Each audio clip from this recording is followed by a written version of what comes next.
I'm going to post in the shop for you. I'm posting in the shop. So you don't know. Okay, so while you guys are arguing slavery, There's nothing to argue. Norman, this is why you're a two-time Pulitzer nominee and not a winner. So I posted anybody in this room, right? I posted a second link. Anybody in the room? I posted a second link which also discusses transgenerational epigenetic inheritance. This is a perspective article that comes from the University of Edinburgh that discusses these issues.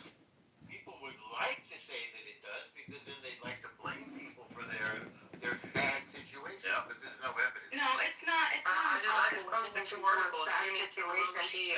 And I also think that's very disrespectful because the Holocaust was a very serious thing, and Jews need to be protected. And so I really don't appreciate that. 2 most emotional women on this app defending it. Research suggests For example, a key gene. adequacy and exposure to environmental toxicants, especially in utero in early life, induce epigenetic changes that last throughout the lifespan.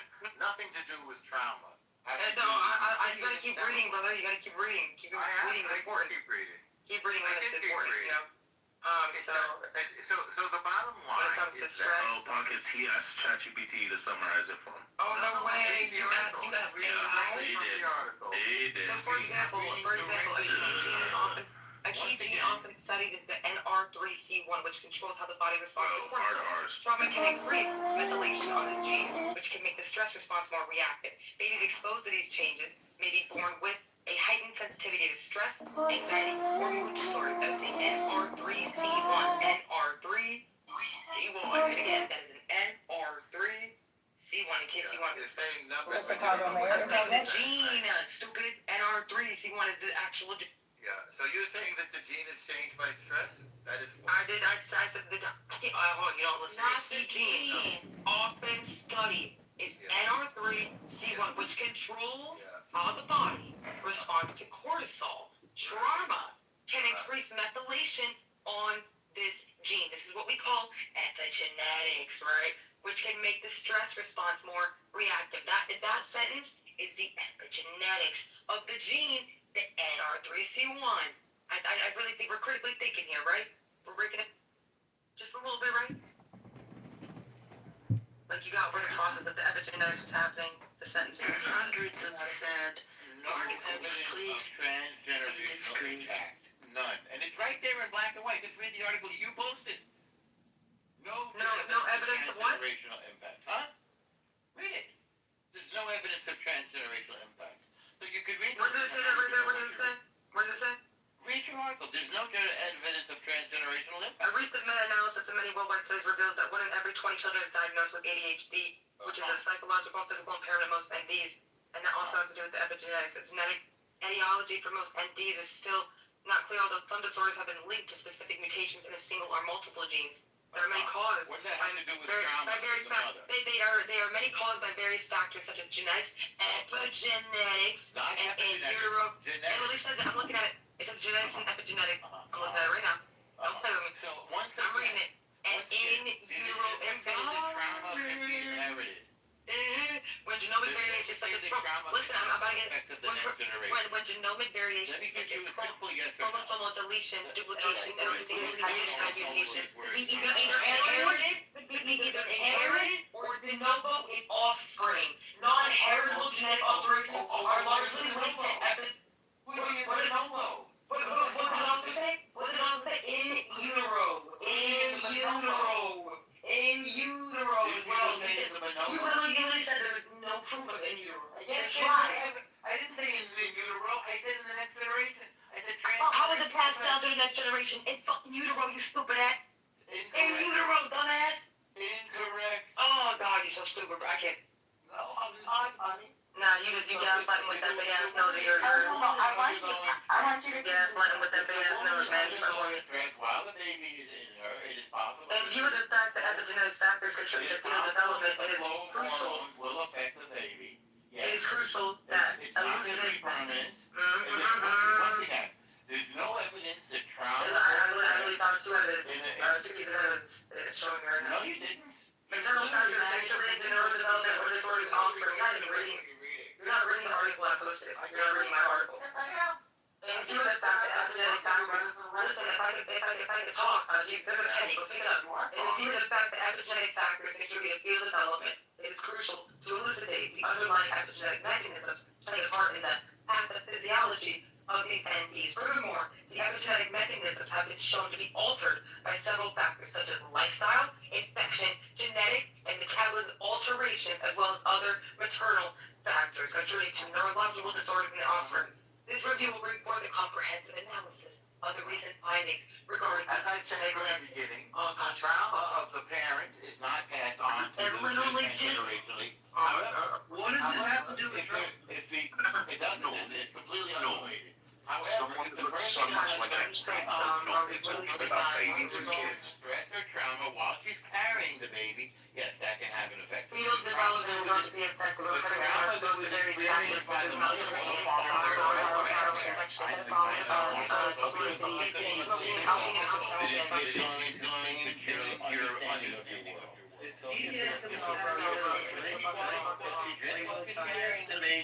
Yes, it'll affect the baby.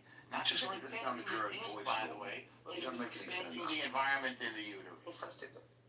However, again, Someone that looks as You're much really- like you're really should not very be hard talking to about figure it this. out. Everywhere you trauma go. as a kid is not Maternal lifestyle factors such as smoking, Yes. alcoholism, and psychological issues While they are reported to correctly associated with, hold on, listen, maternal lifestyle factors such as smoking, alcoholism, Yes, while they're carrying the baby. literally syndrome of childhood smoking and alcohol consumption during gestation are two. What's gestation? Wow, during What is that? gestation, exactly. So how is it passed down? It's passed down by what happens when the woman is carrying the baby, as I said in the beginning. That's what we're saying, Norm. What's arguing that? We're saying The trauma that the mother experiences. yes, and she passes it to the Hang child. on, not while she's carrying the baby. Has something. No, I never said it. I said it was while she was pregnant. Stupid. We thought my utero. This is what we've been talking about the whole time, but you don't know what we're talking about. We're I- talking about intergenerational trauma, which is We're talking about passing it down to the children, bro. Yes, that's correct. So if the Clear parent, genes. if the parents experienced trauma and they weren't pregnant or they weren't even together, that's not going to do it. That's not the claim, stupid. That's the argument. That's what they mean by intergenerational trauma, stupid. Yes. But we were talking about in utero. We're talking about the fetus. Bima, were you talking about in utero? Because I swear to God, you were talking about in utero. You're talking about the baby. I was talking about if the woman I asked you, and I undergoes said, Yes. Prenatal exposure. Thank you, Bima, because that's the only You common added that after the fact. sense. That's the only common sense reason it can happen. That's not epigenetic. I'm not saying that after the fact. That's what the study. Mima, I'm not responding to you. I'm not engaging with you. I don't respect you. Shut up. Common sense reason Thank for God. epigenetics to be So passed down. what the mother eats, what the mother drinks, of course affects the baby. If she undergoes We've been trauma, agreeing with each other this whole fucking time. I hate No, you. not at all. I You hate didn't know you. what we were discussing. You were talking about I something hate that you. we weren't discussing. I really do. You Bima was talking about the baby. completely refuted. You didn't Bima understand was what we were talking about talking the about. baby. Bima was talking about the fetus. No, Bima was talking about intergenerational No, trauma. Bima She was was talking about being in the Holocaust affecting the next generation. In and of itself, Yes, that's how not would it gonna affect the change. next generation? Yes, Horrible. That's right. But how? It's not gonna change Oh, the baby. you're talking about, I don't know. Studies were done because the women were pregnant. And that's exactly the repeated. Yes, and that's exactly the repeated study that I'm talking about. The serial The families. baby, of course, right? it affects the baby. Well, that's what they were studying though. They were just studying the people who had been pregnant during the Norm, violence. you're not listening to what Never ends. That is not I will pay you to get rid of Rick. Hey, If you guys want to, If hold on. If you guys want to make my let me get my face mask. Sorry, no, shut the fuck up. Hold on. We've had Let me get my face mask. babies. Since Norm If shut the fuck up. the mother takes heroin, the baby's growing heroin. If the mother's an alcoholic, that affects the baby. Nobody argues with that. No. Oh, and we are Nobody lift off. argues Can you with hear me? We are lift off. Can you hear me? So Bima was literally talking about the women who were pregnant during the Holocaust and how they. What do you mean? No, she was not. You don't listen. You I just do understand. I was listening you don't even carefully. breathe. She's You don't even talking breathe. about You have to intergenerational breathe. trauma, which is a myth. Like you want to talk about it. I'm going to talk over I everybody. know I'm going to talk over you. And look at all the problems that they cause. She's talking about intergenerational trauma, which is a myth. You couldn't get It's away. nonsense. And moreover, people try to talk about it going from generation to generation to generation. That's another myth. I couldn't get away. You know what's also a myth? You know what's also a myth? That Hitler didn't paint. I heard that man was a good painter. I heard he could paint. I heard that man was a good guy. But maybe that's a myth. What are you talking about? I also heard that I think Columbus was worse than No, Hitler. you shut the fuck up. Take a walk. Go back to where you come from. You're annoying. Go to where you come from. Your time is up. Leave. Honestly, Norm, you should go back to where you came from. Fly away, mate. Fly away, mate. In it. Fly away, mate. In it while I eat. Fly away, mate. Are you saying what? So, okay, intergenerational trauma through pregnancy is a real phenomenon, and epigenetics helps explain how it can happen. When pregnant person experiences severe stress, intergenerational trauma through pregnancy is a real phenomenon. Intergenerational trauma through pregnancy is a real phenomenon. Intergenerational trauma. Because you literally just said, Norm, that it's not intergenerational. You just said it's a myth, correct? Yes, it's a complete But myth. intergenerational trauma through pregnancy is a phenomenon. Oh, through yes. Literally, and epigenetics helps explain how it can happen. When a pregnant person experiences severe stress, trauma, or chronic adversity, in the it planet affects knows the in-utero environment people don't where the even drink penis is coffee while developing. they're pregnant. Stress That's hormones obvious. like cortisol can cross the placenta and influence how the baby's Oh, needs are cross expressed. the This can lead to It epigenetic has never been in dispute. You're talking about For something else. instance, genes that That's not control stress, intergenerational emotional trauma. regulation, Right. or even None of that metabolism is can intergenerational prime to trauma. react strongly.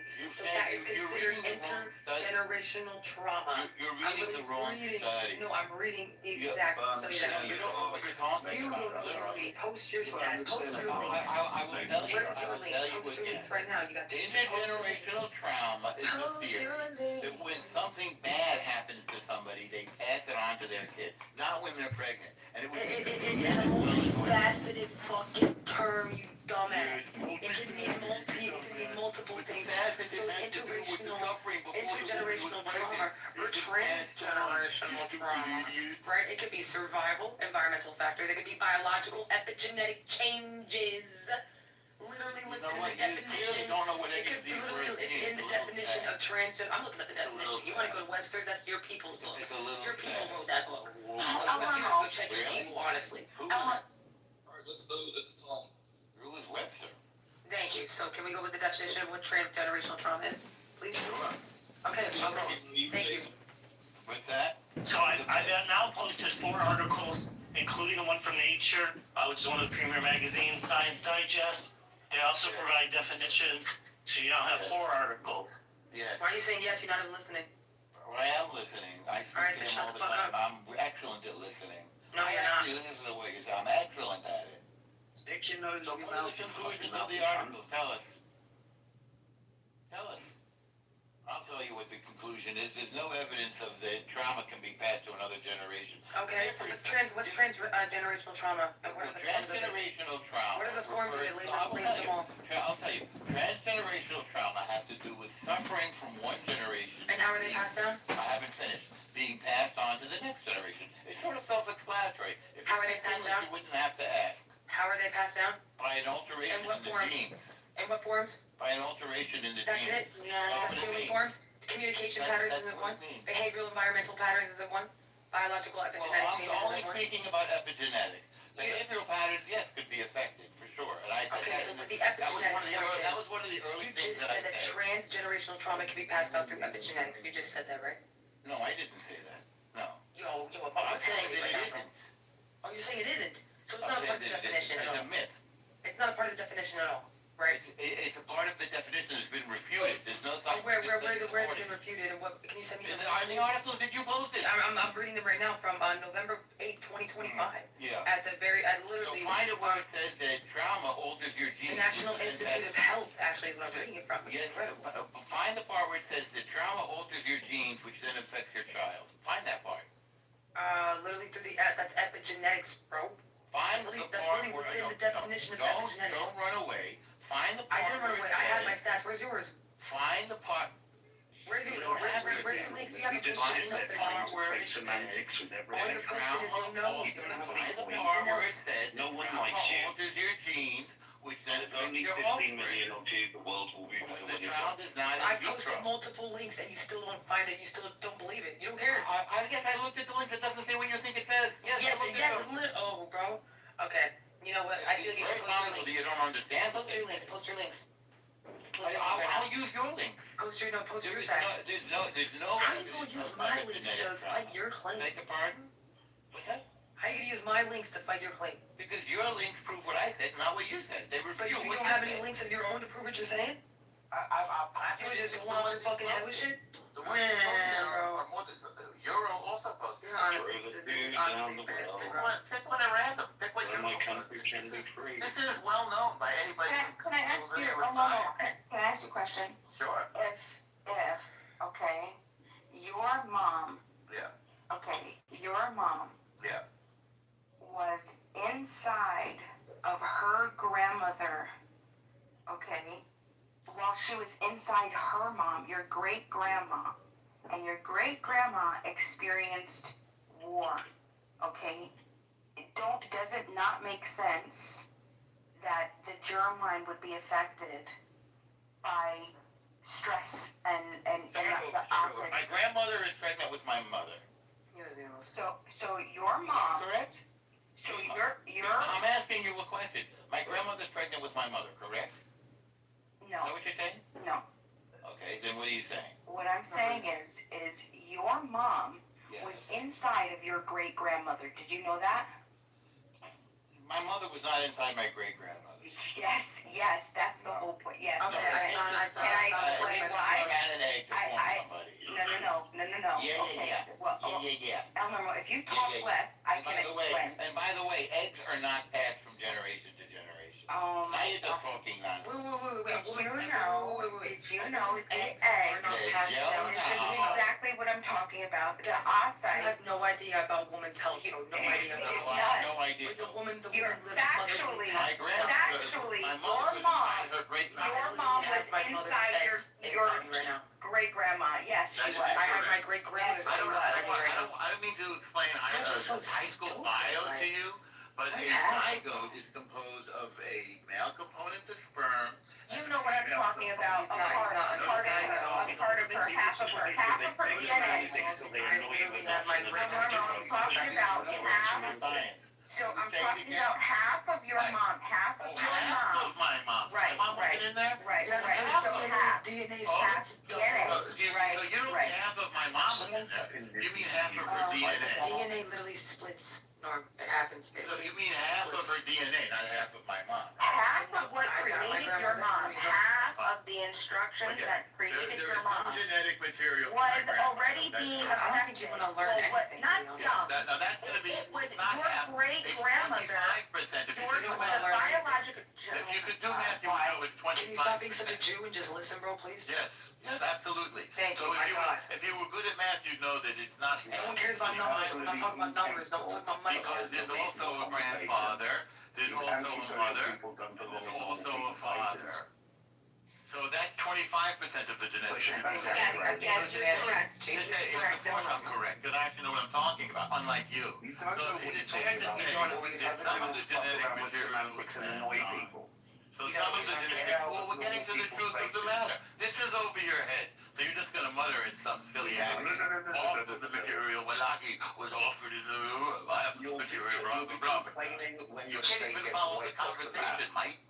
You can't even follow So the if I conversation. actually have the proof right here. You have the proof? Studies Proof, that yeah. easily said Let's hear the proof. apartheid, discrimination, and violence suffered by pregnant women in South Africa affected their unborn children years later. Absolutely, no question about that. Absolutely. That's transgenerational trauma. No. Transgenerational trauma is when it comes from the grandparent to the grandchild. No, I'm not gonna shut up, mate. So now it's the grandparent to the grandchild. Yes, I that thought we would were be talking about the parent to the transgenerational. In child. other words, nobody ever disputed. So a that these mother were- and a hang child on, are not a mate, different hang generation. on, That's hang not one on, generation. Hang on. They're just the Nobody same. would You're ever watching baby dispute. killers. Nobody would, you're a That's freaking terrorist who shits outside. You're an outside There's defecator. only But let's not 15 go into million that. of you. Once you're fucking I know, and you can't deal with us. Traumatic Overwhelmed, but nevertheless, nobody would ever dispute Pop. can be inherited by their children. Get back on the train. Research No has one shown would ever, one at a time, react to one their parents' anxiety at a cues. time, no one would dispute Get back on the that train what because the these mother women trained Trauma them is in. intergenerational trauma transmitted. Quiet, One way is that people who have quiet, experienced mate. significant No trauma one, now I'm may be gonna more likely respond to to you. diminish attachment No one from skills. the beginning, and I said this from Research the has shown that beginning, children raised by parents no who one have would experienced ever multiple adverse dispute childhood that what happens to sandbox the of the mother mistake. affects the You child need to to leave the them on the parent. train. That's common sense. Every mother knows this. You don't need science for that. That's never been in dispute. That's not epigenetic Shut trauma. up that statement. No, fuck you. Epigenetic trauma is when it affects Shut up, genes Jeffrey. and it affects future generations. It's, for example, used to explain the bad effects of slavery. So they'll say that 5 generations after slavery, people are still suffering from the effects of slavery. And that, my friend, is bullshit. That's You what we're just did talking Puppet's about. point. That's what Thank we're God talking you're not a about. doctor. I mean, shut up to that. Well, I could be a doctor. I studied enough You couldn't be a doctor because you said that. Fucking winding your patients Unlike forever. people in this room, I'm actually educated, and I actually am able to communicate. And my When ego someone is recognizes their trauma affected them, they may be able to It's either you way and you are. with it consciously commit themselves into, commit themselves to parenting their children in a manner that You're takes their just own speaking in a monotone. Nobody can hear you or figure out what Okay, you're my bad. saying. I'll speak like this. Are you No, ready? just get to the point. Are you Speak ready? the point instead of reading from an article that you don't The understand. memories of a traumatic experience. Quiet, moron. However, it can be inherited by their children, even young children. Research has shown detect and react to their parents' Just say it in your own voice. You don't take me serious regardless. I'm speaking in this voice. Well, when I'm you sorry. talk bollocks, Yeah. then yes, I don't So, take you seriously. But say yeah, it's going I to mean, mean something. No, I can dangle a penny in front of your face if you You're want. clearly, you're reading I can scientific dangle a terms Jewish school in clearly front of you if you without want. understanding what you're saying. I can say Shabbat Shalom if you And want. if you don't understand it, then the person listening is not I can really tell you that Paramount, Warner Brothers suck, and MGM is ass, Right. and that can grab your attention. So in other words, you know nothing. Which was my I point put in the first fake place. links. You haven't posted anything. All you're doing is picking your nose. I, in my head. Euro posted them for me, and so did you. I posted for you. The studies that you posted do the opposite of what you're explaining. Oh, thank God. In other Oh, God, words, shut up, shut up. there is no such thing as intergenerational trauma. It doesn't get past generation. No, my mother is not my grandmother. No, how do you Ain't say no that? nose that's high enough. Ain't no balls It's that's just low ridiculously dumb. enough. Then you thought there was 50% of the Ain't no DNA. ego. Then I had to point out that But it was you can't- 25%. Hold on, no. I didn't mean the DNA though. I'm talking Oh, what about did you mean? what the child what the eggs are exposed to. Okay, right. But the eggs So are it's not in the way that you're thinking. It's not like Well, how do you know so- what I'm thinking? well because you explained when I said that your mom was inside of your grandmother. You're like, well, she only She clearly inherits is not 25%, right? of the DNA. Okay, Uh-huh. so Which is yeah, not. really is in it's 50% of the DNA from their parents, 25, right? So then yeah, 25% comes from each from the grandparent. That's right. Quarter that's But going that's Studies not- for 5 But minutes that would was know not, that. you're right, I know, but that's not what I'm saying. I'm But you saying, didn't study it for 5 minutes. what I'm saying is that it wasn't about how much of the grandmother's DNA ends up inside of your mom. It was about whether the future egg lineage was physically Yeah. present during the grandmother's pregnancy. That's not really Okay. the question. The question is No, how that's is it what we're affected by talking trauma? about. The question So is how is it affected by in trauma? females, our answer is eggs that it is are not formed affected during by trauma. fetal life, okay? Yeah, yeah. Okay, so that's why I mentioned that your mom was inside your grandma. What did that have to do with this conversation? Oh my God. Talking about that Just let him talk to himself. because of the germline. That's So how. that is not These affected are the by studies. These trauma. are specifically the studies. No, these are No, this is what nobody the studies studies. it. Nobody studies The it. Holocaust study, the Syrian study of the 3 generations of Syrians. Yeah. That was just yes. Yeah, and what did they Yes. find? Grandma. What do you mean? What did they find? What did they find? What's the conclusion? You read a study. Studies have conclusions. Do you want me to read it? Yeah, I could read the You conclusion. don't remember? I'll Maybe you read can the summarize. conclusion. I don't want you to read it out loud. Just tell me what the conclusion is. The conclusion is that transgenerational trauma exists. I'll That's bet a you way. $10 right now. If transgenerational trauma doesn't exist, then you lot can shut the fuck up about the Holocaust. No, that's not true. The Holocaust had other effects besides epigenetic. You can shut the fuck up about something you know nothing about. You ignorant twit. So, again, it's not going to... We can have the next one. I know, it took you a while to think of one, didn't it? It's not going to affect their DNA. It will affect behavior. It's not going to take long. I'm It not will saying affect that it behavior affects, I keep saying it culture. doesn't affect the DNA. I Okay, keep then it's saying not that it doesn't epigenetic. affect the That's why DNA. it has the word genetic in it. It's Oh not my genetic. God, it's because it's another layer. Epigenetic is, I keep explaining that. The genes aren't affected. The genes aren't affected. It's how they methylate. It's the chemical tags that are put on them. The instructions on how, on what. Generation. Yeah, okay. What do you think epigenetics is? That's what we're studying. That's exactly what they're explaining. That's exactly what they're It's what I'm explaining. refuting. It's literally what I'm refuting.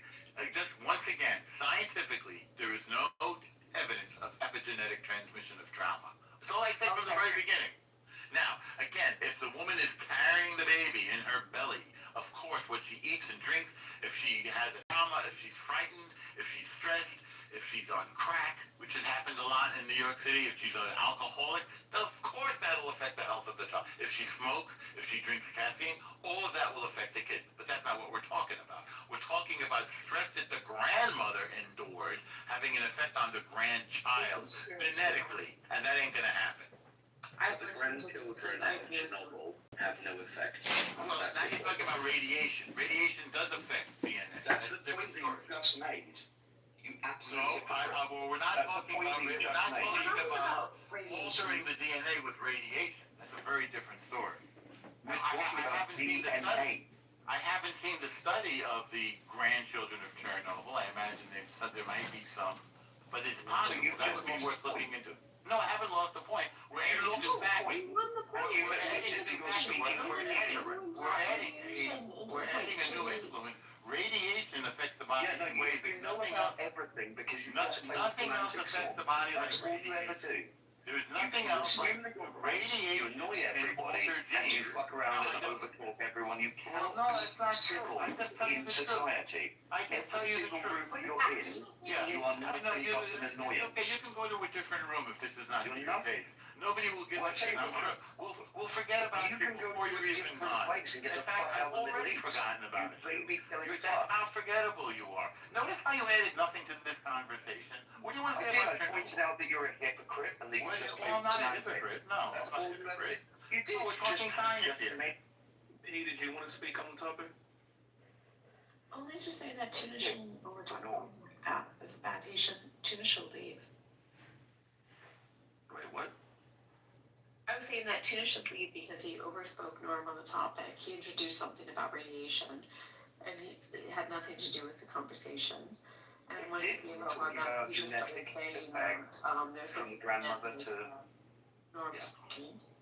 And so Okay, I think that inside Tuna her. should leave, and I think Norm should stay, given Tuna's request for Norm to leave. So well, just because you're offended doesn't make you right. Well, you didn't add anything. I'm sorry, Tuna.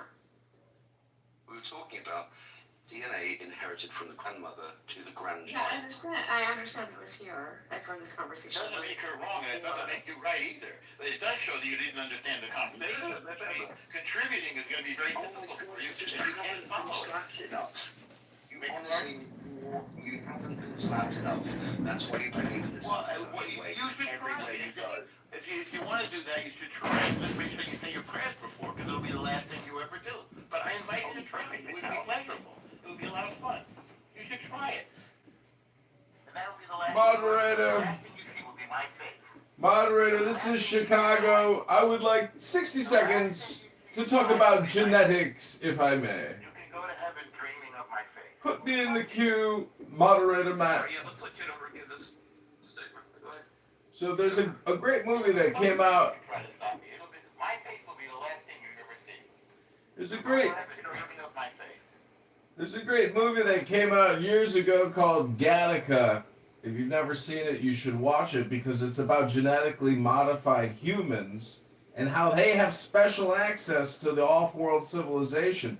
But Ethan Hawke, the actor, has a powerful will and so he challenges his genetically modified brother, kind of in the same way like Danny DeVito and Arnold Schwarzenegger, when Danny DeVito's like, "You're telling me that I'm the shit genetics? I'm the shit DNA?" And Arnold Schwarzenegger is like, "Yes, you are the shit DNA."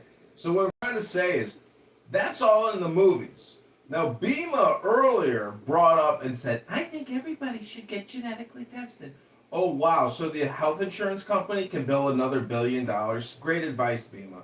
So what I'm trying to say is there's a lot of bullshit when it comes to genetics and gene therapy. You actually pay for it out of pocket. It's pretty cheap, and you only have to do it once in your lifetime because that does change. So it's about a $300. Okay, everybody pay for it out of pocket then.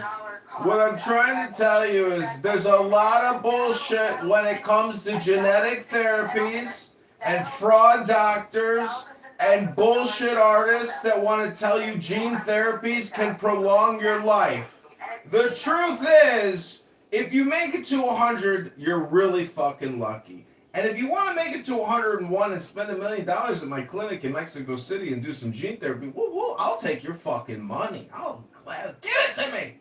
Give me your $1 million so you can live another 365 days, multiply that by 24 hours, and give me your million. So what I'm just trying to say is, take all this genetic bullshit with a grain of salt. It's not as good as a good book. I am complete. Thank you all very little.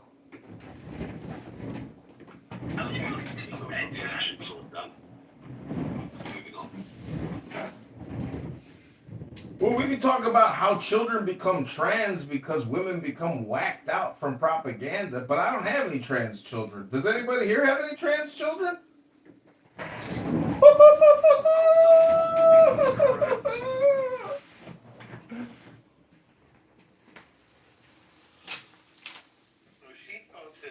I have to go read more books, John. I think actually John's a little bit busy. He's been pursued for election fraud for putting up Almost did a study of people who were actually. Sorry, a real person was talking. Shut up, big nose. In the last year. So John's actually being pursued for election fraud because he put a petition in. No, I don't think he's being pursued for election fraud. Didn't you just say that like 8 seconds ago? I thought you just said that. He's been referred to the State Department. According to who? Where's the evidence? Where's the evidence? Do you want the evidence? Yes, I asked for it, yes. Obviously, I wanted it if I asked for it. It's English I'm speaking, I believe. Calm down, stop speaking through your nostrils. I feel calm. Answering your question. Try to stay on top of it. I thought Kitover admitted this. Is this not true, Kitover? Yeah, no, so the last two dismissed objections that he put before the court, both of them were dismissed, and It's not what we asked for. I said the evidence that he's being investigated for election. Semantics. In other words, there is no evidence he's being investigated for election fraud, correct? You lied, correct? Or you were mistaken? No.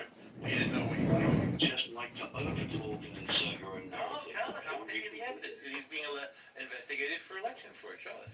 Let's hear it. Okay, right. So I show you, Norm, your job is to say, I was wrong. No, I just want to see the evidence. Stop. When I show it, Please, El Normo, no need to defend my honor. This poor man's child is trans, and he is suffering, and he has a lot of anger and anxiety, and my political career. If they're not talking about you in politics... Kitover was investigated in Boogergate, and so It was a robust booger. It was a profound booger of incredible spherical substance. Isn't it easy to expose bullshitters? All you have to do is listen. I'm surprised other people don't do it more. Well, Kitover told me he So was in fairness, it was not ever investigated for election. I was investigated for wiping a booger on my shirt, though, El Normo.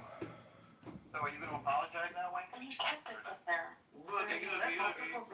I was using it as a rag. The shirt had reached its limits. You didn't even wash your shirt because of that. Your shirt reached its limits? My shirt had reached its limits. But Kitover, are you being investigated for election fraud, yes or no? No, absolutely not. That's just slander, and I accuse my opponent of committing fraud 1,000 times, and he created 20 trillion in debt. I'm also accusing the mayor of Chicago of committing fraud, and I am running for the mayorship of Chicago on February 23rd, 2027. Go to ChicagoMayorVote.com. Vote John Kitover. So do you want to apologize, mate? You feel a bit stupid at this moment? Feeling a bit embarrassed? A little bit shamed? It's tough when somebody asks for evidence, isn't it? Instead of just listening to bullshit. I mean, I thought he was too, so I maybe misunderstood. But you were dumb enough to double down on it. You could see that there was some doubt once I questioned it. No, Kitover told me this, so I was just taking him at his own word. Kitover told you that he was being investigated for election fraud. Yes. Did you tell him that, Kitover? Kitover. Kitover.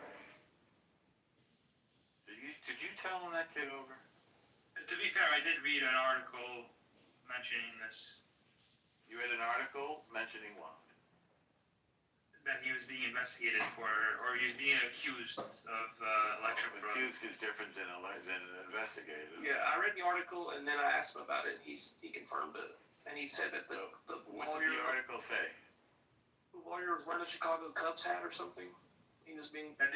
That they were going to persecute him for election So fraud. we got what his headwear was, but we don't know if he was being investigated as the other guys. His only nominating petitions faced a successful challenge, resulting in him being removed from the ballot, found to have only had 266 valid signatures.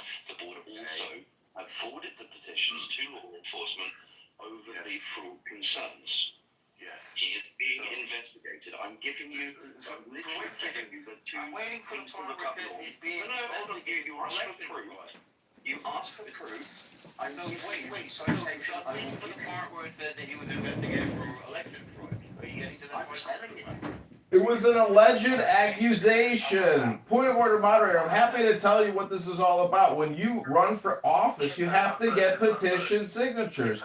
The fact that they said I had 266 confirmed signatures is incredible because I hired people off of Craigslist and everybody on Clubhouse heard me hire my petition circulators. 266 valid signatures out of 1550. Now hold on. Many of the signatures on the petitions were out of district, and they are putting that in the same basket as the accusations of. Shut the fuck up, Tuna Boy. Thank God for the Declaration of Independence because we have eternal separation from these people. These people, they didn't genetically evolve, and these British people, their brains are retarded. Thank God we have eternal separation. The point is, in politics, people allege other people committed fraud all the time. And it's bullshit propaganda. And the Republicans and the Democrats, when you run for office, you will see that it is a personal war. It's not even the parties. It's just personal. And this is the way it is. You got to fight. And Tuna Boy, it was personal when your son got trans by your wife and you couldn't do anything about it because you don't have testicles anymore. You don't read books and you come on Clubhouse and you, John Kitover committed election. Tuna Boy, we feel pity for you. And we have eternal separation from you. We don't need your opinion anymore, Tuna Boy. Hello? You were not investigated for election fraud? No, a big fat journalist with a huge herpes sore on his fucking front lip put out a little blurb to discredit me, and that's all it is. No Attorney General, Pam Bondi's not investigating John Kitover, I assure you. Do you think Pam Bondi, John Kitover's on her calendar? Because if I am, that'd be a fucking miracle, wouldn't it? He was investigated for election fraud. Well, I'm asking him. I'll take my apology Were now. you investigated for election fraud, John? No, absolutely not. It's a blurb on a fat piece of shit's website with a herpes sore on his lip named Fingston. It's on an Illinois website. That's it. It's a little blurb on a website. That's it. That's all it is. It's discrediting. It's fake news. It's missing. No. John Kitover never committed election fraud. John Kitover paid his employees. John Kitover. No. How many times do I have to tell you? No. Even if you investigated, it doesn't mean that you actually did it. I mean, You weren't investigated, you weren't charged with it? Not investigated, never charged. It's a blurb. It's fake news on a fat piece of shit's website with a herpes sore on his lip. Did anybody from the election commission come and talk to you? No, absolutely not. I worked with them hand in hand. I met the chairman of the entire Illinois State Board of Election Committee on the elevator. These people are appointed, and in my opinion, you can't even trust them. Hello? So did they investigate? Hello. No, El Normo. No. How many times are you going to ask, El Normo? Did No. they investigate you, John? No. Okay, so is there any ambiguity You about bring that? money or good news? No, people are just here repeating what they read when they Google my name. It's on Illinois, but it's just slander defamation. And I've already filed a lawsuit against the attorney that put out the fake news. They're trying to smear my name as if I am just mere cream cheese on a matzah. Did you appear in court for this matter or any related? No, but when you get challenged and you challenge your opponents, you go to a quasi-election court. Not many people have ever been to one. You would go to one if you've ever run, but has anyone here else ever run for committee person, congressperson, senator, or mayor? Hello? Okay, last question. Did you consider eating the booger before wiping it? Of course not, but I did actually observe its robustness. It was very vigorous. It was perfectly spherical, very gelatinous, and it was white. And it was a profound booger, and I'm sure you've enjoyed that booger video. The truth is, when I record Clubhouse, sometimes I have to sacrifice a shirt because I wore it for 3 days because Sarah, the Iranian, is screaming so loud I can't draw my ears away from the migraine. Dude, you left it on your shirt for 3 days. Dude, you even had it on when you put on your robe. You put on your whole robe, and it was still on your shirt. Wait, like we should exist, or like I don't understand. Like he put a red robe over his shirt. Like he put it on like one of those thick ones, and it was still on his shirt like 2 days later. But like, why isn't he changing the? Well, No, ask him. Boogergate is over. In the background. Boogergate is over, but I am running for mayor of Chicago, and I'm filing as a libertarian because if I put up a sign outside of my house that says Democrat or Republican, I think I'll get heat. But if I say libertarians liberate, I think it's like the third party. And basically, that's what Judaism is. You could be a Christian, you could be a Muslim, you could be a Hindu or a Buddhist, but the Jew, such a small minority, is the third party. And the disrespect that the people on this app give Jews who are such a small minority, and all of you Christians, supposed Christians, shame on you. It's an ashanda what you people do on this app. An ashanda! Third party, Copy the election. yeah, third party, aka the left or the right, don't want you. John, that's sad. Bima, we can always make ASMR videos for the campaign, though. See, it's an art creation journey. The experience is joy. The goal is joy. And that's what I hope to illuminate the voters with, is joy. Don't you try to I think it would be better if you're running as a Republican, stay as a Republican, and then just start talking to other Republicans so you guys can all. No, it's actually strategic because the ballot, Libertarian gets its own special distinction on Chicago ballots for some reason. And so my goal is, because I've tried to run Republican before with no success, I do feel that running as an independent or a libertarian will strategically give me an advantage on the actual petition. And if no candidate receives a majority of votes, it goes into an April runoff. So the whole thing is strategic. And I think by doing it this way, if I can get through the challenge on the signatures, I need 15,000 signatures. It's a lot of signatures. But I'm pretty sure that I can get it done. So if I can get on the ballot, it'll be amazing because that's a national headline. And Chicago mayoralship is going to be one of the most followed political campaigns in the country. So having my name, in the starlight and getting on that ballot will be a big boost for John Kitover, Politics Incorporated. I know, but it's like something out. Bruce, there's millions.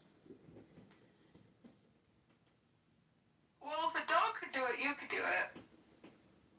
Because who are elected can do it. You can do it.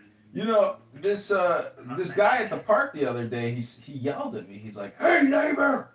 And I was like, Jesus, is that how you greet a neighbor? And I was like, well, at least your dog looks happy.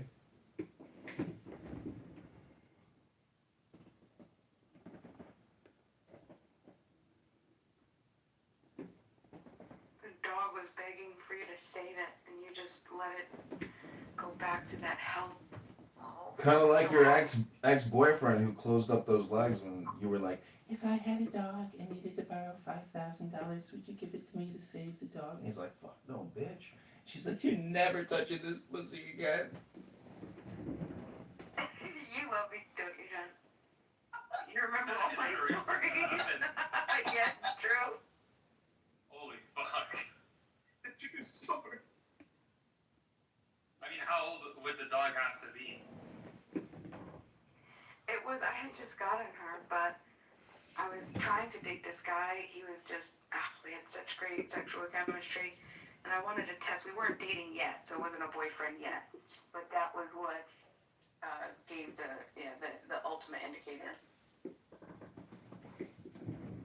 I mean, that's kind It of a was, tough spot well, to put someone in. so this is what happened. So we were seeing each other, not dating though. It was kind of like a friends with benefits thing. And it was kind of like getting heated. And I was just like, where is this going to go? I know he really likes me. So I had asked him, because one of our visits, he was very loving and he would always, fill up my gas tank, make sure that everything was all set. And so one time the receipt from his pocket from the ATM fell out into the car and I picked it up and I looked at it and it tells you how much you have in your account. And it was quite a few bucks. And we were younger at the time. And so I was very impressed. I said, I didn't know that he had this money. So then I asked him as a test. I said, hey, look, it wasn't that day.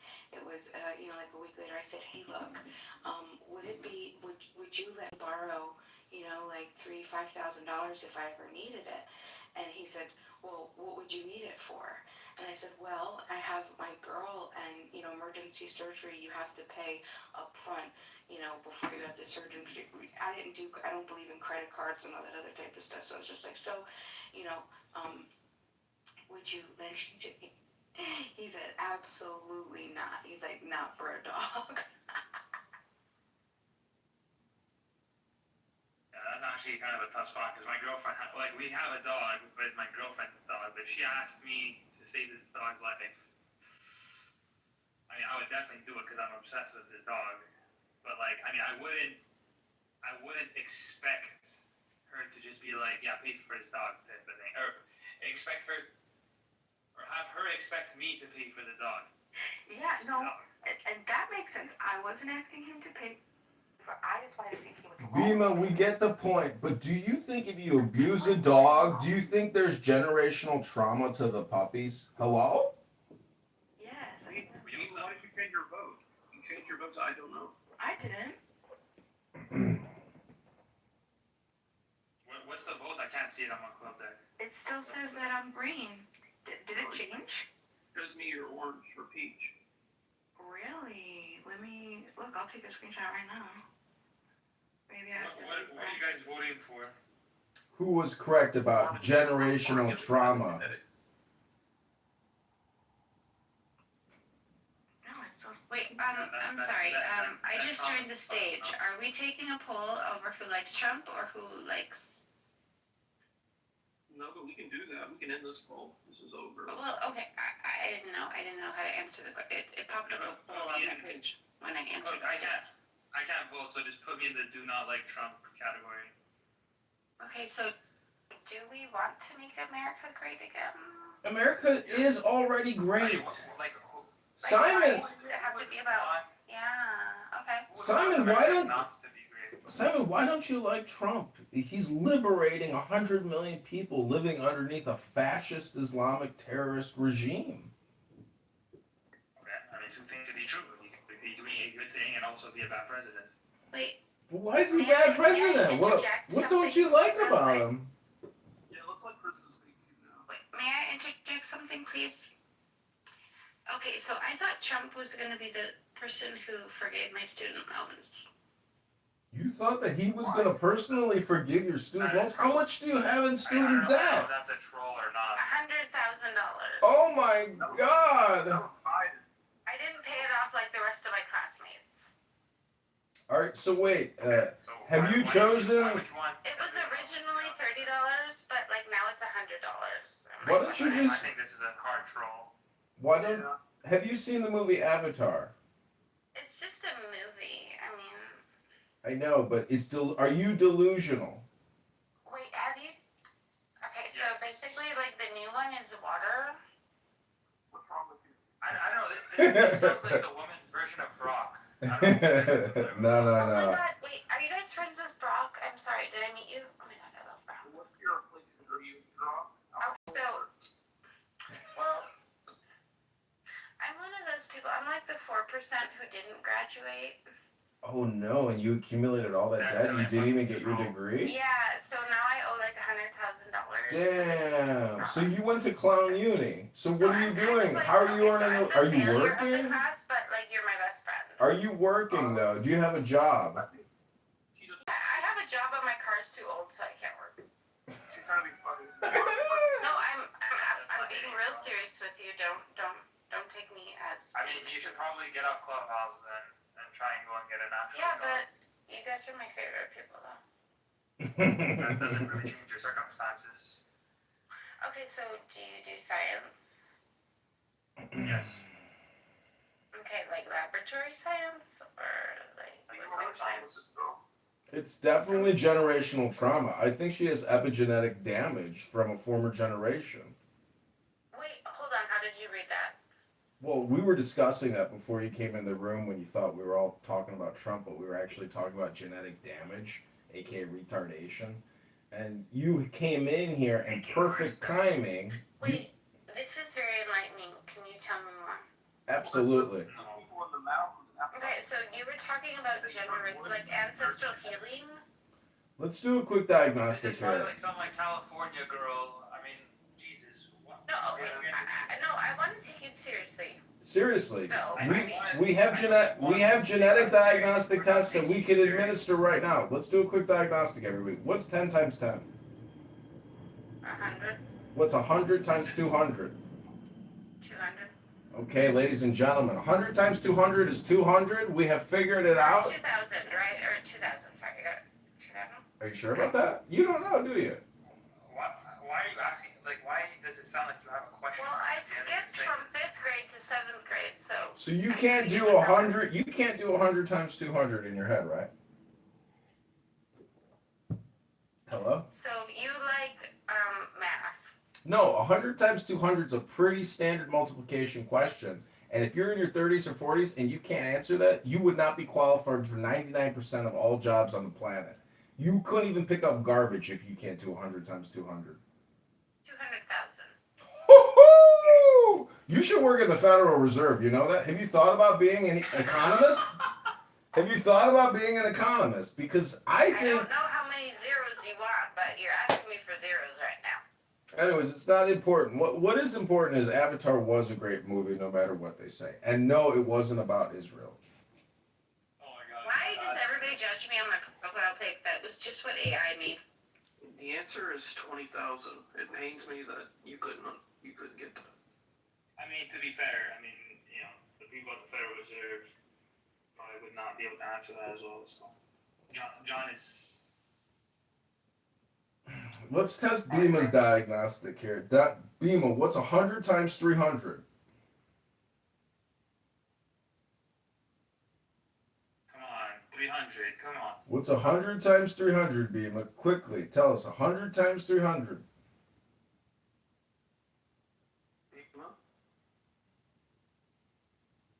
See, that's the epigenetic damage we're talking about, ladies and gentlemen. That's generational trauma. 300,000. Come on. She can't do mathematics. She can't do simple multiplication. What was your ACT or SAT score, Bima? Hello, are you there? Are you watering the begonias? Well, anyways, all we're trying to do in this room, ladies and gentlemen, is make America great again on behalf of Donald Trump. Glorious orange MAGA one. The man who's liberating 100 million slaves from despots, from radical Shia 12ers. God only knows what that is, but they must have some crazy cultish type behavior. Apparently they have checkpoints on every corner, you know, and if just a little hair is coming out, they whip you now. Anyways, I am retarded, but I have been thinking about going to Iran to sell my kidney to pay for the campaign to become the mayor. But I'm also thinking about doing a transgender reassignment surgery in Iran because I am gay. And as Pepe admitted earlier that he's definitely one of the most hardcore gay men on this app. Pepe and I have agreed to get on a Spirit Airlines flight to Tehran. It's a new open route, and I have decided to do transgender reassignment surgery in Tehran because I am gay. I know they don't have LGBTQ over there, but what's important is that they have perfected trans surgery, which is an interesting tidbit. Okay, Not I know a lot your of people. favorite drink. It has gold flecks in it. Gold flecks? Was Tuna's child transitioned against his will? Is that what I'm reading in the chat? Yes, unfortunately and sadly, he I couldn't mean, stop I really it. hope not. I Yes. really hope not. His wife is one of those crazy British women who are so woke and left. She decided to trans the child to Tuna's dismay. It's all the person on stage right now. It's all about your cock. All over the place, John. You're gross. You are spewing like you just came over my chest. Ooh. Oh my god. That's a pearl necklace. Oh, and on an avatar? Ooh, that's exotic. Do you hear him? Who said I was being sloppy over here? Talking about tuna? Talking about You're tuna? sloppy, messy fuck. You're sloppy, messy fuck. A guy that goes around by the name Tuna Fish? You think he's not open? And he's got a big mouth on him, and he talks all kinds of. Somebody's chest right now. Ooh. Holy shit. Let me get a baby wipe. Let me get a baby wipe. I don't even think that's sexy. Let me get a baby wipe. Now she's wanting it. I don't get this. Do you guys want to keep going with this, or? No. I'm sorry, but he's speaking politics when he's really talking about his dick. So he never has Ooh. Okay, I have a question for you, Simon. Yeah. It's an ethical question. I'm gonna give you a quick storyline. It's about 3 minutes. Pay attention, okay? There's 2 kingdoms. There's the kingdoms of the bees, and then the kingdoms of the dragonflies. Okay. Now they live next to each other. They border each other. Among the bees is this sect of wasp. They're hornets. Okay. And the hornets love to attack and fuck with the dragonflies, constantly trying to kill them. Okay, but they live among the other bees. So the dragonflies one day say, you know what? Fuck this. We're going in and we're going to take out these wasps that are living among the bees. And in the process, they take a part of the beehive. But the thing is that they destroy a lot of the bees' homes. Not the wasps. They're getting a lot of the wasps. Maybe potentially even all of them. But, Wait, who is doing the attacking? the dragonflies. The dragonflies to the bees. Right. Because they're trying to get the wasps. Or they're trying to get the hornets. Sorry, they're trying to get the hornets. Yeah, but the bees were fucking with. No, the bees were peaceful. The bees are peaceful. We're just going to say the bees were living right next to the dragonflies. I think you got it mixed up, Bean. With the hornets are the aggressive. Dragonflies are not aggressive. They're pacifists. You got to understand the animal kingdom. So among the bees are the hornets. And the hornets, while they live among the bees, they attack the dragonflies all the time. And they try to kill them. The dragonflies had enough, and they said, you know what, fuck it, we're going to go in, and we're going to take out the hornets. But the problem is they live among the bees. So they took out a lot of the bees' homes. Okay, so they destroyed a lot of the bees' homes on top of the hornets' homes. So my question to you is, who is responsible for repairing the harm or repairing the homes of the bees that whose homes were fucked with, were demolished? Why are we using like bees? Like, why don't you just be like why don't you just Because this is an ethical issue, and people tend to be skewed. And I don't believe you, but I want everybody to follow along without being skewed. Because I want to have a real discussion about the ethics, and I want to understand where your ethics is coming. You would expect 50 blackjacks, and therefore you shouldn't be surprised that in this universe you got 50 blackjacks. Now you'd say that's pretty stupid, wouldn't you? Yeah, sure. If those are the assumptions, but I'm disagreeing with the underlying principle. But you could go ahead. I mean, that's a pretty stupid inference. So what's the symmetry breaker between that inference and the one you because in the example where we're assuming like a normal night of poker where they got 50 blackjacks, let's say across like 3 hours, right? That would be pretty unexpected. I think we both agree, right? Is that not just assuming we're talking about? Yeah, but it's not unexpected. In an infinite multiverse where there's a Sure, but random it's more likely to assume he's just cheating, right? That's fair. I think we can both agree with that, right? Why do you think it's more likely? Because it's equally expected on you. I'm good, alhamdulillah. How are you? Yeah. Oh, okay. It's morning in your country, or it's 5 o'clock. 5 o'clock in the morning. Oh, okay. 5 a.m. These people are reinventing a new religion. Yeah, they are. They are sometimes. I feel like they are. They take the words and they translate them into the English. Not only this, like, we have in Islam, we have to pray, right? And they say not all Muslims should pray. Specific people should pray only. Yeah, that's like the people that do Bible alone, or like the Protestants.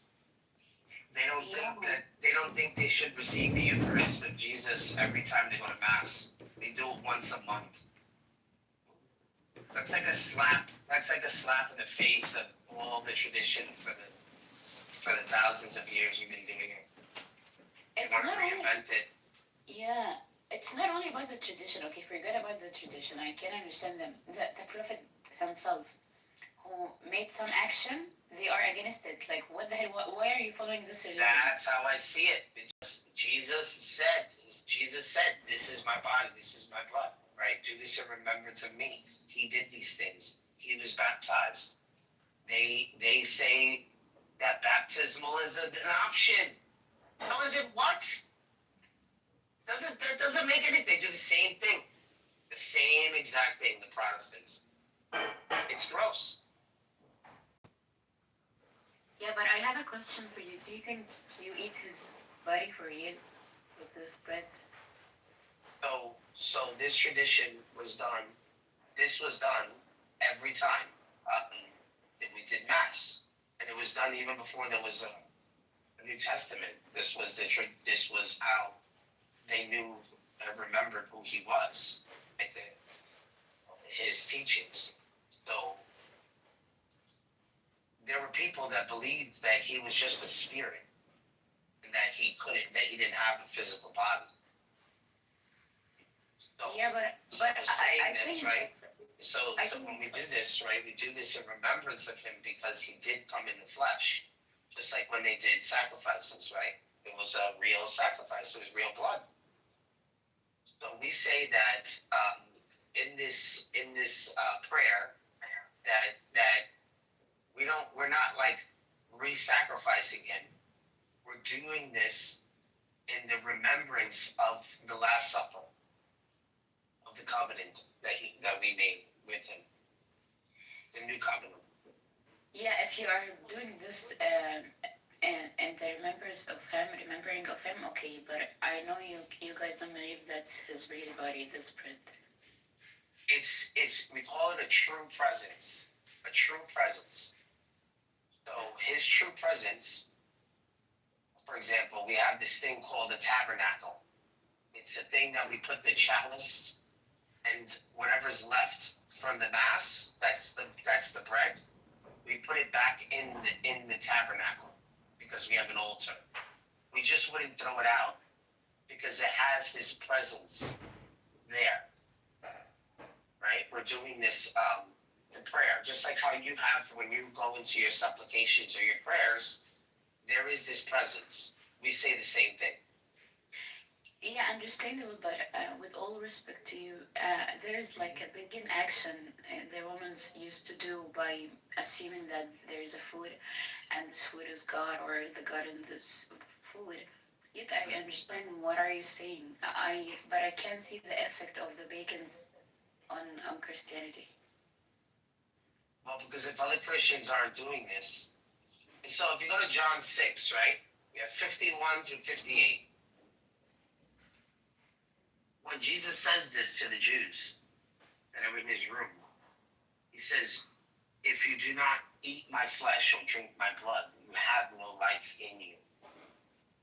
In the story itself, it says that the Jews didn't like this language and they turned away. They said, what does this guy mean? You know, what is this? What is he talking about? And they left. Disciples left because they weren't they're not real believers, right? If you don't believe as a Catholic or apostolic Christian that he gave his real body and blood for the sins of the world, then you're saying it's symbolic. You're saying it really didn't happen. It really didn't happen. It's just a nice story. No, we're saying it really did happen, and that he did come in the flesh. So this is the reason why we say if you've never done this, if you're not involved in this covenant with Christ, then you have no life in you. That's what we say to the Protestants. How could you all of a sudden say, oh well, this is not important anymore, and we'll choose to do it once a month? And who's doing it? Is a priest doing it? No, they have some pastor doing it. Do they have an altar? Do they have a tabernacle? No, because there's no presence. There's no true presence still. We say to them, they're just doing it wrong. They're ignorant. So we believe in a true presence. Does it literally change? But am I going to tell you that it's a spiritual thing? No, it's not a spiritual thing. It's a real thing. But I'm eating a piece of bread. I'm drinking a sip of wine. Just like the disciples did when he said it to them. Because they didn't eat real flesh, they didn't drink real blood.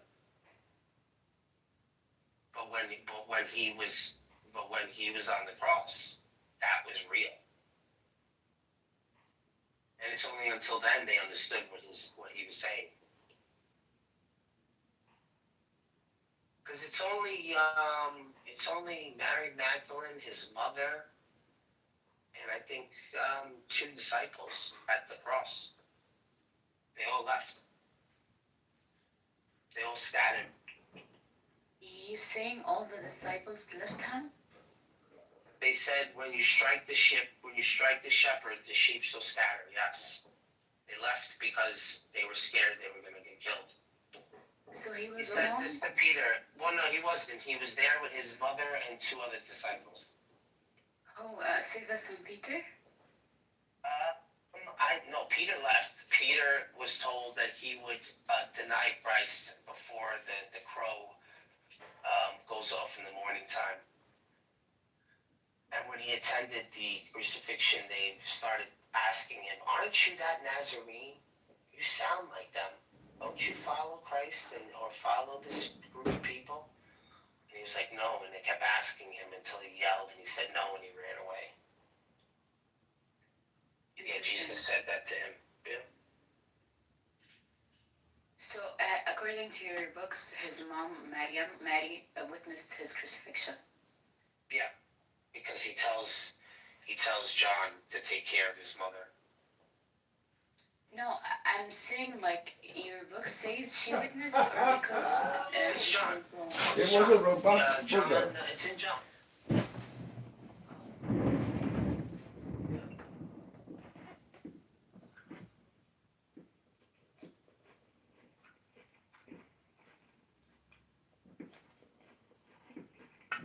You say somebody witnessed the crucifixion from the Bible?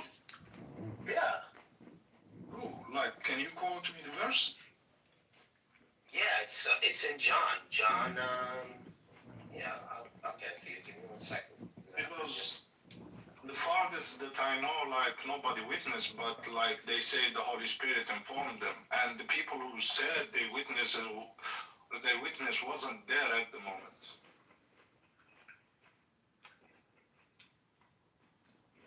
I am surprised. I thought many people witnessed his crucifixion, according to their books.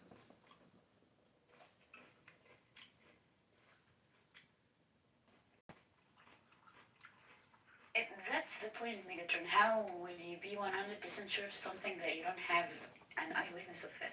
It's...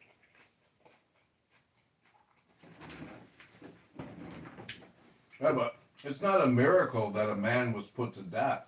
The miracle is that he was resurrected and people saw him as a spirit, as some type of transformation. That's the miracle, not his murder.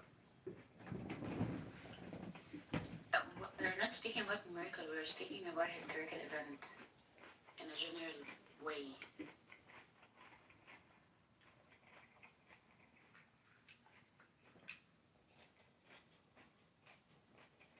And if I'm not mistaken, I heard that there's a biblical verses, not only Jesus who have been resurrected, many with him have been resurrected, right? Chicago, if I'm not mistaken.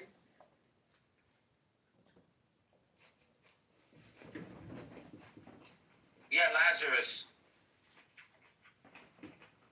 No, I'm not speaking about Lazarus. I mean when Jesus was resurrected, the people around him who were died, they resurrected. Not only Jesus, the one who was resurrected, many with him at the same time. Oh yeah, when he went. That's when he went to Hades, right? Something like that. I will bring the verse. Yeah.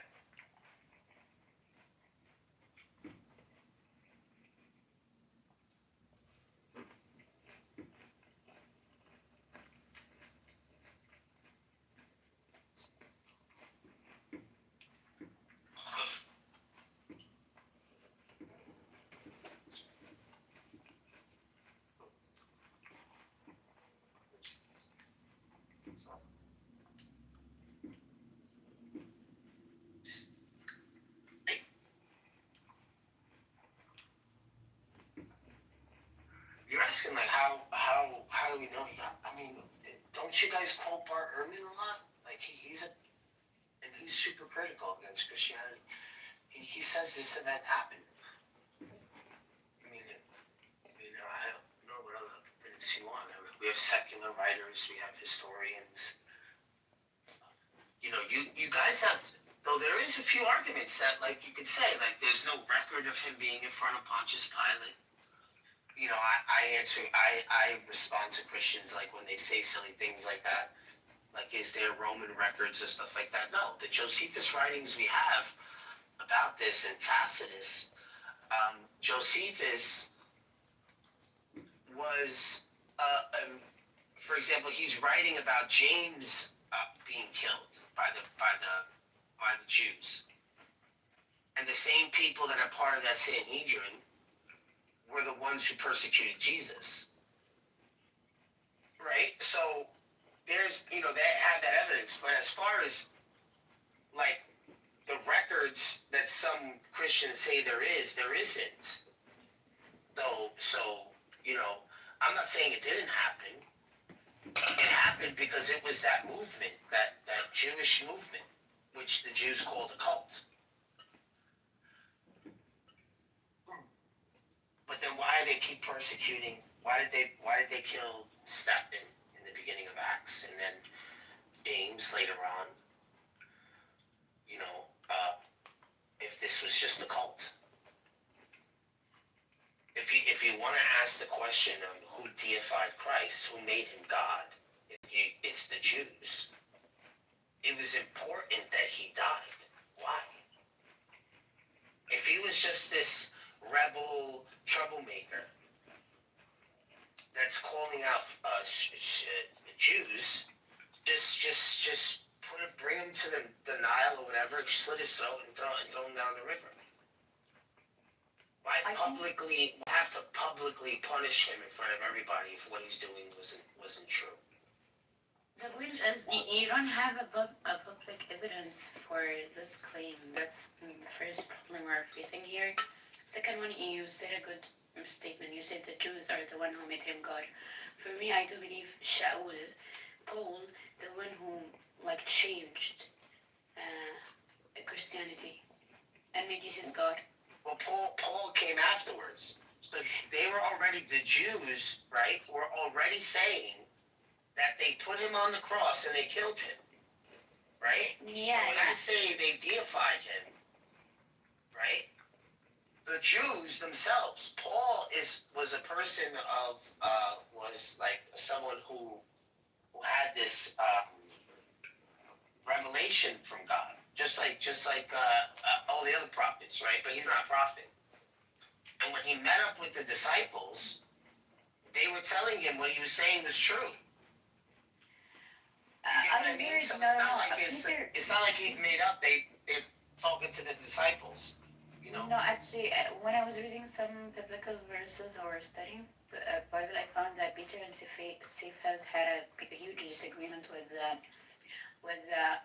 Paul. Not only this, the Athenians texted Peter or sent him a letter telling him, help us with this man who wants to change or to destroy the law, as far as I remember. And you mentioned a good statement. You said that the Jews were walking, saying they killed him, and they were happy. So in 62 BCE, not CE, not the Common Era, not the one we're in now, BCE, 62 BCE, the Romans had taken away corporal punishment. They weren't allowed to do it anymore. And if you read the Jewish writings about that time, like the Mishnah or stuff like that, you'll see that they even speak about not doing any corporal punishment for, like, for example, adultery, stoning, or anything like that. Those rules were taken from them. So the only one that they could defend that the Romans let them is if you defile the temple, which Jesus said he would destroy the temple. So, it's probably a good reason to say he was doing blasphemy. Plus, he claimed he was God. So, Yeah. like I said, if he's just a nuisance, just why make such a public event about killing him? So they didn't have that power. They would have to go and, you know what I'm saying? They would have to go in front of the Romans. By the way, we are totally, as Muslims, with the Quranic background, we do believe that they wanted to kill Jesus, and they were happy walking, they killed him, and God says, they never killed him or crucified him, and they would be punished. Or that was to the Jews, this statement. Like, don't be happy, he not killed or crucified. What year is it? What? What year is it? What year do you live in? 2026. So, if you ask a Muslim, some of them are going to say like 1600 or something, and the Jews in the 55, 57. My point is, is anybody alive right now that had anything to do with the assassination of Jesus Christ? No. No. The obvious answer is no.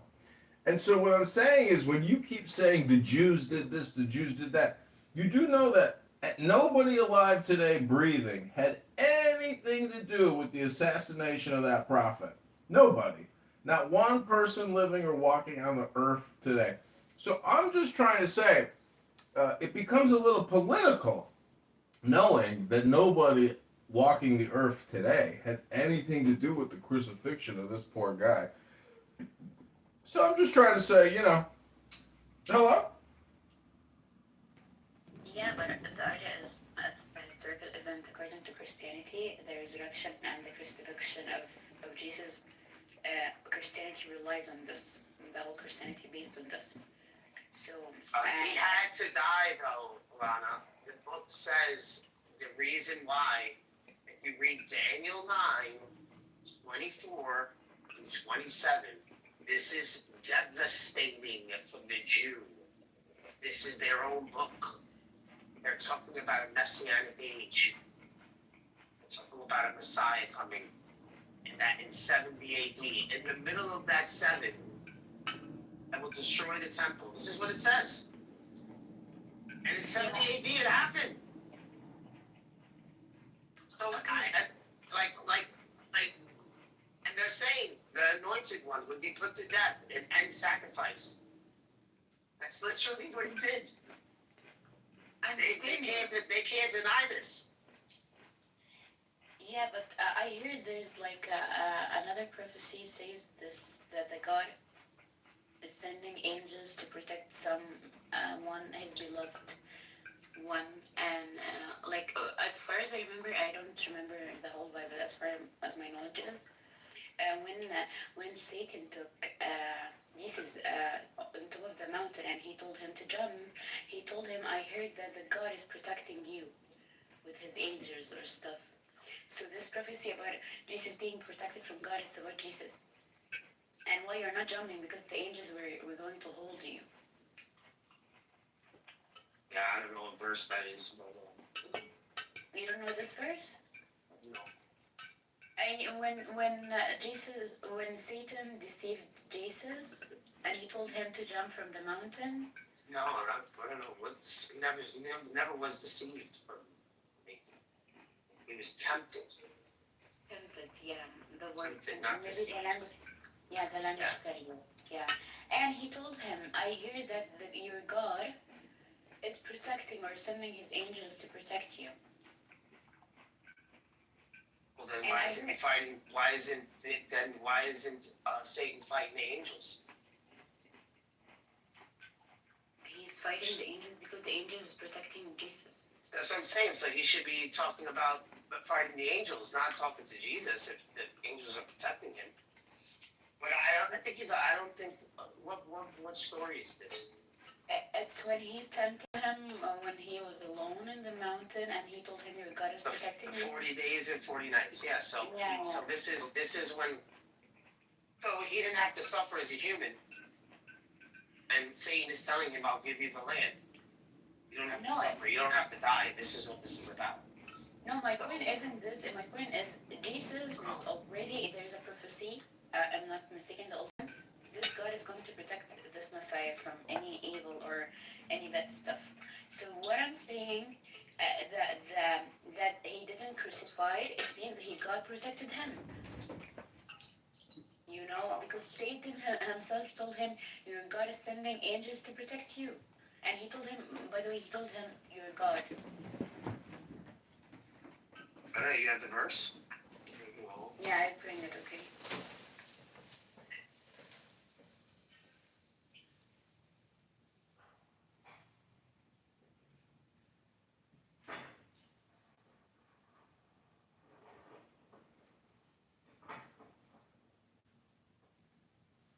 You want to hear something funny?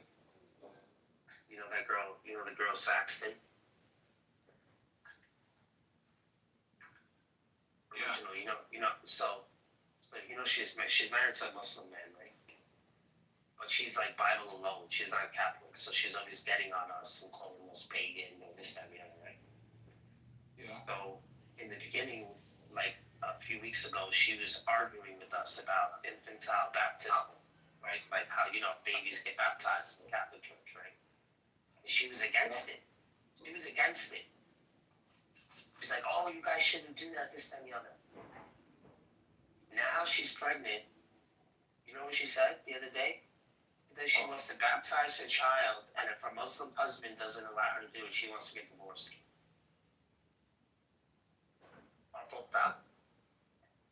Una loca, man. ¿Qué le pasa con ella, man? What's up with this woman? She's crazy.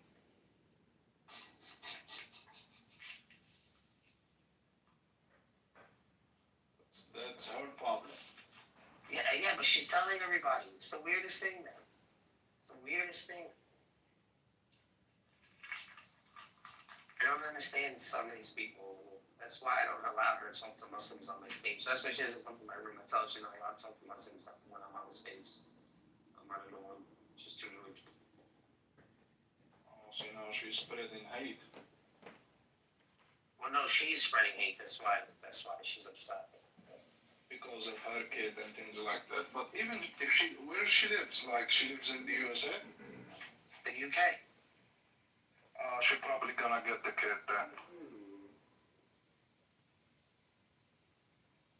I think she shouldn't be getting divorced over something like that. That's ridiculous. I'm just saying that, but I don't even understand why somebody would say such a thing. Such a silly thing to say, right? Yeah, of course she isn't, like she shouldn't, but like the laws like give her the permission to do so. But if she doing so, I think the Canadian government give the kid to the woman.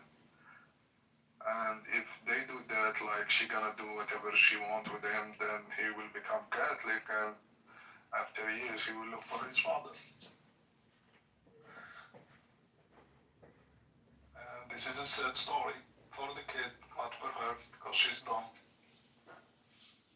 Well, if the man is a good man and he's providing for his family, why get divorced? There's something so small, right? If she wanted to get the kid baptized, and just take it one day to put the trip and do it on her own, right? She doesn't have to make a big deal about it. But it kind of send the message how things will go, like along the way. Like if you disagree with this point, then you will disagree with the further points, or she's trying to make a stand. So she wanna raise her son like. Does it make a difference at this age whether he's baptized or not? I don't think it does. It doesn't. No, for the kid it doesn't, because he's not knowing and he doesn't care, to be honest. Feed me, change my diaper. That's it for his kid. That's it. Exactly. Yeah. For the kid it doesn't matter, but for her it matters.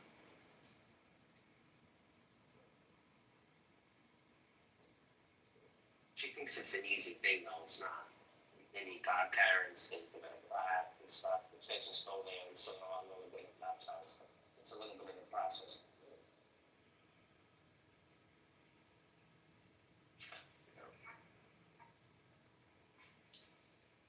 Anyway, Megatron, I read the verse. It's in the comment section. And you know what? There's a beautiful verse. He says, "So they will not strike your foot against a stone. He's sending his angels to protect you."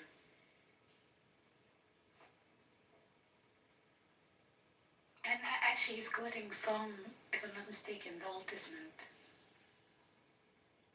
The one that I'm speaking about. So God is, in his prophecy, saying this Messiah, not a stone will harm him.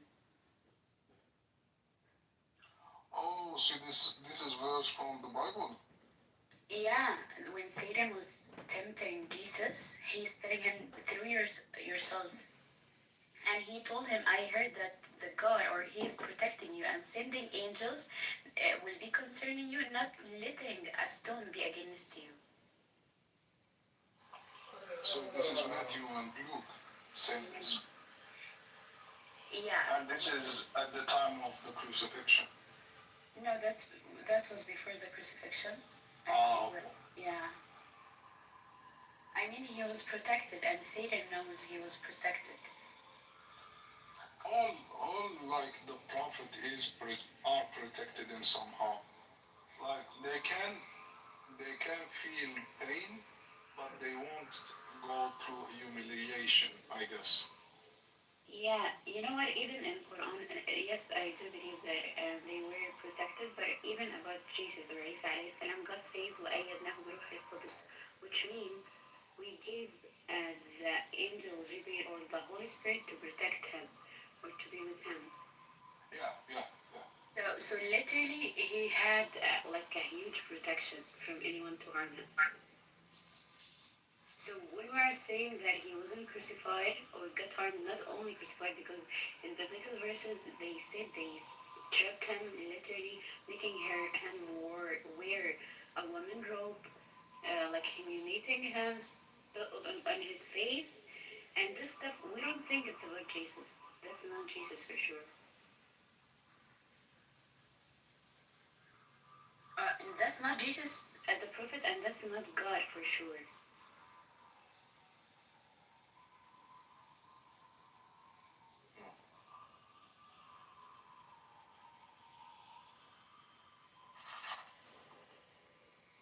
Screenshot.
What's your point? Do facts actually relate to each other in reality, or if they don't, can they explain each other? Yes or no? If facts don't relate to each other, then can they explain? No. Okay, so, and if there's no reason, like metaphysical principle for why they relate, then the relation would be arbitrary, right?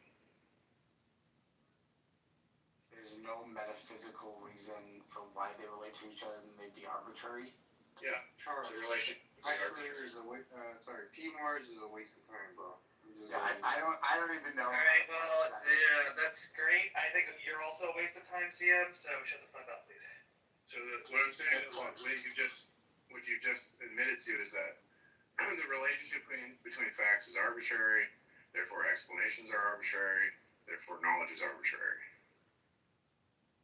So that's the demonstration of tag, right? That without God, facts are not. I didn't admit to that. I wasn't even sure what you were saying.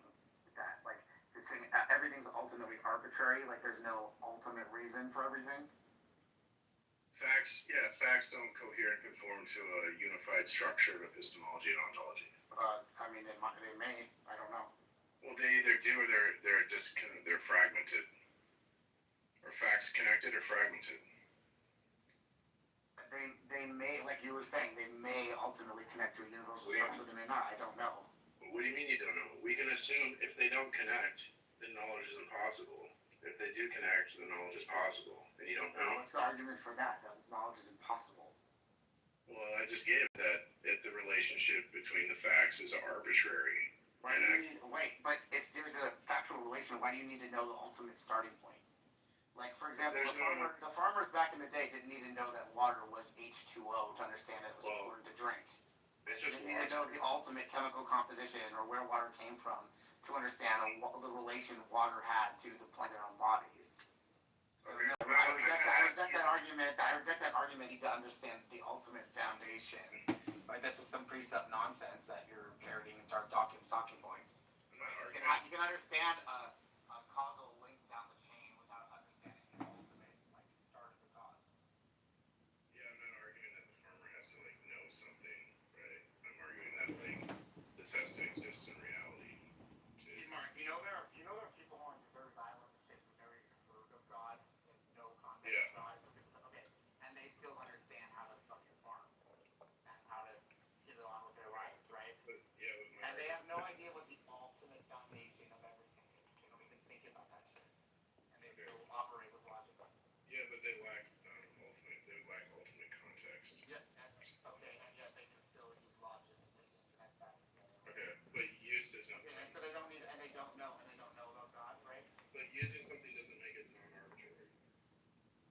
You can use something and be arbitrary. It's not arbitrary. They still know what the ultimate foundation It is definitely arbitrary. It's definitionally arbitrary because there's no reason why one fact would connect to another fact, so it's arbitrary. No,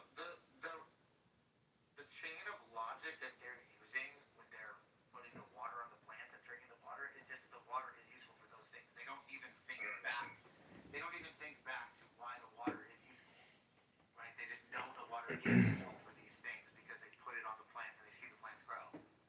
They don't need to understand that the Christian God or whatever, Muslim God, whatever ultimate cause of the universe is. If water making plants grow doesn't conform and cohere to a unified structure of ontology and epistemology, then the relationship with the fragment is disconnected. And so there'd be no reason that they connect to each other. And so it's not like it wouldn't work, but it would be arbitrary. Because they would have no reason to think that there's this connection that they believe in. Even if it ultimately came from nothing, that doesn't mean that they wouldn't be connected. Yeah, it does. Because they would. How so? Because they would ultimately be like fragmented facts. What's the argument for that? This is definitional. It's like if they're either ultimately. No, perhaps out of nothingness, water was created and plants were created. But it's a unified Logically description. possible. But you're describing unity, but not describing the unifier. Why does there have to be a unifier? Maybe things just naturally just have unity. Like if your God, P-Mars, if your God exists, he naturally, as at the start of the universe, has all of these things programmed in him. Logic, understanding, right?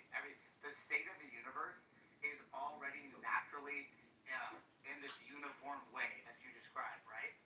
So you could just remove the mind, remove the God, and just take this uniformity, the very uniformity that exists in your God, right, at the start of the universe.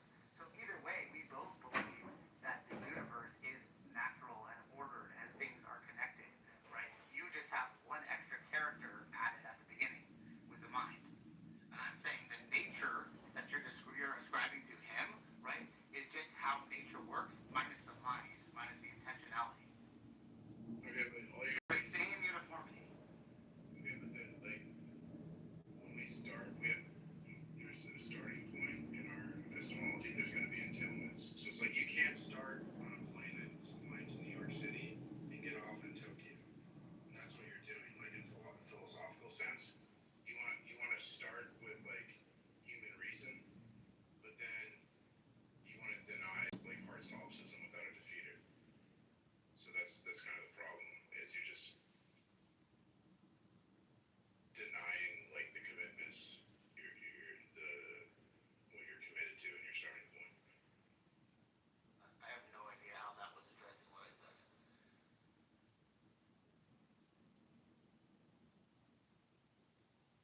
You start your system starts disconnected with your mind disconnected from the world. My system starts with them connected. Says who? The starting points in our system. P-Mars, if your God exists and he's all powerful, could he create beings who just understood that plants need water and they didn't understand any prior connection, but they just simply understood that? The same way your God just simply understands things without having any prior connections himself, right? He just exists at the start of the universe and he understands all this shit. His brain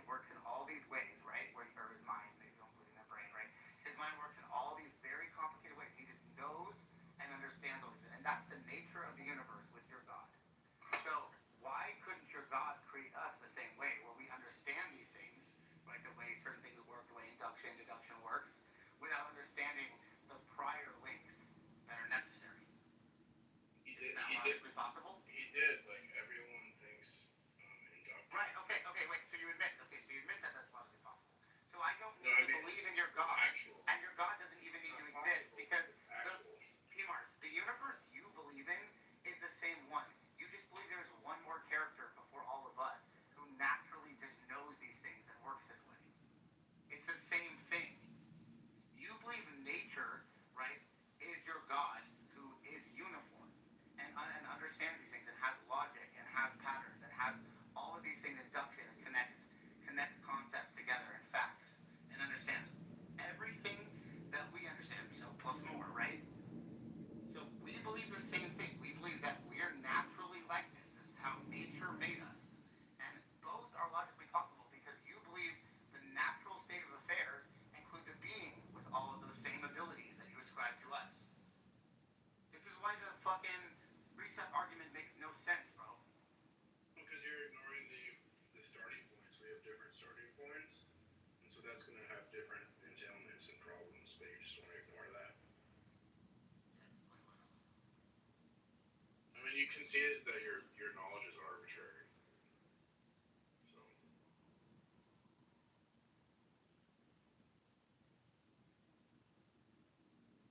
Knowledge is arbitrary. That's hilarious.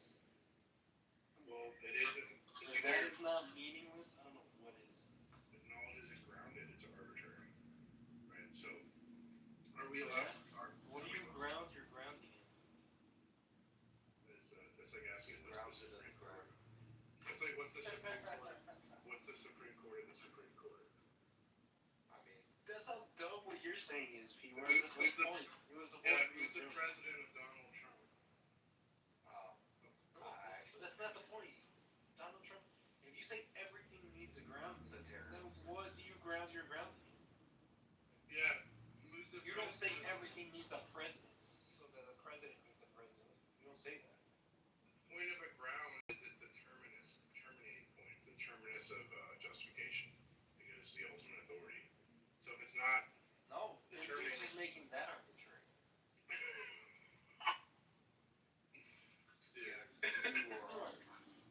Everybody sees. Your God is arbitrary. We don't reason for him. He's just there. I mean, that's all you guys just do arbitrary debate. So that's not like, what does it matter then? You're fine with being arbitrary. That's not an insult. You said knowledge is arbitrary, but our knowledge is arbitrary. If it's not grounded, it's either grounded or it's arbitrary. I ground my knowledge in Jesus. What do you ground your knowledge in? Facts. Facts. So your knowledge is arbitrary. It's the opposite of arbitrary. It's grounded in facts. That's arbitrary. How is Grounding that knowledge facts in Jesus is arbitrary. No, because Jesus provides a reason for like why we do things. Because he's like a concrete. No, he doesn't. Because Definitions for these two words. These are big words. The definitions for these. like so. Tell me the difference between grounded knowledge and arbitrary knowledge. Grounded One knowledge. of them, he mentions Jesus. If your knowledge is grounded in facts that would cohere and conform to a unified structure of ontology and epistemology, if your facts are ungrounded, they would be fragmented, disconnected. Okay. Tell me if you agree or disagree with the following definition of I'm doing. The definition that I think is grounded knowledge is belief that is supported by reasons, evidence, or reliable method. So you explain, defended, and tested, you fit into a broader system of understanding without contradicting. It connects to something outside of the belief itself, so logic, observation, or what we consider reality. So that would be my definition of grounded knowledge. Arbitrary knowledge, or arbitrary belief, is something accepted without a sufficient reason, or where the reason given is random, irrelevant, or interchangeable, so it lacks all connection to evidence or logic. It can be different but no loss of justification. There's no way to defend it over an alternative. Do you agree or disagree with the following definition I gave?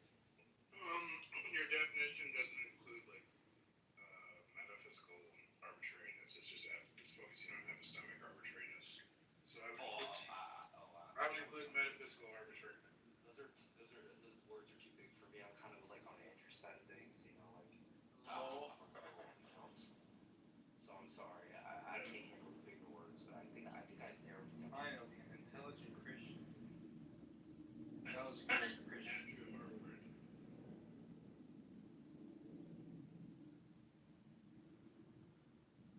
So yeah, I did agree with that. I agree. Was the symmetry break between arbitrary and not arbitrary, Mars? If it's just Jesus. yeah, no, it's not like you guys should know this shit. This is like basic debate. Some of these arguments. There's no epistemic reason, or there's no like metaphysical principle that's a reason as to like why it would exist, or and why you would be able to know it. But the reason is arbitrary also. Like you can believe that reason is true and other believe other reason is true also. So the reason that you're making is Like are your parents cousins? The test is ask this question: what makes this belief this one instead of a different one? There's a clear, non-random reason it's grounded, not as arbitrary. It's very simple. Exactly. So I believe facts are connected because of a metaphysical principle in the triune God, right? He connects facts as all Jesus upholds and sustains all facts. And it's like, So it's like, and if you don't agree, if you don't believe in Jesus, then what would uphold and sustain all facts? You know? I told you it was Jesus. well, I don't believe in a triune God, so that's also there. Oh damn, you're gonna go to hell. I'm a Unitarian. I know. I know. If a Unitarian, then logic would look like this in a Unitarian situation. If A, then A, premise 2, A, conclusion A. That's Unitarianism. Is it? Not very accurate.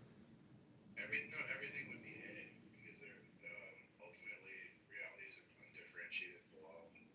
So ultimately everything is A. Well, there's only one God, right, Mars? So you need ultimate unity and ultimate. Wait, Mars, is there only one God? Mars. Yeah. Say, what's his name?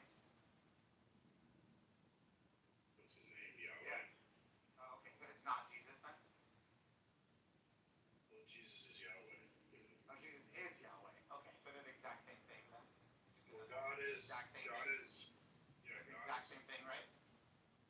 God is the Father, the Son, and the Holy Spirit. You can't like separate them. Wait, no, I asked about Yahweh. Is Yahweh the same thing as Jesus? Yahweh is Jesus, the Father, and the Holy Spirit. That's Yahweh. Oh, okay. Yahweh is Jesus. So Yahweh is the exact same thing as Jesus. You can't separate the persons. Right. So tell me, so say it out loud. The Father is the exact same thing as Jesus. The exact same thing. It's not the exact. They're different. Oh, they're not. Oh, they're different. Oh, they. Oh, so there's two gods. I think you're forgetting that, like. Oh, we'll get to the third one. Yeah, we'll get to the third one. They love to culture atheists. Well, it's a false. Yeah. We'll get to the third one. But let's just look at these two. So Yahweh is Jesus. They're the exact same person. They're different people. It's a false either or, right? So it's a both and. Mars. Did Yahweh get nailed to a cross? Yeah, did the Father die on the cross? You know, it'd be a miracle if these guys could make an argument. Hey Mars, did the Father die on the cross? That's funny coming from you. Who want to run the fucking precept script? Well, Mars, did the Father die on the cross? Did the Father die on the cross? P Mars? The precept script showed that. Did the Father die on the cross? P Mars? What you're saying arbitrary. Christian answer. Yeah. Did the Father Here, die I'll on the answer cross? for him. If you want to talk. No. No, right. Oh, so they're different because one of them died on the cross and one of them didn't. So they're not the same thing. Yeah, but you're arbitrary, so it doesn't matter. Right. You're right. None of this does matter. Thank you for admitting that they're different gods, Mars. Welcome to being a polytheist. Hey, lots of people are polytheists. It's okay. Well, Charles is evil. You just majority Charles is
pretty sure the chair is real.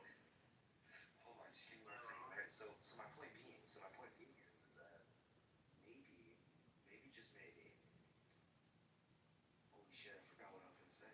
Dude, I like the shit. We're gonna give me the Molinist metaphor, where like, oh, you become the mayor, but you're still you, but then you stop being the mayor. Yeah. But of course, that's a heresy too. You don't want to say that because then that's just God role playing, right? Okay, Pretending. here's what I think we should do with Mars, okay? I just wanted you to include a little thinking here. Instead of trying to convert it to atheism, I say we need to convert it to Unitarianism. And then from Unitarianism, then we can break it down. The same shit. Unitarianism is atheism. Basically the same. It's basically the same, yeah. I mean, he just tapped out of the Trinity argument at like records. Aren't you on these debate rooms like every fucking day, P-Mars? Come on. Yeah. I'm the best.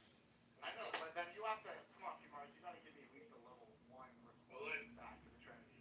I also read. I don't just sit around bullshitting. I also read. Oh, it's good. I'm glad that you read. Very few people read these days. I'm glad you're not. But you don't read Trinity arguments? In the land of atheism, the man who read one book is king. Here, Charles, let me try to debate. I'm not gonna try to turn it. Let me try this. Okay, go ahead. Alright. Shit, okay. So let's outline this. The Father is God, the Son is God, Gospel of John 1:1 says the Word is God, the Spirit is God. The Acts of the Apostles, chapter 5, verse 4, right? Equate like the Spirit with like God, but also Jesus prays to the Father, and they're distinct, and the Spirit is sent by both of them. So the conclusion, knowing all these factors, is that there's one God, but there's 3 distinct persons, which is why we have the Trinity, right? Why would it not be like this, Charles? Why would it not be triune? So I'm gonna ask you now to define person. So like, Go ahead and define person for me. divine person, Yeah. that's arbitrary. You can't tap out that quick though. Come on. I could do it. If you want to be atheist, and I'll give you the Trinity. So here I got you, Charles. Definition of a person would be the distinct center of a consciousness or a relation within. Oh, so there's 3 distinct consciousnesses. Right, and your God is the mind, right? Well, I mean, So then there'd be like I 3 said, distinct the Father minds, so and 3 Spirit distinct are 3 beings. They're not just share one essence, so it's one God and 3 So persons. Christian, does Jesus represent of what it takes to be God? It's 3 distinct seats of intellect. Holy shit. 3 distinct seats of intellect. Okay, so 3 different minds then. Right. No, it's So not. then It's now not the question is, does Jesus have 100% of what it takes to be God? It's one mind. Does Jesus have 100% of what it takes to be God? Are you asking me or mine? Either of you. Who wants to do it? You're, Does Jesus have 100? Does Jesus have 100% of what it takes to be God? you keep separating the Trinity, so you can't separate it. According to you, that's the point of the argument. You can't just say I can't separate it. Well, if you separate it, then Yeah, I'll give you're that. strong man in the position. But you can't say the Trinity doesn't make sense because then I lose the If we argument. say, if we say, Okay, now does the Father have 100% of what it takes to be God? there's a problem with I read, so this guy doesn't really say. Yes. Oh, yes. Okay, now is the Father the same as the Son? They're the The same. Son has the same, It's not- the exact same divine essence. You're thinking over it. It's Oh, okay, so they're the same essence. Now, what does the essence mean? Go ahead and define essence for me. Yeah, I got you. Essence in this view, fuck, I'm not sure. I would say the fundamental oneness of a thing. So it's like the set of actions. Okay, so you and I share the essence of being a human. Are we the exact same? Are we distinct? You and I share the essence of being a human. Are we the exact same person? Are we different? Well, we're different. Right, okay. And we would be counted as 2 different people, right? Because even though we have the essence of human being, we have distinct minds. No. Do we disagree? No, of course not. Of course not. What's the argument for that? It's just our. Okay, so you did better. You did better than They. Yeah. So you at least knew how the dialogue tree goes. See, I tried. You see, I'm not a Trinitarian, so yeah. You do share.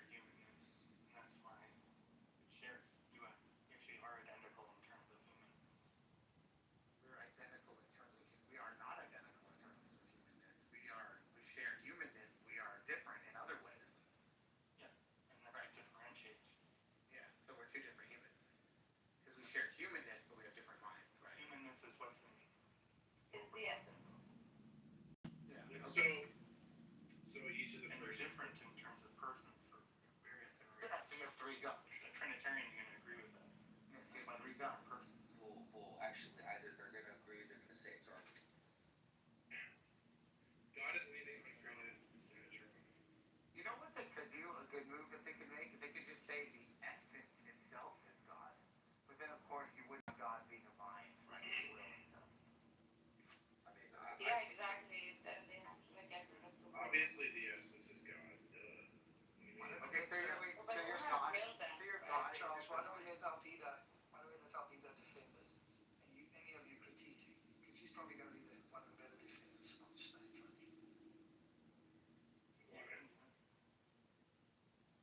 So Alvida, do you want to defend it so we can all listen? And Charles and Marcus and Christian and whoever else can challenge the notion that you presumably the challenge for the people who are challenging is that it's incoherent. So is that the challenge, or what's the challenge against? Well, it's either incoherent or it's blasphemous. Yeah, But there's ways to make it. Yeah, there's ways to make Yeah, but I it. think typically that, Charles. Okay, but that's what. Okay, if you concede that, then the blasphemous thing is a weaker claim, right? Because typically this thing, I'm not saying for you specifically, but typically people want to claim that this is somehow incoherent. Well, no, like you could do partialism. Incoherent. Right, you could do partialism. You could do what's the one? Monism. Right. There's Well, ways to make Alvida, it what make he sense. does. Let's see what Alvida does. But then, yeah, I think if you're going to retreat to, which is fine, one can, I guess, that is blasphemous, that's going to be a weaker claim against the Christian than it's incoherent. So I don't know if Alvida wants to It's incoherent. It's incoherent given that they view. I forget the term. Well, Charles, can I give you a better term to use? How could you call it blasphemous? You're not a Christian. Wait, hold on. Let me give a better term to use for Charles. Charles, use logically inconsistent. It sounds better. Well, it's logically inconsistent given sort of that they defined. believe partialism. Whatever words you're going to use. What's the key? Monism, partialism, monism, and what's the third one? I'm trying to remember. I'll go against Christian. What's the third one? Modalism. Modalism. Yes, yeah. Go ahead, Given Alvida, why that, don't you defend your view? Tell us what yours is. Yeah, And then usually get take the guys. monarchical roads of identity. Well, just explain to everybody, because I don't remember what that is. The father is like, this is sort of an analogous, but the father's like a big G God, and the person's a little G God. They share in the same substance God, but the father has like a particular relation that the other two don't have, and that's a deity, and that's what differentiates the kind of title that's used for the father. Like, what's it called? I always forget this word. It's like when you go, the president spoke to the president.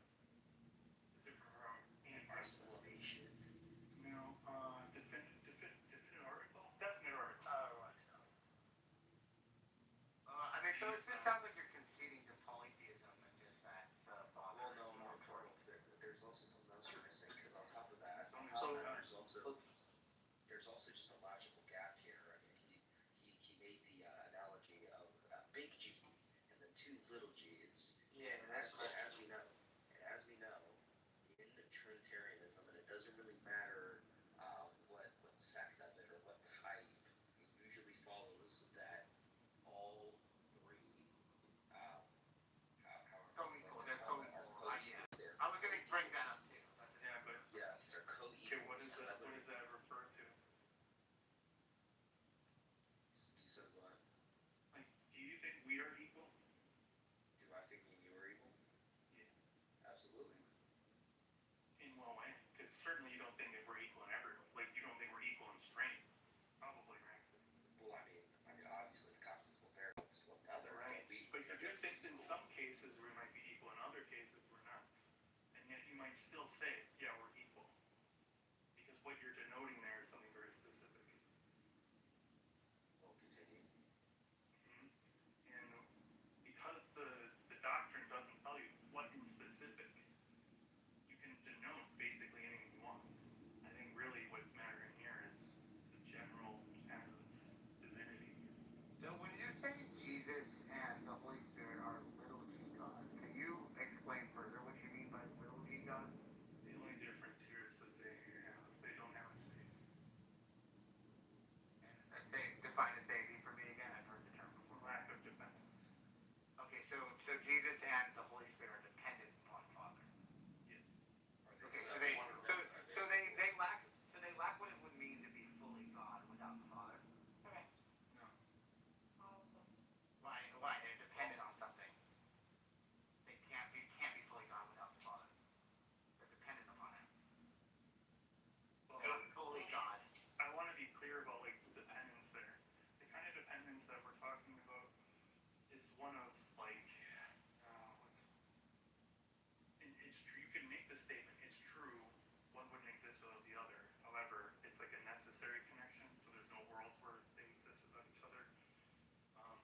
Christian does it. But Christian, you go. Christian, you go. I've been talking for a while. You go. No, it's all good, it's all good. Go ahead, Christian. You're both So presidents. now you're going to have to define your words. You're going to use words that Alvina's going to object. What I heard was, hey, the scripture doesn't make it clear exactly what is identical or whatever it is. And if he takes a particular thing that's identical, you're going to have to show him why he that. And if you're appealing to some notion that other Christians have, you're going to have to show him why he should change his view or something, if that's your line to take. But you go ahead and do it, but you're going to have to define your words so that you understand what he's saying. He says the same about you. Otherwise, you're just going to not address what he's saying. So go ahead. No, fair enough. Okay.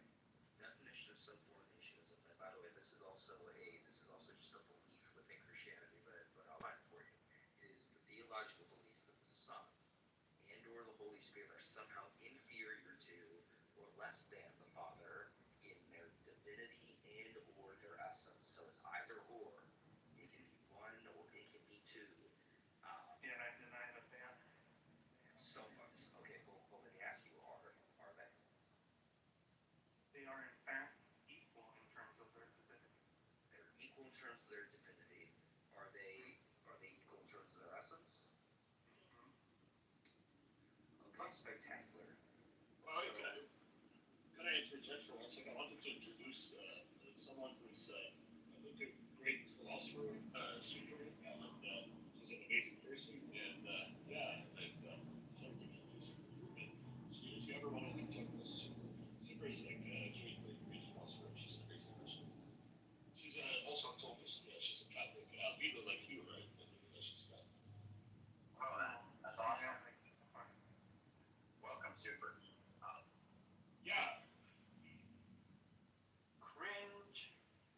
That's cringe, yeah. So have I dispelled of your charge of subordination? Oh yes, my belief continue. Okay, so just to clarify, because kind of off straight off, you're saying that the Son and the Holy Spirit are equal to in both divinity and essence. Yeah. Okay. So can you give an argument for that? Well, we look at the traits of each one that require divinity, and we ask ourselves, do they have them? And the answer is yes. It's just obvious. Well, what traits? What traits? Omnipotence, omniscience, benevolence, the typical classical theist traits. I don't really think you need much more than those three, though. I think that would be sufficient. Well, I'm going to tell you why that doesn't really follow. You're saying that the specific traits of defining divinity, or what it seems like to be something of that, is just totally wrong. Because number one, divinity may be just relational or functional. It's not necessarily trait based, and trait ultimately contingent, and they're conceptual constructs, right?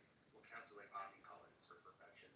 These specific traits that we would dedicate to a God, as an example, right, vary by theological and philosophical framework. If our understanding of traits is limited or human constructed, right, like defining divinity solely by them is just I don't want to pull what Mars said earlier, but it's just arbitrary, right? Like I'll give you an example. Yeah, I don't accept quite a bit of what you just said, and I don't think you can give an argument for anything. Really? Yeah. Well, then what makes you to believe that traits would be able to define essence for these? Well, I mean, you see, do you want to actually argue any of those points that you made, or do you want to just push it back on me? Yeah, because I mean, if you Because if you're not willing to argue them, I'm just going to dismiss all of what you said.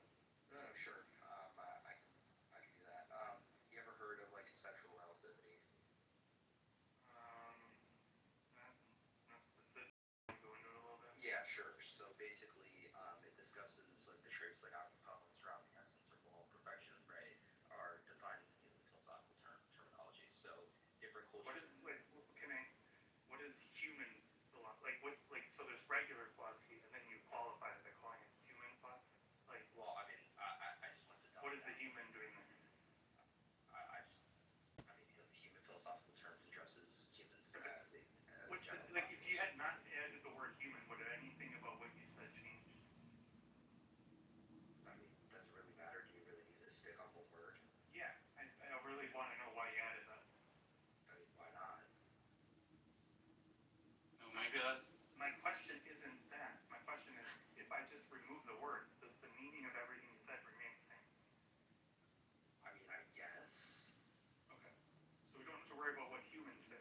just like philosophy or something. Yeah, sure. We'll put it to that. So different cultures and religions would define divine very differently.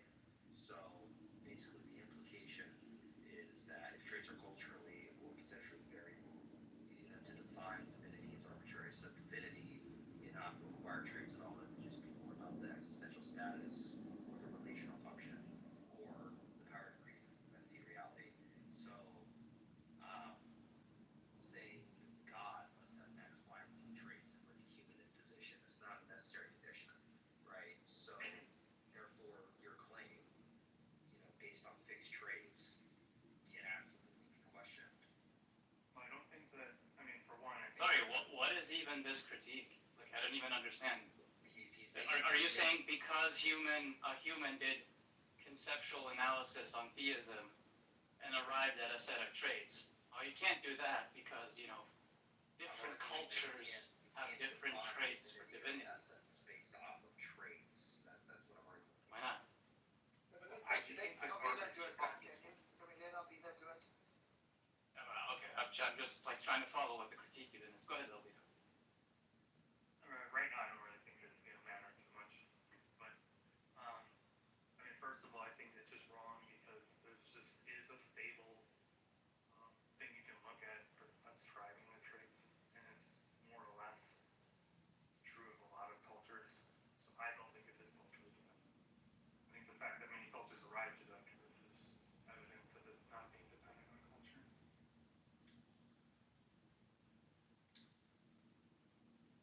Well, I can also give another argument, but we don't have to stick on this, like to keep on. Like I'm just. I don't think it's going to change a lot. Like the question, like even if it is relative to my culture or my theology or something, that doesn't make it less true. Because within that context, it is true. We can move on. Some other stuff.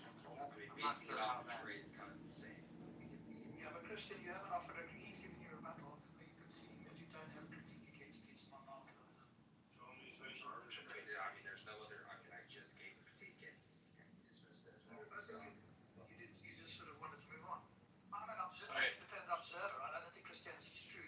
But you didn't critique it in any way that I went, yeah, you made a good point there. I'll be in trouble. In fact, he responded to you. And you said, let's move on. I mean, that seems like you're conceding that you don't have any objections against monarchialism. Do you want to do But like even the critique itself is like, well, you can't define it like this because different cultures have different ideas about divinity. So what? Maybe you could give Like different cultures have different ideas about logic and ethics. Does that mean that we can't say that, hey, what I mean by ethics is this because different cultures have different understandings? I was just asking if conceptual relativity.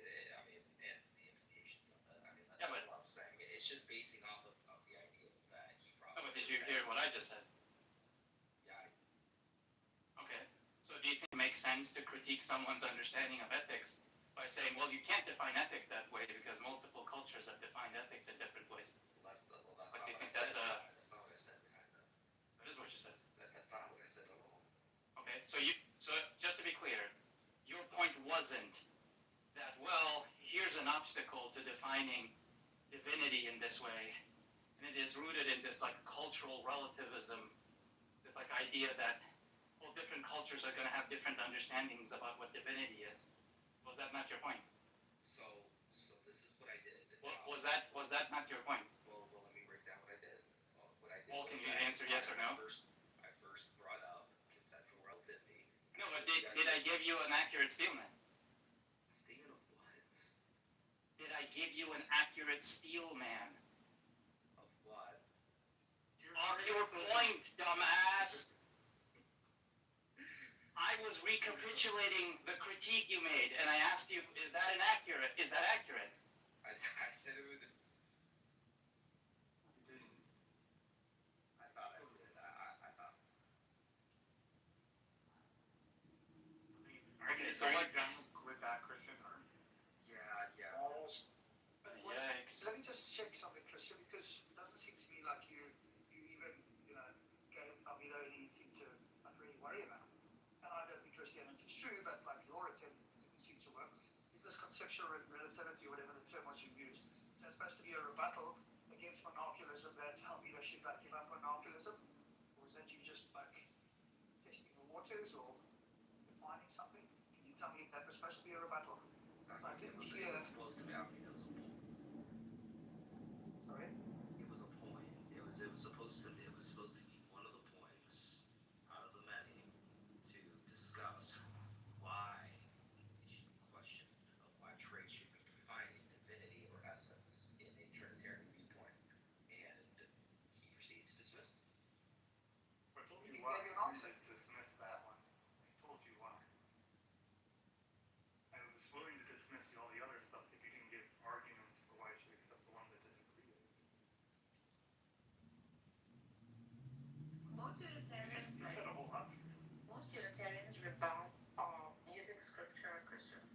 If you want to use scripture to like disprove the absence of Trinity, that's not a good option, I think. That's not gonna work for me though, because I don't believe in Trinity for Scripture.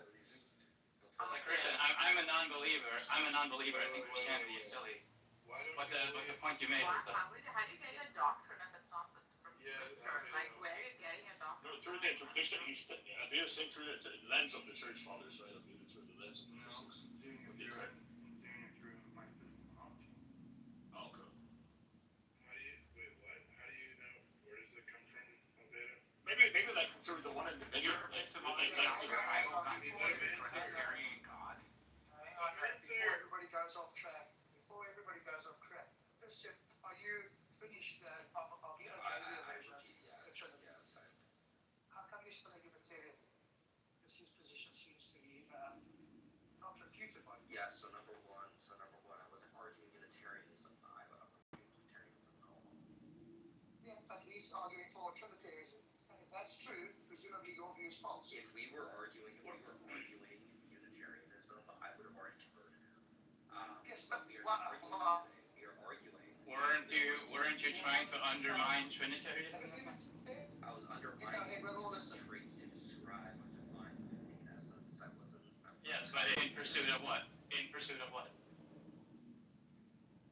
Honestly, I lost track. Yeah, honestly, Christian, like I'm on your side. I think the Trinity is total nonsense, but like I still didn't really follow what you were saying either. Charles, No, I'm not. If you cry again, I'm moving you down, be honest. Well, you're the head bully. Charles, you want to have a crack at That's it? right. You want to have a crack at it? I mean, I don't know If because we I think kind of it's did, nonsense, and presumably by nonsense, Albedo essentially hand waved my argument. It was like nobody cares about that when I mentioned that. What was your argument? I'm on your side. I gave the argument that Jesus experiences, in pursuit of a larger argument, that Jesus experienced dying on the cross, right? The Father did not. So, Right. there was that minimum of qualia of experience I had that the Father did not. They definitely had different mental states as well. Jesus thinks, I have to die on the cross. The Father of one has an othering about someone else needs to die on the cross, namely his son. Right? They 100%, they have 100% of what it takes to be God. Right? And they do not have the same mental state. Even if they agree on the same goals, they cannot have the same mental state just due to the laws of logic. So, I mean, for all of those reasons, you're going to end up with polytheism, unless the argument he was making with the little g God, then you're going to have partialism. And I put something in the chat, too. There's so many things there that Because you made an argument about aseity. Well, maybe we can focus in on one thing. What about this what about this mental state business? Well, let me just dispense with that real quick. Omniscience is possessing like all the true propositions or whatever. It's certainly at least typical convention on that. It has nothing to do with knowledge of experiences. It's knowledge of propositions. But it's not, I don't really just, care it's about not just that, because Jesus also had a quality that the Father didn't have. I don't care. I don't care. No, but qualia, what he's saying is that qualia isn't the type of thing that the Father knows. Exactly. Like it's not the kind of knowledge Father has. He can't have it. Yeah, right. That doesn't undermine omniscience. I didn't say it undermined omniscience. I'm saying they're not the same being. I'm saying they cannot be the same being. They are different beings. Why You're saying if the son has some quality or some mental state that the father doesn't have, they can't be the same being. Look, nobody. Okay, well that's the being there. I'm not gonna like see why we have to set that, but clearly like we can say there's a distinction, which obviously like all Trinitarians accept there's a distinction between persons. Right. But he's saying something more than that. Obviously, he's saying the distinction is substantive enough that they can't be the same. Right. The same thing. And I want the explanation for that. That's the rub. So give like the argument for why that makes them, the fact that there's any distinction means that they're like a different substance. You think they have different minds? Hold on, you added substance. I didn't say substance at all. I don't think you have to think they even have minds. The church father like. Well, what does it mean to have a mental state? You don't have a mind. I don't think you have to use those words either. Why not? But then that should be where you're saying, hey, I don't think they have mental states at all. But that's what you should be saying. Which is impossible because Jesus had a full human experience. Within that, in your book. I mean, right now, you what can I'm trying to say define is what you what want. the creeds demand of a Trinitarian does not include like ideas of mentality or things like that. Of course not. Although they're not going to include my arguments that. If you don't It's not mind, about your arguments, bro. although oftentimes when we talk about like we're in 2026, we have lots of concepts that we are gonna want to implant on there. When we talk about persons, almost always we think of persons of having minds, and so when we think of Jesus or the Father, we think of having a mind. You just don't have to be committed to that to be a Trinitarian. Right. Well, okay, then let me just ask. No, sure, but I agree with that. Just saying what this guy is providing is something more than that. He's like not just saying here are some violations that you can't hold, or here's some commitments you have to hold. He's saying, well, here's a conceptual analysis of the Trinity. And like it doesn't work to just say, well, that's the church father said this about being a Trinitarian. That doesn't seem helpful. Yeah, and in fact, like I would use the Bible itself. Here, I'll read it out. You want to say that the fact that they have different qualia is obviously a distinction. But you want to say it's a relevant enough distinction that they're separate beings then. And where's the argument for that?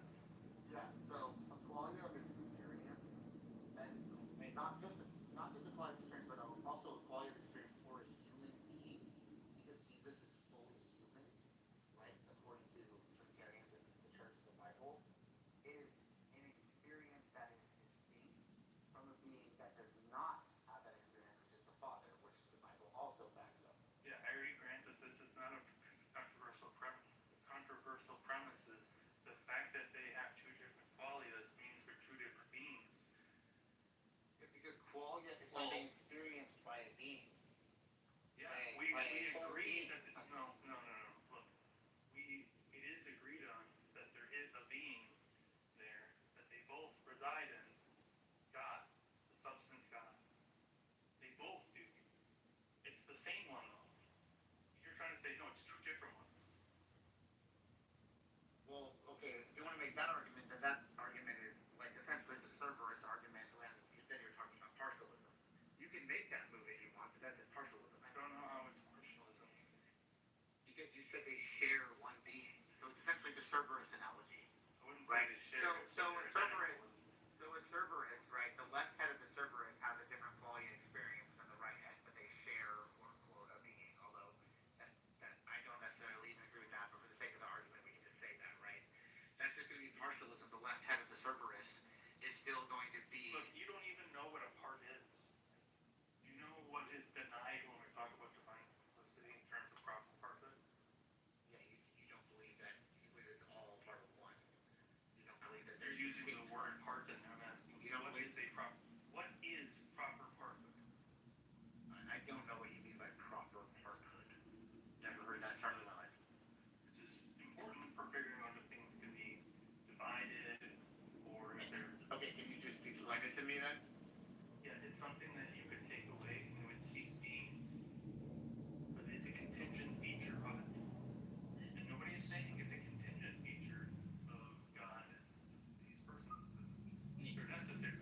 Right, and if they're not... Okay, so that was the argument I made earlier about atheity. So if you're saying it's necessary, then there's no atheity. Because it's a necessary feature. You said they would cease being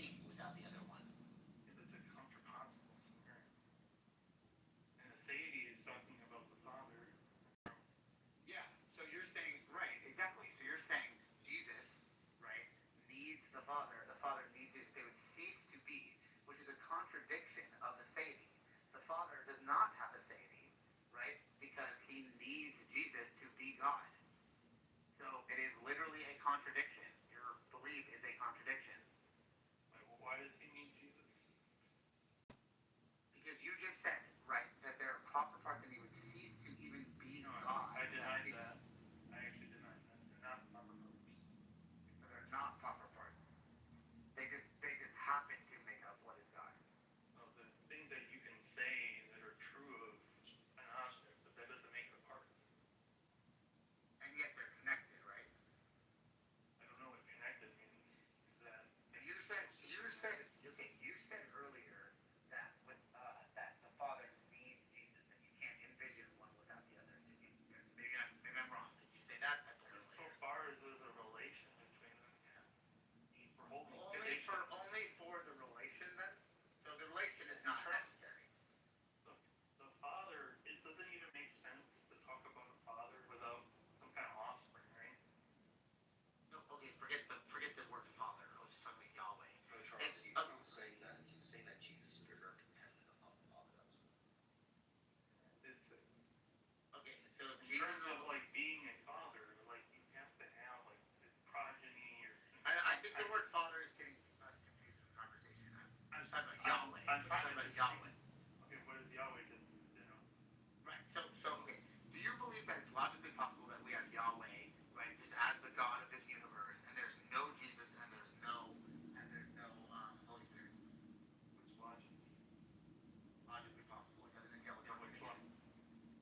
Well, Proper classical logic. I think logic is a subset of metaphysics. So I think that there could be many different worlds, metaphysical worlds, where there's different logics. Let me ask you that, Charles. I want to bounce off that for a second. If you're asking me about worlds that are like subsistent to logical relations, that's I didn't really tell you about the order of like the way the world really could be. Well, let me ask you. Do you believe that Jesus is the Messiah? Do you believe that the Father is God? Yeah. And do you also believe that the Holy Spirit is a symbol of God's power? Is a symbol of God's power. Yeah. Can the Holy Spirit be a symbol of God's power?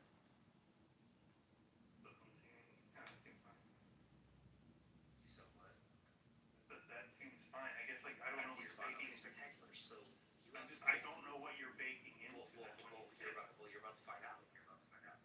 So with those 3 points being considered, and with the question you just asked you, is it logically consistent or possible for there just to be, the Father is God and then, the Jesus and, all that? Why can't there, in a logical consistency, I know in the Unitarian views, like, Jesus the Messiah, but he's not God. The Holy Spirit's like a symbol of God's power, but the Holy Spirit's not God. But the Father is God. I mean, you have all what it can take to be a Unitarian instead of a Trinitarian right now, just based off of the 3 questions I just asked you. Why does the Trinity have to be your set belief when you could just be a Unitarian? I do not understand what you're trying to tell me. Where is this criticism? Okay. I could be a Unitarian right now. You could be. I also have no idea what you're saying. You just filled like all 3 slots to be considered Unitarian. Okay. With the questions you just answered and the answers you just gave me.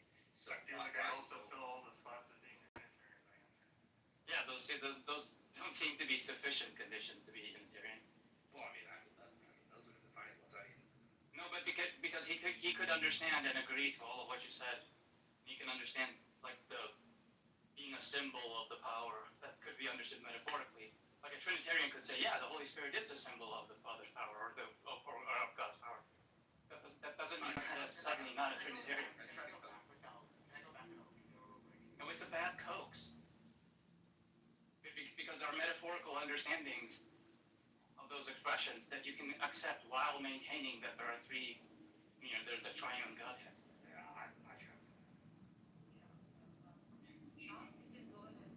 Yeah, okay, so we said that you believe that there are different potential logics. So like, do you believe that there's a possible universe where like A does not equal A? What scope of you're asking that possible? I don't even know because I take logical possibilities to be that I know. Are you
said to you, like, you don't have to go through this if, like, you're.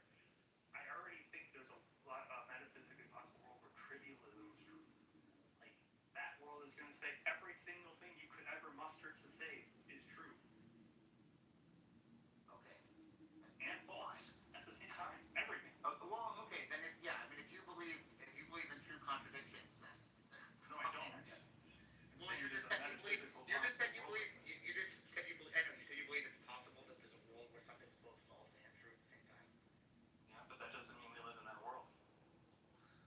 Well, if you believe that's even possible at all, then I can understand why you believe in the Trinity. I don't think You're operating of different understandings of possible worlds.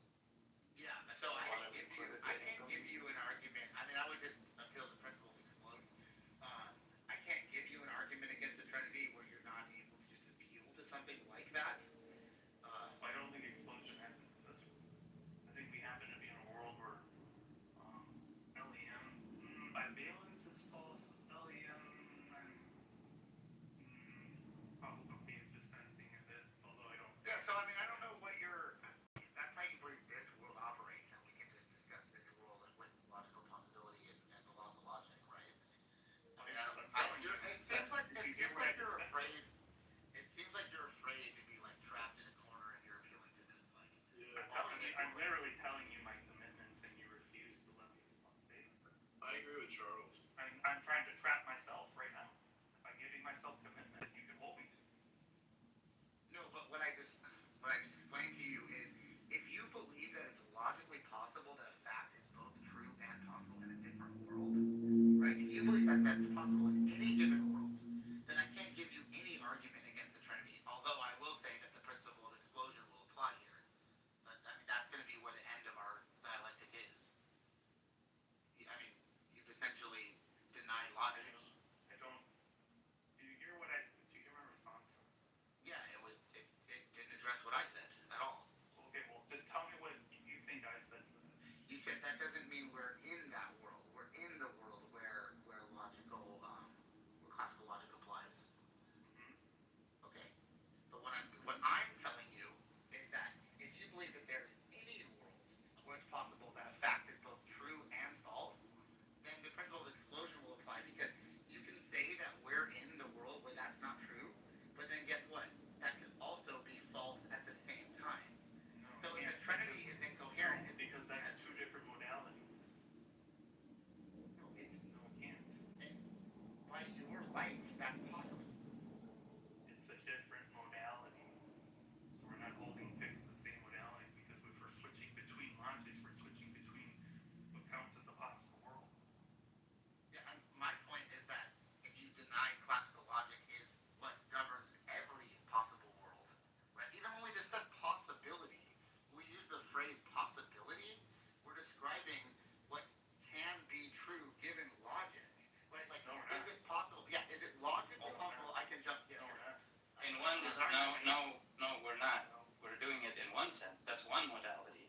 You can describe what's possible under logic. You can describe what's possible under physics. You can describe what's possible I was just about to say that. So, like, okay. Well, that's inconsistent with what you said earlier. It's not. No, I'm literally about to explain this.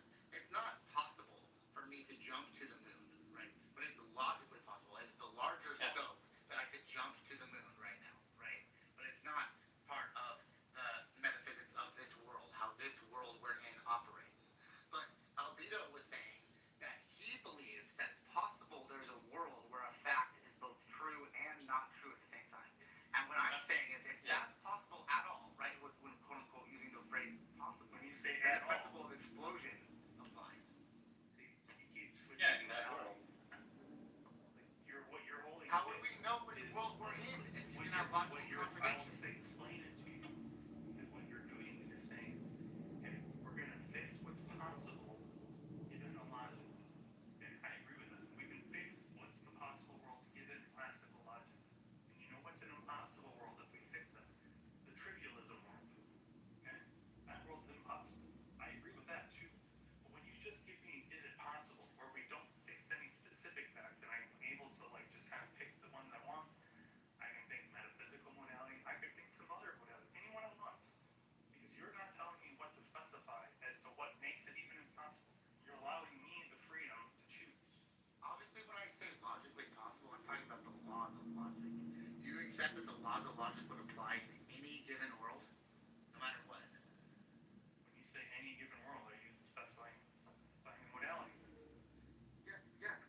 metaphysical modality now. We're moving to a different modality. We're not talking about logic anymore. You understand that now. Listen to me very carefully. We're not talking about logic anymore. We're talking about metaphysics. And in the metaphysical space, there are different logics that can be applied.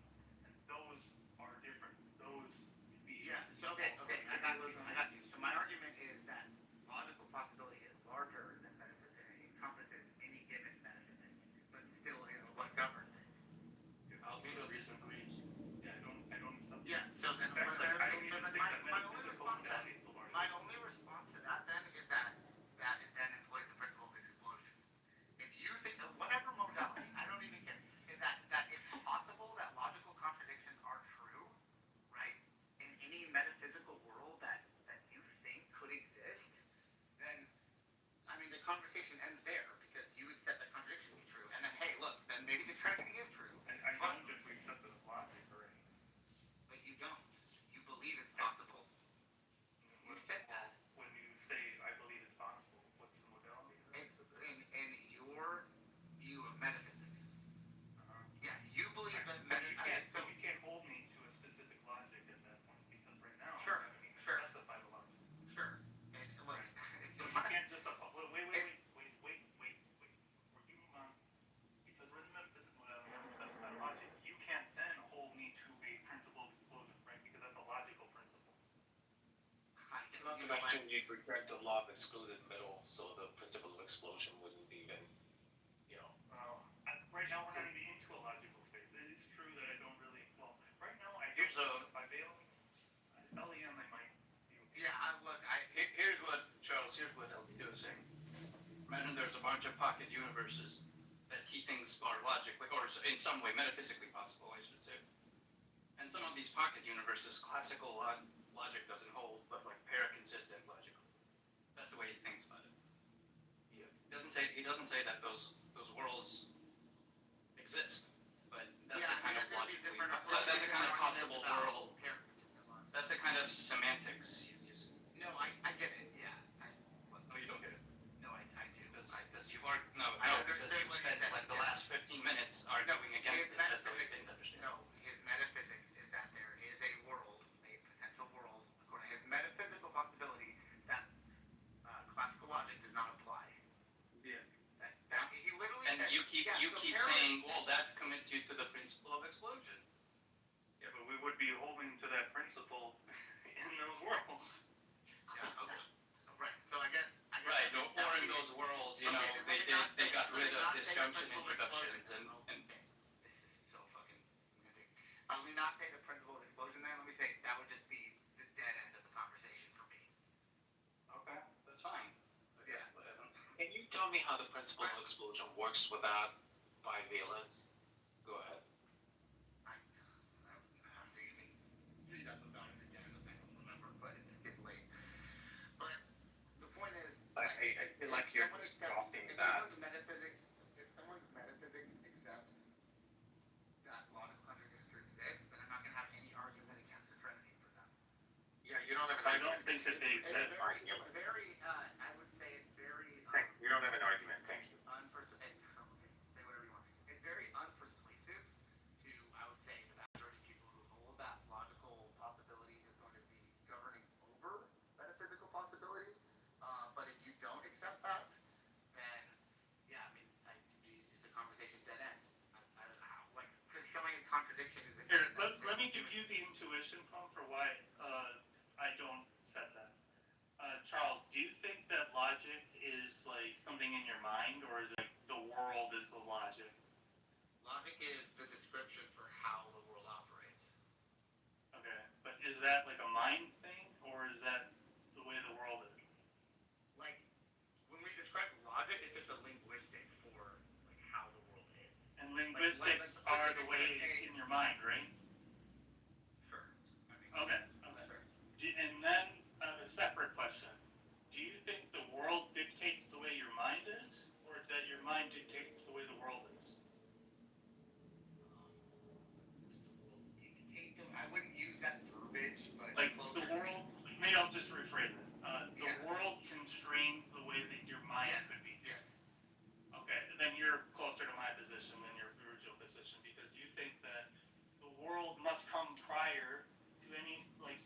terms of like language, and so if language is constrained by the world, then it can't be any bigger than the constraint of the world. So either it's the same space or the world space must be bigger. But no, you're both wrong. It's a unified whole. Any given constraint is going to have to follow logic. Because even to describe it as a constraint or describe any of these things, right? Any point that you're making, right? The counter could just be true if you're not following logic. Look, So I don't think you know what a logic means. You think you've got me like trapped in some specific point, right? But all of your points are relying on classical logic too. Like that your point means its point. Yes, it does. Do you think the words that you're saying mean the words that they're saying? Yeah, but what does that have to do with logic? Okay, so any argument that you're giving, right, that metaphysics is a bigger scope, is going to still follow logic. Look, Charles, what do you think it's required to be a logic? What counts as it being a logic? What counts as what being logic? Like, why isn't this shampoo bottle a logic? Logic is not like a thing that's like physically touched. No, I'm asking, what are the requirements to be counted as a logic? I don't even understand that question. Okay, you don't think English is math, right? Actually, in some ways it is. Okay, do you think that letter A is the same thing as number 1? No. Okay, because you have some idea that one of them is different and counts as something else rather than the other thing. Sure. Right, and I'm asking what makes something count as a logic? I'll just fucking tell you because this is like gonna go north. Look, logics have to have it's a system for deriving truths. Okay, me just saying a proposition does not tell you about derivation. You do not need to derive anything, even if you can.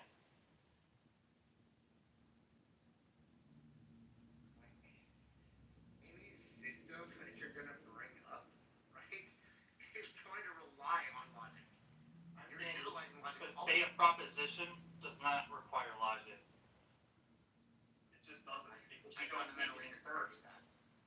Okay, what's the inference? If I just say there is a card, like why do I need to infer? Because when you say there is a car, there are the underlying assumptions, like car is car, right? There is refers to the specific location, right? The location is the If I grant you all of the laws, that will still not get you to logic. Those 3 laws are not sufficient for logic. You understand that? Yes, you utilize the laws to make logical inferences. Oh my god. Are you like combating me on this? Do you actually understand this, or? Yeah, I understand that you use the laws of logic. No. You use them. My question is very similar to, have you ever taken logic courses? I took philosophy like once in college. Okay, so not logic. Like the formal system logic. Well, I mean, it was like philosophy 101, so we focused primarily on logic, but yeah, I took that in college back in the day. Oh, 101 is primary logic. No, it wasn't primarily. I'm saying what the philosophy class was like primarily focused on was logic. Like A and B, not necessarily A. Like shit. Oh, yeah. Okay, well, that might be about logic, and that's fine. But that's what we did most of the class. I mean, this is forever. I'm not claiming to be an expert. You clearly know more about shit than me. But. Well, look, then just don't be so combative when I'm talking to you about this stuff. It's what you're kind of asking me to defend is like, well, tell me really why like 8 minus 5 is 3. Like, I'm not. Hold on, I'm not involved with that. I'm not asking you that. But isn't what you're claiming, Albedo, is that doesn't that have a isn't that gonna be it's gonna have a truth value, right? Like what you're saying, like the proposition. Yeah. Okay. Yep. So wouldn't that just that doesn't get you to derivation. That assumes logic.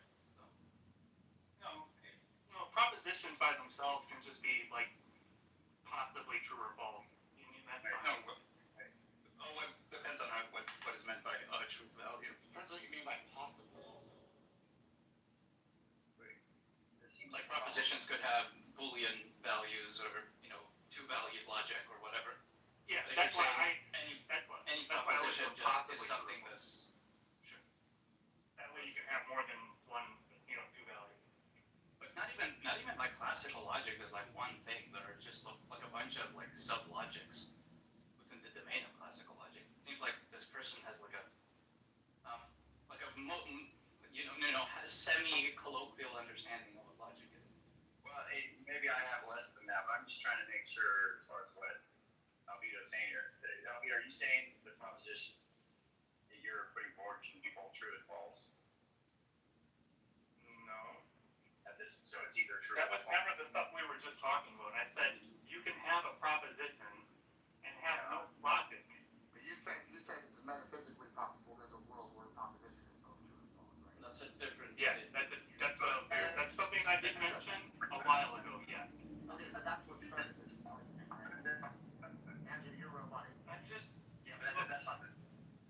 I don't know what you're trying to revert all the way back to that, Andrew. We can talk about that. Well, that's what we're talking about right now. No. I'm talking about Last thing I said back then, or No, within the last 2 minutes. No, the last thing you said to him about propositions don't require logic, or there's no logic. Sure. Yeah. I don't. So are you saying that the proposition can be both true and false? Did you say no or yes? Okay. So is that not employing law of non-contradiction? No. Aren't propositions supposed to be bearers of true value? Yeah. I think that's. Yeah, I thought they must. Or possibly either true or false. Yeah, but binary logic though. Yeah, but wait. That's what it means to be a proposition. But that's not what it means. But that's not what it means to be a logic. What does it mean for something to be true? That's different than time Here, That's irrelevant. not relevant to this. So you're saying you're saying that doesn't necessitate employing any logic or there's no logic inherent to that. Correct, because you don't do any inferences. But don't. Logics are about inferences. So if a proposition must have a truth value, and it cannot be both true and false at the same time, then how is that not? But I'm not saying that. I just told you. Wait, you're not saying what? I'm not saying it can be those things. I know, I just said you're saying that it can't. Like Albedo is saying this is not a requirement. But what you asked him, Andrew, was do you affirm this? Correct. Like you're asking Albedo, do you think that the law of non-contradiction holds? And he's responding yes. But what he said to you that you misunderstood, he's saying it's not required to for the proposition to just hang there in a vacuum. You're not required to accept it. No logic is needed to kind of for the proposition itself. But what you asked was, do you affirm it? So when you ask Albedo, can a proposition be true and false at the same time? When he says no, he's not saying it's not possible for this to be. He's just saying he personally thinks that the law of non-contradiction holds. Yeah, I think that's a true up.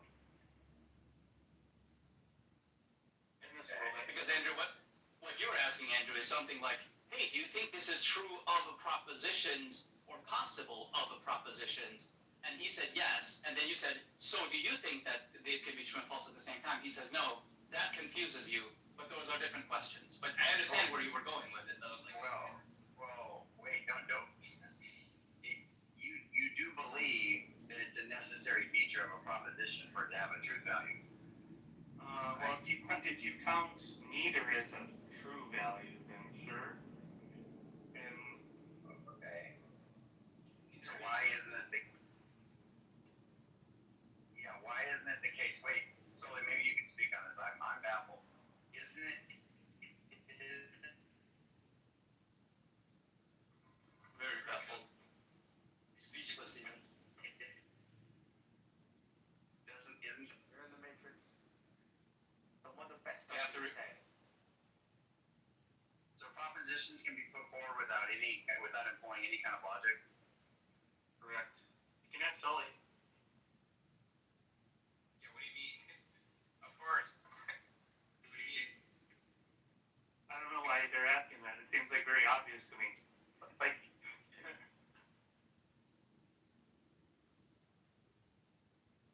It's just a point proposition. It's kind of like saying, Andrew, like, can you just put forth a number, like 34? And you're like, yes. And then you're asking, well, can I add to 34 so that it becomes 38? And then someone, yeah, I think that's like how the addition operator works. And you're like, oh, so do propositions require, these laws? It's like, think of the proposition as the number. You can just put forth the number, but the formalism, like the formal structure that you then use to manipulate those numbers, you don't have to agree to some specific. It's not entailed that you apply classical arithmetic to those numbers. Like you can use some other formalism, some other formal framework. But the number itself can just be put out there in the world. 36, okay. But what can you do with 36? Oh, that's where the formalism of, you have this arithmetic or that arithmetic, in classical arithmetic, you can't take the square root of a negative number, but in complex analysis, you can. I get what you're saying, but like from where this conversation is, I'm not sure how that relates to what we're talking about. Yeah, that's completely. Well, it was in the stuff like this, like the tangent comes in somewhere. There was probably some point that was disputed and some term that was not understood properly, and then you get into these tangents. Assuming it was some free But stuff, yeah, like, in order to predicate. no, it wasn't. This all kind of stemmed from Sully because I said that metaphysical modality was broader than logical and they lost their minds. No, they did. But Andrew, does that analogy make sense? Well, I heard what you're saying. I mean, Did the analogy make sense? with the albedo, most of the time people are just going to want to say, like, you're talking about the wrong logic then or something, right? Like, so you should actually adopt a different logic for metaphysics if you think that, No, it's but broader that's. than logic. Look, I'm open to like people giving arguments. At least I tried to give Charles the intuition pump for what I'm doing.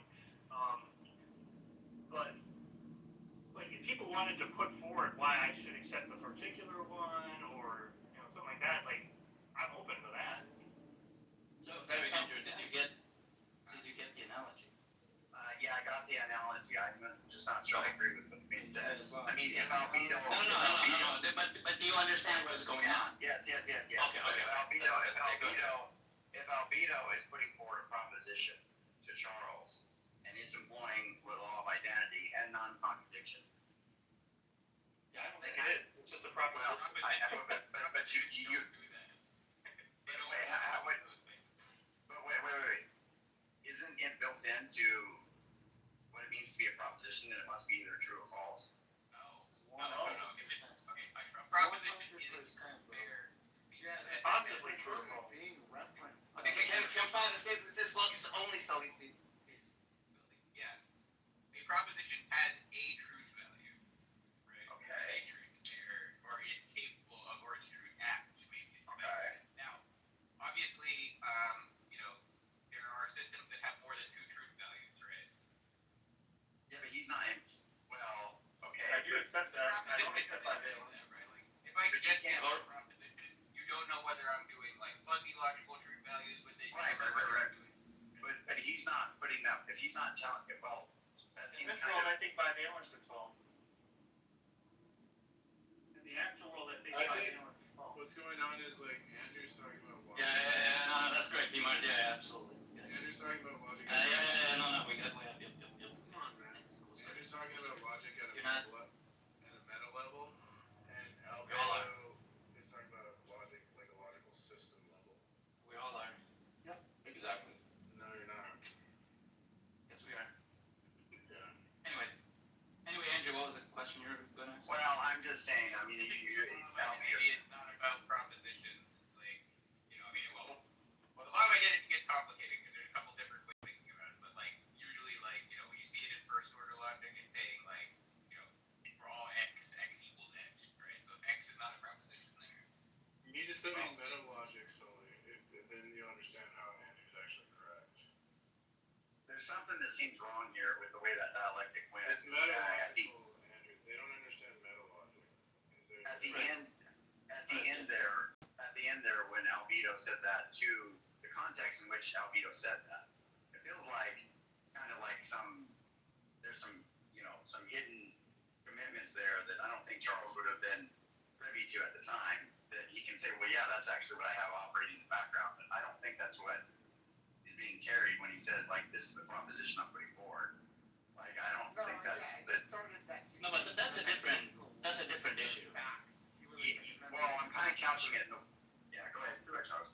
Yeah, he said he believes it's a metaphysically possible world where facts are both true and false.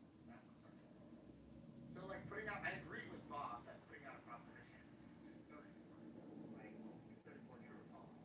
There's no context, so like 34 is not a proposition, bro. He used my analogy.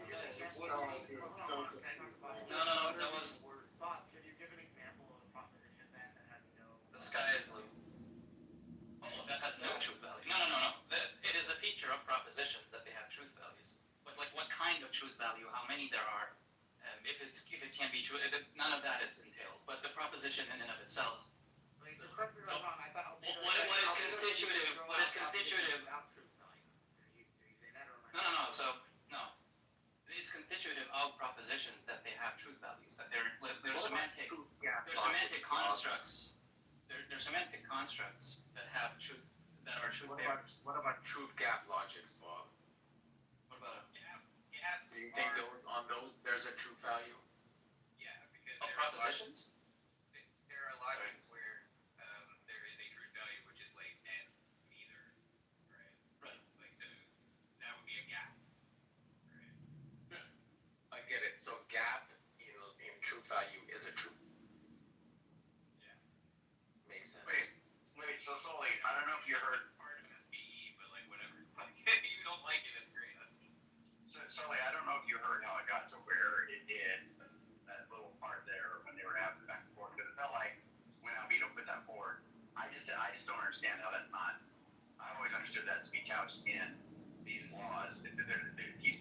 Albedo's presupposing those, at least in this context, he was presupposing those and putting them out there. Usually we are doing that, right? I mean, yeah. I'm usually doing that. I'm usually just assuming everybody's like applying classical logical assumptions. Yeah, sure.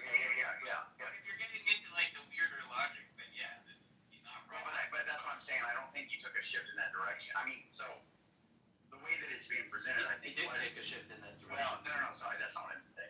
I mean, the backdrop, I think, is classical logic, even though he's saying, well, that's I not assume required. you're using that in all possible worlds, like you're talking about the Trinity. I think that's kind of where this conversation went when you said that. No, but like very early on in the pushback, well, in this particular exchange that started after the other guy was done, there was quickly a move or several moves made to bring it into these like, hey, I don't accept this principle. I don't accept that logic. Yeah. The principle of explosion thing, though, when you brought that up, Charles, and he said, well, no, because you were saying, like, look, unless you're gonna be employing some logic here, like you have to be just to be putting forth these propositions to me. Like to put them forth to me, you need to be employing, the laws of logic or the classical. Even the intuition logic. No, but that's wrong. That's confusing. Yeah, because he was trying to hook it to like some global thing, and I said, well, if we're already fixing the logic, we're going to get certain, worlds that are possible or impossible. But that's not like the scope of every world. Like if you ask me to think of the largest scope, that's not the one for me because logic doesn't do that. I said, like, if I wanted to pick the largest scope, it's like conceivable or something. So you think there is a thing to be mentioned here, though, Albedo, which is like, okay, you want to say have a really inclusive metaphysical modality, right? But there's going to be like a logic that corresponds with that, probably, and then that. That was my point. But that one's going to be like way. Yeah, it's gonna be way like if we're gonna like try to figure out what that is, it's gonna be way subclassical. The issue here is that if you bring it back to frenzy, this is a rhetoric. This whole conversation is a rhetoric because it doesn't address the issue that's at hand. When you talk about Trinity, when you talk about Trinity and incarnation, this topic doesn't address those issues. And what are the issues? When you're looking It at addresses them on a meta level. What do you mean? no, it doesn't. So if you presume that logic is necessary, so contradictions, they can't exist in a coherent world, and that's what we're dealing with, a coherent world. So redefining divine properties and human properties, you're just evading the problem. It doesn't solve the issue. And when you deal with Jesus and you deal with the different modes of Jesus, this is undermining your claim anyway, which is a single being. So if we create, I mean, you're putting the cart like 2 kilometers before the horse, bro. no, Are you a Muslim, Al? Yes, By you chance? are. I'm a Muslim, yeah. Yeah. I like El. That makes sense. Be nice to El. I like him. I like him too. I don't have any commitments like that. He sounds like a dumbass. But just because you can't address the issue, insulting just makes you look like a dumbass. What makes you think I can't address the issue? So you don't understand. I'm just saying you're confused about what the scope of this particular context is. No. Yes, you are. Oh, no. He's just trying to change it to something else. Yes, you are. Yes, you are. Can we just let El talk? Can we just let El get it? Yes, you are. You just don't understand. It's a complete topic shift about what we're talking about right now. Well, it was the That is original correct. topic. I think we exhausted the possible world. Well, no, I wanted to say We're having a meta conversation about it. Like, what's wrong with that? I just wanted to. Meta conversations are hypothetical, and they're not. Okay. Sorry, Albedo. That was strike 5,000 immediately.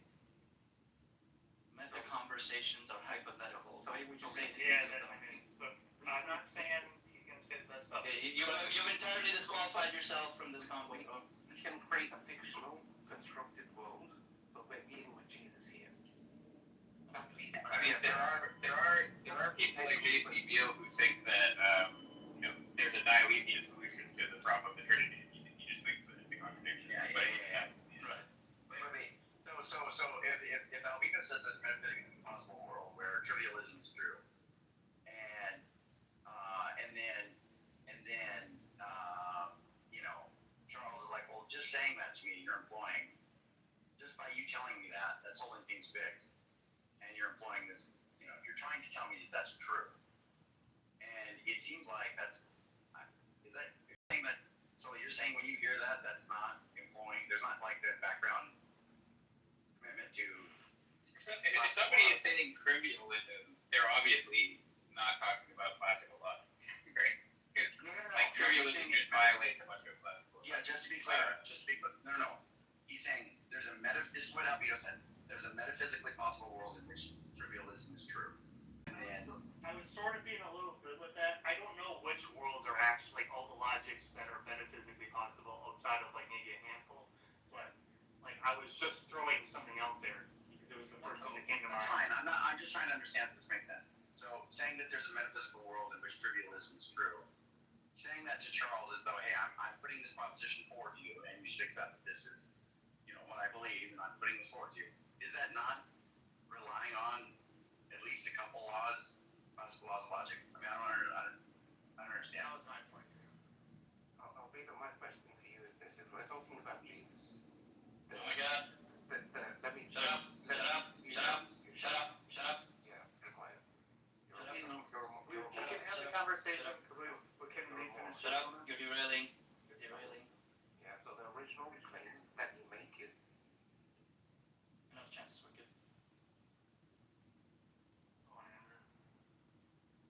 Sorry. Yeah, I was just asking you solely.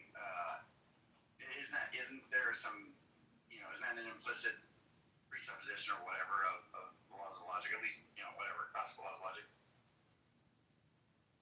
I mean, wait, what is it? Okay, what is it that you're saying implicitly assumes the classical laws of logic? Because he's putting forward the proposition he's saying this is true, this is what I affirm. I'm saying there's a metaphysically possible world in which trivialism is true.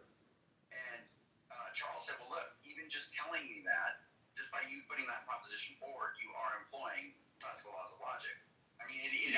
That's clearly wrong. So you're saying it's clear. So albedo is not. There's not some identity going on there. There's not some law of non-contradiction. Really? No, did not.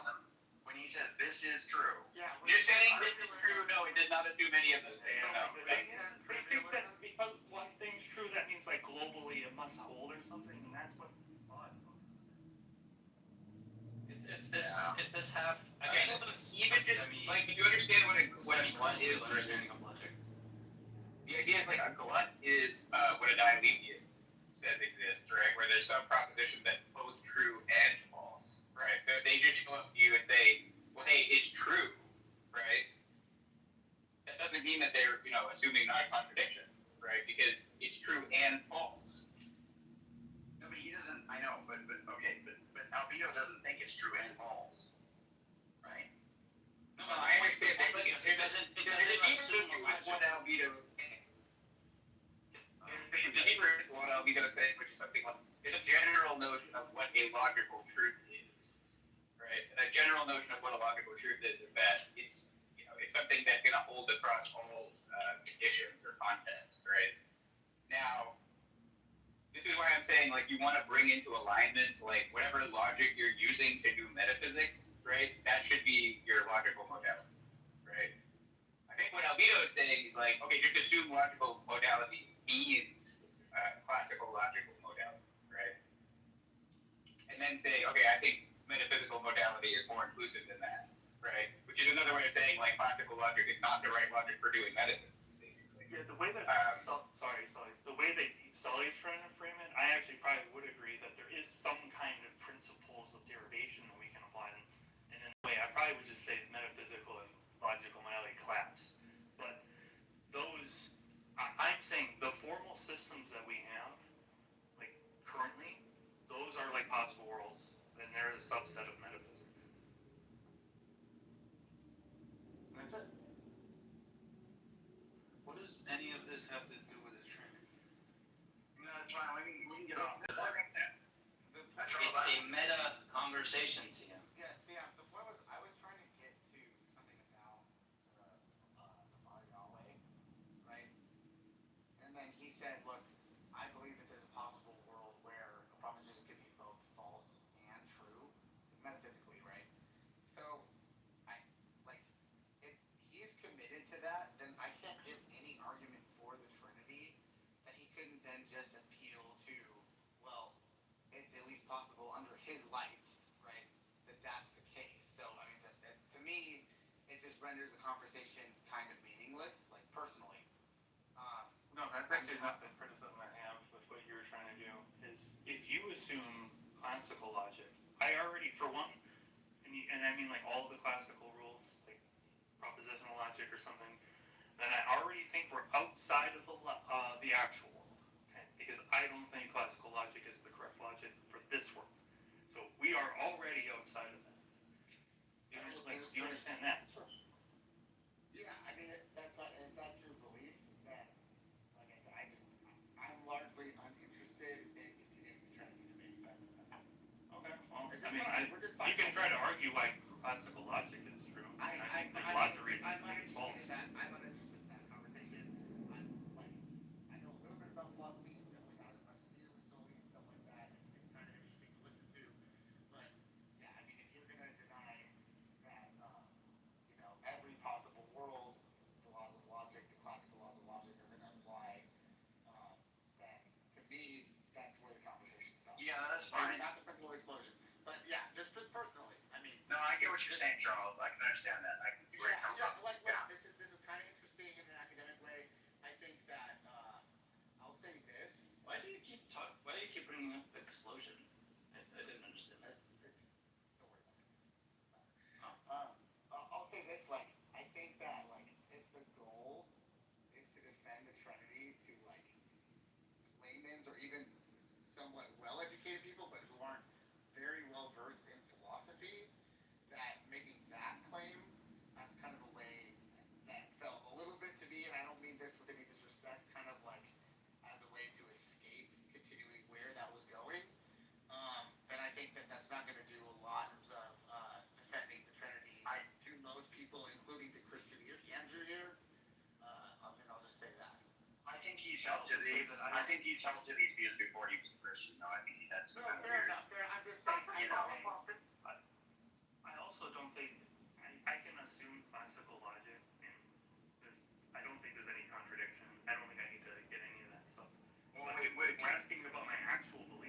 Yeah, which laws do you think? What about? I'm just curious. We can go right back to wherever you guys want to go. It's fine. I'm just curious. No. But like, what do you think? You said there's plenty of.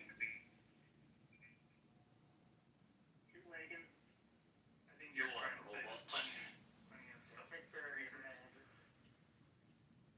Again, it's you, Andrew. Are you there? Lagging. Andrew, you're lagging.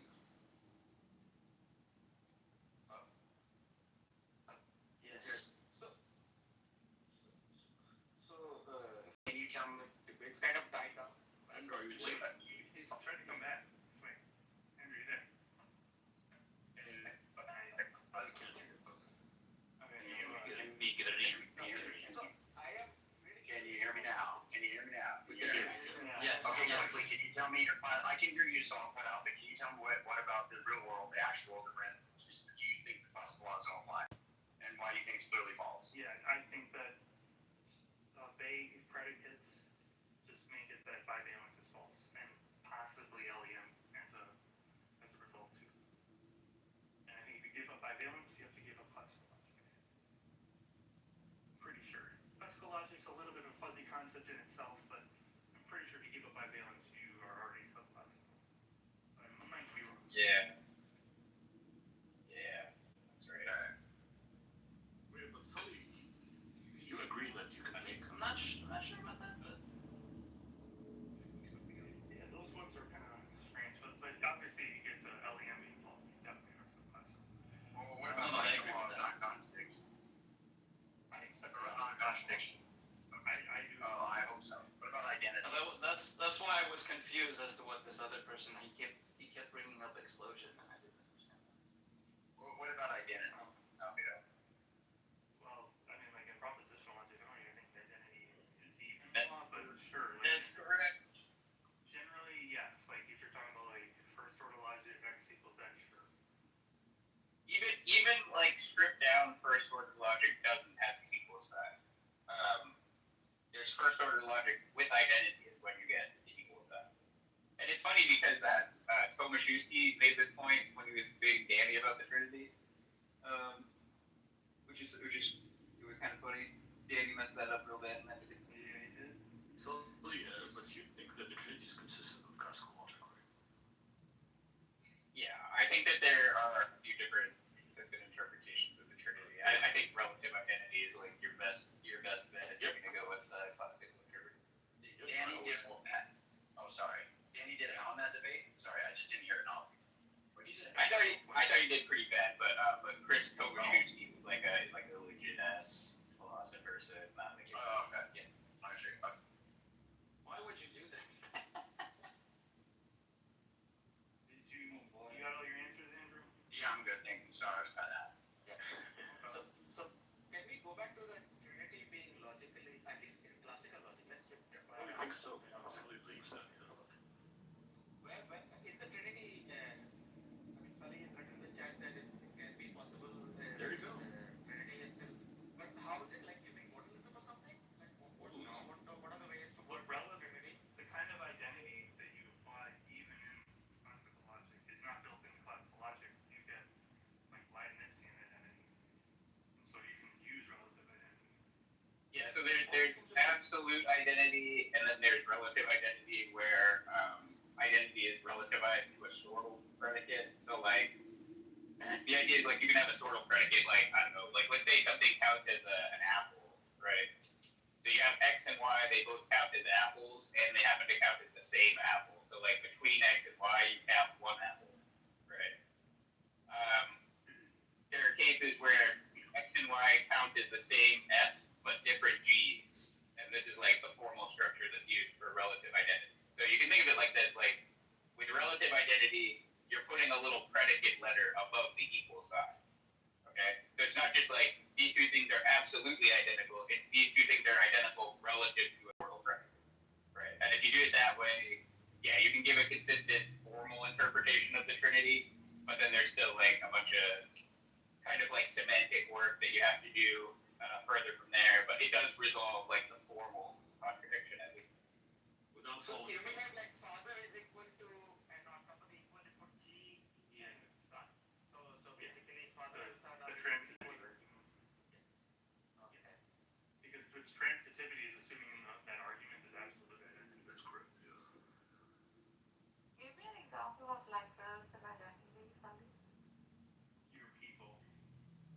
So like Nargis is the same person as she was 5 minutes ago.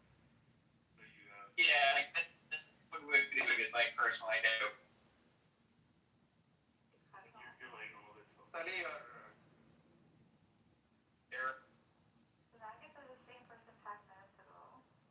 Yeah, most people want to think like their personal identity. Maybe it does change, but a little, like there might be like I am. But I think Clargus wants like an analogy. That's a different thing, right? So Yeah, yeah. She wants to, Give me the apple and don't use that. No, the same person in different times. Yeah, but it's, they hold the same name, they don't but that's easy.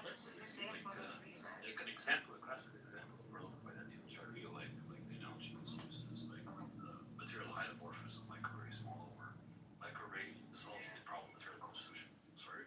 Yeah, that one. Go ahead.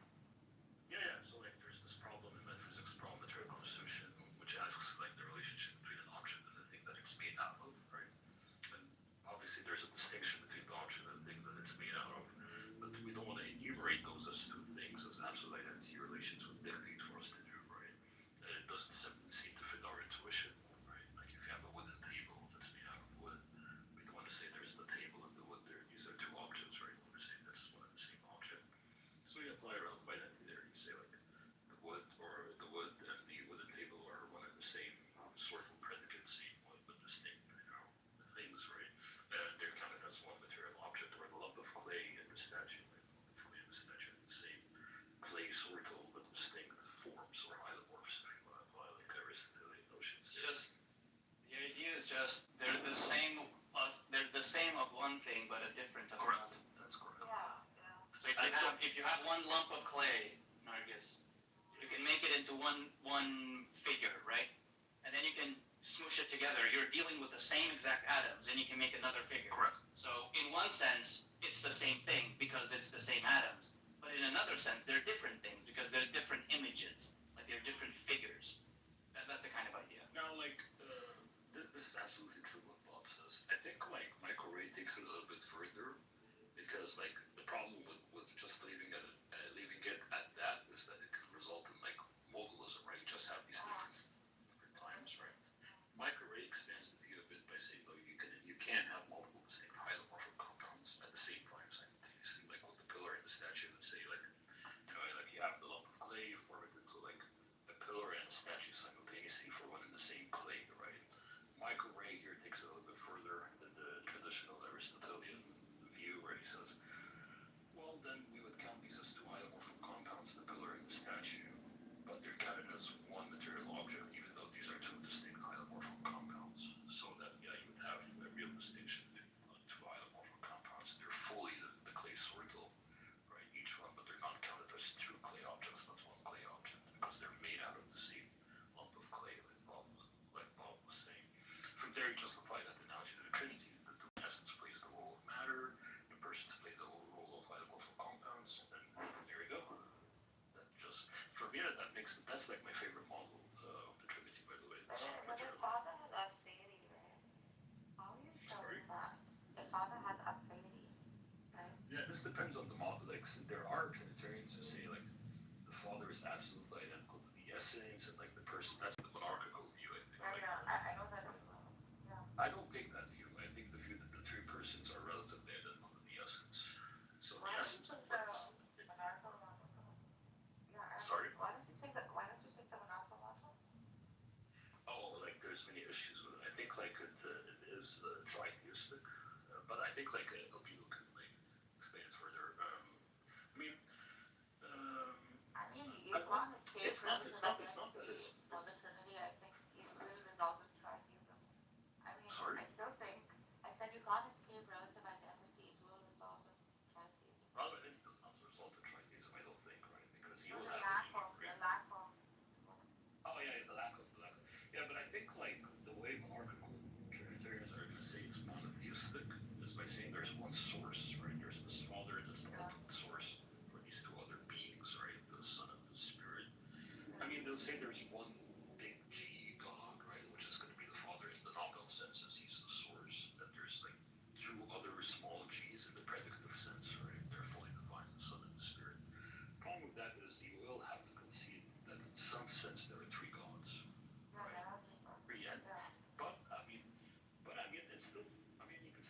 monotheistic in the sense that it has this one source, and for a lot of people, it is for a lot of people that's fine. Like for a lot of people that resolves the issue for them. For me, I'm not. It's not aesthetically pleasing to me, right?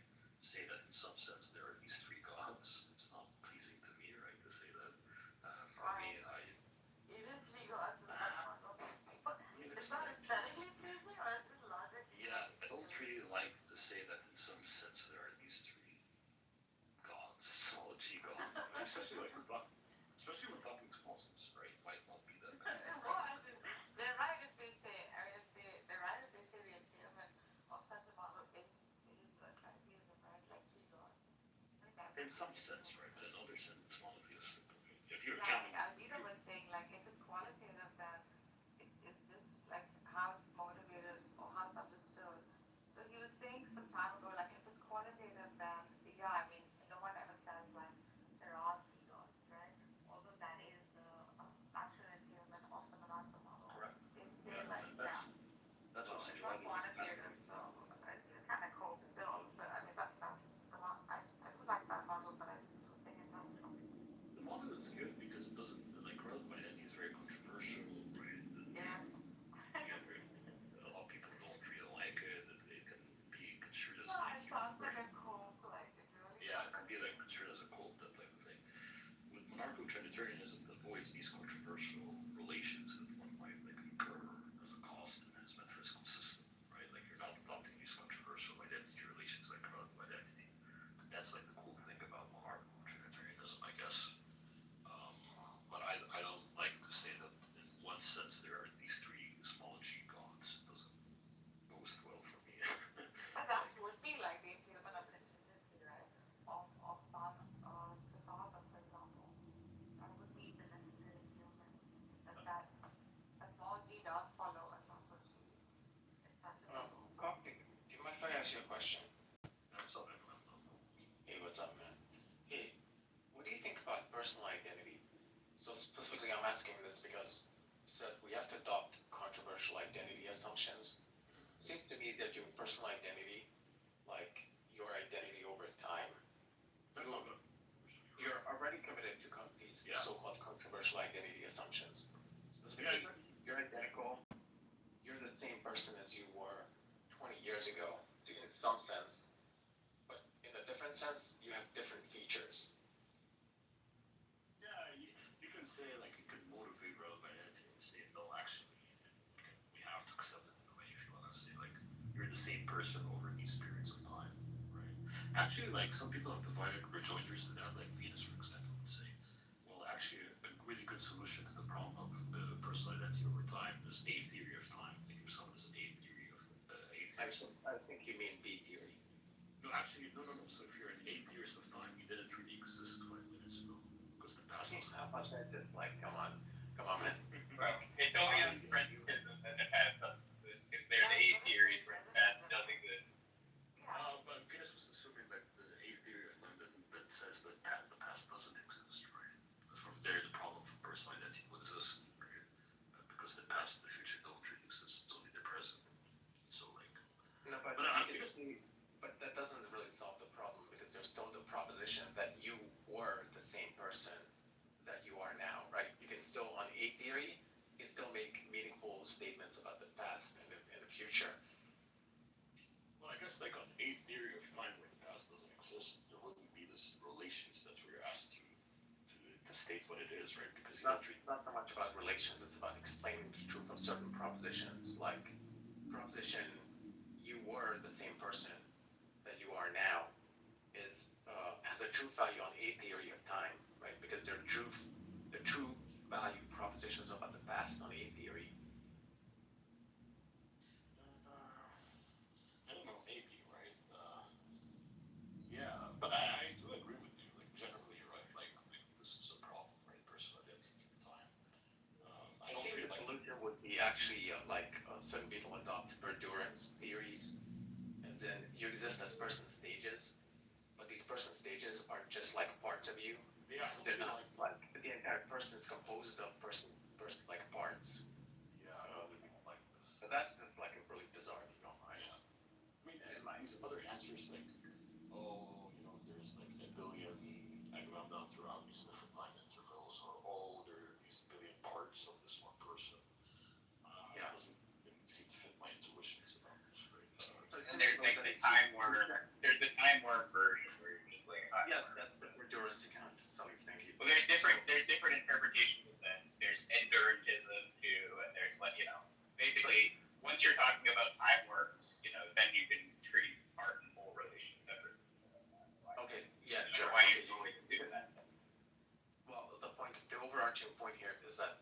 reject these so-called controversial identity assumptions, then you have to adopt something like time worms or person stages for Durance accounts, which seem equally problematic.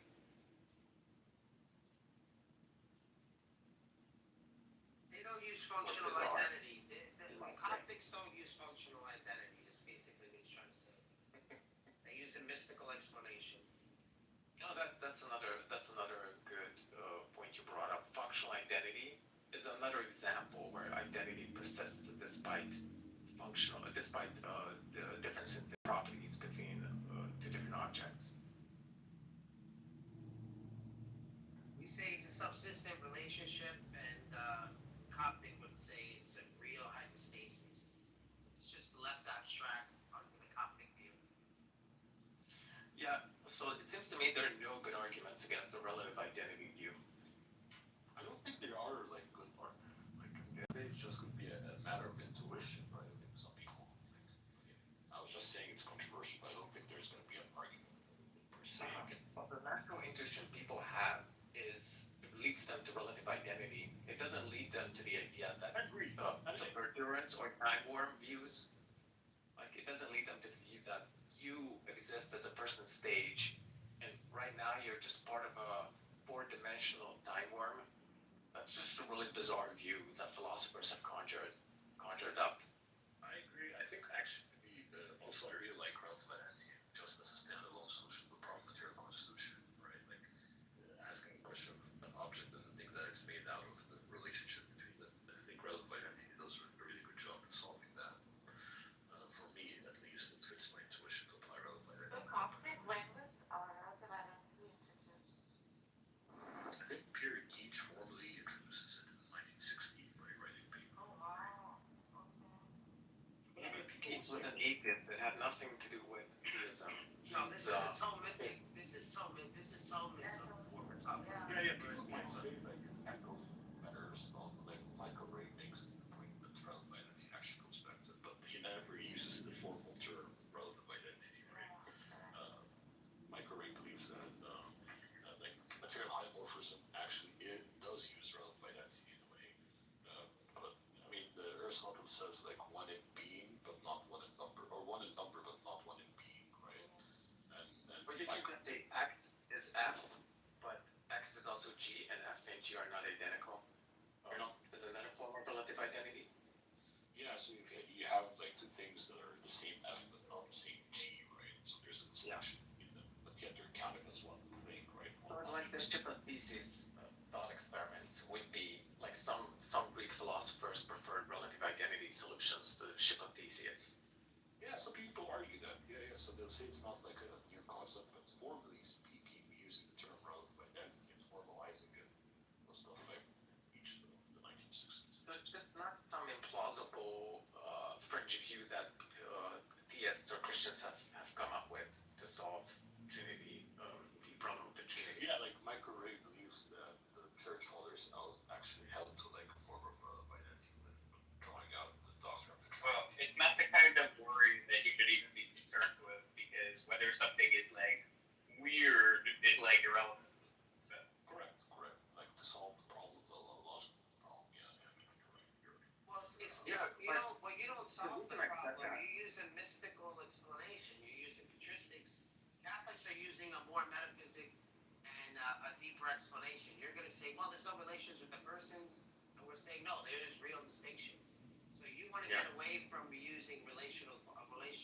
We're saying the essence, the attributes are not the relational qualities. The essence is the same. Does he believe that Jesus is the Logos is the first cause, right?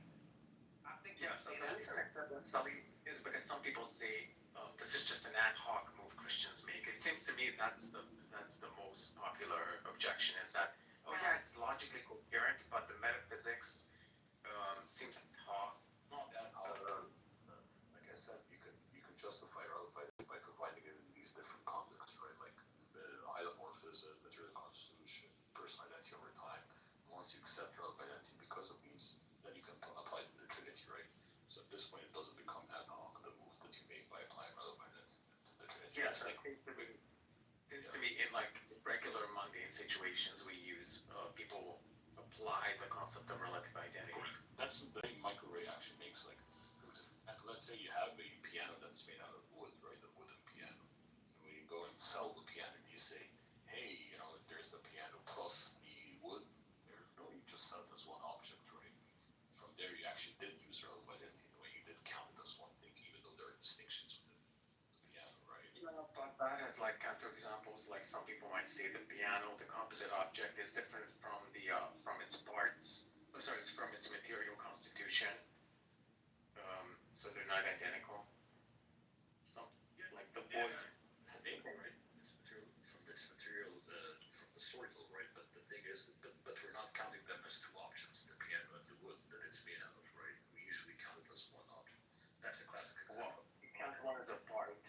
You count one as a part, and the other one is a whole. So there's only one sort of like the piano, but the part isn't even counted. Like the wood is supposed to be the part of the piano. I think personal identity is a better. The substance of the piano, whether if you cut them up in pieces of wood, and then what it's still the same substance. So, but there's different qualities in using that substance in different ways, and bending it or cutting it into whole pieces and so on and so forth. It's still made from the same substance. Yeah. So after that, so if you say sold the piano and the piano was cut down and made into a chair, then do you say that the piano and the chair are distinct, but the absolute identity is the same? I don't think we would do that, right? I don't think we do that. Yeah, maybe we should. If you modify, this analogy, maybe we wouldn't like. Yeah, so I was. Maybe you can construct like different analogies in which we wouldn't apply relative identity. That wouldn't seem to fit our intuition, right? But the analogy I was providing, I think it seems to fit our intuition. Like when we have assuming that we're not going to cut up the piano into different pieces, right? Or whatever you want to do with it, right? Let's say you just have the piano and it's made out of wood, right? Usually we wouldn't count these as two objects, the piano and the wood. We would just count it as this one wooden piano object, right? Even though there's a distinction between the wood and the piano. So by applying absolute identity, you would count them as two objects, but here we count them as. But usually the way we count these things is by saying that there's one object there. That would be an analogy of relative identity, because we are acknowledging there's a distinction, but we're not counting them as two objects. That's what absolute identity relations dictate for us to do. And from there, we are actually accounting by relative identity, as Michael Ray would suggest. And we do that often with many different other types of scenarios. When it comes to material constitution and stuff. Like, for example, if you have your hand and you fold it into a fist, right? It's still the same hand, it's still the same object, with different forms of the same hand, right? The Catholics are just going to say this distinction without division is grounded in relational of origin.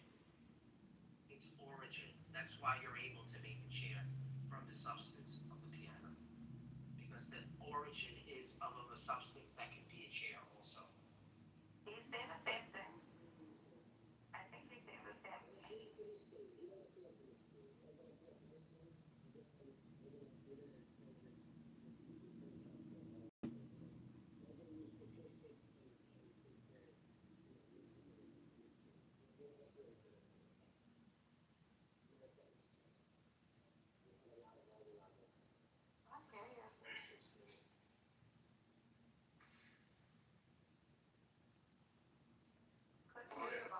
Couldn't hear you, Bob, at all. I apologize if I interrupt Bob. Maybe you wanted to speak and I kept interrupting you. I apologize. No. What I'm trying to say is that our method is using philosophical and metaphysical explanation. They're using a mystical and patristic explanation, the Coptics. So this is the difference. They can appeal to mystery. We're actually explaining the metaphysics. Correct. They don't like to over philosophize the Trinity, so they'll appeal to mystery. But the Catholics are very comfortable with using this language. I mean, that's correct. Like, people claim that Eastern Orthodox or Anti-Orthodox, these Eastern churches are very mystical. They don't have these very sophisticated metaphysical systems and trying to explain away these doctrines, right?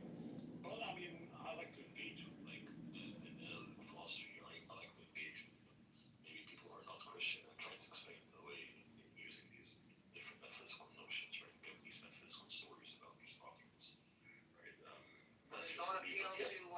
tuition then, please, thank you. Bob, do you have a better explanation, other than relative, I guess? What do you mean? I'm a Thomas, so Thomas doesn't use the exact model of it because this was something he spoke about before they finalized. So if we want to use analytical philosophy, then we're going to get kind of lost a little bit. So I mean, it'd be nice if it's possible that we use the Thomistic framework, and then you guys can pick apart that. But when we have these general terms or we use generalities, then we're going to get lost in explanation and we're going to be talking past each other. So I think it's easier if we're going to attack the Thomistic model, we stick to the way, and then you guys try to steel man the Thomistic model and give us your objections. But just saying relative identity and an analytical sense is going to drive us away from what Thomas is saying, or Thomistic view is saying about it.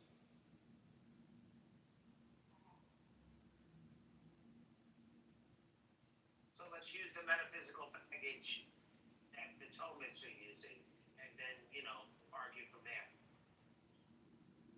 Yeah, that's fair. Yeah. But that rarely happens because Thomas, the Thomas Aquinas is so much, he wrote so much throughout his life that, he has so much writing, people don't like it. No one's really ever going to be an expert. No one's ever really an expert in Thomistic theology, so it's very... A lot of people, the problem is... No, it is, but it's hard to, it's like, explaining. I guess like all people would say, especially philosophers, that Thomism is like, there's a lot of gibberish and unintelligibility, right? Venus makes that argument, like Venus makes right, Bob? Yeah. That's complete nonsense. Well, that could be an argument that you could bring up. That can be an argument that you bring up, but first you would have to steel man Thomistic view, and then demonstrate why it's gibberish. All they have to do is ask what you mean by when you make these statements, really. Like what statement? Like, for example, that God doesn't have any properties, right? What does that mean? Yeah, what's wrong with that? Like, what's The persons are real distinctions. They're not separate beings. No, I'm talking about like... There's no distinction in the essence, but there's distinction between the relation of origin. Yeah, like words, right? Like, So if you're just going to ignore that and not look into what I said, I'll put it in the chat. No, but maybe try. And you're just going to use, analytical philosophy, then we're going to be talking past each other. Yeah, like maybe like for example, also when you say like there's a minor virtual and major virtual distinction, there's like 13 different distinctions between objects. It's like great, like Bro, it's like act potentiality, bro. Stop, it's so nice. Oh, it's so epic. I mean, that's very true. I think First of all, I don't think potentiality should be a way for us to explain God.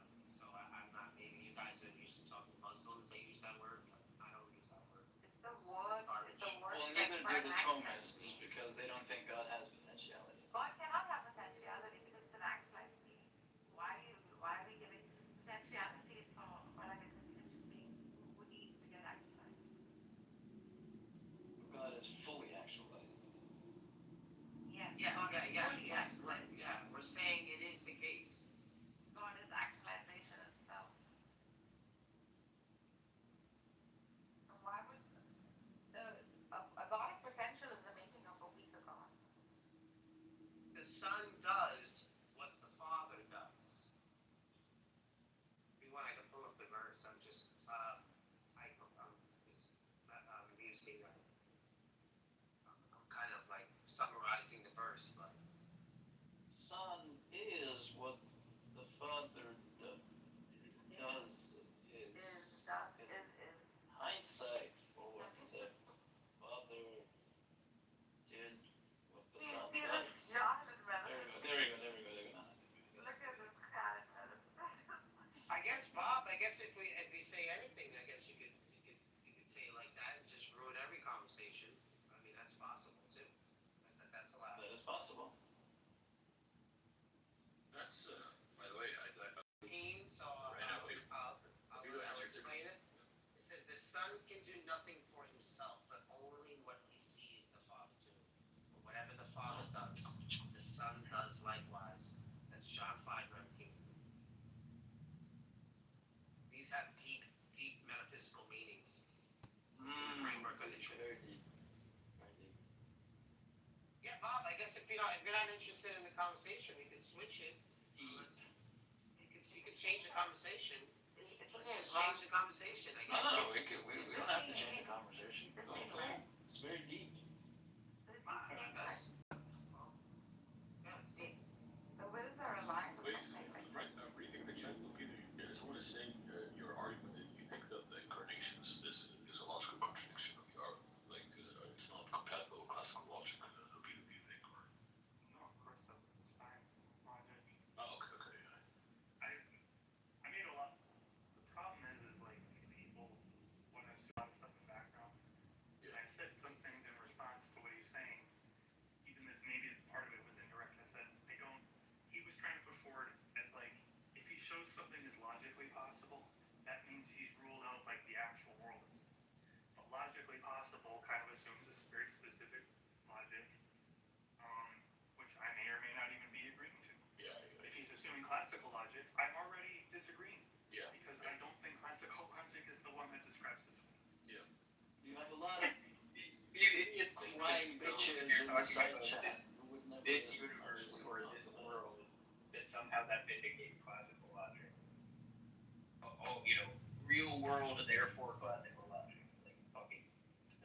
Classical logic is what we deal with in the real world, so Time consistency is like Sally's most favorite, I think. Alternative logic. in the real world, bro. Yeah, the real world talk about pair consistent logic, But talk about the But Trinity. even beyond that, his argument was like, if I can show a difference between the father and the son, We're talking that about means the they're real different world. beings. We talk about stuff. Don't people realize? He was just calling out like distinction and person was algebra, that's what. Yeah, but that doesn't tell You literally have something that you're already talking about, man. Like over the fucking world. every Trinitarian agrees that they're different persons. Exactly. So it was an intuitive response. It was like, wow, distinct persons, distinct gods. Yeah, but that's the right. And he's just saying, oh, because my fields. I Allahu don't have those fields. Allahu Akbar. Bro, it's not even a dawn time. What's wrong with you, bro? Yeah, what's fun? La ilaha illallah Muhammad. Some kind of troll. But yeah, I mean, if he wants to make the argument that distinction therefore different being, I kept asking. I asked him twice. Did you introduce her? Did you tell her her relative identity? Well, I did say that No, at we didn't. first, but he never actually got touched on. Yeah, so that would have solved the. But I don't understand. He had really strong opinions about the semantics and the logics, but he like also freely admitted that he read very little on the topic and wasn't really sure about the meta-logic aspects of it. I'm like, well, The moment you why say do you have such strong opinions? Like I don't understand what's wrong with these people. The minute you say three distinct persons, like his first response, anyone's first response would be, wow, three gods. Well, then they shouldn't engage. No, I'm making like why would you be really committed to something and also say, but I don't really know much about this stuff. Like, oh, you're wrong. You're really wrong. But I don't really know about this really. Like more. Like he said, like you know way more than me about this topic. But also you're really really wrong. And I'm like, okay, that's all. But It's just listen. If a Muslim is objecting against the Trinity, it's not because what's there's very something naked. about it. It's something about it that they want it to be true, right? There's something about that. Well, it sounds like a Muslim objection when we keep saying to you, no, the persons are not beings. It was an atheist guy. Charles was having this argument with. Al is still making comments in the chat. Oh, Al. no, L is someone who just kept wanting to change the topic and wasn't allowed to. And now he's But he can come up. I invited him back up to make the argument if he wants to. think he's Yeah, one this of is the reason why, like, engaging in Trinity with some Muslims, that's why I commend, Mikhail, because at least he gives an explanation, he breaks it down. He's like, I'm the Lord now. He's You guys are awesome. talking about whether the Trinity is possible in like other possible worlds and other Here we universes, go. other Here we go. That wasn't the topic of the last. Anyway, Al, you can make the argument if you want to. Yeah. What a waste of time. What I wanted to do was bring it back to the actual topic of Trinity. That's what I wanted to do. So that's not changing. That's fine. That's not changing. It was changing the topic from what we were talking about then. What happened was Albedo pointed at something shiny and you all jumped Oh my god. too dumb to realize otherwise. Yes, there was a tangent about something they disagreed on. Yeah. So you were in fact changing the current topic. Relevant to the Thank topic. you. Thank you. Now you say that, but nobody agrees with you and nobody cares. Can you just make the argument? Thank you for agreeing with me. I really like Al. He's a good man. Yo, I feel whether the Trinity is possible in some other universe with other logics, who the fuck cares? Exactly. That's not what was said, you fucking retards. Exactly. And he's talking about another already. The reality is Albedo. Even Narcus understood, even Andrew understood. No, they didn't. Which is why they raised questions and then completely folded. More than you guys. He had questions. He wasn't tracking. He was like, well, he wondered a bunch of stuff, and then he didn't really like object to the responses he was given. How is he the one tracking? Fucking moron. Yeah, I know. But if you Where's the proposition? Get the fuck out of here. Let's just like fuck you. So my question to you, Albedo, is this: if we're talking about Christianity, whether traditional or any variant, because you might have a variant understanding of Christianity, which type of logic does it appeal to? We can just use classical logic because I don't think it's inconsistent. Yeah. So it isn't. Well, if you word the proposition correctly, then it's not inconsistent with classical logic. But the reason why I ask this question is, if you look at fuzzy logic or consistent logic, no Christian would use that, because what it does is it tolerates things like contradiction and mystery. And that's also a Christian because, but he's obviously a minority. I agree with that. Yeah. So using shiny objects in far distance and letting these guys jump on it doesn't actually address the issue. So we're dealing with classical logic while it exists in this world, and Christianity appeals to classical logic. And that you have is incarnation of Jesus. I disagree, but I think this world doesn't appeal to classical logic. But the question about whether it's a contradiction is something I already hold to. Like, I don't think contradictions are true. And so if the question is trying to show me a contradiction, then yeah, you would show me that in this world, like, it's impossible. Like, that can't actually be the case. And I would accept that if you could do that. So you'd agree it's impossible. Incarnation of Jesus is impossible in this world, based on classical logic. I'm saying if there is a contradiction, then it's not true in this world. That's what I would say. If there is a contradiction, it's not true in this world. But isn't Christianity trying to appeal to this world? Wasn't Jesus within this world? Right, that's what I'm saying. If you show me there's a contradiction, I'll just stop being Christian. Yeah, the incarnation is the issue. Oh, look how you weren't tracking at all, Al. Look how you weren't tracking at all. That wasn't the problem. Oh, I'm identifying the problem. I'm expanding upon it. And I've already said in text. Yes, you misidentified the problem. No, I'm addressing what someone else said. Don't speak for somebody else. He was trying to make the argument. Your faculties didn't allow you to understand the argument. Your faculties didn't allow you to understand the argument, and this is your response. That's just vacuous rhetorical noise. If you're ignorant, just be quiet. Let's educate. More vacuous Sit quietly and listen. I mean, you can't teach anyone anything. No one cares what you have to say. I'm speaking to Albedo. That's demonstrably false. But that is true of you, though. Are you trying to make a friend, Bob? You ain't got no friends? What is this? I'm speaking to Albedo. So in other words, shut up. Okay. Muppet. Mute yourself. Because I'm speaking to Albedo.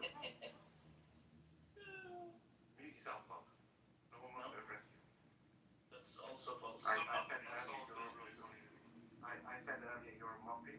I don't want to. Yeah, I don't want to address you. Don't recycle your jokes, bro. Don't speak with myself, Bob. You're beneath. Okay. I'm addressing Just continue the conversation. I get you're really mad. You know what I just said? There we go. Now mute up. Because no one wants to address you. Stop mouthing and just continue. Again, you're doing it again, Bob. I don't want to hear your voice. So I mute up so I can address you. Shit! You're doing it. Go to some other room if you don't want to. What do you not understand, Bob? What do you not understand? What do you not understand? What do you not understand? I don't want to address you, so be quiet. I don't care! So be quiet. Oh, you want to be my friend, is it? No. Okay, let's be friends. No, you're a dumbass. Yeah, let's be friends. Just like continue your convo, but you don't get to impose your rules. Go make a room, and then you can impose your rules on that room. My conversation with Albedo. Yeah, please. No one wants to address it. Please continue. No one wants to address it.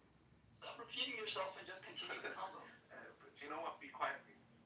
Let's say you're a different. Yes, but I don't have to take orders from you. You know your mouth, put your lips together and don't speak. Albedo, do you want to do this? Or he's about to be thrown out of the room. Do you want to do this? Yeah, I'm waiting for it. I don't want to do what you guys are doing. Exactly. No, I agree, which is why I'm trying to get him to move on. Exactly. I want to speak to Well, Albedo. you guys are fighting Go over the ahead. last word. That's what's going on. No, I just want you, Albedo. I don't want to deal with Muppets like Bob. Shows his intelligence. He shows his ignorance. What would you like to know? So going back to what I was saying, when we're talking about incarnation, how is incarnation coherent with logic or classical logic? I mean, I guess like there's no inconsistencies given the rules. Explain. I don't know how else to. Like, supposedly you're coming to me with a problem rather than just asking me a question. Okay, so you want me to define the problem? Yeah, that'd be helpful. Okay, so you believe Jesus has one essential being, right? Which is the same as the being of the Father. Yeah. Agreed? But there's different persons. Between the Father and the Son. Yeah, between the Father and the Son. So earlier, I think it was Christian, they were trying to make this up. They were trying to say the mental states of Jesus and the Father are not the same. Yeah. Likewise, the physical states of Jesus and the Father are not the same. As a result, there's a contradiction. Because What's the contradiction? so they would have to be the same to be the same being.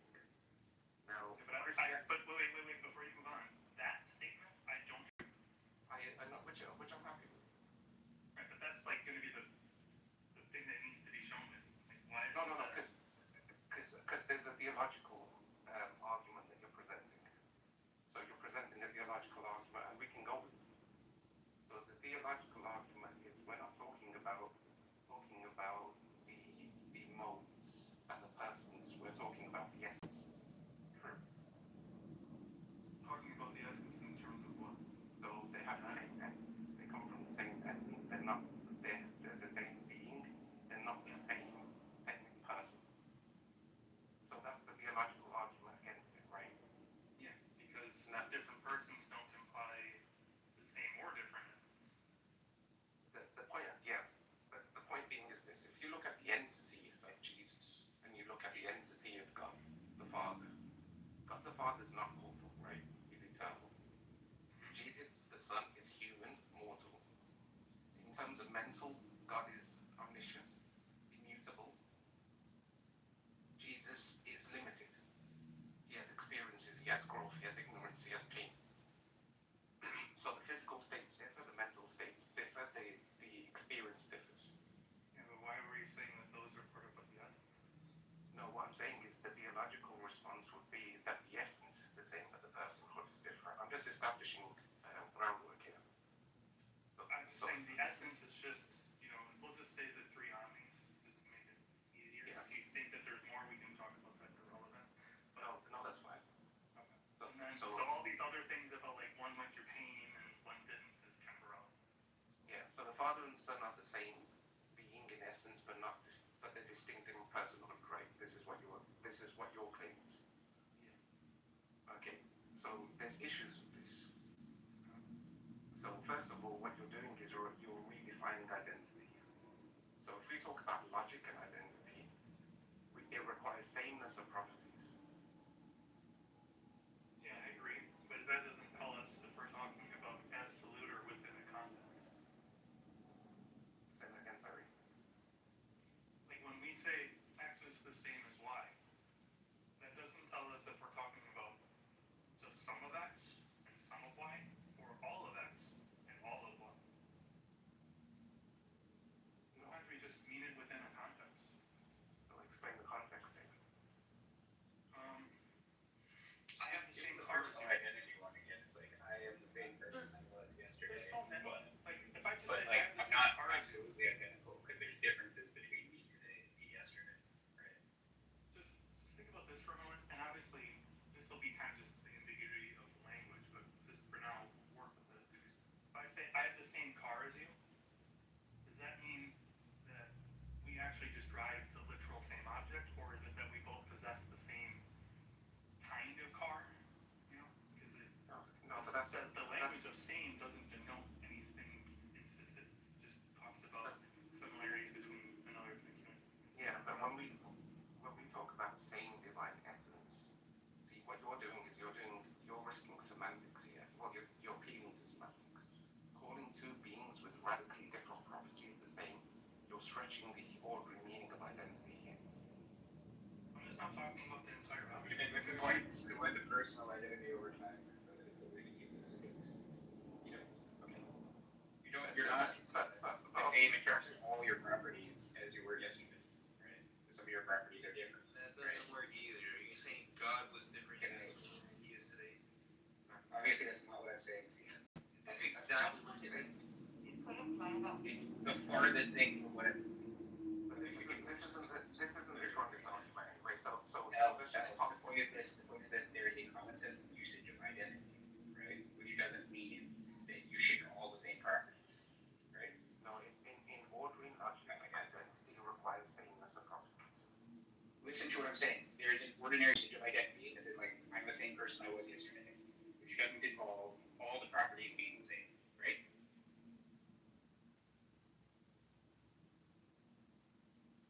Do you agree with that? No.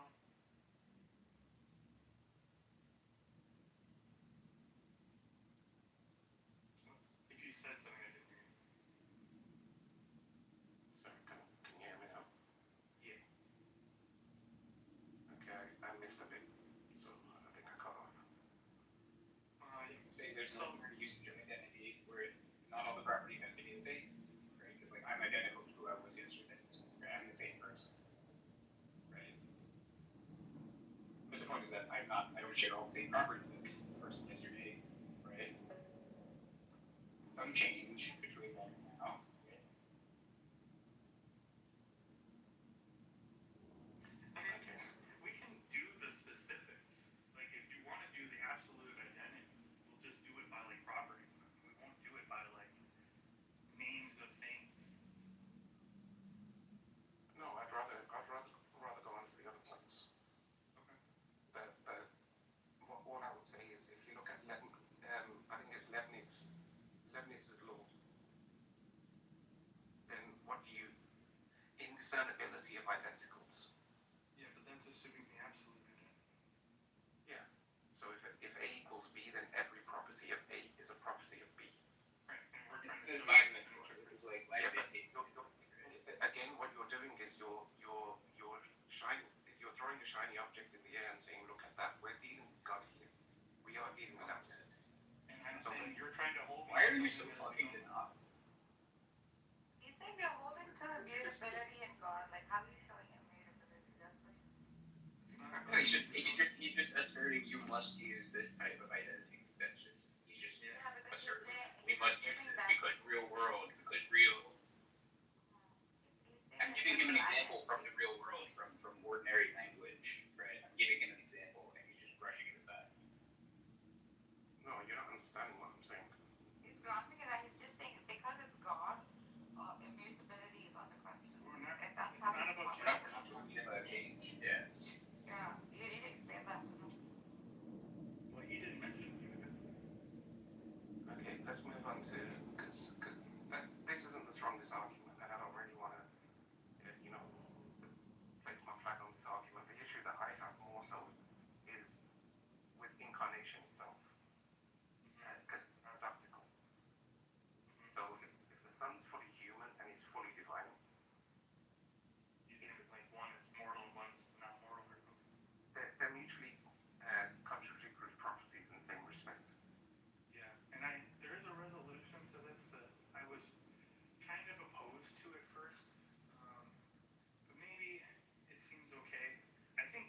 this is like the thing I have the bigger problem with, well, especially between the two. But of all the things I think are more problematic with Christianity, I think this is one of them.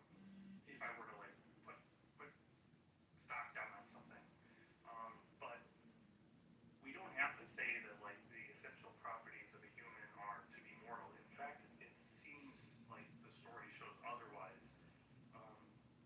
Like conditionally, it seems like Adam and Eve could have been immoral if they hadn't, done anything wrong.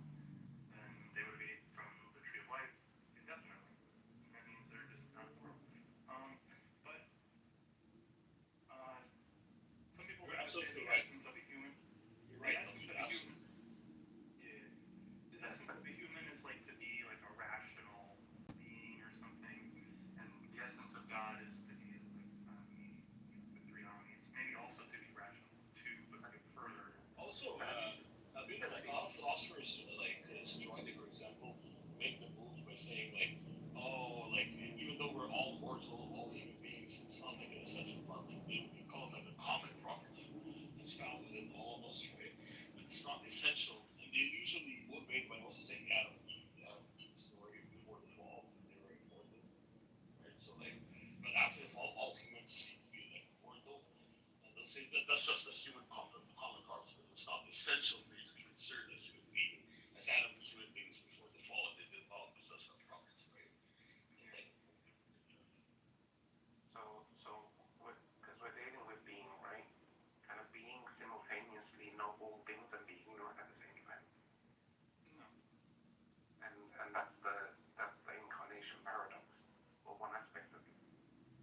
Okay, so you think Jesus is both omniscient and not omniscient? Well, that's what Christianity asserts.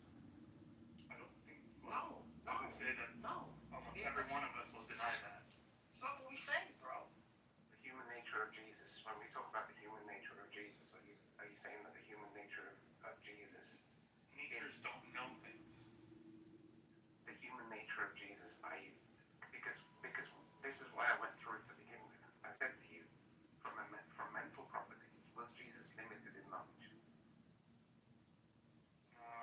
Well, limited is like probably gonna be a dubious word there, because if you take the kenosis approach, they're gonna say he emptied himself like willingly. But what emptying there, I don't think means no longer is omniscient. It's more like chosen limitations to access. Yeah, but it doesn't. Explaining what it is doesn't change anything.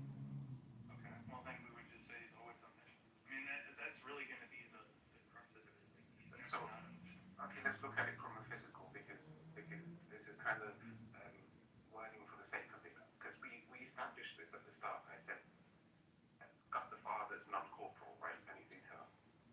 Yeah. Jesus has a human body and he's mortal. Yeah. So that's not the same between the two, right? Their physical states differ. Mm-hmm. And we spoke about mental properties. God the Father is omniscient, immutable. And I think I said Jesus is limited. He has experience of growth. He has a level of ignorance, and he went through pain. So the mental needs are different as well. And then we spoke about experience, right? Yeah. Impassible versus passible. So we've established that already. And this is what leads to the paradox. Okay. So do you want to? I think the probably strongest thing of what you said there is God is impassible, but he can't be impassible because Jesus gains new experiences, something like that. But like, I mean, you gotta separate the problem of the incarnation from the problem of the Trinity. They're two different things. You can have the Trinity where like Jesus just never incarnates like human, right? And so the problem of the Trinity would still be there if there is a problem, regardless of the incarnation. So it's like these are two different things. Yeah, do you think you are trying to like mold them into one argument? And like Sully said, like the Trinity could be true even if like he never incarnated. So the incarnation problem should be like its own problem. And this is genuinely asking, how did the Trinity become true without the incarnation? Because the second person pre-exists the incarnation. supposedly Jesus already existed before he incarnated. That's what the second person is. Yeah, but In that context, it's just referred to as the Son. yeah, but we have to make it real, right? Jesus he did. And was what is But it is real. The point is that no Fucking God. right? yeah, And there is a separate sort of line of argument being used to serve the incarnation. what I'm saying, so is you can't take it out of the context of Christianity. You can't cherry pick one. But we can still focus on one thing at a time. You know, but let's focus on Christianity. Let's not focus on That's not one thing. You're focusing on multiple different aspects of Christianity. yeah. I'm dealing with Christianity in totality. Well, do you think there's a problem without the incarnation? Say that again, sorry. Do you have a problem without the incarnation? Is there already an issue? I really don't know what that means because when I'm dealing with Christianity, what are we talking about here? We're talking about essence and person. That's the I can't believe you vouched for this person, Alvito. So we're talking. So like, So Alvito, we're talking about essence and person here, right? Really, really stupid. I mean, If I can be friends with, even if you think he's stupid, I can be friends No, I agree. I just like, it surprises me. Yeah, that's continue. I mean, the whole thing about the incarnation is where you're starting to talk about two natures and the idea that you should resolve the issue with I talked about two wills, I think. Exactly, and you need to resolve the wills first. Usually it's like the problem is like the two-person problem. That's like the historical one. Or like the problem a lot of people might pose is like how can one person be, for example, fully omniscient, not omniscient simultaneously, right? Like he's either omniscient or yeah. I think the impassibility one is kind of an interesting one. Actually, I've never really considered that one before. If the second person's impassible, but Jesus learned something, even in experience, that actually is interesting. I have to think about that. What do you think about that? He has a glorified body. He has a glorified body right Are you now. talking about what the impassibility? Yeah, I mean, miracle. but you were talking about what like impassibility and impassibility. Yeah, How so can like, one person? how can he learn something have like pain if he's impassible? Yeah, so I really like the model that suggests the compositional model. Like a lot of people will offer like, the idea that composite objects can have multiple different aspects that can have contradictory properties. Like the body-soul composite analogy, right? Like you have the body being material, the soul being immaterial. So you can have like you can say like the human being is both immaterial and material, but it's used in different aspects of one and the same being because it's a composite being. Likewise with Christ, he would be this composite object that has a divine aspect and a human aspect. These contradictory properties are going to be attributed to different aspects of one and the same composite being. So like people will suggest that the LPI, the logical of the incarnation, assumes that Christ is a simple being or a simple object, and not one of not the composite object. Right? So Alvito, to answer your question, why am I not addressing one without the other? Why am I not? Because we're talking about so the last person that was speaking about being as well. I'm saying this is ambiguous now. Ontologically, it's ambiguous. So if we have you can have composite.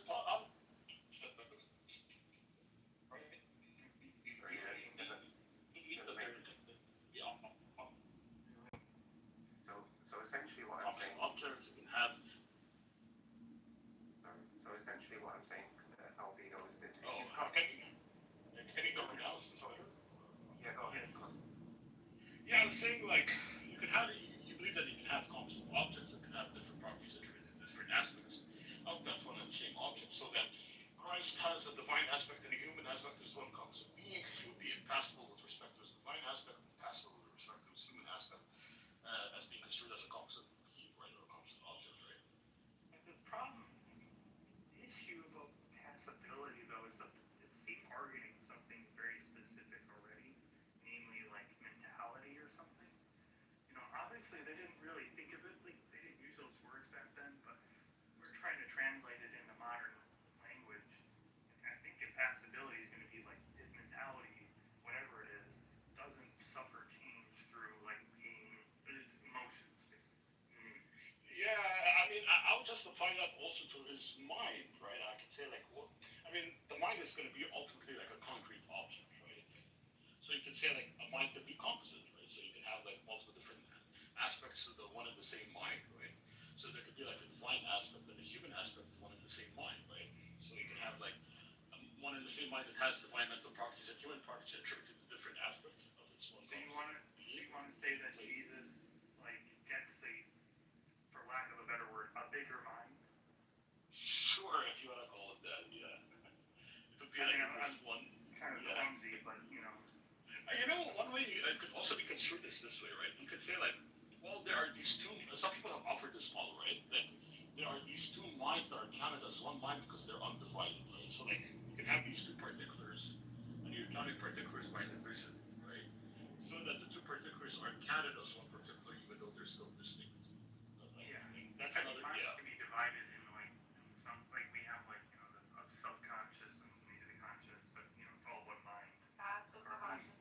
Yeah, exactly. But however, like, wouldn't like three persons entail three distinct minds? Oh, I don't No. Yeah, so like want to do that in modernity, although I don't think like that's required. Like superconsciousness, subconscious, and the conscious. Maybe like that. Maybe you're explaining it like that. Like one mind, but like three different states. I mean, this is where it gets weird because in my model of the traits, which I think like the hylomorphic model, right, where you have these three hylomorphs, one and the same divine essence, I would just say, yeah, you have three hylomorphs, one and the same divine mind. You have the three hylomorphs, one and the same divine will. You have three, you just apply it to all these different layers, so that yeah, each person would have a mind. They're distinct from each other, but they're counted as one mind, right? So that like you have these three forms, one and the same mind, I could say, right? Or three modes of subsistence, one and the same mind. So yeah, each person would possess the mind. They're distinct, but they're not counted as three minds, but one mind. The same logic with like gods, counting gods, right? The same logic you're applying there, you would apply to like the divine mind or the divine will. You would think that this one God, yeah. Do you want to say that like each person has its own mind, but also God has a single mind too? Yeah, because sure, because if anything that's attributed to the divine essence would be attributed to the persons, right? But in a distinct sense, right? So yeah, each person. So yeah, the divine essence would have this mind that would be also attributed to the persons having their own distinct mode of this divine mind, right? But at the end of the day, they're just going to be counted as one mind, though. Three modes for one and the same mind. You can say, right? The problem is that this then, if we're talking about the same being, because that's what Christianity asserts, then this becomes ambiguous ontologically. Why? Because if you've got two entities and they have different mental states or mental and physical states, yet you're still calling them the same being, then you're losing precision when it comes to I mean, that's the whole point of relative identity, right? Is to say like there's distinction but sameness, right? So like we're applying relative identity for God, for the divine mind, for the divine will, right? So we're saying there's a distinction between mental states, but they're not counted as three but one because of relative identity. I think that like really, some of the Shias will try to make this like kind of similar point from the Sunnis, like if you want to try to divide the properties of Yeah, it becomes 99 God, exactly. Like, it's the same kind of. Exactly, the attributes that are distinct and separate at the essence are very much like 99 distinct attributes, therefore 99 distinct You guys gods. are doing it again. You're doing the relational No, qualities I'm as the essence. That's what I'm saying. You guys just don't No, listen. I'm You just telling keep Albino. making the same I'm mistake. telling You just Albino keep the going around in a circle. Bro, boss, I'm just telling Albino he has any argument for the Tawheed, right? So that Yeah, but we're not talking about Tawheed. We're talking about the Trinity. Yeah. I know, I understand. But, if he wants to understand the Trinity, he has to understand it is who, we're talking about who something is or what something is. These are two different things. This is the reason why they get confused. The nature is what you are. The person is who you are. They refuse to understand this and want to keep going over this straw man constantly. Just go around in a circle. Allah's been told this 4 times, and then he just repeats the sentence. Is this guy a Muslim? Never answered. Like he never answered.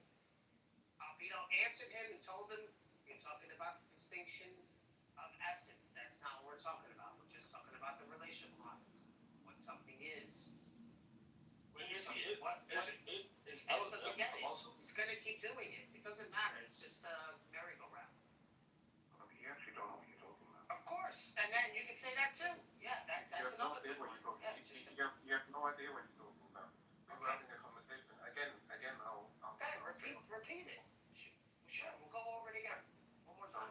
No, I'm having a conversation with Albedo and Coptic at this point.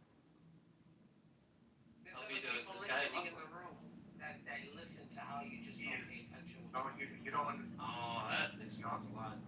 You don't understand the Could argument. have just told me he was some dumb Muslim motivated. It's funny because as soon as someone's Muslim, all of a sudden what they say doesn't count. That's the nature of this room. No, it just explains why you're dumb. No, this is Never mind. Go Who's ahead. making the Muslim argument? Who's making the Muslim argument? No, no one. I'm Yeah, just, exactly. So you're just not tracking what I'm saying. So mute up. No. Go back to Dr. Albedo. I wasn't talking to you. You just come. I don't know why you're talking to me. I wasn't talking to you. Yeah, be quiet, then, Chef. I was having a conversation. I'm just saying that's why you're dumb. Because you're You're Muslim. still speaking. Be It quiet. makes sense. No one cares what you have to say. Be quiet. You don't think Muslims have a reason to reject the Trinity, though? Of course, but I'm not making an argument from a Muslim standpoint. So if you notice what I said, and I was very specific. That's not his claim. Be quiet. There's specific arguments that I'm making here. What I'm saying is Trinity. It doesn't follow ordinary metaphysics. Christian theology puts a resolution there for it, but then it creates the issue of incarnation. But it's in your religion to believe that there can't be a Trinity. So it seems that there's some kind of religious motivation. Are you You could have skipped a lot if we just told me you were Are you dumb Christian, Muslim. Bob? Are you Christian, Bob? No. Okay, therefore you have a motivation as well, right? The vision about what? You have a motivation as to why you wouldn't accept Trinity. Yes, but I'm not the one who's making the arguments against the Trinity, retard. No, it's not the same. It's not the same. I'm not the one making the anti-Trinitarian arguments, you fucking dumbass. So how could I be motivated in that direction? Enough said. Fucking moron. Even I'm not making anti-Trinitarian arguments. even if that was What argument? Bob, the degree to which you are motivated by the Quranic verses, disagreeing with the Trinity and God having a son, that's a significantly stronger motivation than how God feels. Here's an idea, dumbass. I'm a non-believer. I don't believe in the Trinity, yet I am defending Albedo's arguments. So how could I be motivated in that direction, you fucking monkey? You absolute ape retard. I'm addressing Chef's point. Chef, so would you make the same argument? Holy shit. Would you make the same argument for an atheist that doesn't believe in So God? fucking embarrassing. I'll be quiet. No one cares. Yeah, I think I understand your question, bro. Everyone's motivated by something. It's just the point is specific. It's not that crazy for them to say that, oh, you're Muslim. That's why you're hating on the Trinity. Because you guys, bro, like no matter what anyone says, you guys just say the same thing. Oh, it doesn't make sense. Yeah, but God's not stuck at me. Like sometimes it's like you guys are NPCs. You just say the automatic response instead of talking about what we just said. They all come in here and they all have the same bottom of the barrel script. How could this happen? Why was it God? It's a logical problem. Be quiet. Nobody cares. Nobody cares. You copy that, bro? I'm Muslim. So Chef, I'll take you that, brother. it boils down to Do you think that, I feel like one reason why I don't believe in the Trinity is because it's not explicitly laid out in the Bible. It's one of the things you have to do, like, exegesis to discover. You would think that, like, important metaphysical truths about the nature of the divine is that it's, like, a future thing would be kind of, like, spelled out explicitly. Like, do you have a theory for why it is kind of, like, this thing that requires exegesis? And also, the same argument could be made by like Unitarian Christians as well. It's not necessarily. I mean, that's a question for Coptic. It's a question for Coptic. In the beginning, the word was God, and the word became flesh. So yes, it's not that explicitly. Sorry. That wasn't said until the New Testament. In But Psalms even, 33:6, it but says that there was the Lord and His Word and His breath, all of which were creating. So there's the three which are distinct from each other, all of which are identified as the Creator, which Isaiah says is Yahweh alone. This is a question for yeah, Kavik, everyone. Yeah, so for me, like the way I look at it, that even if I concede you, right, then there is, like, yes, there is no verse that says, oh, there are these three, one-time personal being, right, and three hypostases. I agree with that, right? But for me, I actually don't believe that there is a concept of the plain reading of the text, right? You're always gonna have to appeal to some interpretive tradition when it comes to like these religious scriptures, right? And so for me, yeah, I will depend on like patristics, church fathers, and the way they look at these verses, and if they interpret those verses. And for me, I like the argument I would make then for like apostolic Christianity, right? Roman Catholicism, Eastern Orthodoxy, right? Why they're the true form of Christianity, right? I mean, the way I mean, my justification for Christianity would be like providing arguments for Christianity, then providing arguments for apostolic Christianity, and from there we could trust like patristic sources when it comes to laying out the doctrine of portraying their lenses of looking through the scriptures, right? But you're right, like this can be a problem, by the way, for Protestants, right? Who would say, yeah, we're not going to accept church fathers at all. Imagine like Maimonides modeled for like the monotheistic God, right? Whilst like scripture, especially the Old Testament, is like a fully anthropomorphic God if read quite literally. So yeah, I think these doctrines. Yeah, so like the problem then also becomes exactly the problem is like with the biblical way of interpreting verses, a lot of times you find fathers saying, "Oh, this verse is figurative, this verse is literal," and like you never really know what the scriptures are trying to get at, except through some interpretive tradition, right, that lays it out very clearly and explicitly, like what we saw in the ecumenical councils that were led by the church fathers, right? So this is where I would make an appeal to patristics. I would say, yeah, I mean, I think I would be justified in appealing to patristics, laying out the narrative that's found within the documents. Do you have a theory for why these councils are needed? Why not just say I'm a tripersonal being, blah blah blah blah blah? And then also why in the Old Testament does it keep harping on God is one over and over, and not saying God is three over and over? Like why? So that. Yeah, so I mean, even if you have like a verse that says one tri-personal being, right? That can still be interpreted in the modalist sense. Like you can still have modalists saying, oh yeah, there are these three persons that are identical to each other, right? But that they're distinct only in form, right? So but that's why I don't think like there's such a thing as like the plain reading, right? This is where it gets very, very complicated, and that's why I think it's a waste of time when people try to debate interpretation of scripture without like having the hermeneutical keys. One of them being that patristic, some central authority that finally submits the true correct interpretation of a certain text, right? And that's why I think actually a really good argument can be presented for apostolic Christianity being like a really good way to figure out which interpretation is the true interpretation of the text, right? So even if you think like there's these explicit texts that could have been said, you would have still had people who would have still want more clarity. Oh, this could still be a modalistic, we could still spin it into a modalistic sense, right? To try a personal being. Oh yeah, I mean, modalists say there are three persons, but they're considered as three forms or three modes at different times, right? What about the point about how God in the Old Testament keeps harping on about how He's one, Shema Yisrael, Adonai Eloheinu, Adonai Echad? Why is that? Like, why not say I'm three? Like, yeah, I mean, seems strange. yeah, the way the patricians actually interpret that, right? That is a concern, by the way, that was addressed by certain church fathers. That why wasn't this thing more clearly expressed in the Old Testament, this threeness thing, right? And they'll say, yeah, God didn't. I mean, that's going to be their interpretation of the situation, right? They'll say like, oh, God didn't want to like. It wasn't time we had to reveal the whole truth of the nature of God. They were still in this very preliminary stage, right, where they were just trying to get the one to action and to have this established kingdom so that the Messiah can come through. And once the Messiah comes, then he can reveal this tri-personal relationship between the two persons, right, through the incarnation of the Son. So, like, all people interpret by trying to explain why God wasn't more explicit about the multi-personal relationship that exists, right, in the nature of God back in the Old Testament. concern, like it wasn't really that concerning for God to reveal his true nature of being like one of threeness, right? That's gonna be the way they justify that.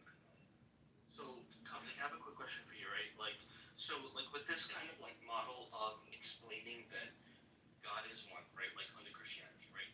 That God is one despite having like three persons, and this does not necessitate that there are three gods, right?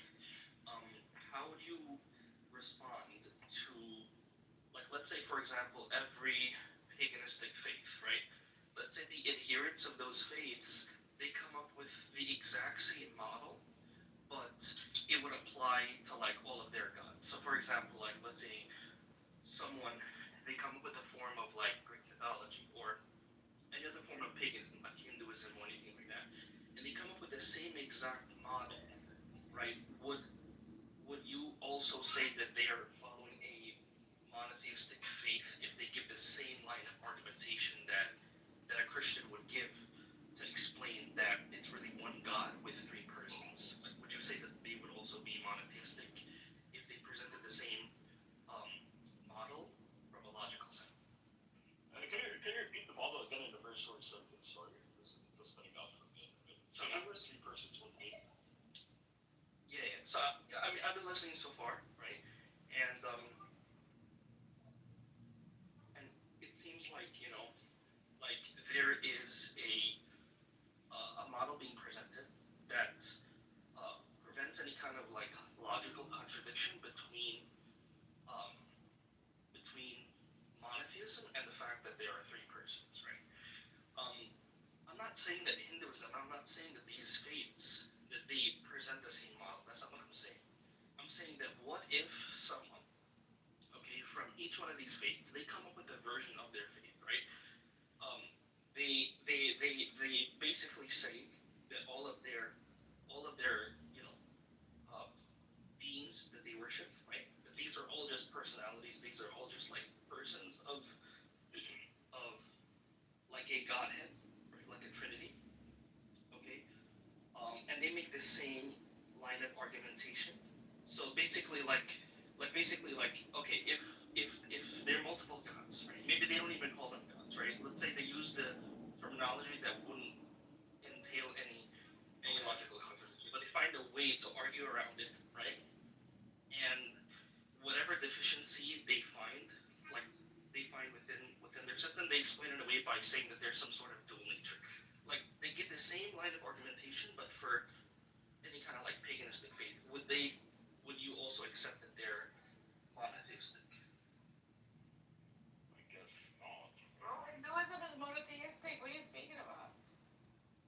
No, I mean I don't think you were specifically referring to. Do you think they give the same logical argument or the same model for their God? Like what is that? I mean, if you're saying like. It is very, very similar actually. But that's not focused.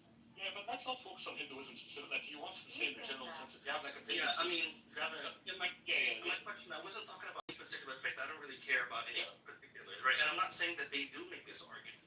I'm giving a hypothetical scenario of, let's say some paganistic faith, right? Doesn't matter which one it is. It's hypothetical here, but they're presenting the same model to justify monotheism the way that, like so far you guys have been presenting, like some of you guys have been presenting to explain that there's a monotheism and that Jesus has dual natures. Like let's say someone has it's not just like three, but let's say there's like a billion persons in there.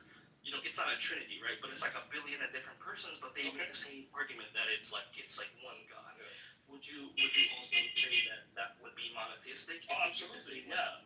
So so for me, like the symmetry breaker, I can say it between the Trinity and polytheism, right? Is one of division, right? The three persons are undivided; they share one and the same essence. In these pagan polytheistic systems, let's say like the Greek pantheon, they believe that these different gods were divided, right? Each one was in a different, maybe if you want to use spatial terms, right, in a different space or what have you, right? They were all divided, and so yeah, I mean, then you have multiple divine beings. There are multiple divine existences. They're divided, right? But in the Trinity, you have this unity between the three persons. They share the same divine essence. And the model that I like that I share is like having multiple distinct hydromorphic compounds running the same material source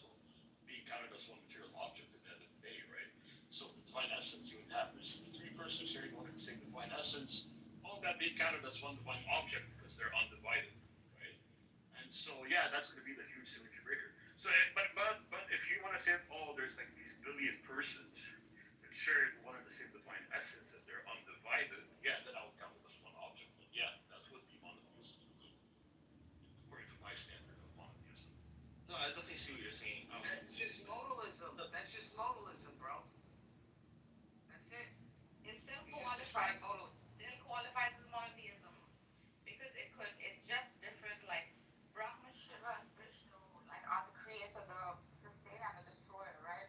So these are basically like attributes of the same Brahman or the monad, the one.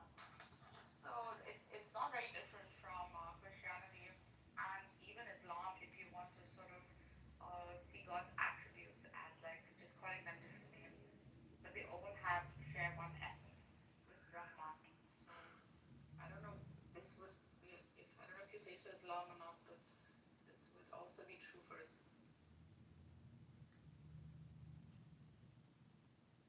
It's true for Islam more so, because for Hindus, the different gods are just forms of the one ultimate essence. Yeah, they're just attributes.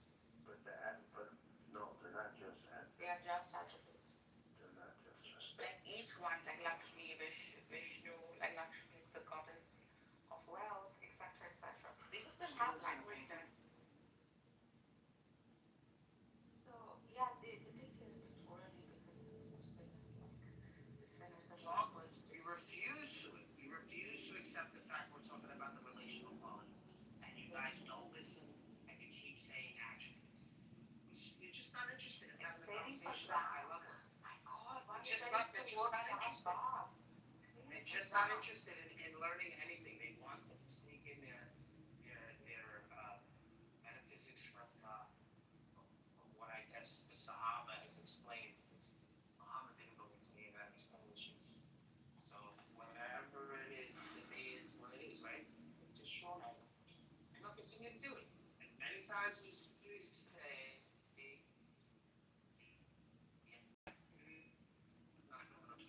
Muslims, they keep going back to the attributes. Meaning, such people. That's the reason why they don't come into rooms and something. They're gonna be manhandled. Let them say in their safe space in Amir's room or the other guy's room. So we go for all the. This is legitimate in the Mushed and not in the world. This is this thing in the Mushed. Too much Mushed. That's more better business. Those most Dude, what is motion? You mean that's just. Oh, that's shit. Oh shit. Yeah. Motrin.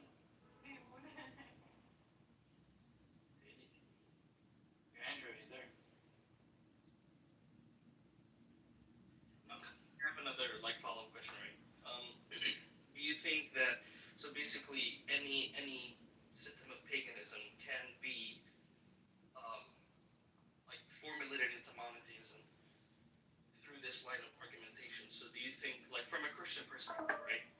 You know, like from a Christian perspective, you believe in the fact that the devil can whisper and the devil can mislead people and all of that kind of stuff. Like, so how do you feel, you know, with the fact that pretty much any pagan can sort of come up with a system to argue against you? You know, like they'll say that you claim to be a monotheist. How you know that's not what? That sounds exactly like what Muhammad did. I mean, how so? Say what you said again. No, I'm saying, right? Like you can have any pagan, right, that has like a system of their pagan belief, right? They could come up with a model, okay, that logically, right, like the same model that has been used to say that Christianity is a monotheistic religion, right? While there are three persons, they're co-equal and all of that stuff, right? If the same model is used to say that there's one God, right? I'm saying that pretty much any kind of pagan or polytheist can come up with some way using like the intellectual gymnastics to basically argue that they're also monotheistic. So it almost becomes a way to justify any kind of But I've already answered that, right? Like so like depends on the religion, bro. so like for example, Zach, right? Let's use an analogy there. Let's say you have a lump of clay and you form it into both the pillar and the statue. So that the pillar and the statue are considered two forms of one and the same lump of clay. Right? The lump of clay is concrete, by the way. It's not this abstract person. It's considered as being literal. Right? That's not found within like these polytheistic, the earlier polytheistic systems, right? So like Zeus and Apollo, right, were not two hydromorphic compounds of one and the same essence, this concrete thing that they were sharing, right? Both were separated, both were divided, right? They weren't sharing the same concrete essence, right? Or concrete, what scholastics will call concrete universals or tropes. They can be also considered as tropes, right?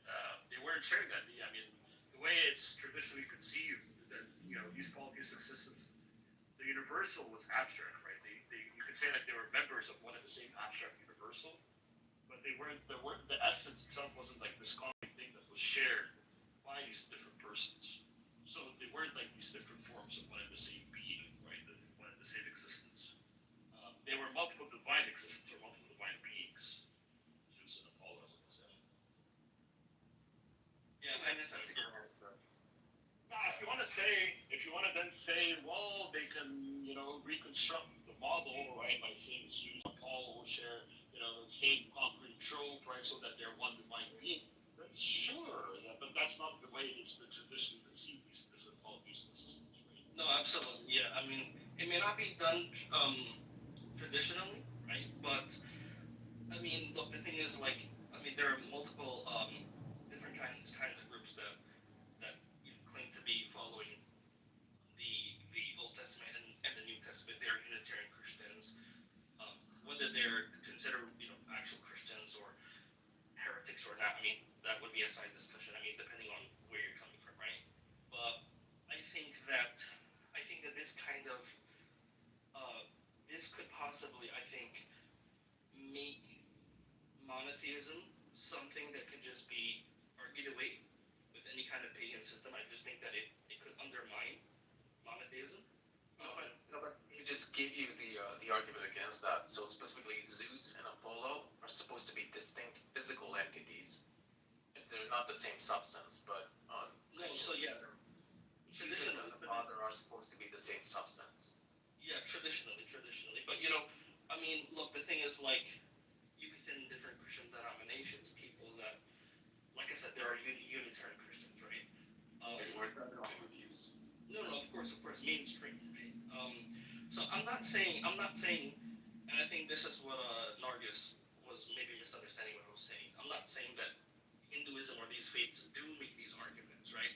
I know they don't, but I'm saying that if you have somebody who's really savvy with philosophy, you could pretty much have any kind of paganism, and they would basically find a way to formulate some model that would entail monotheism in the same exact way. Yeah, you're presupposing Christianity's paganism, and that's really dishonest.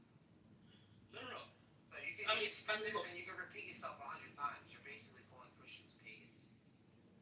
No. I mean, look, I understand that you have a model, right? But I'm wondering how do you it almost seems like if that model is true and it is monotheism, then systems that are paganism, that even Christians would agree is paganism, then they can almost use a similar model to basically justify their belief in a way that would logically make it sense that it's they're allowed to call us pagans over and over and over again.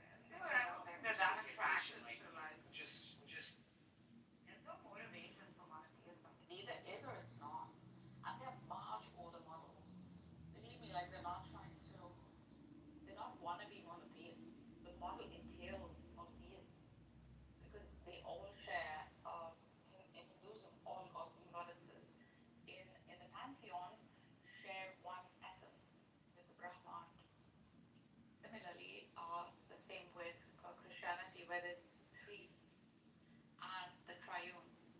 With Islam, like in your case, for example, if these attributes are distinct, right, than the essence, you're having the same problem. So you might want to like work on Tawheed a little bit before asking this question. There are many models for Tawheed. Yeah, I mean, I would disagree with you. I'm not interested in having that kind of discussion right now. Yeah, well, anyway, so you're like polytheist. Look, I That's all definitely I'm disagree saying. with that. I just think you're a polytheist. Yeah, I mean, look, I think that your no whole. offense, bro. No offense. Yeah, I mean, it doesn't matter to me what you think. I just think that that whole discussion of, I mean, that argumentation has been Like you're made the before. only monotheist. Like you think, oh wow, because you think Allah is quantitatively one. That's what you think. It's like a number one. Look, whatever. Bro, I was just curious to see how you guys would answer that. bro. I mean, look, I just asked a simple question. You guys give your answer. I appreciate that. To be honest, you're not giving any substantive critiques. You're just saying, well, you can formulate monotheism in a way in which there's no trinity. Instead, there are 4 people who are one God, or there's 5 people who are one God. Okay, so what follows from that? I mean, I think it undermines monotheism, and I think that almost anything can be any like paganistic belief can be logically justified to say that it's monotheism in that case. Okay, I think when you say it can be logically justified, you're conceding the point. There's no logical paradox. There's no logical contradiction in Christian monotheism. I don't think you want to say that. I mean, look, for the sake of the question that I'm asking, I'm willing to grant that for argument's sake. Okay, you're saying hypothetically, if Christianity can be logically consistent, then there can be other systems which can be logically consistent. So what? Look, I mean, I was just curious to see how you'd answer that question. And I'm not trying to make a case that I didn't make that claim. It's not an interesting critique. I can concede there are other systems which can be logically consistent. So what follows from that? Nothing. I was just curious how you'd answer that. That's it.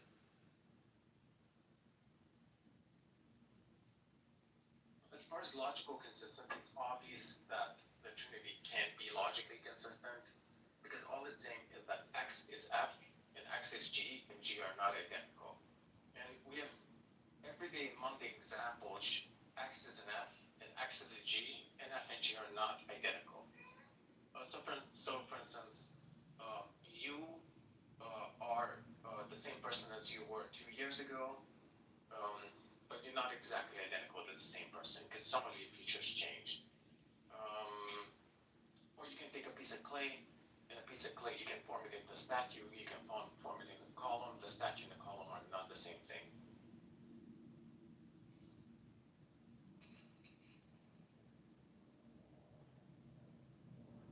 I think Muslims are doing a great disservice to their religion by running these really silly arguments against Christianity. Yeah, I agree. Like, I think these arguments are No, but what's interesting is that like that El Nino retard that came in here earlier, they have strong opinions about the Trinity, but they haven't even researched like the basic response to the problem. It's just like oh, take 5 seconds to Google what is like the academic or most accepted response to this issue on the part of the Christian. Like they don't even bother doing that. At least it's not. It's one equals 3. At least it's not one of those numeric arguments anymore. Like I'm not seeing many of those. Oh, is 3 equal 1 and then like laughing at it. Like that's how bad. Yeah. Well, but that El Nino guy was like particularly stupid. He said meta conversations are hypothetical. How could you say something? Yes, I love you. What do you expect? How could you say something that dumb? He doesn't take metaphysics. He takes scripture, right? They're literalists. Yo, Zach, you got destroyed by Nargis, buddy. Zach got destroyed by you, Margaret, so it was like really bad. No, bro. He just needs to study a little bit, like, and not like see Allah as like quantitative. Yeah, hit the books, buddy. Yeah, but he's making like he's just observing things and seeing, and I think it's fine. I'll send you a hot Zach.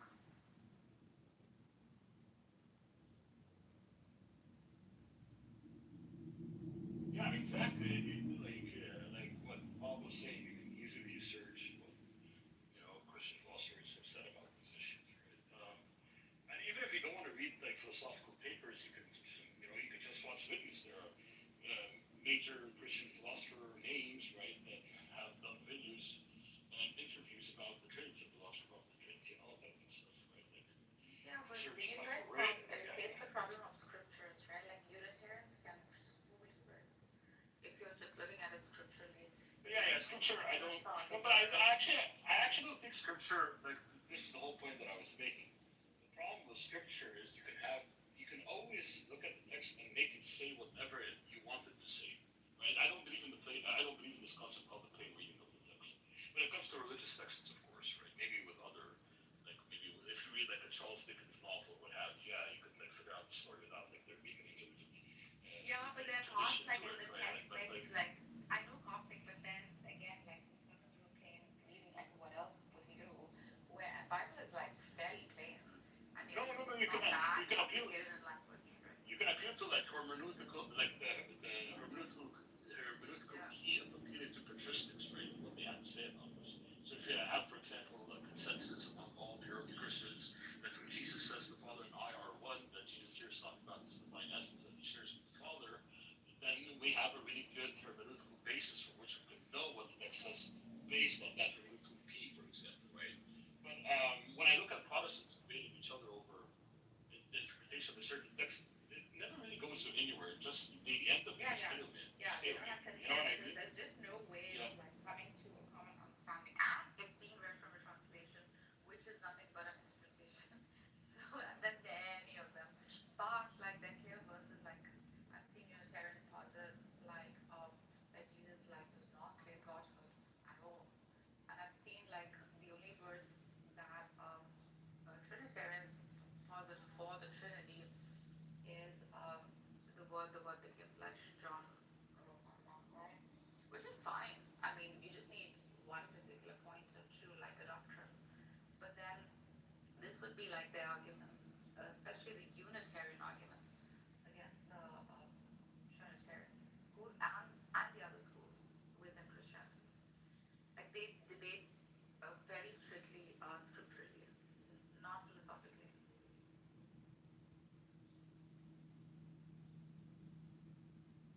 Sam, you wanted to say something funny? I think I see.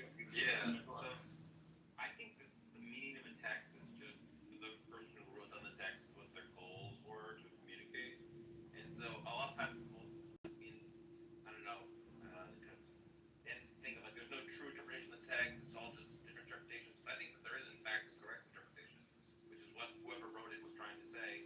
And I think oftentimes it isn't that hard to know what they were trying to say as long as you like read the Bible as books rather than reading them as like a lot of people try to read the Bible as like a Ouija board where they take like this part from this part, this part from this part, as opposed to like taking a whole like the book of Matthew. You should read that as a single book. I think you could just like kind of see what Matthew was trying to say. I guess you disagree with that, but that's how I see it.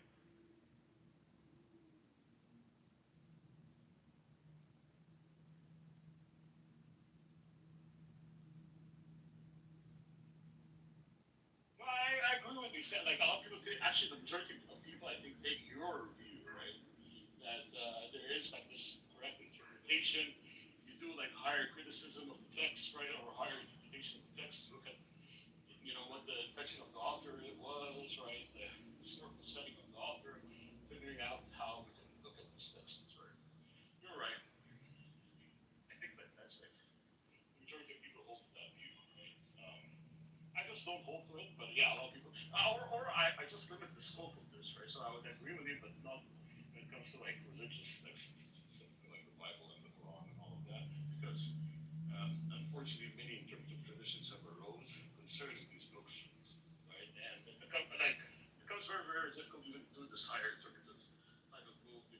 you will come up with a lot of controversy. No, the author didn't mean that. The author meant that. No, the author was here. The author was there. No, we can't really figure out the truth. You might get into that as well. But yeah, I mean, a lot of people do share views. Do you think that there is a one correct view, and that correct view is the person who wrote the text, what they were trying to say?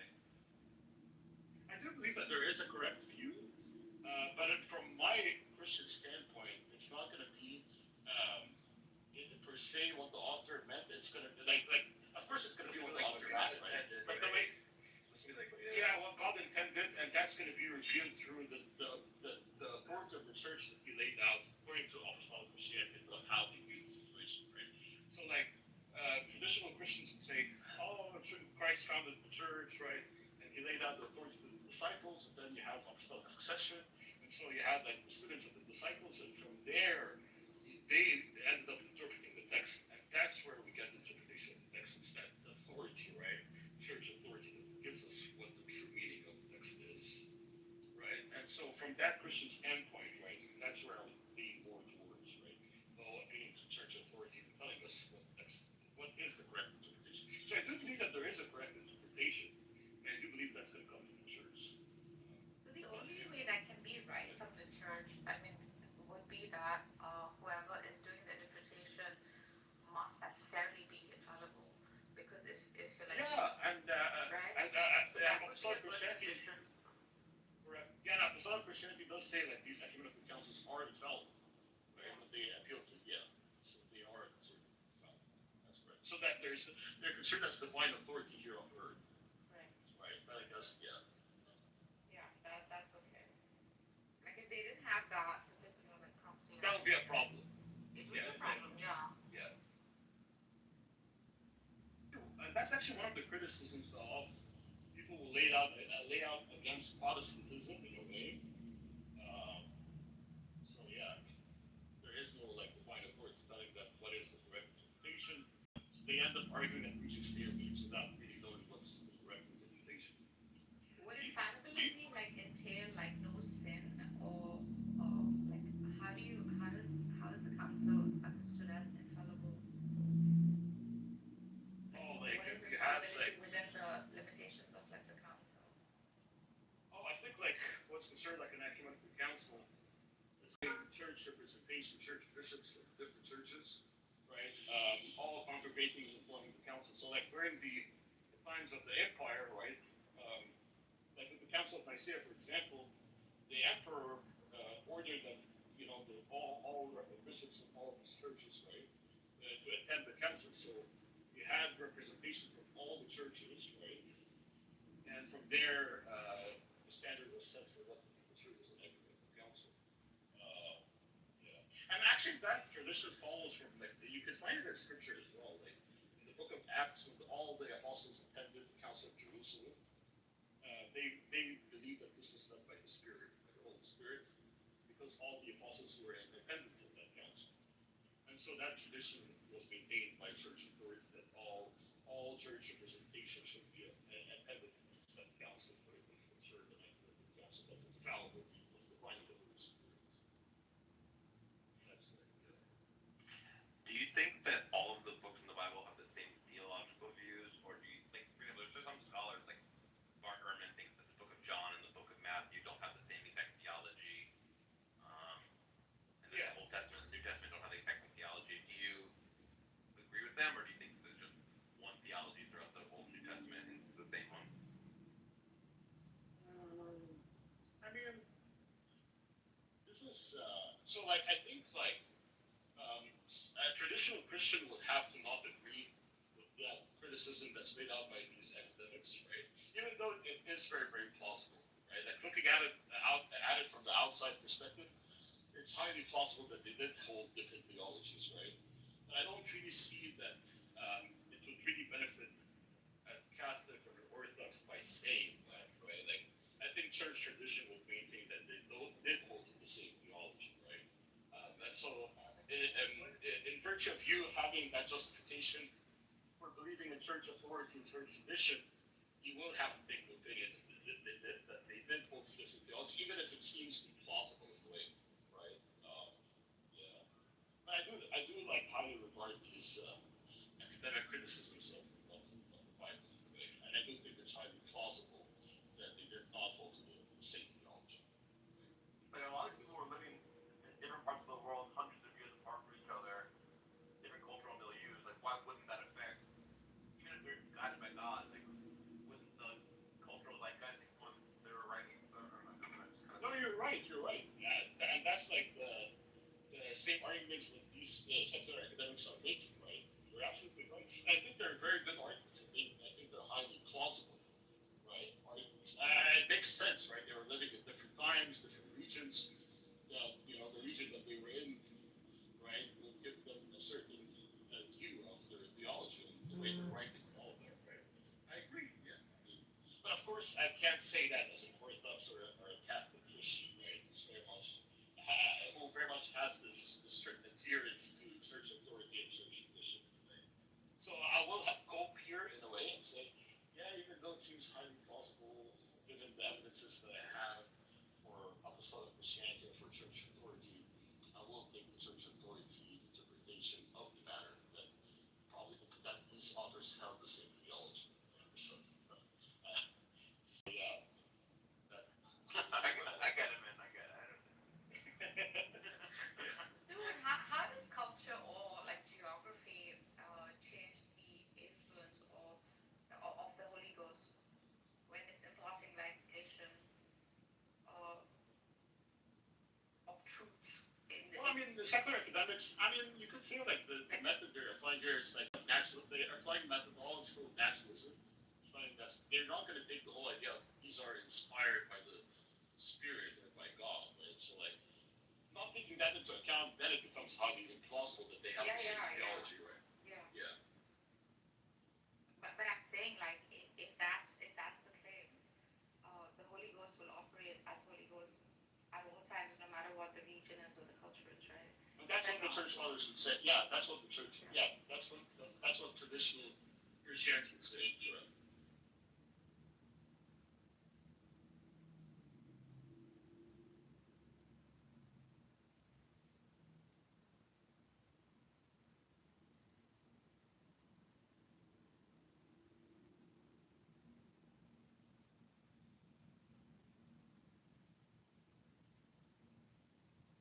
But it made me sound like Congress was saying, this is going to be like a discussion or a debate on the different methods because like these secular academics are using methodological naturalism, right? Whereas I would not use that when figuring out what the theology says in the Bible, right? I would have that prior background belief, right? That this is like infallible by God, written by people who are inspired by the Holy Spirit, that type of thing.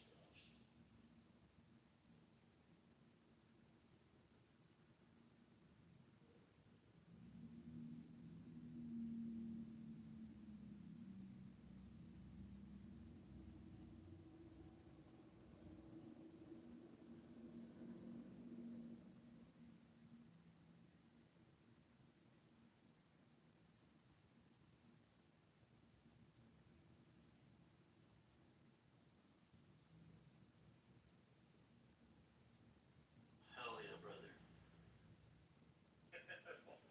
Everyone should follow the CM Sully wars that are going on. It's an epic battle. But why aren't they having it the Captain Moffat voice? You guys are up here.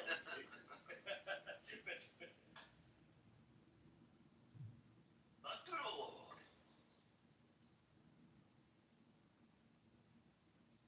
Make butter.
what's wrong with Andrew these days. He doesn't.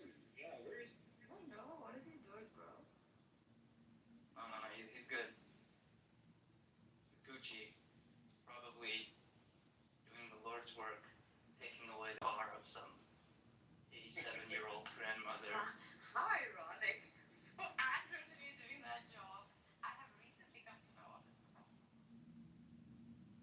He's probably like repossessing, the Someone like old heirloom, retired dream.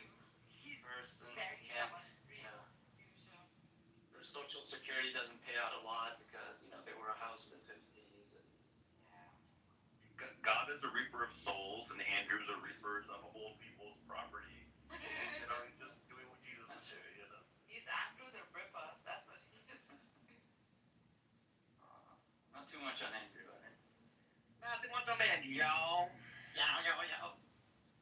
Not too much on Andrew, y'all. What happened to him? Just not on the app. I haven't seen him around.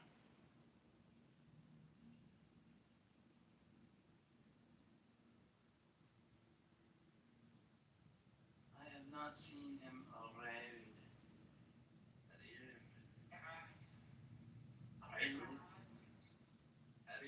Timotheus. Oh, yeah, he's on Discord. This is true. He is on Discord. I mean, I haven't seen him hang around on Discord, but like you can reach him on Discord if you want.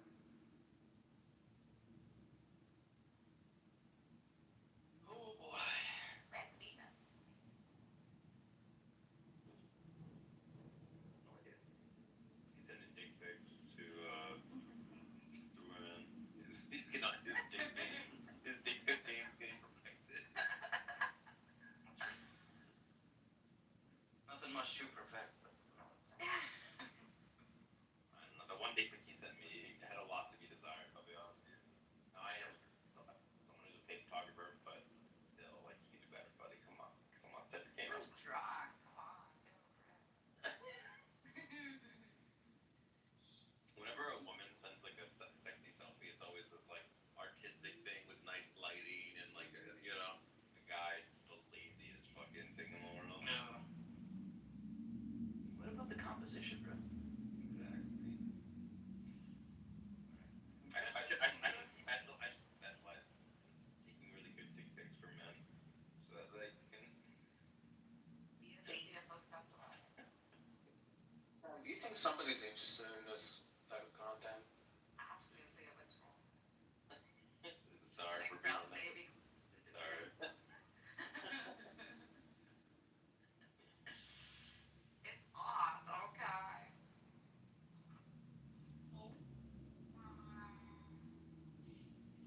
Bob, what makes you into Trinity? The Trinity specifically? Yeah. I mean, I've staked a few issues. They're not so much contradictions. I don't think the contradiction problems go very far. At least I've heard satisfying responses to them. Trinity specifically. I have like aesthetic issues with it. And not just aesthetic, but like it's not entirely clear to me for the people who claim that the Trinity is this like metaphysically necessary, arrangement. It's not. It seems weirdly convoluted, and it's not clear to me what. Like, it's not clear to me, for example, what the Holy Spirit is. But why does that need to be a separate person? It just seems like I don't understand the personhood of the Holy Spirit, for example. Like, I get Jesus, I think. Like, you could say the Father is one person, and God took human nature, and there's something about human nature that requires a different perspective, one that couldn't have just simply been gained by the one person. But the Father has certain qualities that the Son doesn't have. And there's something gained, or something new gained, or some different perspective had. So I understand why there needs to be two persons. That makes sense to me. Like the incarnation couldn't have been done getting all that it needed to get, just having one person. But I don't get the Holy Spirit. I don't get like the I don't get the like God on earth, right? Like it's I get God on earth. I don't think it's efficient as a system.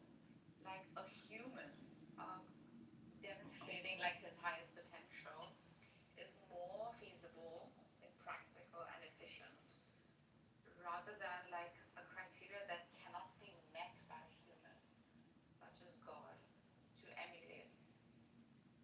So it's less like a debunking of the Trinity and more like it doesn't quite make sense to me, or like it's not, the constellation isn't very satisfying, or there are some issues. Doesn't the Quran say God could have a son if he wanted to? That's rhetorical. What? Rhetorical? Okay. It's like saying God cannot have a son. I think that's how they mean it. I think what the Quran explicitly says, How could if he wanted to? How cool God have a son, something like that. how could God have a son if he doesn't know what is made? So when the Quran says God could have a son if he wanted to, that's rhetorical for saying God didn't have a son. Okay, got it. Makes Yeah, sense. like how could God have a son? If he wanted to, he could, but how could God have a son? Well, Nargis, when two gods love each other very much. I completely agree with Bob. The Holy Spirit seems completely contrived for like numerological reasons. 100%. Math is the problem. These guys are For numerology.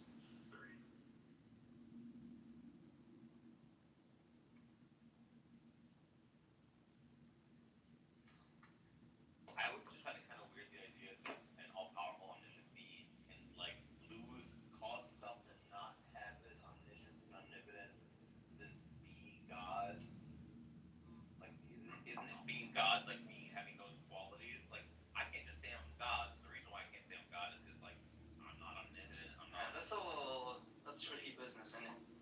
No, but it's justified in a way, like they say that because God loves so much, he can limit himself. But yeah, that wouldn't define. But it wasn't the single God then. Because something that I've always thought was like kind of interesting is so omniscience, knowing all true prophecies, whatever, and something that's like always added that is never explicit, but it's like certainly not entailed from those things is like the clarity of which he has access to them.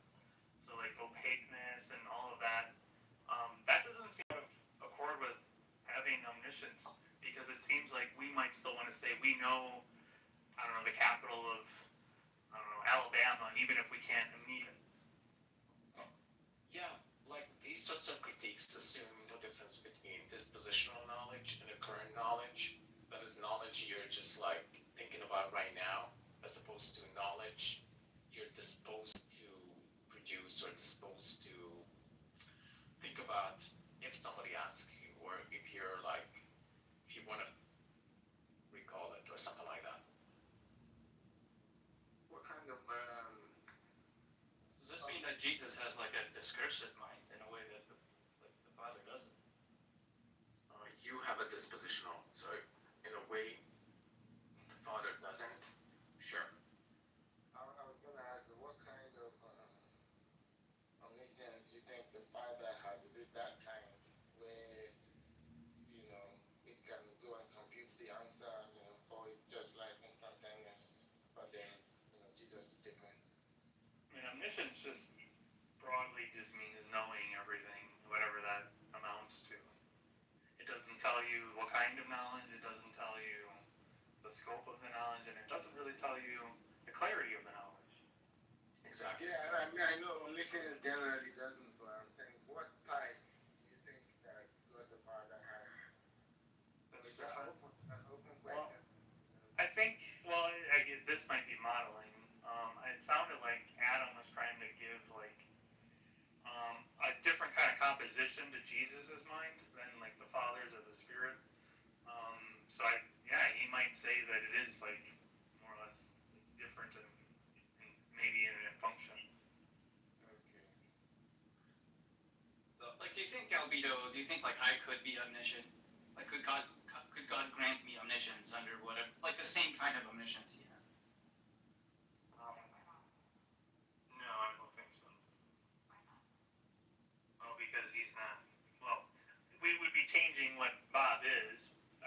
So I guess it depends on what facts we're holding fixed, but I take it that Bob has a limited mind, and to hold an unlimited amount of things is impossible.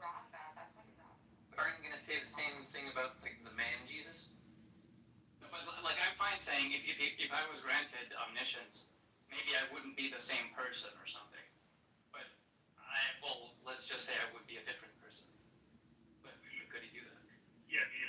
Like, could he make another being that's omniscient? Yeah, but not omnipresent. Yeah. I don't. The thing I'm trying to figure out with this. Sorry, you may answer first.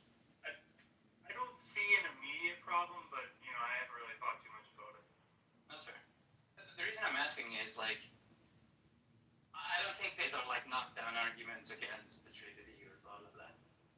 But I do think there are some things that don't quite land, which is, I get the idea of having like dispositional versus like a current mental states or whatever you want to call it, a mind. That kind of makes sense to me. Like there are a bunch of stuff I know that I'm not immediately recollecting. Like they're not apparent to me right now. But I'm thinking about like having that limited kind of having limited knowledge in that sense allows me to have like discursive thoughts. Reason about things. Do this and that. I don't quite grasp the like on-off mode. I choose to, because I don't think like there's a sense in which it doesn't make sense to me to choose to not know those things, but not in this like dispositional sense. In some other, it has to be in some other sense, right? It's not like we're saying, well, God, Jesus knows everything. He's just not currently thinking about them. Like that's not what we mean, right? No, I don't think That's so. not what you mean. It almost has to be like repressed in some way. And that's the only way it would make sense to me. Right. There is some way in which Jesus is like through some act of volition using his whatever causal powers are necessary. I don't know. Right. Blocks himself off from that knowledge.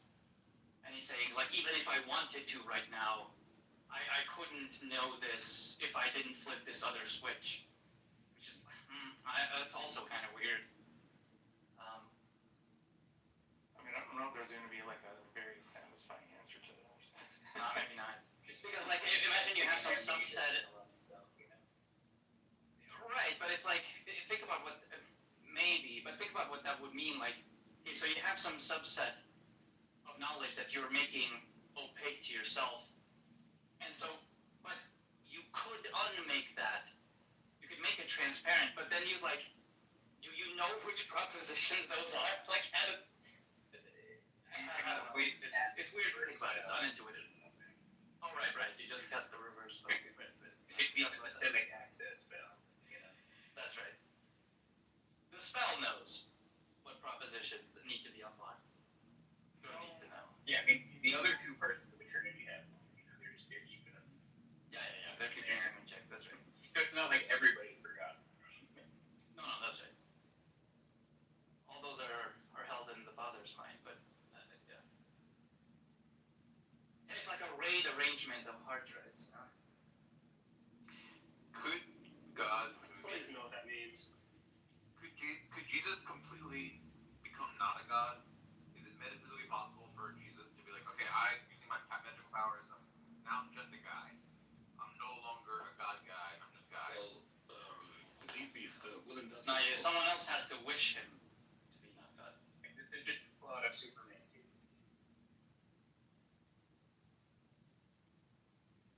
We saw this in Aladdin. Yes, I was just gonna say Superman. That's what he did. He took away his red. He went into that thing, and then he wasn't Superman. What would you say? Then it's that thing that booked his powers, right? Well, you would think, wouldn't you need a thing? Well, that's if you're Jesus. The idea he's asking is like, could Jesus do it without needing a thing? I mean, Jesus is still a person, right? Right. Could he lose his divine essence? I'm just trying to understand what Could the Father yank it? But that doesn't make sense because Jesus is God. I'm trying to understand what divine as God, even though he's not omnipotent and omniscient, why is he still God? And then how could he actually that? think Jesus loses his divine essence? By not aligning We're with the asking will of if. God, for example. By not Yeah, aligning. the view is that Jesus is both fully divine and fully human, so Christians don't think he loses his divine essence. No. The thought experiment is does 1 to 2. Could he undo his? Yeah. Like I think this answer is no, but It's hard to that's be what the question is. God human is kind of a hard combo. You think? I mean, it's easier than man bear pig. And what? Man bear pig. Man bear pig is hard to. Yeah. Okay, so in what sense? Why is Jesus God? In what sense is he God? He has all the divine attributes. So he's omniscient, omnipotent, and omnipotent. That's right. Okay, but then, in what sense did God become a man then? In what sense can God become Like, isn't the whole point of Jesus is the essential property? is that he became a man and shit, and then he like he didn't become a man. He's not a man. Okay, here's how Jesus' essential properties are divine, his accidental properties are human. There you go. Accidental? Wait, but that's like an essential part of the story. It's not accidental. You've got to be a person in order to. Just by accidental, Plus he has I just mean. ontology, right? So just accidental, it just means the essential accidental distinction in philosophy. I mean, it doesn't mean just accidentally he became a man. It means he's. So what's the sense of accident then? It means like imagine what it means to be an apple. Like red doesn't seem to be like a necessary property of being an apple. You could be an apple without being red.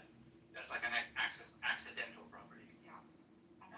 Yeah, but an essential property would be that it needs to have like, I don't know, apple DNA, or it needs to be at least descended from apple trees, or like, grown on apple tree, I don't know, something like that. Sweetness, like Accidental properties are whatever properties you can have without you or it ceasing being the thing that it is. It sounds like a lot of denial of Jesus' humanity. Essences are stupid. True. I mean, I was thinking about that. There's a problem with that. Even someone could call attributes of God that we tend to think they are. You could try to play tricks with them. So can we remove this? Let's say God was like a duality instead of a trinity. Like that part, that is that essential enough. Like you can play all those tricks all day. Yeah. What? Why? How is that a trick? Like 5 gods. Like I need 5 different modes to it. All of those would be accidental. Right, all those would be accidental, right? Are you just merely saying it's logically possible that there are other necessary entities besides Trinity? Yeah, So like that was just an example. I'm not meaning to attack the Trinity, but this idea of when we query this, you just say it's an accidental property. I can't put my finger on it, but it's not very satisfactory. All we're saying when it says it's an accidental property is that Jesus could have existed without becoming human. Right? There are other possible worlds in which he chooses not to become human. But if he does, he takes on the properties that human beings generally have. Okay, but yeah, I forgot where we're coming from. Like, what was this an answer to? Something happened and then you said accidental. What was Sam was asking right. So I'm just understand what in what sense is Jesus God, and then could he lose that? Like what makes it that he has that property? You know? Like, and then they're saying that he's just omnipotent, omniscient, and all that stuff. And then I'm like, okay, well then in what sense did he become a human? He's like this fucking guy that can just.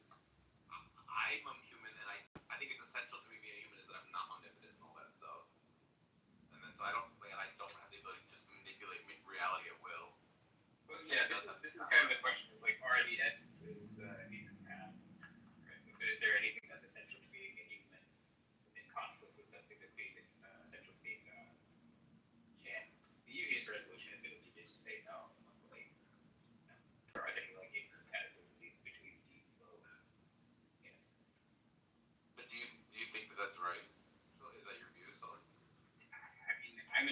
essentialist, so like whatever people want to stipulate about beef essences, I really don't care because it's all just nonsense. It's all just gibberish. Yeah, okay. Phenomenology forever. When you say beef, like I wanted to ask you beef, maybe Bob and anyone else. Do you think like the story of Jesus is a beautiful one, like God? Yes. Yeah. That's it. Yeah. Beef, I have an example for you. I want to get your thoughts on this. Imagine you have a fingernail and you lose that fingernail. Now, do you think you're still the same person? Yeah. Okay, is that an accidental? So presumably you'd say that's an accidental feature of you, right? Sure. But you would say that's a part of you. Yeah.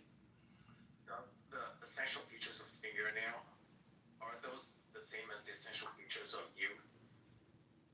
No. No? Okay, so how can it be that there are apparently two different physical entities that are part of you that both have different essential natures? Yeah.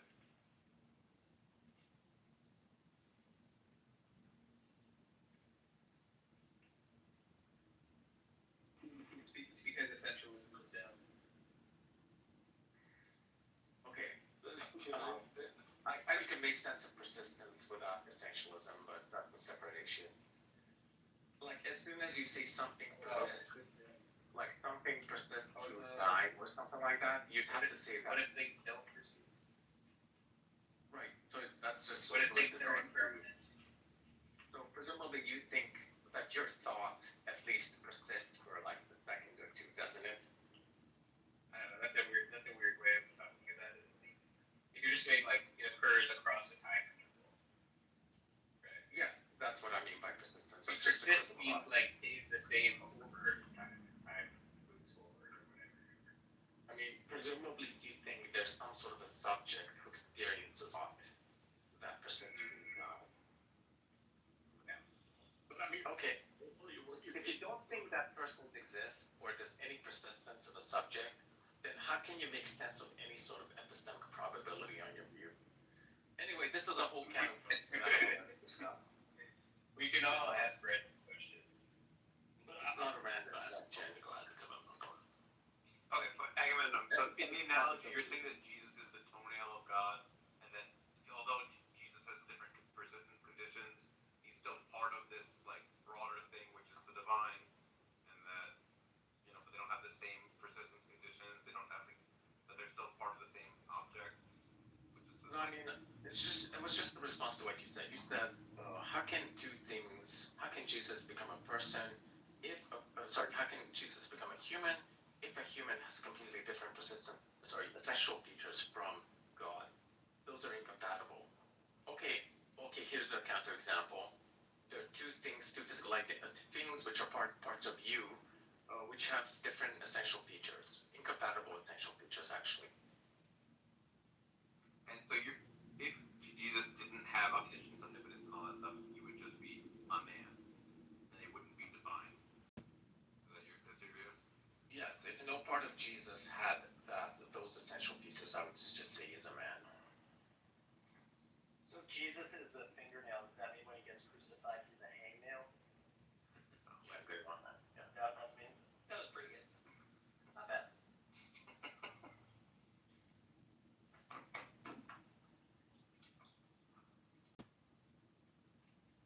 I think that the story of Jesus is a better story if he loses omniscience and omnipotence, because then the fear he feels, the danger he's in, is real danger, real fear. If you just know at any second you can just like warp reality to like make it not be the way you want it to be, like there's no sense in which you're afraid of anything.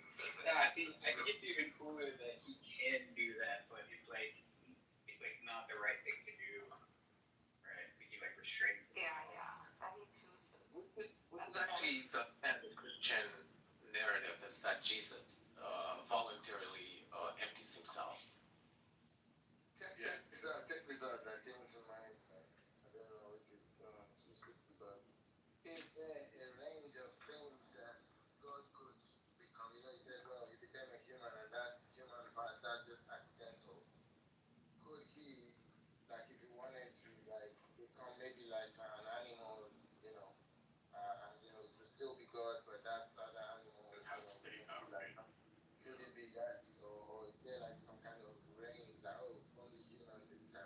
God can turn into.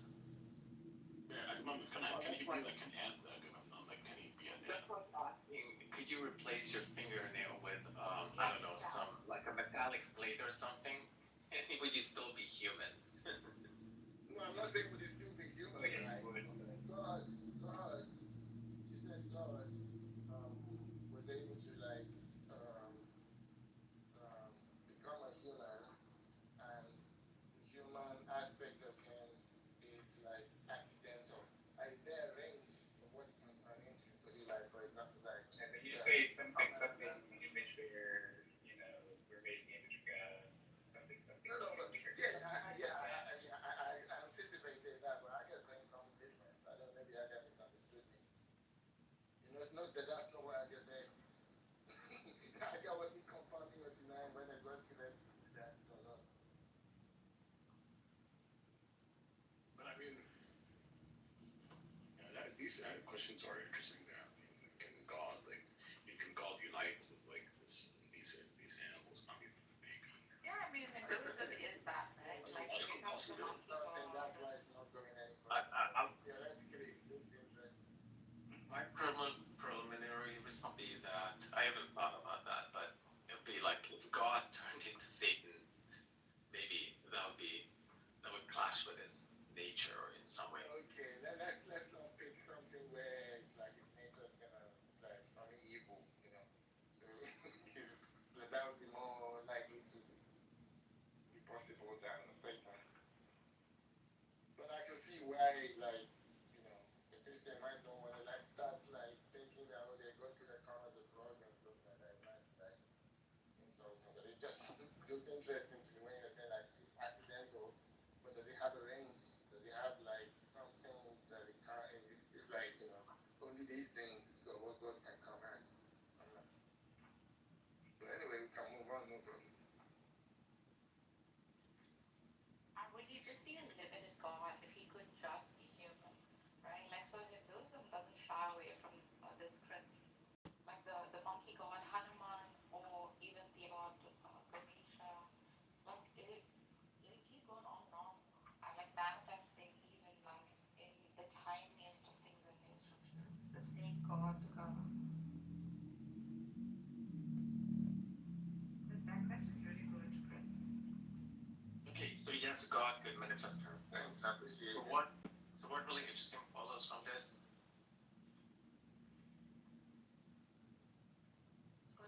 Well, I don't know. I think the idea that God could become a frog kind of changes. Like, okay, that's kind of strange that like God is like a divine frog that somehow is omnipotent but still a frog somehow.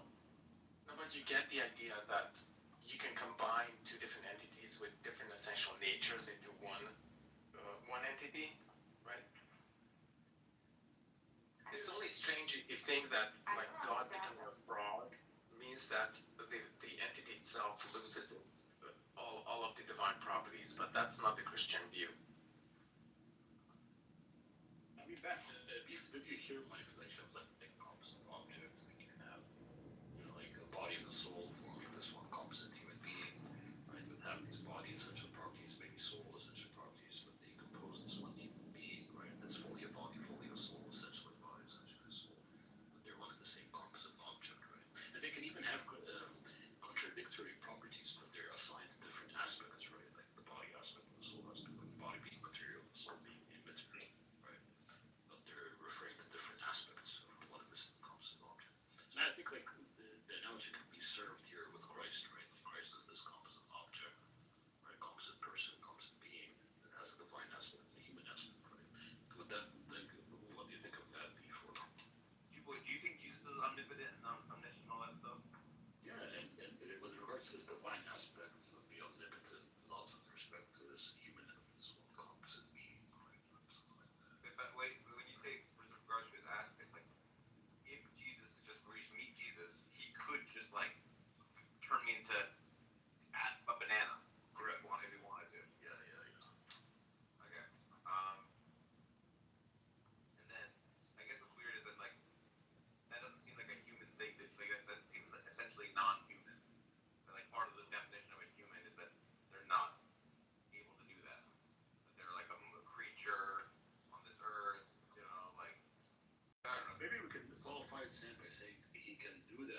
respect to his divine, with his divinity, but not with respect to his humanity, right? Like so, like and there's a real distinction between the divinity and the humanity, right? So like there are these two aspects or parts of his one composite being, right?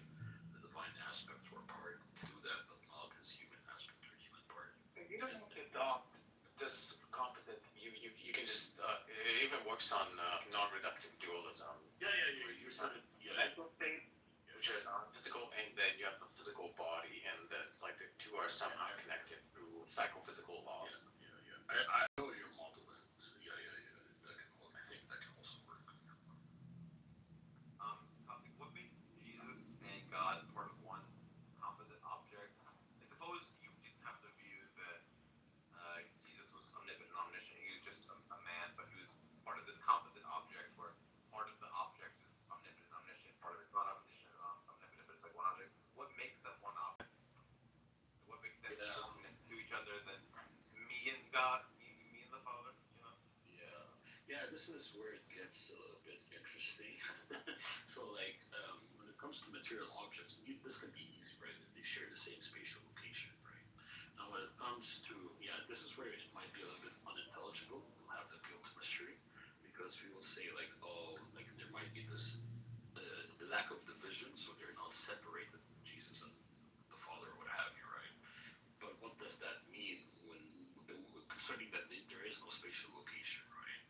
Then that's going to be unintelligible in a way. That's going to be No, that's not going to be unintelligible. You can just say they're functionally unified. So there's you don't have to go to a spatial location to unify physical objects. You can say two material entities are identical, just in case they're functionally unified. Like for instance, being is genetic locus or a piece of DNA is one gene, just in case it's functionally unified. Maybe I didn't. All right, I didn't maybe think about it this way, with this functional unity.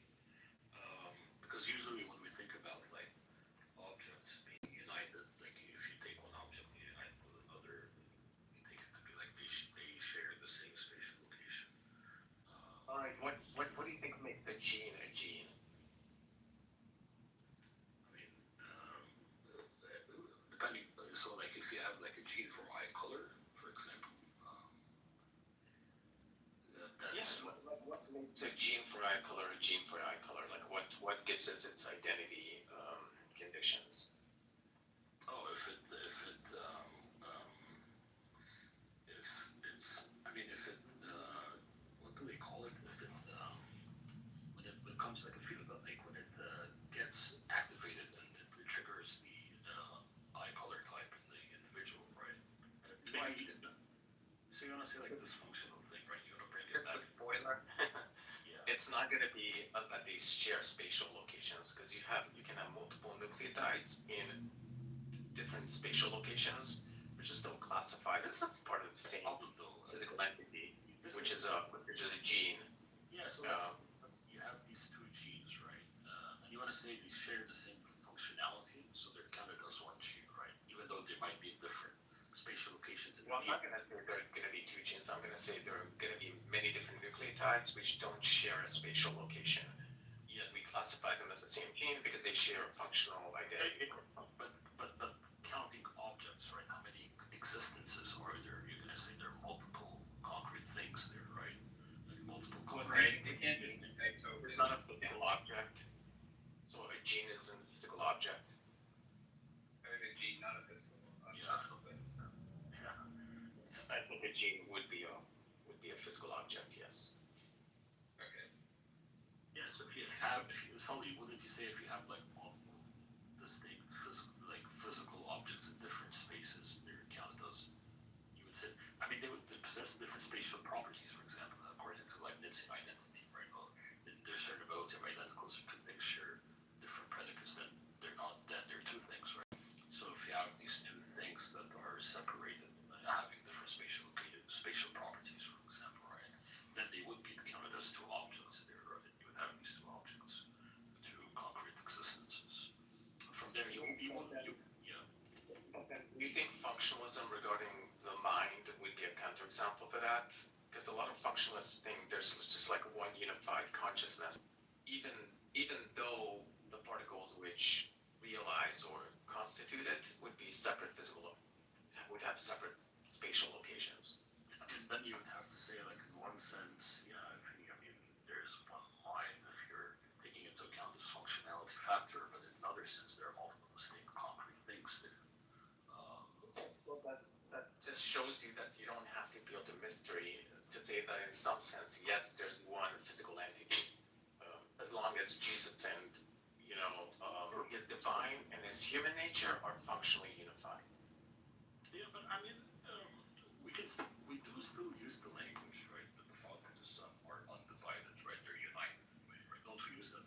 So what does that mean, right? Maybe that's the concern beef wants to say. And here we wouldn't they're not merely functionally united, right? You want to say they're also ontologically united somehow, right? And I don't really. I mean, I will just appeal to mystery when it comes to understanding what that really means. I do believe that it does have meaning, but we just don't have the access to understand, cognitive access to understand its true meaning, right?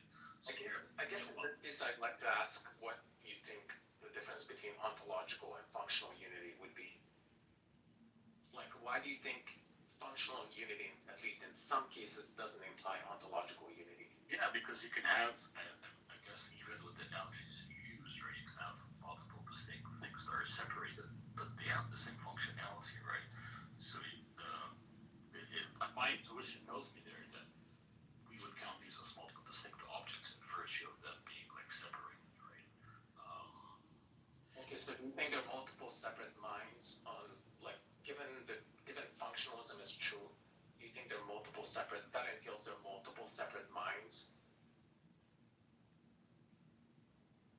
Or like, sorry, when a human has consciousness, do you think there are multiple separate minds? No. Okay, so then we count one mind, even though there's separate physical entities composing it. And presumably on this view, mind is physical. Yeah, I mean, here you could say that multiple parts were one and the same composite conscious object, right? Yeah, I guess you could say that. And that's what I was saying, by the way, between the composite and Christ, for example, right? But then I think beef. That was the concern beef had, right? How do you account for like the Father and the Son being this one composite object, right? What would that mean, right? And here, maybe Sam doesn't want to merely go through like the functional route. He wants to go the ontological route. And there's this ontological compositional thing going on there, and I don't really know how I can state that with intelligibility when it comes to metaphysical objects, right? Like, but maybe when it comes to physical objects, it can be easily accounted for, right? Could it be just that, like, Jesus has the soul, a part of God's soul, that, like, we're all souls, God is a big soul, he, like, pinches off a piece of that, puts that into the body of, like, something like that? So you want to say, like, the Father and the Son share the same soul, right? But Yeah, I that don't know. also, I'm just speculating how they could be the same. yeah, but when you say, sure, when you say you share the same soul, I mean, that's what we would believe as Orthodox Trinitarianism, right? But what would that, but there is going to be, maybe, like, some people might raise the concern of there being, like, an intelligibility problem as well, right? Because what does it mean to say they share? That means that they're united in a way. What does it mean to say they're united, right? If there's no spatial location involved, right? I mean, you can just use the functional unification of that, Maybe. philosophers typically appeal. Like the example you brought up is there's a mind and there's a soul and a body unified into one person. Now presumably they have like separate spatial locations. Well, no, I was So saying, the soul doesn't even have a spatial location. well, if you say in one sense the body and the soul possess, like, they compose this one human being, right? And so they would be located in the same spatial location in the same human being, right, or something like that. So like, that's why they're counted on they're counted as one object, maybe. Like they share, these are two parts of one and the same object, right? So this one object shares the same spoon. And yeah, I think that is really counterintuitive to say that the soul has a spatial location. I guess you could say that. But a different way you could phrase this is that the soul and the body are functionally united in that they I don't know, produce, I don't know, some sort of Let's say you have, okay, let's say you have a body in the United States and you have a soul in France, right? And they're functionally united. Would you still say that they're one object there, or you mean,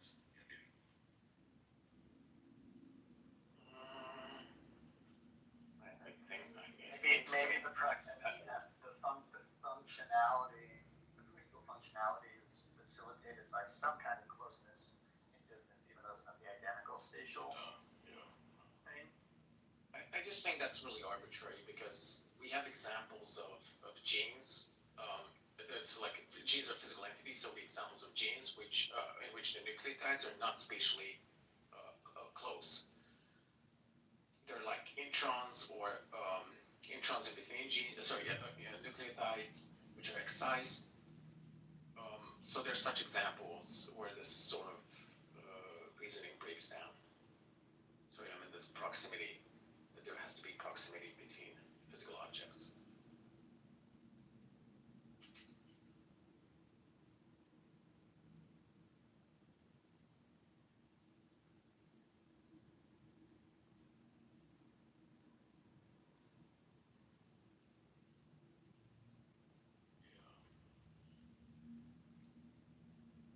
and by the way, people can take the view like you're right. Like you can take like the view of functional unity and stuff like this other spatial location type of thing.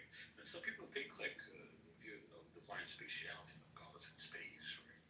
God is spatially located, right? That space is not merely a physical concept, but a metaphysical concept, sort of like time, like God entering time, like what Craig would hold to. Some people would go further and say God also enters into space. So from there, I think you can make sense of a lot of these, right? If you don't want to only hold to like functional unity, like from there you can say, yeah, that the Father and the Son actually do share the same spatial location.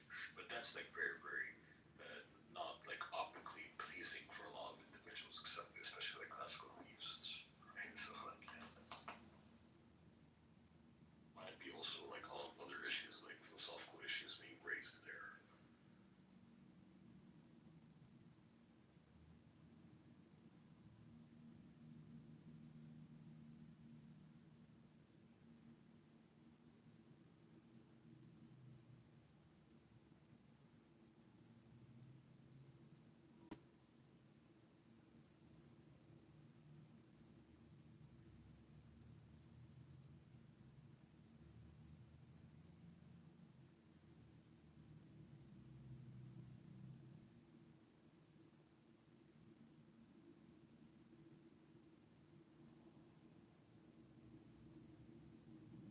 But this criticism, because I've seen people raise that criticism, including Venus, right?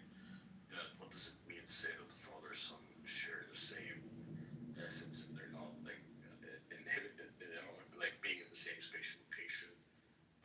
You can go to the functional route, like Agamemnon. You can take like the spatial route that causes space, or you can just say appeal to mystery there, right? Of what it means, right? To say that type of thing. But that's going to apply to all theology, I think, right? Like, what does it mean to say that God is like maybe like in Islamic metaphysics, right? That God is one, or what have you. It means like he inhibits, like we know, like a material object, according to Aristotle, right? Or like his definition of material object being like the same compound of matter in the same region. How he counts material objects, of course, like he defined it as matter plus form, right? But how do we count a material object, or how do we construe one? It's going to be like matter and form. Matter, have the same compound of matter in the same spatial region, right? Aristotle was heavy on this. So, yeah, I mean, well, what does it mean to say that God is one in any system, right? Or God is even many in those systems, right? Well, you will have to appeal to some form of mystery if you don't want to take the functional route, or like God being in space and all of that. So it's not going to be specific to the Trinity, right?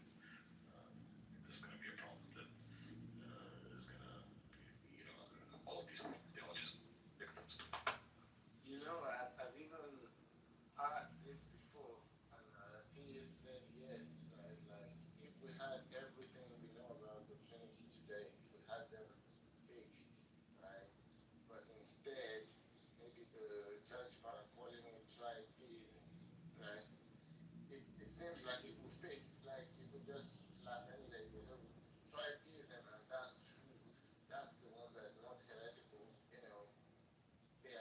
somebody remove legalist and just like make fucking. Oh, I just realized. Oh, sorry. Yeah, okay. Let's take care of this. No, it's true. I just saw that in Tati. Legals, I'm gonna delete your comments, Legals. I'm gonna request for you not to do these comments again, to write these comments down again. If you do, you will be removed from the room, sir. Because we don't like people who spam the chat. So I'm deleting your comments right now.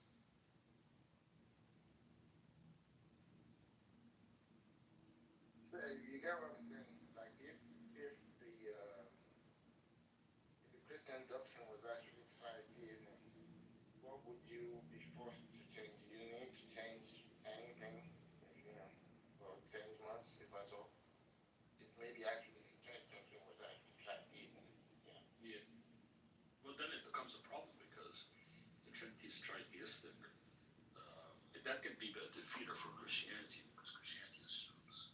I mean, the scriptures are very clear that there's one God. Even Jesus says that, right? Like that there's one God. He repeats the Shema Israel, right? I think you could just do the same thing you're doing now in reverse, saying that there's some kind of like type of identity in which God is one, but tritheism is true. The same thing that's happening in reverse now. Just do the same thing in the other direction. This actually occurred in a way where there was someone in the 6th century by the name of John Philoponus who said that there are these three divine particulars, right? But there's this one universal, and it's like this abstract universal, sort of like how we traditionally conceive of a human species or a human universal. It's like sort of this abstract thing, right? You have these multiple beings.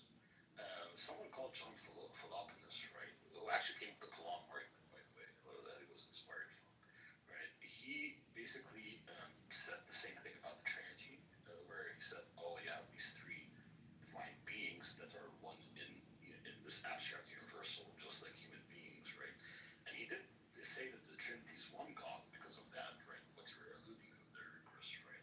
The problem is that the church fathers didn't anathematize him as being a tritheist, right? He said, no, this is like tritheism. They said, that's not. That's like. How history developed was they were going towards like Trinity but one God. So I'm just thinking that we have all the same scriptures and we could have a different history where the church fathers wanted to model it as tritheism. And you could just deploy the same arguments in the same. Once you find places in the Bible where it's saying God is one, you just say, that's just in a different sense. Just in the other direction. Yeah. I see. Yes. Yeah.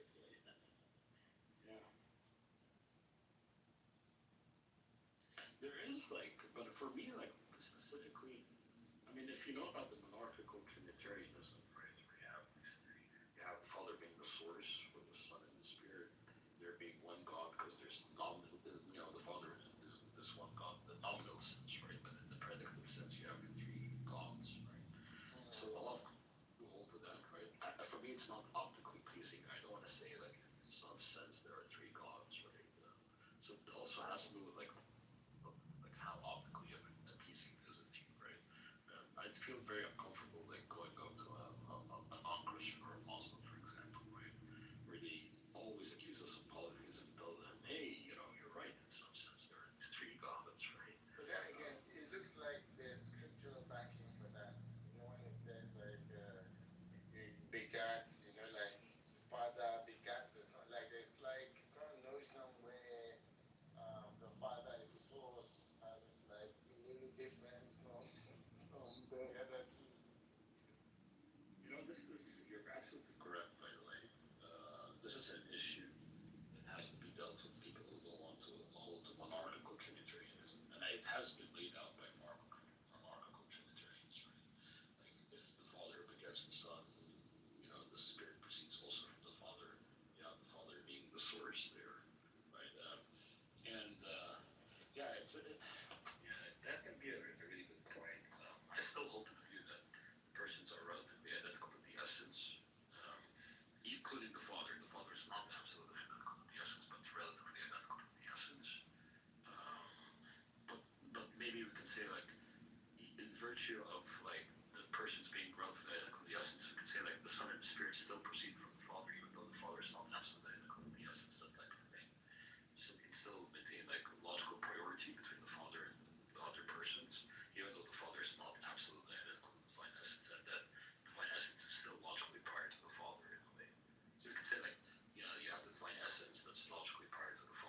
father being logically prior to the other persons.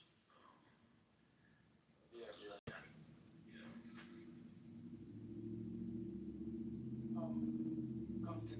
What do you think about, I don't know if this is relevant or not, but what do you think about the idea that the father generating the son is kind of like the number 2, which is logically prior to the number 4? The analogy that I use, by the way, the set of natural numbers, like what does it mean to say something is logically prior? Well, you can have a set of natural numbers, you can have one being logically prior to 2, and there can even be a logical dependence between, like 2 is logically dependent on 1, but that doesn't mean that 2 is like contingent, right? Like, because there's no causation there, so like 2 would still be a necessary truth, even though it's logically dependent on 1, right? Same thing with the son. The son is logical, the father, but yet the son is still a necessary person, right? Yeah. What do you think of that? Again, I'm talking about. Yeah, it's exactly the same. It's the same thing I was saying. Yeah. But do you think that addresses the previous objection you brought up? About the father begetting the son? Yeah. Oh, so you want to say like, well, we don't really see that with numbers, like 2. Well, we could say like what is meant by begetting or spirating, right, or perceiving. It's just like one coming after another in the logical sense, right? So like 2 procession, right? Like logical procession, we could say like 2 logically proceeds from 1, right? It's in the same sense like the son logically proceeds from the father, and the Holy Spirit logically proceeds also from the father, right? Can we say that? Like 2 also proceeds from 1, and 3 proceeds from 2, that type of thing. So like what was meant by begetting and spiration is just like procession from like the father in a way, right? From the first person. I meant about relative. What I meant is that you brought up some sort of objection about relative identity and being identical to the essence, that the father is identical to the essence, relatively identical. Can you just go over that again? Yeah. So like, I mean, with the analogy of like having a lump of clay that has multiple forms, right? All the clay would precede these forms, right? But maybe we can say like you have the clay and then one of the forms precedes the other forms, right? So you would have the clay and then the first form, then the second form, third form, right? So you would have the divine essence, then the Father, Son, Holy Spirit, in like this logical sequence, right? Between the persons of the essence in a way. But again, I don't really have like strong formulated views. Usually, I still have to think about them more. This is where my thoughts are heading as of now, right? Heading towards as of now. Okay, so how about like saying the number 2 is logically prior to the number 4? The essence of the number 2 is somehow relatively identical to the essence of the number 4. Yeah. Yet one is logically prior to the other. Yeah. I mean, this analogy isn't going to be like a full analogy because maybe we could say like in the set of natural numbers. Well, you could say like the natural numbers possess the same set, maybe the set count, but like they're not like there isn't like this. You know, the divine essence isn't going to be like having any there isn't going to be like an analog for the divine essence in that analogy, right? Of like a set of natural numbers. But what that analogy is trying to demonstrate, the common property, right, between the Trinity, is that you can have a logical sequence between different persons, right, while also having this dependence relation, right, without there being any contingency or any issues, right, there being like the Father, Son, Holy Spirit being necessary and one coming before the other, right, in a prior sense, right, in a logical prior sense, yeah.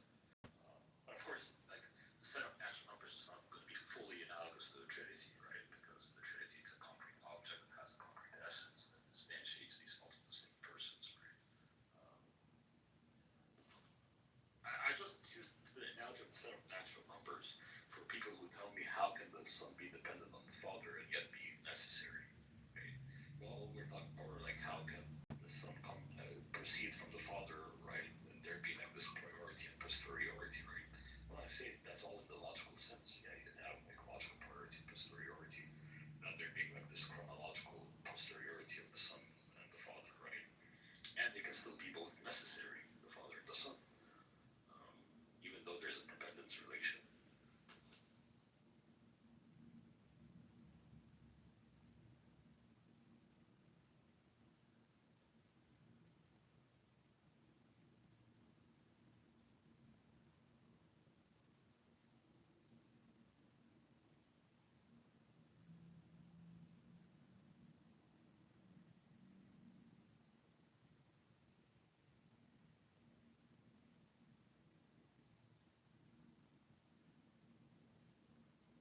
mean, there aren't many moves that people can make like with the Trinity. Like you don't even have to give like.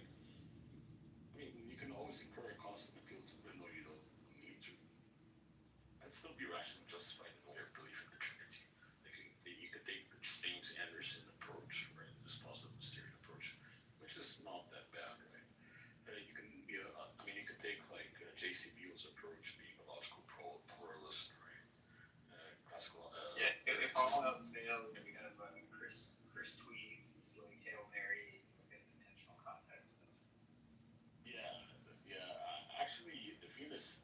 Did you see Venus's recent discussion with himself? Yeah, he interviewed him. Yeah. It was a good conversation, but that's like way more. There's more depth there than I think people here have any familiarity. Yeah, Venus doesn't actually believe it's like a solution. He thinks also it's very problematic in many different ways. I know. know. It's just like I think Venus will agree that there's like a formal route there where there's no contradiction. It's just they have other problems. Yeah. You know? Being Venus, Like a cat hawk. yeah, Venus also tends to bring up problems like, oh, it's heresy.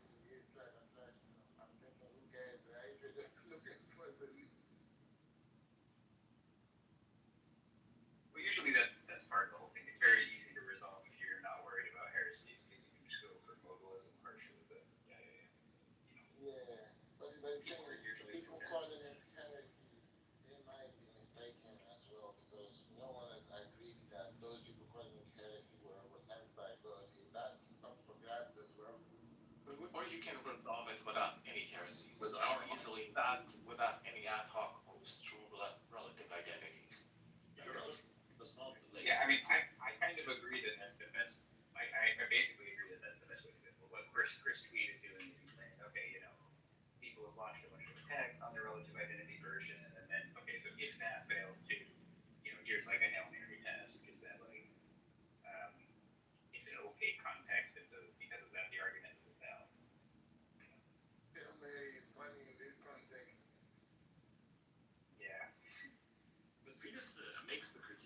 Of course, Venus is great. I mean, he'd say you can make that with any argument, right? Like Venus makes like you can always get out of any argument by making that move, right? In a way where the argument then isn't like valid or what have you. Right? Yeah, and if you think that like Chris Tweed is saying is like totally unmotivated, he's just saying like anytime you're talking about I persons, that's an opaque intentional context, and it's like, well, that's not clear at all. Yeah. But yeah, sorry, I get the appeal of doing it that way. That if you don't want to do like minimal contention, right? You would try to like make it not be a heresy, right? So that's like maybe like more parsimonious, right? Even though you could take the route that you don't care. If you find a solution that doesn't have the heresy problem, there'll be more appeal. Relative identity doesn't have the heresy problem, but Coptic, what do you mean you can use it for any argument? The critique is supposed to be that the Trinity is supposed to be logically contradictory or somehow metaphysically contradictory, or some sort of incoherence. Well, it's about the big context. And then when you demonstrate that without any ad hoc moves, you can make it logically consistent. That's what the critique is. A critique is supposed to be what? No, I was talking about like Christopher Tweed's big context move that he does. Yeah, it's something entirely different. Yeah, it's entirely other.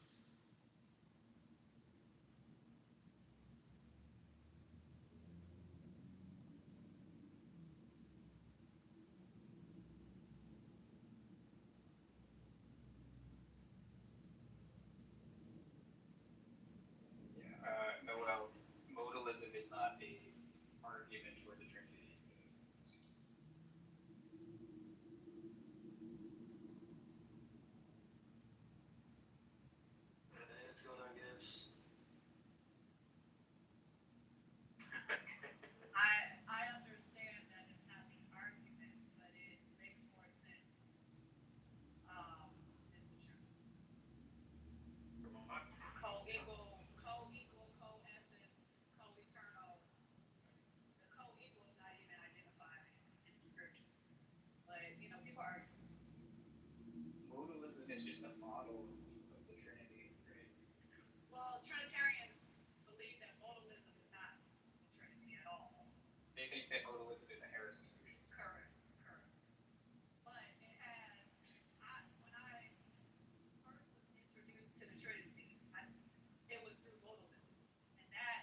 just doesn't align with scripture. But I guess, the philosophy is with the Trinity, you have to bend all types of definitions. It's already established what you want it to be, and then you have to force the scriptures to make it. So, but it's interesting to listen to. I mean, I don't really understand what you're saying there. I mean, people just want to say, like, he doesn't explicitly say it in the script Bible. Okay. So what? Who cares? Say that again, so. I'm just saying, it's like, it's not, the Trinity is not explicitly described in the Bible. So what? Well, that makes sense for you, but the argument is Christians believe that it is explicitly explained in the Bible. Not only that, if you don't believe in that, you're not a Christian. So that's why there's so many arguments within Christianity regarding the truth. But I understand why you believe it. I mean, it's basically something where it's like, sure, I've never heard anybody dispute the fact that the Bible doesn't just come right out and say it. Right? Like, everybody agrees it doesn't do that. I guess it depends on what clubhouse you're in. But what I agree with what you're saying, it doesn't come out right out. I agree with that, but other people will not necessarily say the same because they make it a self-vindication. Well, I mean, the thing is like,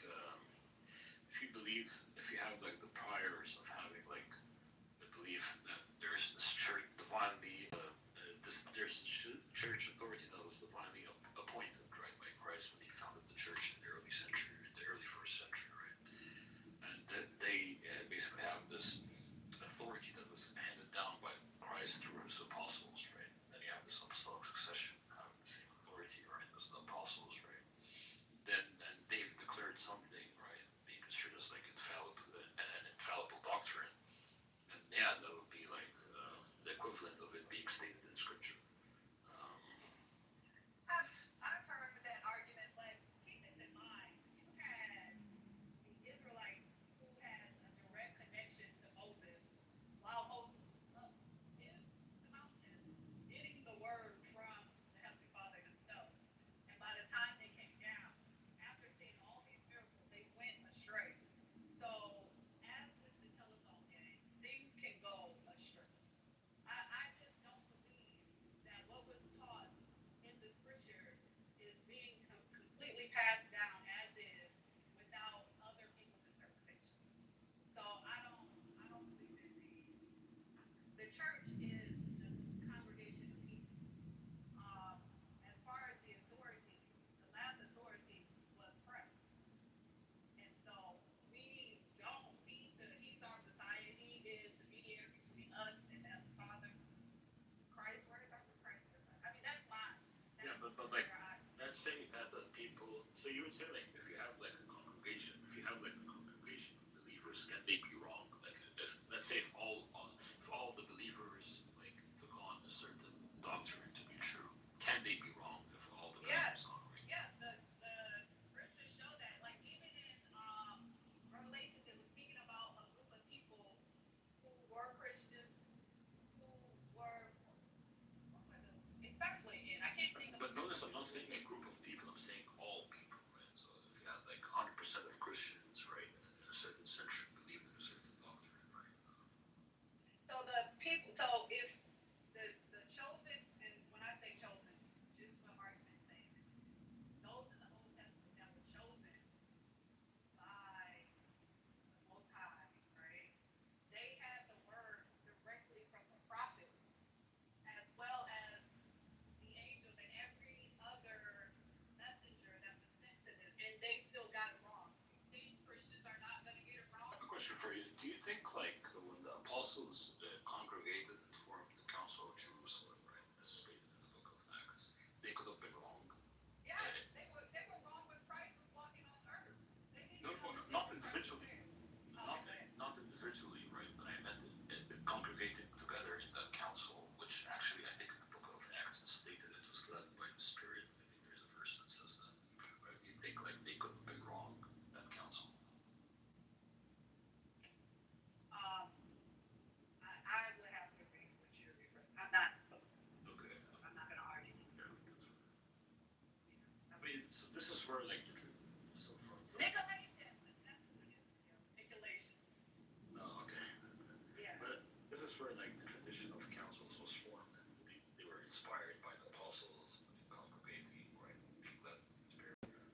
church basically only congregate if there was a dispute over a certain doctrine in the same similar style or tradition as the apostles would congregate, or to figure out what the Spirit would tell them to do. And that was like the early church and how it was formed and how these ecumenical councils were formed, right? Followed that tradition of the apostles. I think that makes perfect sense that this is the way it should be on how you can figure out what the correct interpretation of certain doctrines are in certain scriptures, right? How many people were exiled and killed over the Trinity? Like, if it was something that was taught from the beginning, which Christ is teaching, it was something that was taught from the beginning. Why did people have to die? Why did what's the name? Uranus? He got slapped. Like, why? Aries, you mean Aries? The areas, yes. Like, people were getting murdered. The opposition, all the documents regarding the opposition were burned. If it was that, if it was such a doctrine that was taught from up, why would there be so much confusion? I mean, you can have doctrine that was clearly taught that later generations, basically disagreeing, in certain manners, right? You have disputes arising, right? People not refusing to look at like the clarity over a certain doctrine and bringing up disputes, and from there, if you want to resolve it, what I was claiming, if there's a dispute and you want to resolve the dispute, right? That the church fathers took the style and tradition of the apostles and what they did at the Council of Jerusalem by all congregating and accepting, right, a certain doctrine, having that consensus being reached. And anyone who rejects that consensus was to be excommunicated from the church. Or executed. I'm not really sure if they executed anyone in there. Like, Arius was not executed. Nestorius was not executed. I don't think they executed the heretics. The emperor would exile the heretics, but I don't think they ever executed like a heretic in the early first few centuries. Yeah, but even still, so the But standard. you're right. There was like an imperial force that enforced, right? Like these doctrines that arose from the ecumenical councils, right? So if you want to say, yeah. So when Barnabas and Paul and what is the other disciples?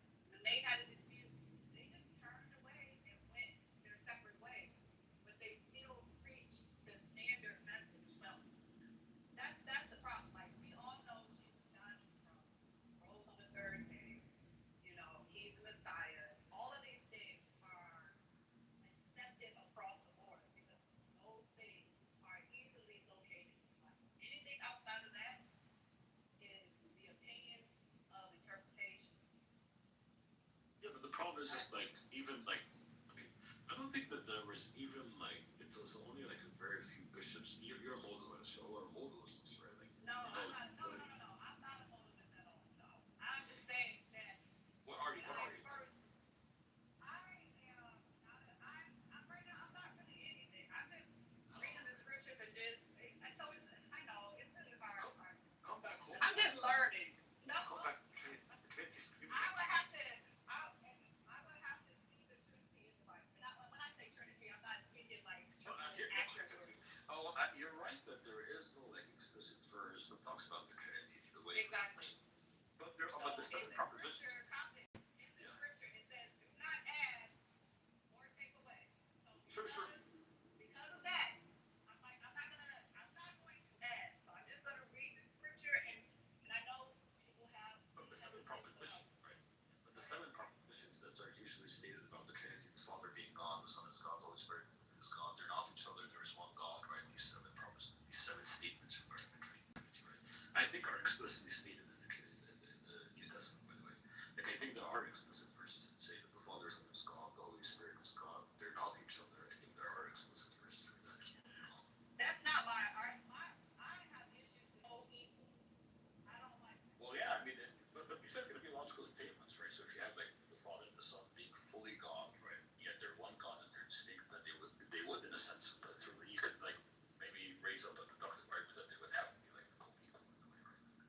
But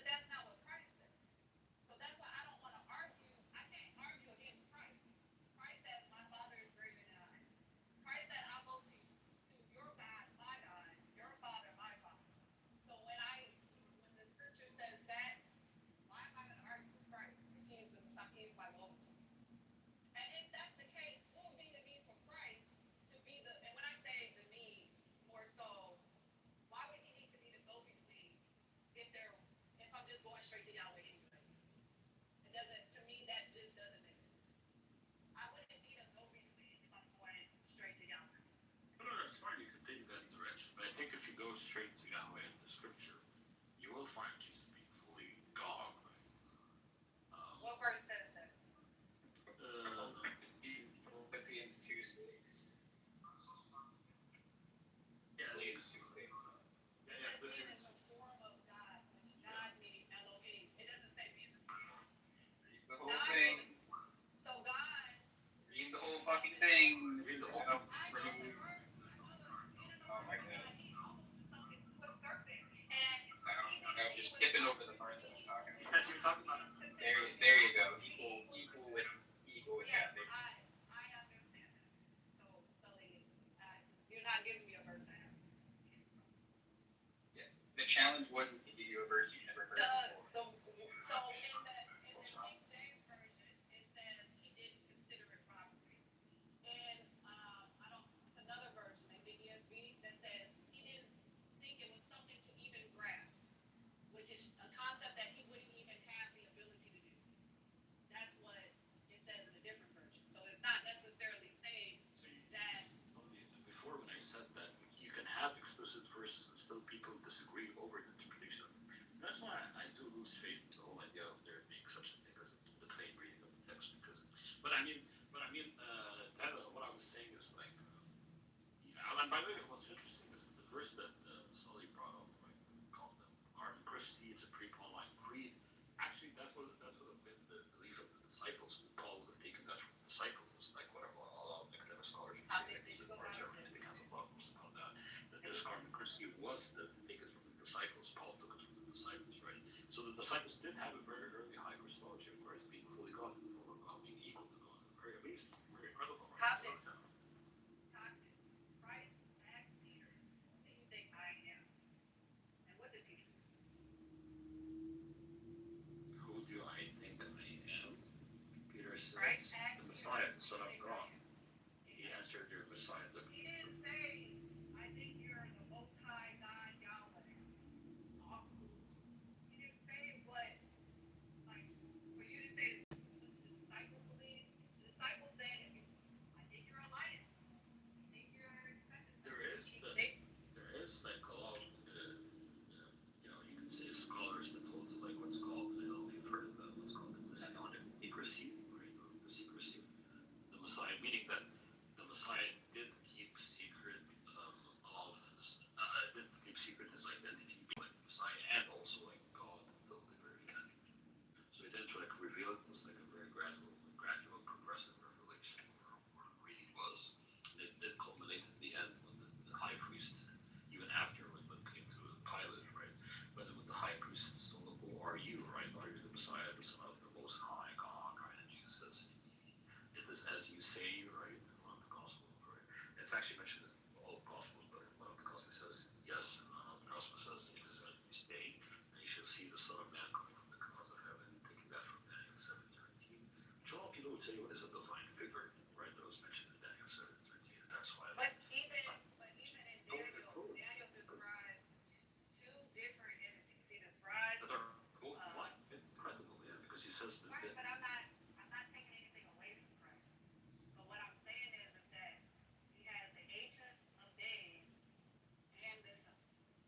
So how are these one when he's describing two different? Yeah, I mean, these could be these can be two different persons that share one and the same essence, so they can be counted as one. I mean, When you say essence, what do you mean by essence? Like that has to be defined. I mean, maybe at the simplest, at the root of it, it's going to be like a concrete thing. Now, what is a concrete thing? I'm just going to appeal to. I mean, that's just going to be a semantic point. Like, I mean, with the divine essence, it is going to be a concrete thing that possesses the full divine essential properties, right? That constitutes these persons. But this was like a dream that was our revelation that Daniel was having. So, like, maybe in that revelation, it was like a true form, a true picture of the reality of the Trinity, right? Like, he just saw maybe like these visions, right? Of maybe they were separated, these two persons, but that's not going to be reflected. That's not going to be like the true reflection of the doctrine of the Trinity. That was just. So, but you even have Stephen sees the Most High. Yeah, beautiful. The right side of the Most High, he sees the Son of Man. So again, that is the same as, Daniel's vision. So these are still two different entities. Yeah, but they're both divine, right? Because remember that in Daniel 7 he says, "And all nations shall worship him," right? It's the Son of Man. So the Son of Man is like this divine title, right? And actually that is proven in the New Testament. I'll tell you why. Because after Jesus uttered those words, taking it from Daniel 7:13 and applying the Son of Man to himself, the high priests tore their clothes, saying, "What blasphemy have we heard?" Right? We need to, and like just claiming to be like the Messiah wasn't like considered blasphemous. It was claiming to be divine that was considered blasphemous. And Right. so Messiah. That's why when Jesus made those claims, attributing the title of the Son of Man to himself, taking it from Daniel 7, a lot of people did think that he was making a divine claim here. Actually, Bartholomew himself, here I can even, I have the recording where he says he thinks that what was happening here, that Jesus did actually make a divine claim here, that Mark 16:60-64, Jesus was making a divine claim. I don't have a problem with Christ being the Son. Oh, there you go. So, well, I don't have a problem. Thank you, sir. God, wow, I love that. I don't have a I don't think he's Yahweh. Wait, what? I don't think he's Yahweh. You just said he's divine, he's God, I right? think there are many gods. Many gods? No, I know it is. What's going on here? That's what the Bible says. There are many gods Oh, man. and many lords. But didn't I Jesus need say to that you should worship your... I would need to pull up the scripture, but it literally says there are many gods and many lords, and then they tell you who's the Most High. And I would have to pull up the scripture. Because that makes sense, that if you look at, I mean, the Shama, right? The Shama, your, oh Lord, your Lord, your God is one, right? Jesus. Correct. That's not what the Shema means. Oh, okay, I'm sorry. Yeah, we have to... The Shema, the Hebrew Bible is pretty clear that there exist multiple gods. Right. And that Yahweh is the chosen God of Israel. Right. But there are others, and the Shema does not indicate anything else. By the way, Later Jewish thought has understood the Shema to mean single, only, right? But that's not the view of the Hebrew Bible. yeah, but by the way, I'm not an expert. I'm very glad we have... Careful when you say Hebrew Bible, because then you got to get to the prophets. By that time, it is kind of monotheism. But the earlier ones, the other, I'd say the later prophets. I'm going to quibble with you because Okay. the whole You guys, I'm gonna sit back and listen. I'm going on mute. I just want to listen to what you guys have to say. Going on mute. Look, the prophets at least acknowledge that other people have other gods and Yes. that they also have power, Yes. right? But when in terms of like the monotheistic argument, when Elijah challenges the prophets of Baal, sure. it's because Baal actually exists. Or they think that they can do it, but he's making fun of them the whole time. He is making fun of them, but not because their God doesn't exist. He's making fun of their God is powerful. Maybe. Listen, I wouldn't say necessarily. To me, it seems that the Old Testament, the Jewish Bible, does like flirt with other gods existing. It discusses them. It prohibits specific ones. It engages in war with some of them, but it doesn't really like justify them. And the point I'd push, like not exactly monotheism, more henotheism, is the oldest reference of like a Jewish interpretation of God is El Elyon, which is a recognition of other gods, but some special place for the one above all. And that starts with Melchizedek and Abraham. That's right. That's way before everything. So like they did have this idea of multiple gods, but they always understood that there was something above. So like I think from a modern perspective, the understanding of the Jewish people of the gods of that era is more closely related to our understanding of angels today. Maybe. I think God, demigod, angel, layers of divine. Like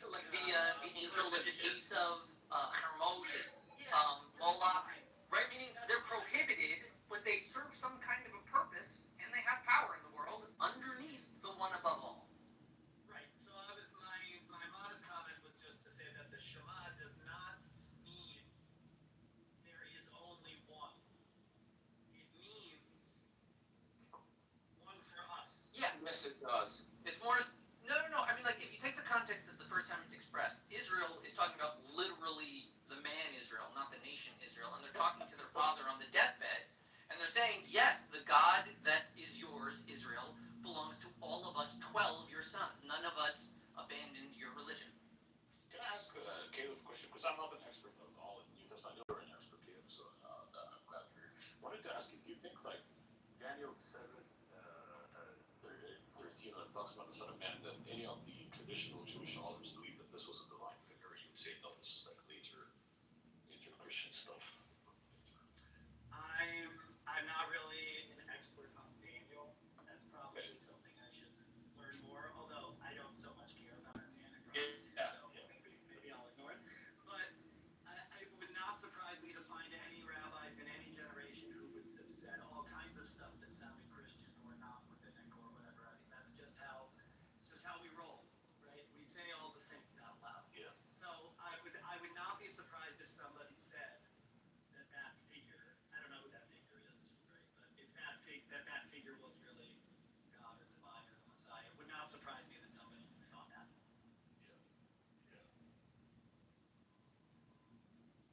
So you don't think, Caleb, that these Jewish authors of these books of the Old Testament held to like the monotheistic? So you would take that was later Jewish scholars, maybe, but they're. I think that's later. Yeah, Okay, I think that's later. I don't think that, or I'll say it at least this way.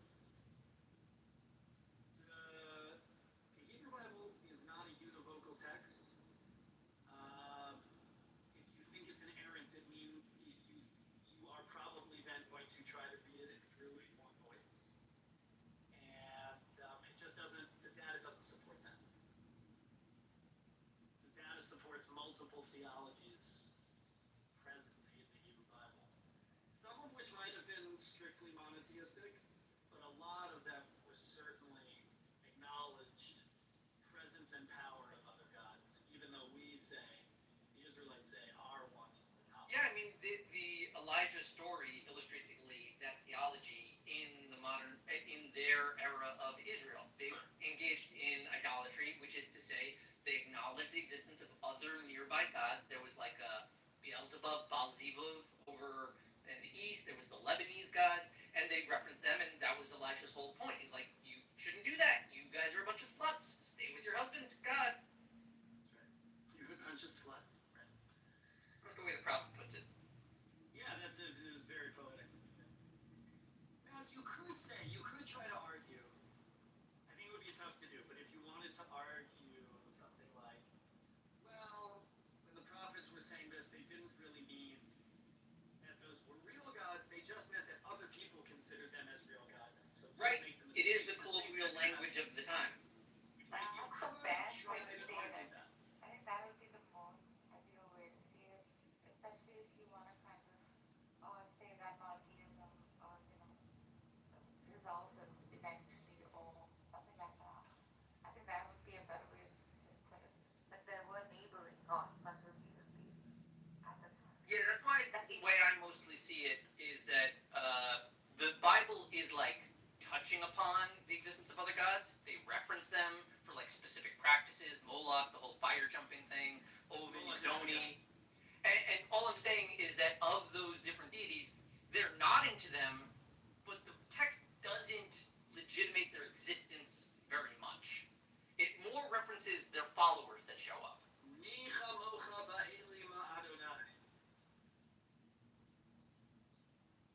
What does that mean? Who is like you above the rise one, oh God. Amongst the gods. Yeah, the Elim of the gods. Right. Who is like, which is to say that he's distinctive from anything else people call a god. From any other L, right? That's Right. Any L you find, that's not what we're looking at. That's nothing like what we're doing. Right. So I think there's a way to say doesn't exist, and I think there's a way to say not as powerful as, which is functionally the same as saying you're not what you claim you are. You're not really a god. If not this powerful, you're not a god. Right. It's sort of like the text kind of subtly dismisses the existence of other gods. It acknowledges it. It says don't do that, but it doesn't really like talk about them as like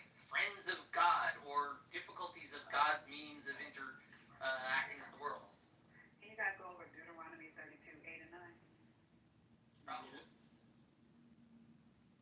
Can you talk about that? Can you read it? Can you read it? I'm in the bed of office. I'm sorry. This is like my favorite question. What do the Jews think about that verse? The answer is Happens pretty often. bajillions of things. All right, what is it? 32. Deuteronomy 32. Okay, so this is, first thing to know, this is a big poem. This is not to be taken literally. This is a poem. Oh, this is right. Let me spar b'nai Israel, or it says, let me spar b'nai Elohim. Right, there was a change in the text, people say about that. That it should have said, set the divisions of humankind, the boundaries of people were fixed in relation to the children of gods. As a variant, because it doesn't make sense. What is Mispar b'nai Israel? Jacob got it. God's, because the next verse is the eternal's portion. Everyone else got a portion according to their religion God, and so did everybody else. Oh, right, that's the verse that they think they changed the work, right? Yeah. Right. Because like the natural logic of it is that all of the world was apportioned to through other gods, or something like that. Right. That's right. I don't know all the stuff about that, but there's something there. But there is something about.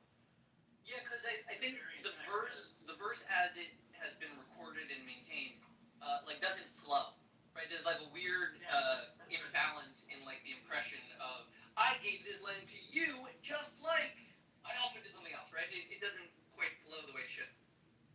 That's right.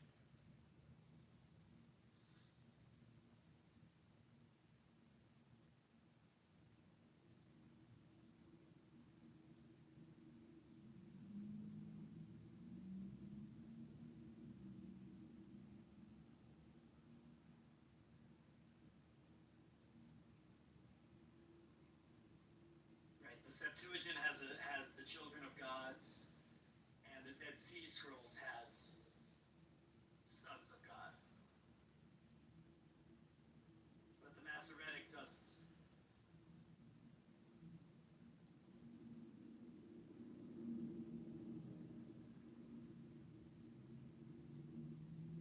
And it only makes sense and that makes more sense when you read 8 and 9 together, because if Israel got their portion according to their God, all the other nations should have gotten their portion according to their God.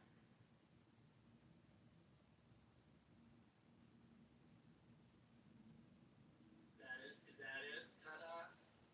I feel like it's problematic that like the pagan gods are not denied like vehemently. Like Why? It's even better. No, that's not true. One thing, when you get to the legal expression of Judaism, right, the Mosaic era, the law code, it's very clearly like prohibited. If you go through like what they practically did in Israel and like whether or not the law adjusted at some point, there clearly was a lot of paganism. Like the Jews were interested in other idolatries, but at some point it was a clear like direction of like no, we don't do that. And at least within the verses in the law code of the 5 books of Moses, it's very clear they don't want the Jews engaged in worship of any god other than God. okay, yeah, okay, that's fine. See, I think it's better that Right? that it's declaring that there are other gods, but we have this one, because it's about relationship. It's about choice. Yeah. It's about right. And I think That's why I say I think it's like dancing a fine line of like not disregarding them. Let me finish that thought. Right. So the idea, there's other women in the world I can love, but I've chosen my wife. She's chosen me. That doesn't mean that there isn't love out there to be had. It's that the nature of the relationship is special. And that's what's being expressed between God and the Jewish people. Not that like it's the only one and therefore you have to submit to the reality of the universe. Right? But rather that God chose and we chose. And that's more powerful, I think. That's more relational, human. That's like we were talking about that yesterday. Like the Bible is really a human. It traffics in human emotion, Yeah. the human experience, right? And is who you're with. Right? Yeah. And that's what it means to be part of a nation. And all the other nations have a God, right? And have relationships with them. And we have this one. Is it saying you're choosing this because it's the most powerful, or is it saying because you can just simply make a choice? So I think it's a little bit of both, right? I think it's because of a realization that we haven't really earned anything in this life. And an unearned love, the only like logical reciprocating thing to do to respond to an unearned love is to love back. Just love, what's the word? Now, senselessly, right? No reason. On the other hand, I think there is a realization that what is the most powerful? Right. The most powerful, right? There definitely is recognition of that. So I don't want to downplay that. But I think there's a midrash that says that God shopped around the Torah to other nations before Israel finally accepted it. And he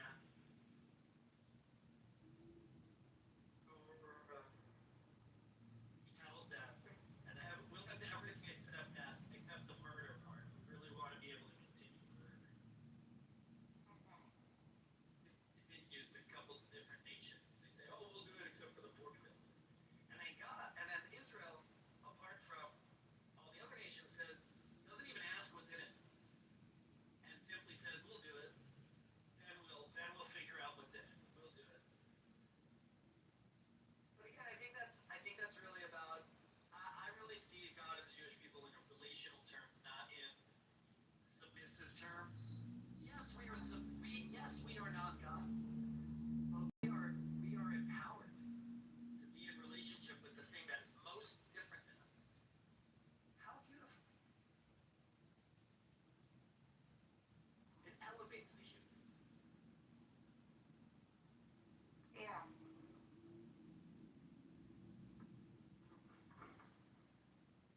But yeah, we do say that it's like a medrash. There's no like historical basis for it, but we say that God shopped around the Torah to the other nations, and that they all rejected it for one law or another.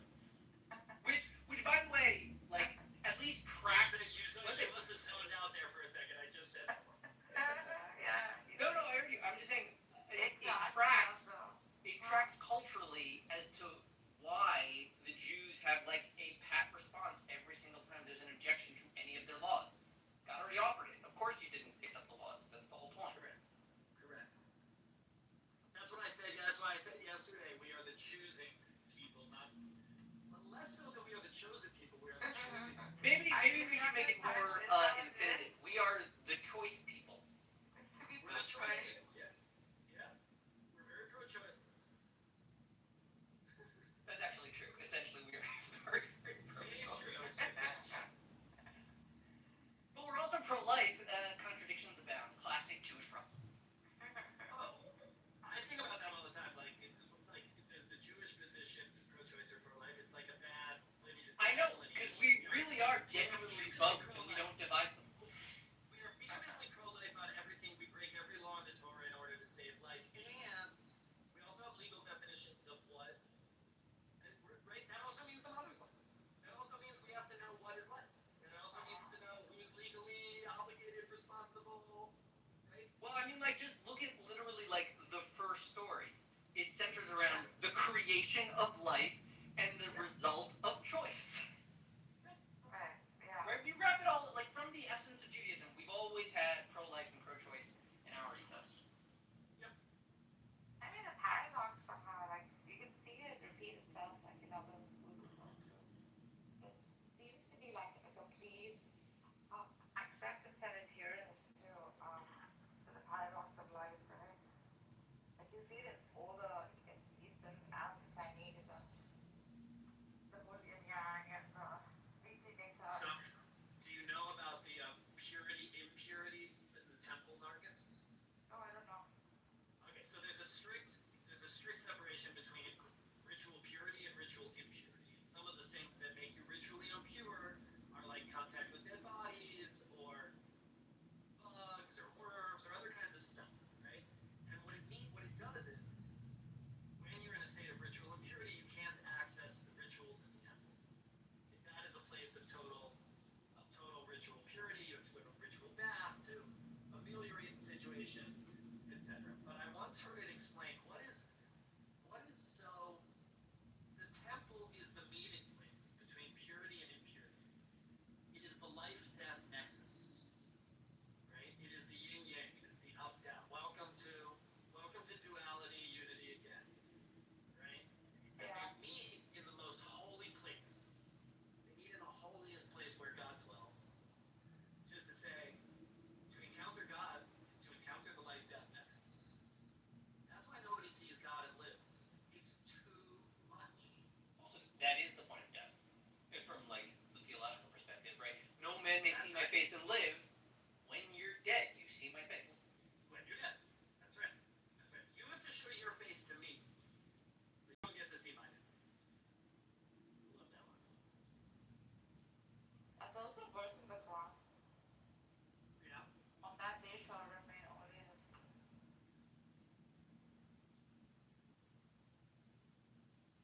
pretty much would be moved to it.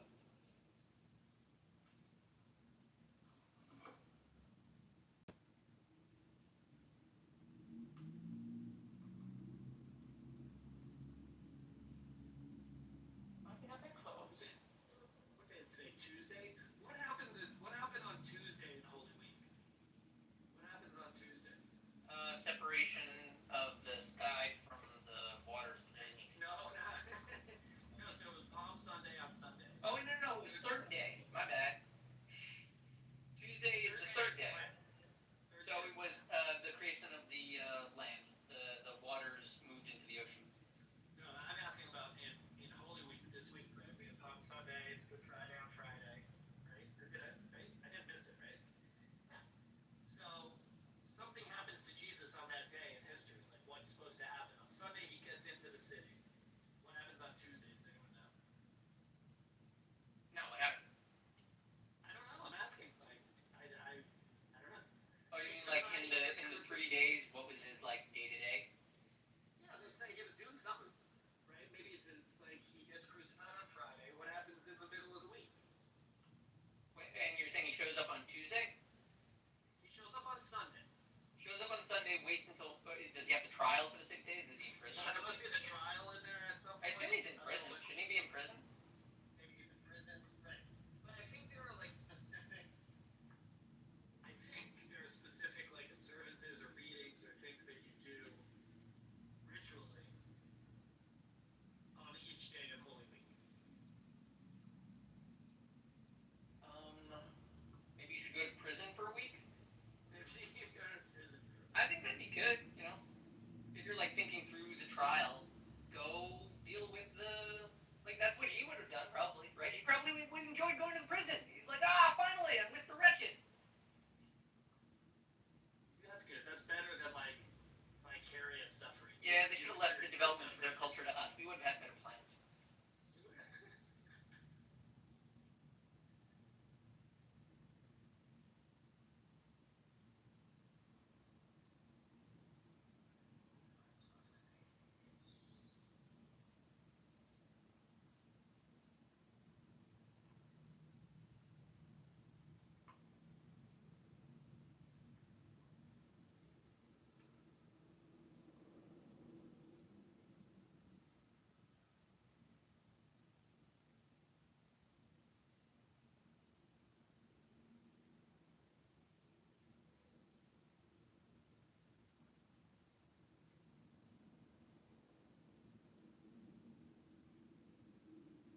harmony of the Gospels, Matthew, Mark, Luke, and John. It is amazing to read them in chronological order. I've been getting all kinds of like wow, lots of wows, and I just well, one of the best things is it's like most of John is on the last day. If you read it, if it's flowing again, it's a harmony of the Gospels, and the you know the last week, and then the last 2 3 days, and then last 2 days, and I'm in the last 2 days right now, so it's like 1.5 days, whatever, and it's amazing. Right now well, he just like rebuking all the religious folk, and now he's on the mount of all of it, and so he's wrapping up, and just to read the last words of Jesus, the right, before Passover, before he gets betrayed, before all that, and it just it's all amazing, all of Jesus, right? But it is he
Economy.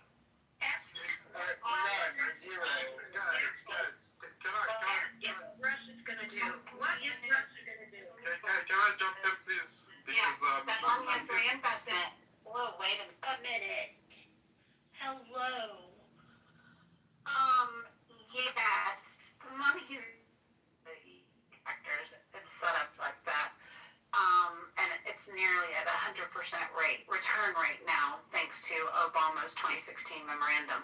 So, and that's just the military aid that we give to them.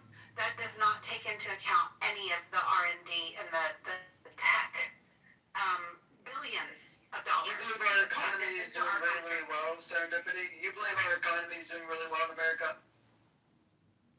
Is that what you're trying to state? The economy is doing really well in America?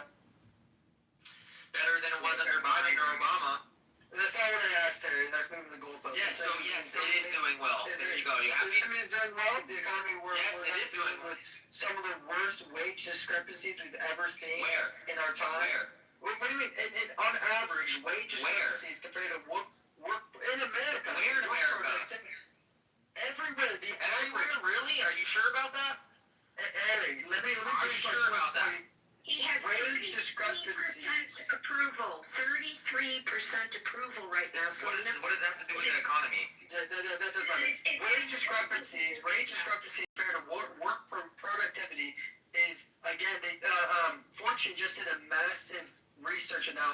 this, and everyone should go read their article that they just did, that shows that millennials and Gen Zs are producing much more than what they're making at the highest rate we've ever seen. So first, just wage discrepancies, and then on top of that, housing markets is the most inflated it's ever been. You can't buy a house if you're someone of the younger generation. If you do, you're going to go into extreme debt for it. You're not going to be able to pay off your house in 30 years like you used to be able to. So yeah, these things actually do matter, and our economy isn't doing well. And so you're saying that us reinvesting in our military industrial program, our industrial complex system, is going to reinvest in the American people. And I say that we actually don't see that, right? When the housing crisis happened in 2008, you know what? Our military industrial complex, that just heightened. They gained another $1 trillion. So the idea that they are reinvesting our economy has been this bull-faced lie that you guys have just allowed to accept when our economy isn't doing well. And it hasn't been doing well for the last probably 40 years. You didn't bring any facts, nothing at all. So. I just told you. I'll post the article. So yeah, okay. Well, we're seeing the GDP growth around 2 to 2.5% for 2026, with some seeing it easing towards 1.8, 2.0 in later years, but right now it's at 2.5%.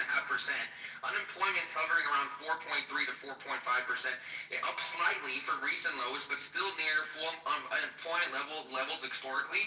The labor market has cooled into a low hire, low fire state, with job growth modest and influenced by factors like reduced net migration and sector-specific issues. Inflation's at 2.7 for 2026 projections, and it's far below the target that was in 2022 peaks. Some upward pressure from energy or other policy factors, but core trends, disinflation in housing and goods. So I don't know where you're getting your fucking information from, but from what I'm seeing, it's actually completely opposite of what you're saying. He's an uncle. Nothing to say, yeah? No. Well, no. I mean, again, you say that it doesn't matter about unemployment rates. It doesn't matter about the GDP, the gross domestic product. Unemployment and inflation. But gross domestic product doesn't tell you about actual middle-class Americans. That doesn't say anything. We're talking about the economy. Now you're in the goalpost by talking about middle-class Americans. The economy matters when purchasing power ends. That's what's actually going on, is that you have the top 5%, the top 3%, even into the top 1% continue to get the largest purchasing power they've ever had, while again, middle-class America gets disappears almost completely because of this. And so you're looking at the economy going, look, GDP, the gross domestic product is up. It's always been up. We're producing more than we ever have. Well, you can't say that our economy is shit when our GDP is up. Like, that's one of the most important factors to actually determine what an economy is doing. But the economy only matters towards the majority of people and how they are actually living. And that's the actual key issue, is that when, I think the last time I saw the statistics, like 80% of Americans can't afford a $1,000 emergency bill. Like, that's the actual problem. And for someone, I would assume that everyone knew this, and it's like for some reason, boomers and Gen X are like, they have like scales over their eyes, like, that's not happening, it doesn't matter. And it's like, guys, let's not focus on Israel anymore. Let's not focus on the Middle East. Let's get out of that region. We have Venezuela. Let's keep Venezuela. I agree with that. And let's thank God you're not in politics or you're running our country, because our country would be Trump. if you were. You're right. Trump's doing a great job. Trump's doing a great job. About world economics. Another Middle East war. I love it. Did he say no new league? It's not even a war. President. If this is a war, then you're fucking mistaken. We're over a month in and it's nowhere near to being done. And we're most likely going to at all, actually. 14 days. Obviously, you're not paying attention. Do you want to bet money that troops to the ground? Do you want to bet money? I'll bet money on it. I mean, that's fine. You can bet whatever money you want to bet, but for you saying that nothing is happening is fucking, it's fucking. Do you think the war's ending? Do you think the war's ending soon? Is that what we're trying to say? Yeah, it's gonna end. There's always an end to everything. But when is it going to end? Is it going to end now? I don't know a fucking magic 8-ball to tell me when it's gonna fucking end. Well, it matters when it ends, because it matters to the U.S. taxpayer dollar. And it also Yeah, is that what you were also saying during Ukraine or all the money that we were sending to Ukraine? Yes, yes, Okay. F Ukraine. I don't care about Ukraine. The thing is, this war has more influential over our economy than fucking Ukraine and Russia. No. If we actually Yes, it does. to end our allyship with Control Israel, the flow and of tell oil Iran, to not make sure that our adversary China doesn't get their hands on whatever they want from Iran. It's big. It's very important.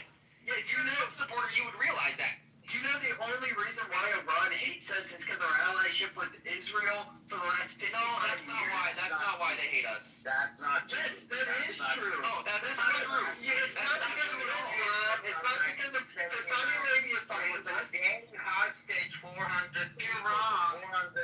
days. So don't say it. Because we've been with Israel. They killed American troops back in the 80s, bro. Was that because of Israel? Yes, because we've been with Israel. Because of Israel. So they killed American troops in another country, then you're saying it's because of Israel. Tell me prior to 1948, when was Iran attacking us? Keegan, you're wrong. Iran got angry with the U.S. because long before any allyship with Israel, back in the late 40s, it might have been early 50s, we overthrew their democratically elected prime minister because he wasn't U.S. friendly. That's why Iranians don't like the U.S. That's where because he signed it Israel. Because Iran didn't side with the allies. I understand that. I understand that they didn't sign. They didn't sign. Always we're friend of the Russians, and that's from the beginning. Ali Khamenei was educated in Russia, so stop talking shit. Yeah, guys, you're just talking nonsense. When you're talking about Iran and the things that they have for the American, that's not true. It's in the ideology of the Islamic Republic that they call U.S. the big devil. They call it Shaitan Buzur, the big devil, and they call Israel the small devil. So just so you know. And the big but you gotta bring in the West mindset. Exactly. Towards the Middle East. Their core ideology that they have to be enemy with the U.S. I mean, that's why they hostage the U.S. Diplomats in Iran at the beginning of the revolution. That's why they have all these death to American from the beginning, because it's just an ideology, and in the ideological regime they have an enemy. That's the thing about ideology. Israel is their enemy, and they hate. You gotta go back to Great Britain. You gotta go back to Great Britain and British Petroleum. You gotta go back to Russia. You gotta go back to 1900 to put it in perspective. That whole area called Persia. That whole area. You could go back to Rome and Alexander if you want to go far enough back. You don't want to go that far back. But 1953, that people can't focus on that. 1948 is an important date also. When Israel posted up over there, the settling has been going on from that point until now. But Netanyahu would tell it, Iran will be called Israel one day if he has his way. So to say that they're not up against the whole Western powers, that whether it be Russia, Great Britain, or now America, or a combination thereof, to not understand that is to not really have a real conversation. You see how he was proven wrong and he left the room. You see that? European countries, they refuse to join the war. Yeah, he's not here. He's using war because countries, they said it's not their war, it's not their fight. Yeah, we know that, Mark. You're not telling us anything fucking new. Okay, come on the front of the line and tell us something new. Why would they want to get bloody for no reason? Because of Donald Trump? Solely for Israel. Okay, you're retarded. Anyways, you see the guy's not in the room anymore because he got proven wrong and he didn't want to you guys take. probably kicked him, and you guys are talking. No, you're just another retard that sounds just like him that's saying that it's because of Israel. We just told you why it's not because of Israel. You fucking idiot. No, you just explain it again for your dumbass? That's not why. I can That's not why. It's not. Oh, good. Go ahead, prove it because you know everything and we don't, right? You have the answers to it all. Let me clear that up, please. Go ahead, clear. So at first, Iran was literally America's ally. They used to house our CIA in their democratic regime until they wanted to nationalize their oil, the British pressured America to like intervene, and that's why. And then we put in the Shah. The Shah gave us 40% of the oil. The Iranian people, civilians, they got mad and overthrew the Shah. That's not true. That's bullshit. That's the funniest shit. Oh my god. The Shah, right? Does anybody on the stage right now want to respond to that? Yeah, I'm not going to respond to it. Those are facts. That's Iranian. Oh, I'm sorry. Definitely not. Mossadegh, the president was Mossadegh. He was our ally. He was the biggest ally in the Middle East for America. They housed the CIA for the region. Okay, any Iranian want to respond to that? Dana? Yeah, sure, I can take it over. Okay, so first of all, if you to understand hatred for the American and the US, you have to go back to the revolution which happened Let him speak, Lotus. Talking, yeah, you have to go back to the revolution that happened 47 years ago. Okay, before that, we American and Iranian were ally. We loved the US. So that's bullshit. The revolution. Khomeini's. Okay, let him talk. That's what I'm. Anybody else that interrupts him, we'll move you down, and that's it. Go. Yeah. Thank you. So when the revolution happened, okay, the Islamic regime hijacked the revolution because it was kind of lefties, righties, and had like different groups that did that revolution at that time. But then this Islamic regime the Khomeini hijacked the revolution. They put the Islamic regime on top. And then they put they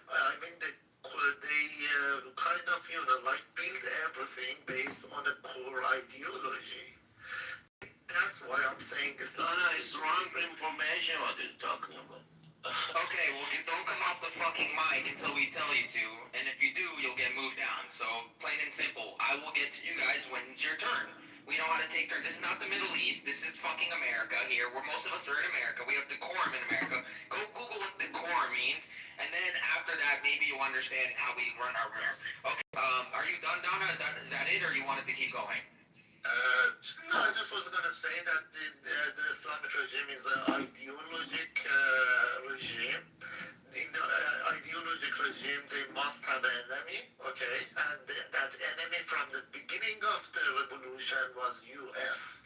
They based it, all the way the past, they've been enemy with the West for the past 47 years, and all we've been hearing also in Iran as my personal experience that lived there, okay, during my teenager, during my youth and everything, what I've been hearing from the state TV that, the influence of the West to Iran should be stopped.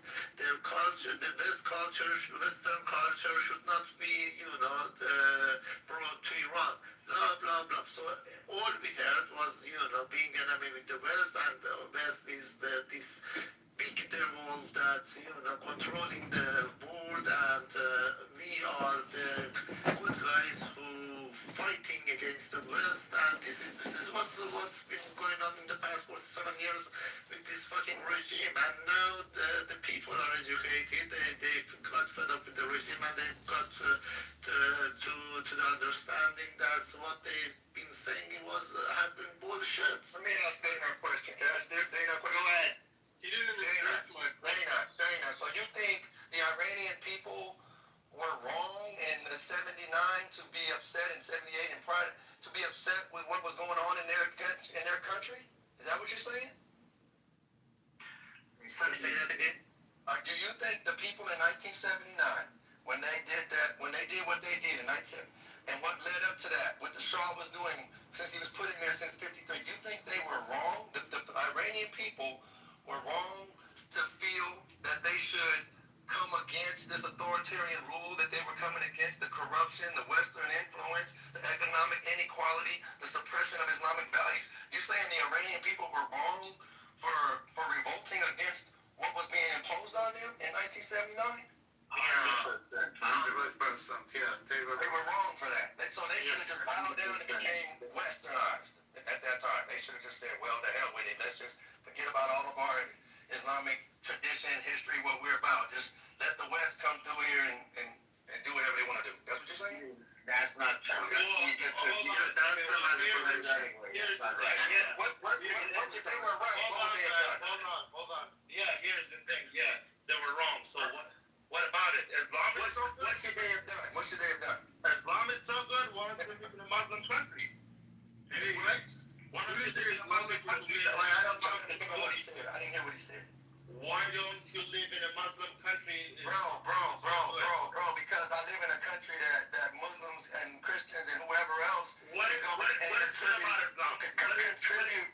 Bro, we don't have enough time. Bro, we don't have enough time to live all the good things. Bro, do you want an answer or do you want to just yell at someone? One good thing about Islam. Okay, bro. Okay. Peace, bro. So, order, structure. You don't have enough time. You don't have enough willpower to want to hear all the good that Islam does, man. So, one thing that Islam is different than Christianity, I'll tell you this. Islam is taught at the core of it. You must fight against a tyrant. You must. It's your duty to God to rebel against a tyrant that's on some straight BS, taking advantage of children. It definitely is taught. And it's taught because if you don't have resistance to people that come in the name of God, bro, you do not want our Christianity, what they did in North America, bro. You don't go there. Leave that out of it, bro. You don't want to listen to comparison what's been done in the name of Jesus in this holy week. You don't want to talk about taking over countries in the name of Jesus, bro. You don't want to talk about that right now, man. Let's not that conversation. Let's not talk about what's been. All right, man. You're gonna learn to listen. It's in your book. If you're Muslim, it's in your book. Bro, that book belongs to the planet. It ain't my book. Every non-believers, it belongs to the planet, bro. It's in your hadith. All the prophets of God belong to the planet, bro. But it ain't Are you my gonna get book. quiet or no? Are you gonna go mute? Can we get back to my point? Who are you? Who are you to tell me to be quiet? Who are you talking? So Iran is not an enemy of the U.S. Whose turn was it? We're on my turn. Harry asked an Iranian. Hold on. Harry asked an Iranian to speak for him, but the Iranian couldn't speak English, and he didn't address my points. Don't be jackass. Don't be an asshole. Everybody understand Donna. He did what he's supposed to do, and he explained. He didn't address any of my points because I said the shop. I said we put in the shop. Don't be a racist. Don't be an asshole. Okay, I apologize. If you have a problem, just listen, you fucking shit. Okay, so Iran doesn't have a problem with us. We put in the shop, and he gave us. Fuck man, you guys talk too much. I'm out. Let me say something. The only reason the Islamic revolution hates America is because their values. And what's the values? Equality for women. And just hold on. Be quiet for 1 second. Shut up and talk as much as I want. There's a moderator here. Equality for women. They don't want a woman be equal to a man. Western value. What's the Western value? Freedom of speech. You cannot have a freedom of speech in Islamic regime. You cannot have a free political party, Islamic regime. You cannot have a free market in Islamic regime. Everything belongs to Islamic regime. And Western values are against Islamic values, Islamic regime. So it's not because they hate Israel. They hate the Western values. Take that to the bank. Yeah, so at the end of the day, all of those things that you mentioned about political, religious freedoms and all of these things, the Shah was not offering anything. He had a secret police. He was, imposing himself on his people's religious values. Same thing. So that's not what you have a problem with at the end of the day. At the end of the day, but you know what? One thing I will say to the Iranian diaspora, It wasn't if I could just speak, my boy, if I could just speak respectfully. I hope you guys are right. I hope you diaspora guys are right. I hope like America blowing up your shit, you know, is good. I hope it's good. I hope it's the best thing that happens to Iran. I hope they blow up all your fucking oil, blow up your grandma, blow up your fucking auntie, blow up, and then you guys will wear bikinis. Whatever you want to do, I hope you're right, bro. I hope I'm wrong. And it's not like Afghanistan, Iran, Syria, Libya, fucking you name it. Iran, Iraq, all of them. I hope it's not, you know, maybe I'm wrong, maybe you're right. Maybe bikinis are more important than your grandma's house. Here's the thing. You're stupid motherfucker. I guarantee you don't vote for any of this. Guys, I guarantee you don't vote for any of this because at the end of the day, you're a fucking Muslim and every Muslim fear this shit. Every Muslim fear when IRGC is gone and Islam is rejected by vast majority of Iranians, it's gonna open a gate to other nation who was occupied by you fucking piece of shit jihadists. Yeah, that's what you fucking did. I'm afraid. Don't get me from me. Go fucking mute. Go fucking mute, you jihadist. Who's there with it? It was my turn, bro. Fuck. You were finished. But why are you scared, bro? I'll show you how scared it is. This guy is a fucking funny motherfucker. Who's next? Go ahead. Harry, if you're here, I gotta take a shower and shit. Yes, I got it. Oh, Rafi, go ahead. I got it. Can I talk? Yeah, go. Yeah. I want to talk about the reason that American they involved in this war. I think it's because of these, how can I say, anti-Western camp that they made it in Iran, in some regions, some countries over there, and China and Russia. The most, I think, if I want to be realistic, there is a compound factors.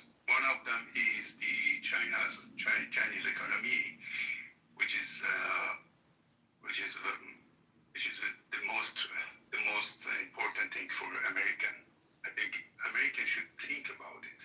And Trump, he's very smart. He know if he left Iran and they made the IPAC, then the economy of America will crash.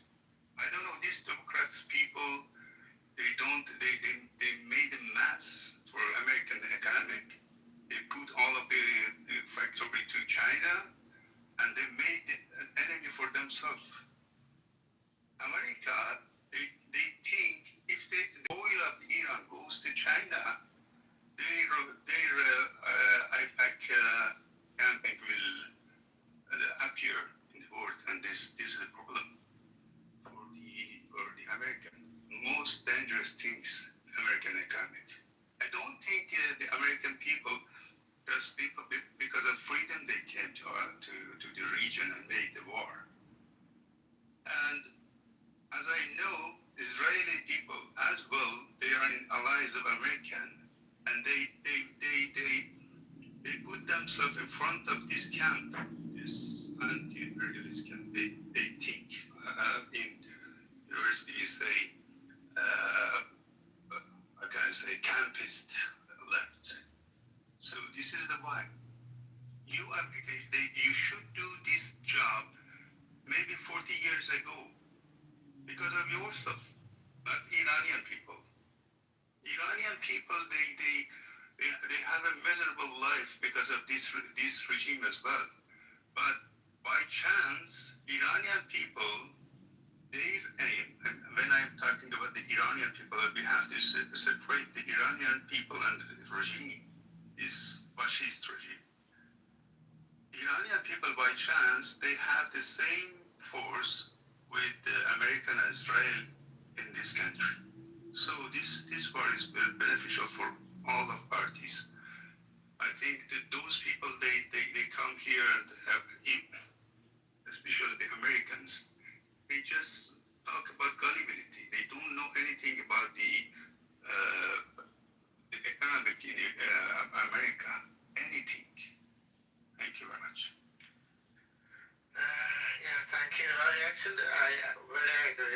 Bluetooth. Just wanted to point out that guys, to understand the frustration that the Islamic regime has with US, you need to go and study communist regime.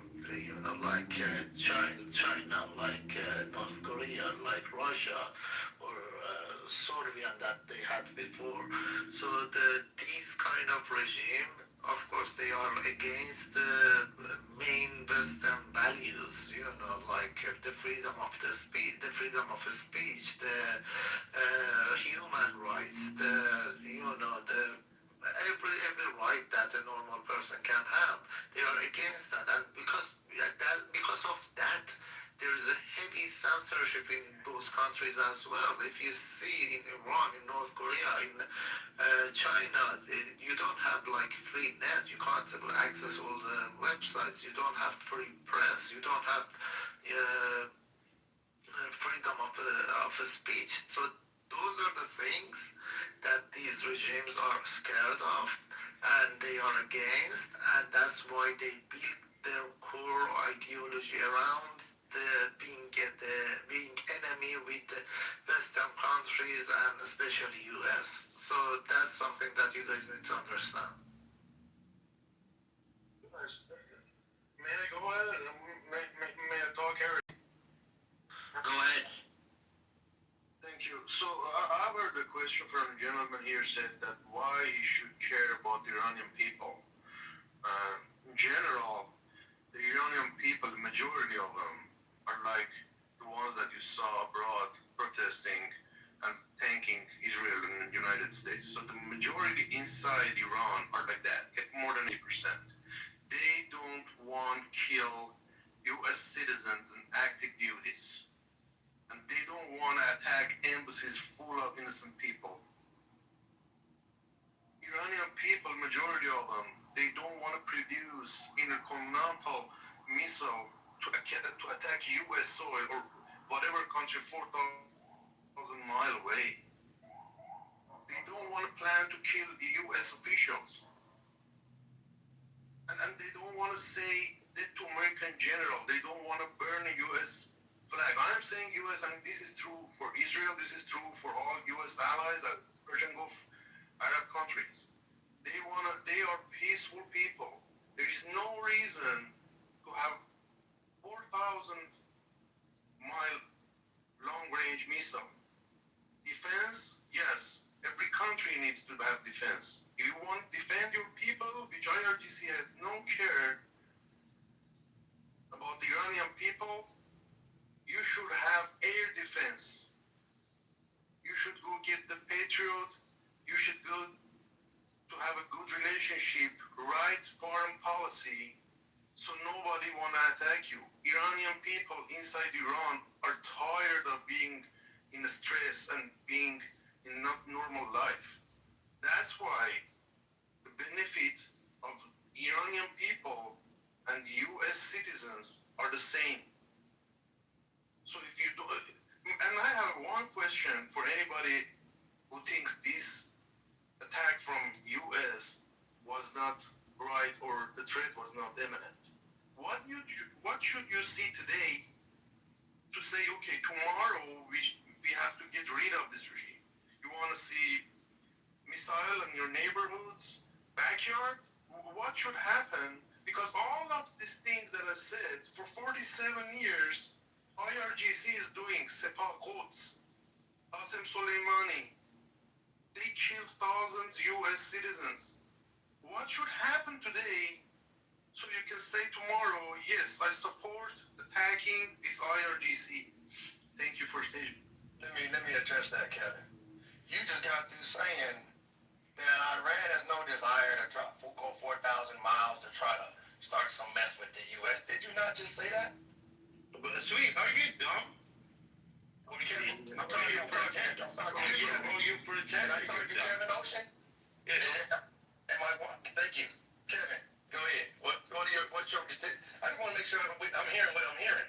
Didn't you just say Iranians have no desire to go take out Americans, politicians, or American people? Didn't you just say that? Yes, I said Iranians. Iranians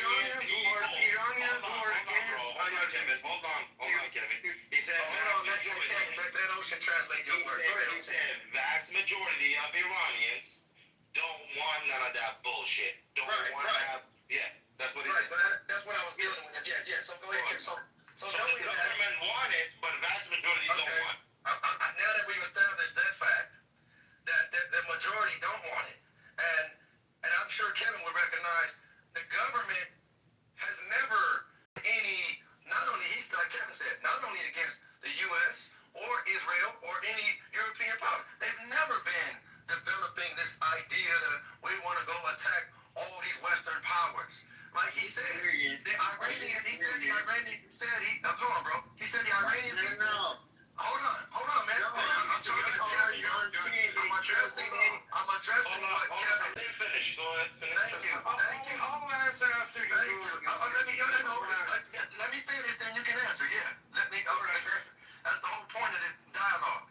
And so to understand, the majority, you went on to say the Iranian people want Iranian government to go ahead and develop defenses to keep all this BS away from them against the onslaught of what they're up against, what's coming after them.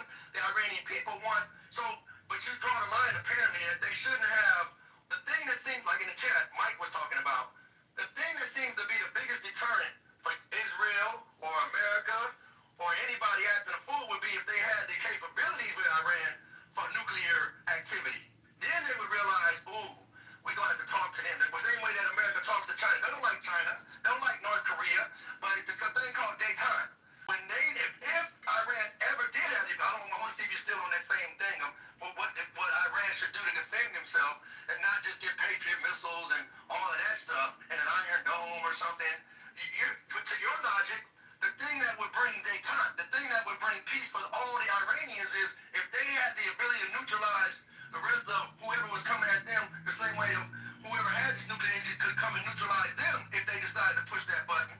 So that would be the very thing, according to your logic, that would neutralize it to where America then couldn't bully them anymore because we realized, well, they could kill us as quickly and destroy this planet just as much as we can. And then that causes an automatic, let's have a conversation because the planet knows and the Iranians know and every citizen on the planet knows that the persons that instigate that nonsense destroy this whole planet for all of us in this geopolitical world. We haven't even seen that thrown into the mix yet where nuclear bombs are flying now. And so this is what it seems to me that the bully understands. If we let them get that capability that for their own nuclear, taking care of the in-house, electricity, whatever they do with that, and they also have enriched it to a point, now we have to talk to them like they're real human beings. Seems to me that the bully doesn't want to have to do that. Doesn't want to respect them at all. And so therefore, you're making sure.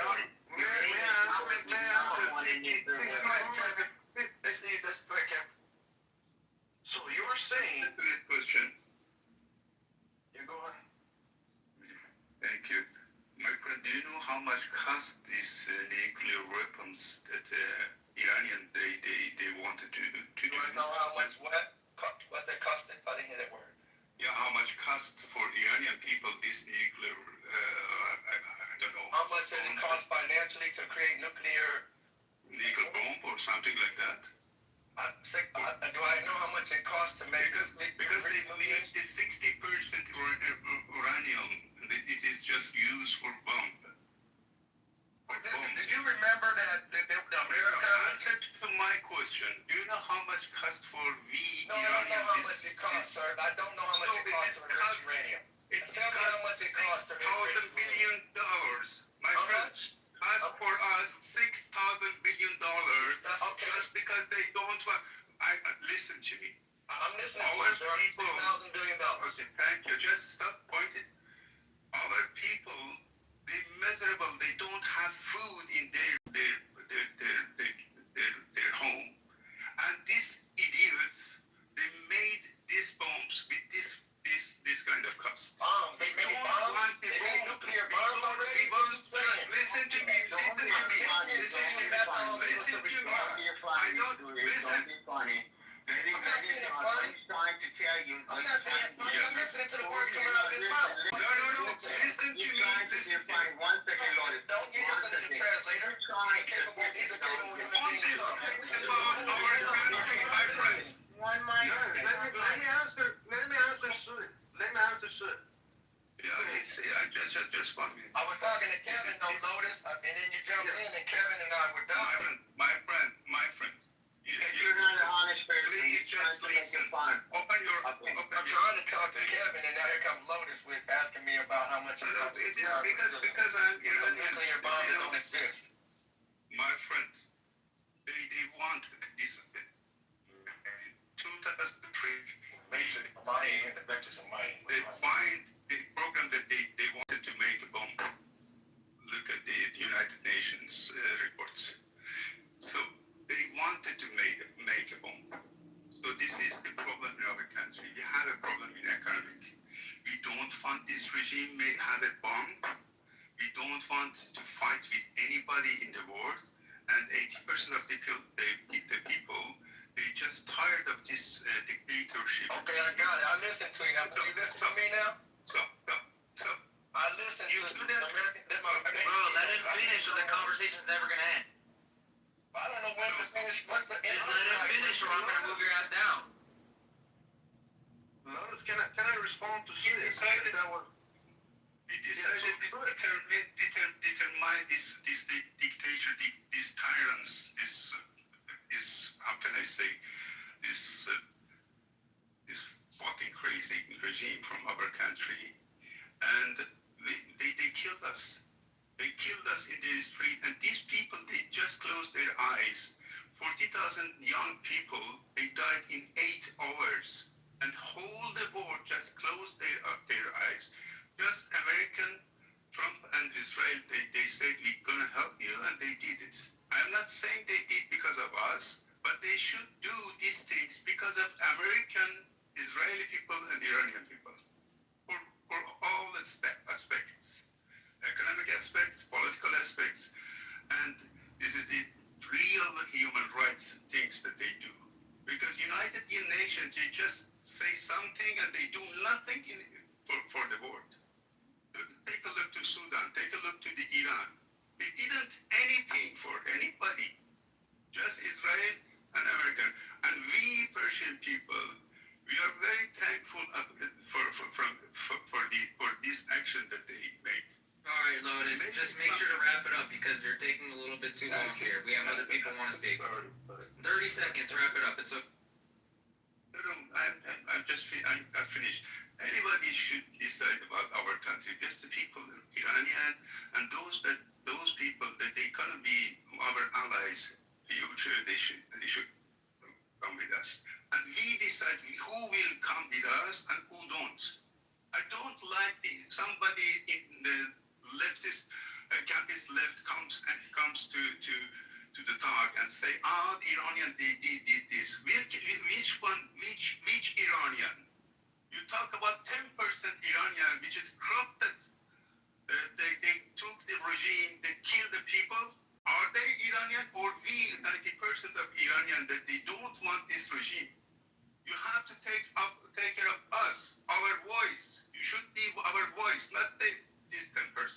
Thank you, Lotus. Appreciate it. Quick question. I just want to... Hold on. Does Swede want to respond to it, and then Kevin, you can go out. Yeah, briefly. You talk about Iranians defining Iranians' future, but meanwhile, you talk about America coming in and like there's no infiltration in this 40,000, 30,000. There's no Israeli. I mean, these wide sweeping statements. Somehow, I guess America knows better what Iranians want than Iranians. I guess to your argument, but you talk about these leftists and. So I don't know where you're arguing from when you start talking about America should be the one to come in and do a regime change. America, Donald Trump should be the one to pick who's going to now run Iran, like he's going to pick who's going to run Venezuela.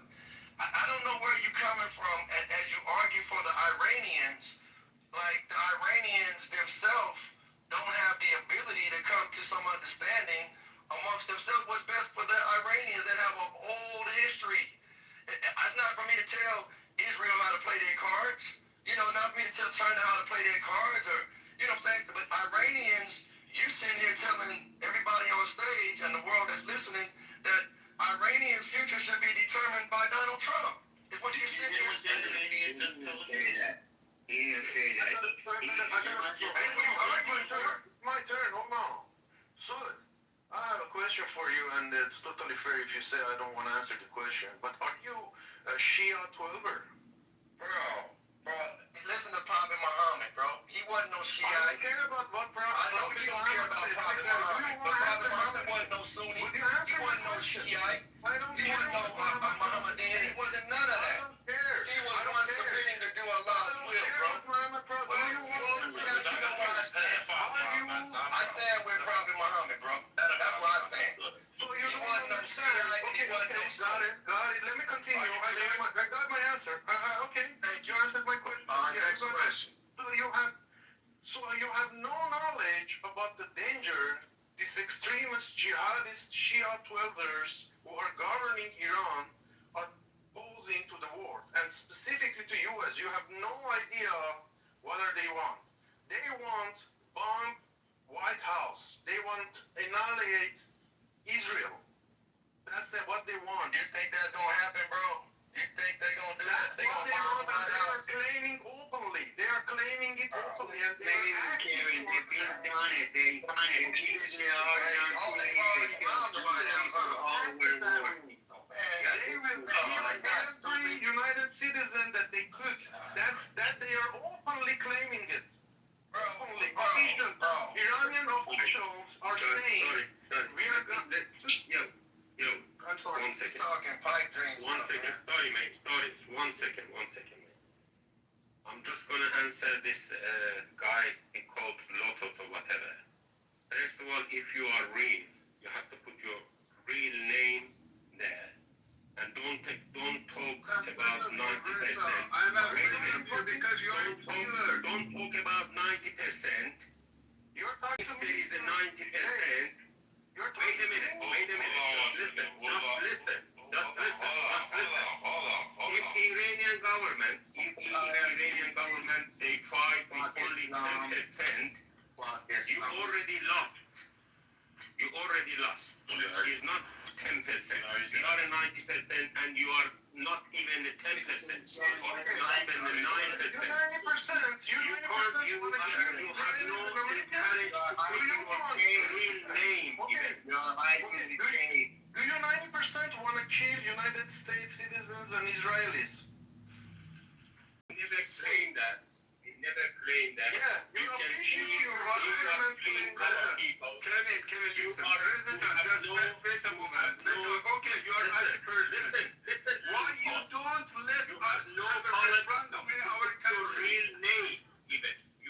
Why you don't let us that we have a referendum in our country that you show me you are 90% of our country? Show me why you don't, why your leader is died and is in the fridge. Because you don't have Don't let us to have a referendum. Because you don't know how to read. Because you don't never read any books. It doesn't mean you are right. There is no government in this world. The government referendum is on. They have it. But listen, I'm not talking to you because I'm not talking to you. Listen, just listen. I'm not talking to you because you are the losers which you sell your own people, your own government, your own country. With all respect, let's have a civil conversation. Civil government. Put your own name first. Put your own identity first before you come and talk to the stage. You have to go. You cannot put even your own name. So what? I'm not talking to you guys. I'm talking to the people who listen to me. Too much. Hold on 1 second. You guys are fucking. The fuck? Whose turn was it?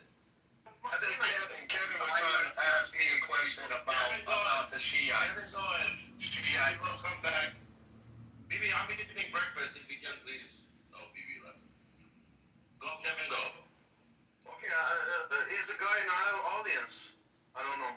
Okay, so my question is this for this jihadi, stupid extremist is this. Who are you talking to, bro? You know, the guy that left, not you. What? Yeah, because you're asking the guy in the audience a question. Okay, go ahead. question would be this.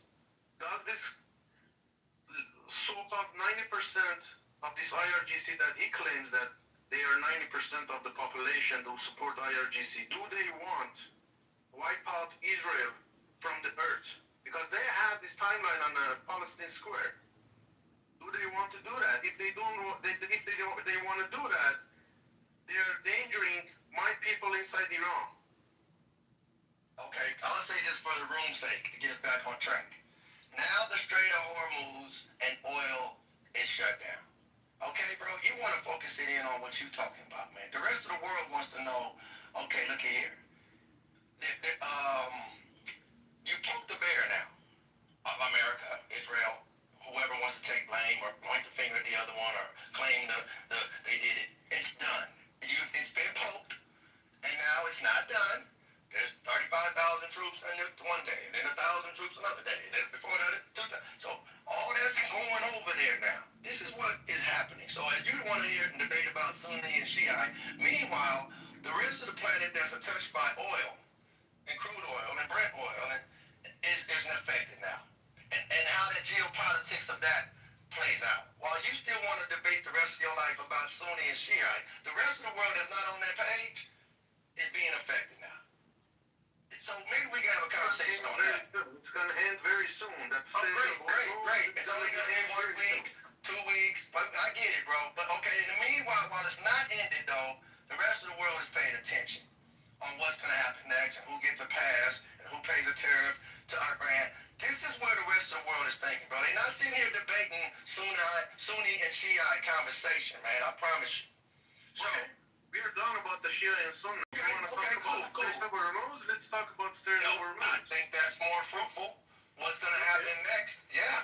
And what this is what's going to happen next. This is what's going to happen next. The missile is going to be finished, and the Strait of Hormuz will be open. Okay, great. But that's not going to happen today, is it? Is that all going to happen today? No. Okay, so let's get back to today, bro. So we can, I know you got the crystal ball. Meanwhile,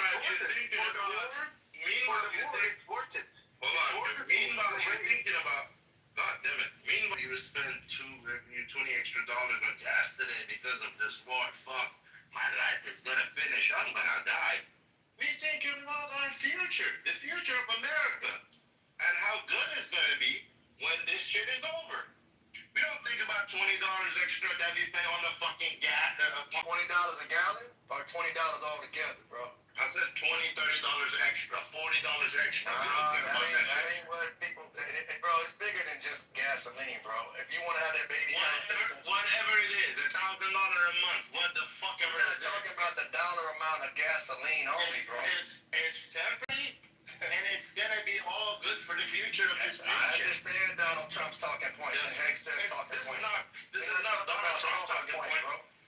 That is their talking point. It's gonna be temporary pain. That is their talking point. Are you educated or no? That is their talking. You don't think that's their talking point? That's not Donald Trump's talking point. Hold on. It's a temporary pain. Do you have any idea about Middle East? The answer is he's not educated, so it's going to be very tough to get. Do you have any idea about Middle East? Oh, okay. Have you been in Middle East? Educate me on Donald Trump's talking point, Normal. No. Why do you want to do that? Because you're educated? Because you're so educated? Forget about Donald Trump. Forget about Donald Trump. Have you been in Middle East? That's smart. Forget about Trump and Hexel and I didn't know in Middle East. Okay. They are ineffectual partners in this conversation. Forget about them. Yes, That's brilliant. Ineffectual, yeah. They have nothing to do with this conversation. President of the United States of America. Do you want to close your eyes? What they do, these terrorists in the East? Let me tell you who Sweet is. Sweet is a black African American who's apparently a Muslim who always. What does that got to do with Donald Trump, bro? Yeah. No, I'll tell you. Who always interrupting. White man, systemic racism. Everybody is stopping him from having a good life. That's who Sweet is. Ain't nobody stopping me from doing nothing, bro. Oh yeah, you're always bitching about it on Clubhouse. Bitching about how this systemic racism. Talking about Donald Trump's talking. You don't bitch about it, huh? You don't bitch about it. maybe conversation and you is bitching. You're like a child. Maybe your definition of conversation is bitching. You're like a child bitching about a white person. It's called dialogue. I don't talk about no white folks. You're like a ignorant child. White folks gonna be white folks. I don't talk about that. You're like talking about oxygen. Yes, white folks will be white folks. Yeah, they gonna be white folks. They always been white folks. Black folks will be They black gonna folks. Black folks will be black folks. Black Muslims will be black Muslims, which is a fake religion.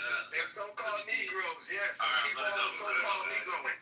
Alright, let it go. Mirza, go ahead. Let me see 1 minute. Go ahead. You got 1 minute. Alright, thank you so much.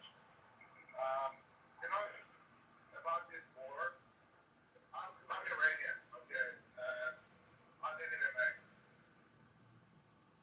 This war, it happened because of 47 years appeasement to this regime, dictatorship regime.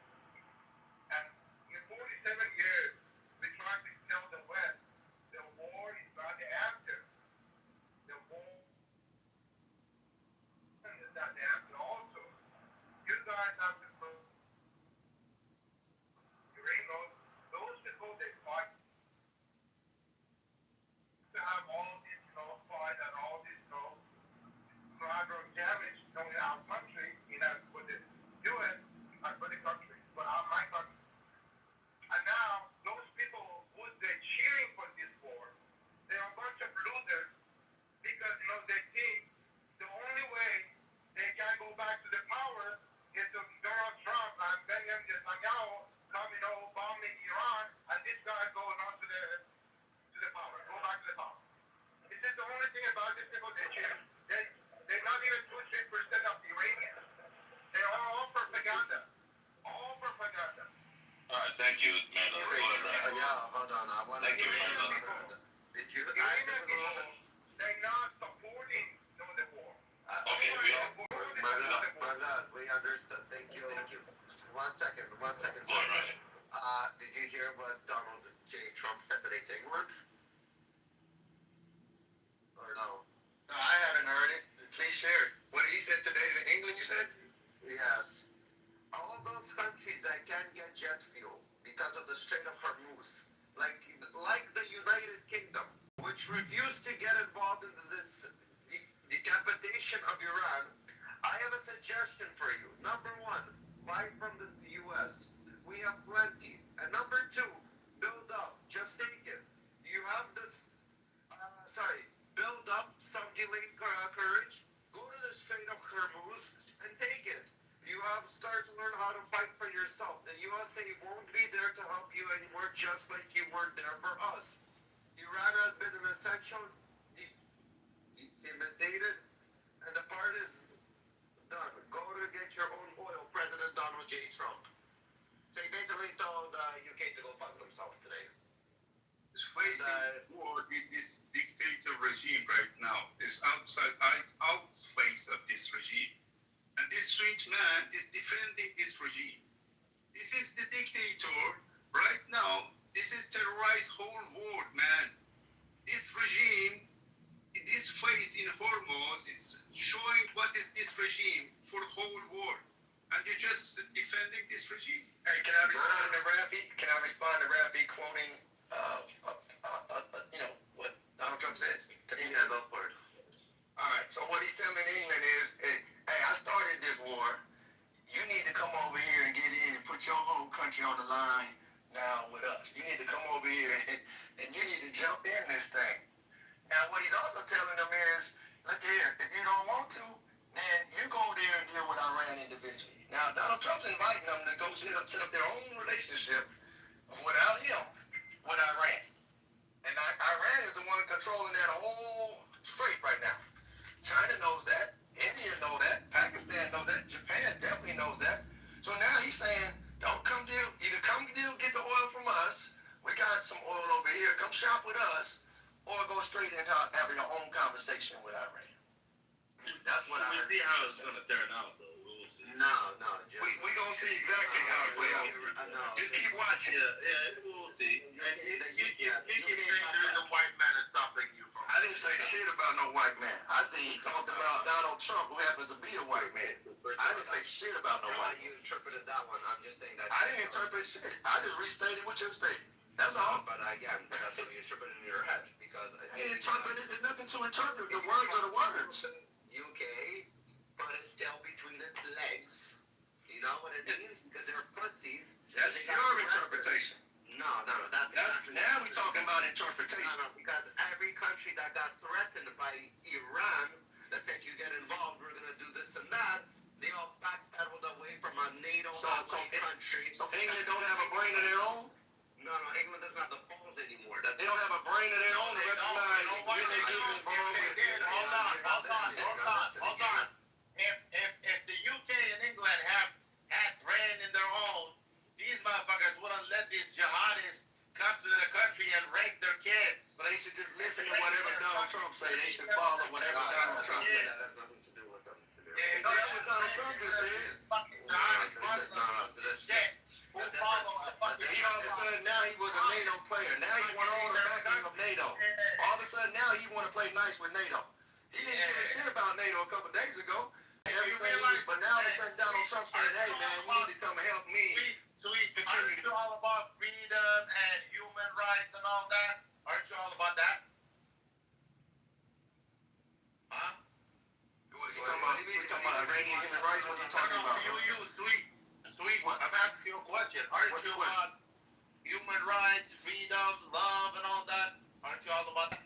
My God, Iranians are not human beings? What are you saying, bro? No. Answer my question. I just answered it, bro. I just answered it, bro. How do you preach to a prophet who fucking fucked a 9-year-old? Bro. How do you preach to a prophet who was a pedophile? Come to 2026, bro. Come to present time, bro. This is something. Come to present time. Come to present time, bro. You know what it is like? You stuck 1,400 years ago, man. If I go to Jeffrey Dahmer, what do you think I am? What do you think I am? We talking about Donald Trump, bro, okay? And Benjamin Netanyahu, bro. We talking about Jeffrey Dahmer, man. What are you doing, man? Nobody think about Jeffrey Dahmer. Your analogies are off. You might as well talk about Bugs Bunny or something, man. And fucked her when she was 9. Ain't nobody having that tired argument in 2026, man. Would you come to present time, please, bro? Folks are trying to pay their bills out here, man. Nobody talking about Jeffrey Dahmer. How do you preach to a I know what you're asking, and I'm telling you, man, you need to refocus your attention on some relevant shit, bro. This is one of the things But they want to you're moral. You're talking about 1,400 years ago, and now you're talking about Jeffrey Dahmer. Who's next, bro? You don't have any moral compass. You're just a fucking loser. People ain't thinking about Jeffrey Dahmer, man. Stopping him from his life. Talking this human rights stuff, man. What you talking about taking over countries, man. She talking about you do, but you don't. You know why? You don't know what I think, man. You should think on whatever you think on, man. You don't know me, bro. Muhammad was a fucking pedophile. You understand that? Whatever, man. Whatever. You don't have a moral compass. Go look in your own family, bro, before you start talking crazy. Bro, relax, man. Calm down. We're talking about an international planet. You talking about Jeffrey Dahmer, bro. Listen to yourself, man. I'm talking about your prophet, the one you sound crazy, bro. I got one God, bro. I don't have no prophet. You talking crazy, man. Your God. Don't worry about it, man. You just keep reading. Don't worry about it, man. Who's your God? Don't worry about it, man. Don't worry about it. You follow whatever you follow, okay? You will never, ever, in a million years, be able to have rational conversation. Okay, a million years. Jeffrey Dahmer, a million years. In a million years. Bro, nobody, you're not moving the needle on this planet at all, man. You're in a clubhouse yelling right now, bro. You're in a clubhouse yelling, man, about Jeffrey Dahmer.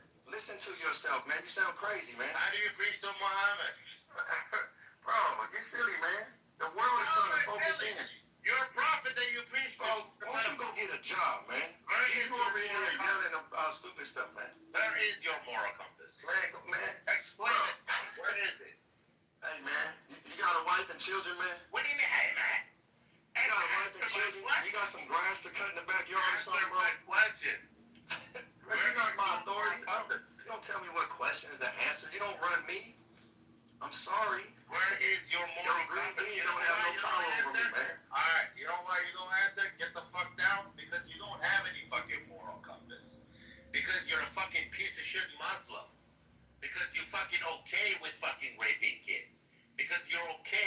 fucking killing people because you're okay with all of that. And you don't have any moral compass, buddy. The fact that you preach to Muhammad proves that you don't have any fucking moral compass. If you had some, you would have understood the person who you fucking preaching to was a fucking pedophile. He killed countless fucking people by fucking swords and by force in order to make them convert to Islam. He's a pillager. In modern days, you would say he's a pillager. You're talking about 5 minutes and you're just almost about 10 minutes. That's from fucking, brother. We don't know what else you want to improve. First he came with Iran. He talked about Iran, and now he's saying, I don't want to talk about Iran. I heard him in multiple rooms. He always talk about, in America, there's a systemic racism in America. Stop black people from doing what the fuck they're doing. Motherfucker, if you fucking commit crime, yeah, you fucking belong to jail. You piece of shit. If you're black, white, fucking yellow, brown, purple, fucking LGBTQAI, motherfucking two-spirit penguin, you fucking belong to prison if you commit crime, you dumb fuck.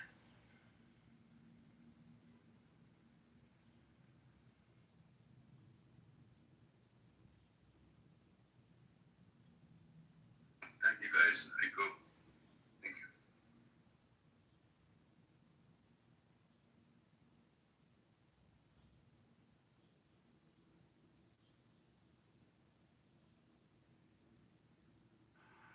Alright, I'm just gonna take on my last words and I'm gonna leave. Guys, it's for right now. It's the number one. In the whole world right now is talking. I think for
say you can come up here and say what you have to say.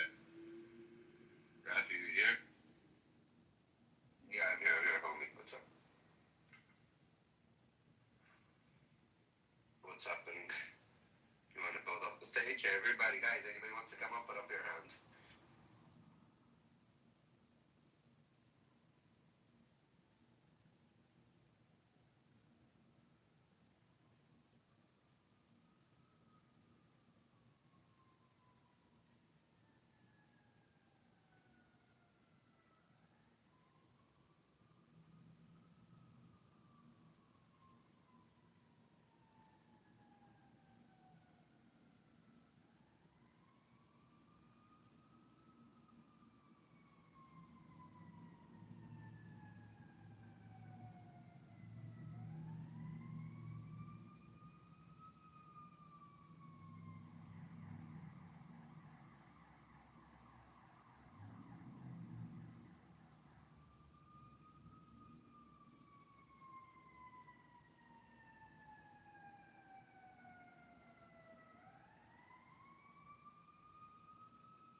Welcome to the Let's Read Books Club. If you have a book that you want to read, if you have a book that you want to read, just come up on stage and read a book.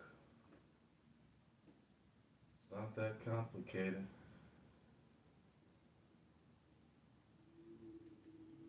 Apps or iPhone and stuff like that asks for permission if they can actually listen. Those and are comment on private. their conversation. Those are private companies. That's different. They're private company.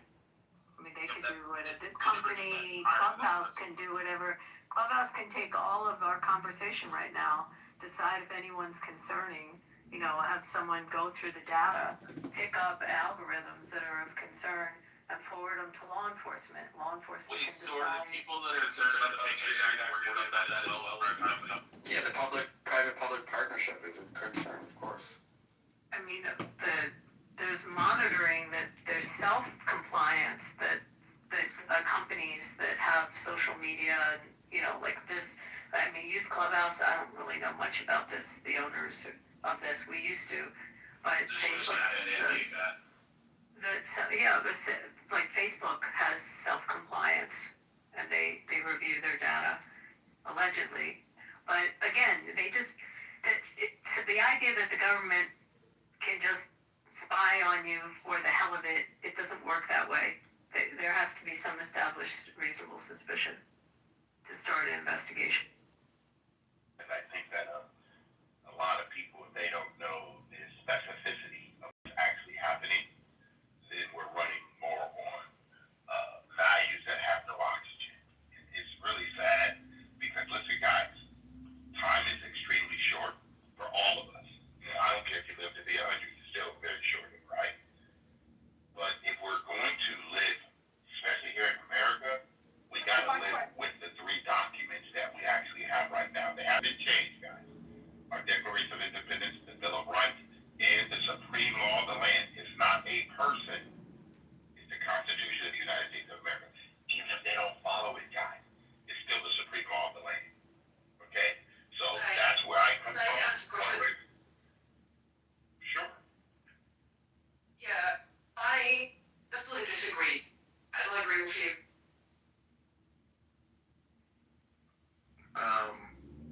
What are you disagreeing with? Do you care about the question or a statement? Yeah. That's a statement, sir. I don't agree. Okay. But you said you want to ask a question. So what's your question? What you just said there, I don't agree because I know, but you said about American history. Okay, so when you say I don't have any clue about American history, if you say that you currently live in the United States and you don't know the 3 founding documents of the country, please explain to me what I don't know. Well, it also says that black people are 3/5 of the land. So, make that make sense? It don't say that about specifically black people. Well, hold on, let's make sure.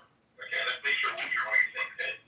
Could you guys please explain to me what has been, for any of us, legislated by Congress, ratified by the Senate, and signed by a president to prevent any American from doing anything? Please give me the law and the actual. I think the last one was the abolition of slavery. That's probably it. So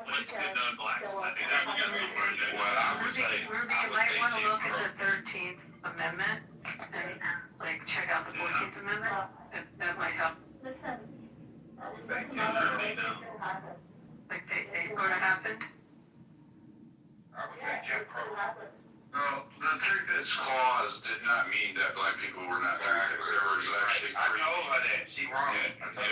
There were actually free black men and women that existed in the states at that time. What the three-fifths clause was there was because. So let me finish. I listened to you, right? I didn't interrupt you. So it had to do with Rich. Shut up. So this idea that the three-fifths clause pertained only to enslaved people within the U.S. because the Southern Democrats, especially the top 10%, wanted the slaves to count as full representation for numbers in terms of bodies. So wait, I'm not done explaining this. In terms of representation, similar to what California wants to do with immigrants. They just want to import them, count the bodies, and say, hey, I get more congressional power. Now, when that was implemented, the agreement, which, no, you can wait till I'm done, and then you can speak. Because you're not listening to what I'm saying. You're just going with a stupid narrative, and I'm trying to educate you on what the three-fifths clause really was. The three-fifths clause pertained to voting and taxation rights within the South. And it was a compromise between northern states and D.C. and the southern states in proportionality to voting and taxation rights. It had nothing to do with declaring a black man in America as three-fifths. No, you can wait till I am done because I'll interrupt you. That's enough. And that's my standard. I'm going to start the book club in about 10 minutes, but I'm going to go run this other phone downstairs so I can live stream that room. All right, awesome. What book are we reading today? I'm not sure yet. Hey, that link that I sent you to like that repository of like occult books. Mm-hmm. Holy crap, man! Like that's like almost like 1,800 PDF files of really hard to find books. Mm-hmm. It's fantastic. I sent her an email specifically trying to find that one book, Satanic Sex by whatever, and I couldn't find it. Ooh. You know what would be It's interesting? very hard to find. I could even find like no PDF formats or anything like that. Hopefully, I'll get a response from her.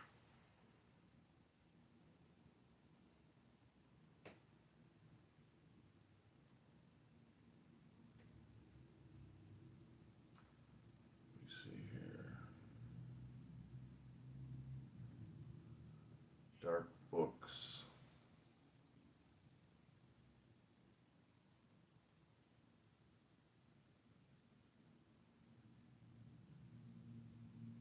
This is the email that I sent her. Request for assistance locating Satanic Sex by Arlene Fitzgerald. Thelema Apprentice Inquiry. Dear Christina Debs, I hope this message finds you well. My name is Chris, and I'm currently serving as an apprentice to a practicing Thelemic wizard. You're so funny, bro. You are so funny. I've been tasked with locating certain foundational texts.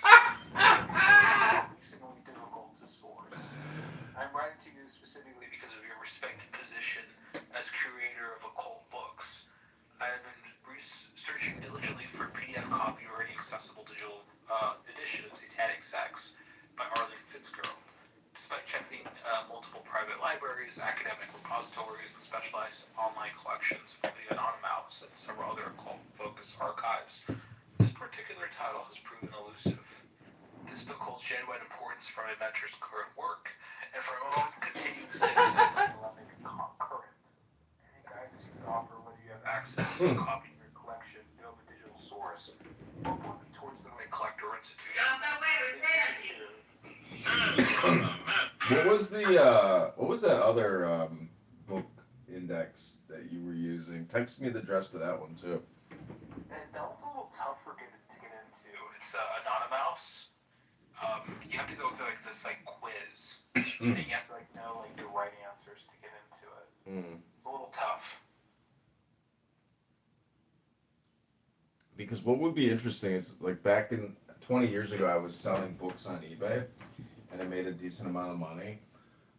These were books that I created, like how to open a car wash business, how to open a pizza business, sponsorship secrets for every type of sponsorship. But what would be cool is to sell out of copyright books on eBay.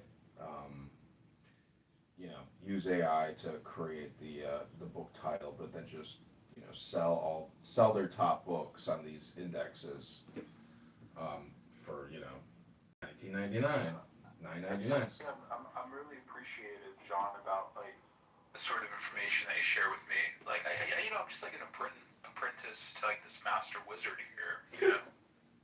That's how it feels like, man. Like you've gone deep into the rabbit hole, and I want to go down the same hole. You know what I mean?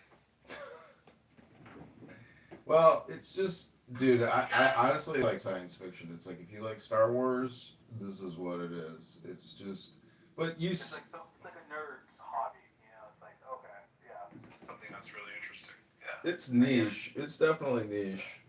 But it's really, I find it really cool. Like I really appreciate like the wisdom that you share, man. It's great. it's something different, but it's actually, I don't know, it's not that different. Like if you were very religious,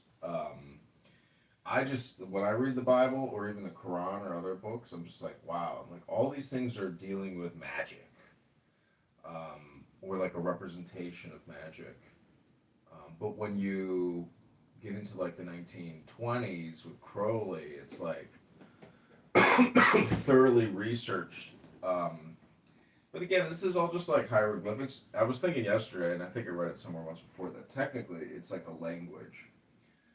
So you're just studying a different language. It doesn't make you special. It doesn't make you cooler. It's just a different language. But a different sort of like matrix, right? Like of like experience of like the words and stuff that can sort of like correspond to like your current existence. Yeah.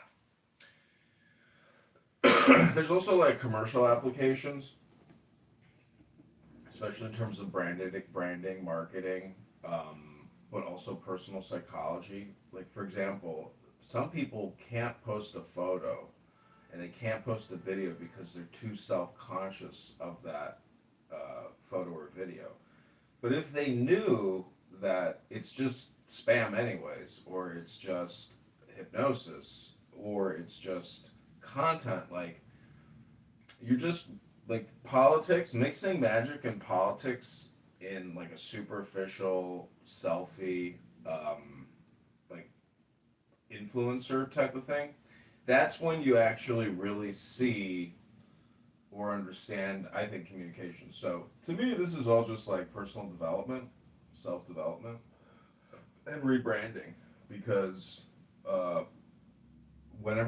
you ever have a job interview, you like if you interview well, basically your online persona has to be acceptable. And just live streaming clubhouse rooms but having no objective or goal, as in like not running for office, would be like unacceptable in my opinion. At least I've demonstrated like intelligent communication, and all my AI videos, it has messaging in there, tax reduction, tax reform, etc. So tax compression. Tax compression. Yeah. That's what they're doing. Taxes have gone up like 100% in the past 20 years for That's property like taxes. an interesting idea that I've heard from you is like the past is just like a compression of like the now. That's everything that's led up to this present. No, the past would be a decompression of the now. Yeah. The now is a compression of the past and the future. And Watts says that it's like a boat with a trail behind it. One important thing that I kind of realized the other day is like, if I think of a particular girl or particular girls that I've dated and that I've loved, like, it can be a painful memory or it can be a joyful memory. but the saying of letting go of your losses and letting go of your gains is it's a little hard to really understand. How do you let go of losses, and what is a loss? Whatever happened to that Indian medical doctor that you were dating for a while? She demanded that I turn every Instagram to private or delete every Instagram if I wanted to have a chance at dating her. So I turned every I turned every Instagram private. I went out on one date with her, and then she texted me like a couple days later or a week later or something saying that she's seeing someone else, and it's very serious because he's already talking about getting married. So I won't be seeing you anymore, and I wish you all the best of luck. And it was a lot of texts, but yeah, that's it. C'est la vie. I can just see her already, like, every day she's sitting in somebody's mouth, like, drilling on a cavity. Saying, oh, I just got another $500. I just got another $3,000. Just got more money. She kept telling me that she wants to, like, build a chain of dental offices and then sell it to the biggest, like, hedge fund, dental operator out there. And I'm just like, good for you. But the thing is, if that's your goal, you're just building a package for an investor so you can cash out and, like, supposedly retire. But you have a long life to live. So I guess if you want to have kids and, like, stop working and never do any work again and just, like, sit at home and watch Netflix all day, and what I'm trying to tell you is that it's like I like dating, but to, like, move in with somebody, to live with somebody that, like, no, like, I like what I do, and my behavior, my filming activities, in my opinion, it takes a lot for somebody to wrap their head around it or to accept it, because they know that, my behavior online, is interrelated to the relationship and to also their image that themselves.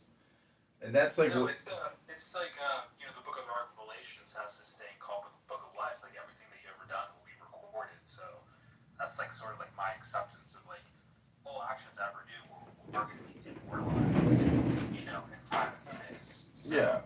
It doesn't matter if it's going to get recorded or not. It's going to get recorded eventually. Yeah. Do you know what the 60 by 1 by 60 rule is? I've never heard of it. No. I made it up yesterday. So get this. What is this theory? This is the theory. Your whole life is bitted up into 60 by 1 by 60 units. Because you have 60 seconds in every minute, and you've got 60 minutes in every hour. So every second counts. And your life is technically just, billions of seconds. We could try to, let me do a quick calculation to see how many seconds the average person lives. Have you ever seen that calendar that like notates how many weeks of your life you have left? I think so, yeah. Yeah, it's Okay, you can rip it off. 2.25 or 2.5 billion seconds. 2.5 billion seconds is what you get. So make every second count.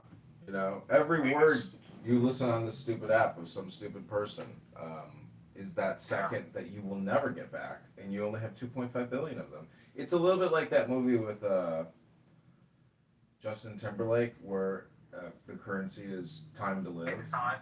Yeah. In time. Yeah. Hey, what's up, Abby? Hey, Abby. Let's read. This is the Let's Read Books Club. We haven't gotten to a book yet. We're kind of talking about how every average human has 2.5 billion seconds to live. And so therefore, when you come to a brain rot, toxic cesspool of an app like Clownhouse of people who don't know how to stop talking, well, there goes another second. Hello? Even a hello is a second of your life that you'll never get back. So if you listen to somebody say hello a million times, or you yourself say it a million times, well, there goes 1 million out of 2.5 billion. Bye. My wife, she's here with our little cat Mochi, listening into this really deep conversation. She never really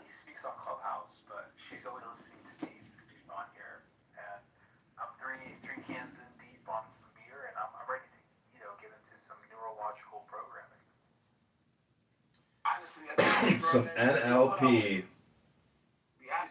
Well, if you want to, can you read us the Tao Te Ching?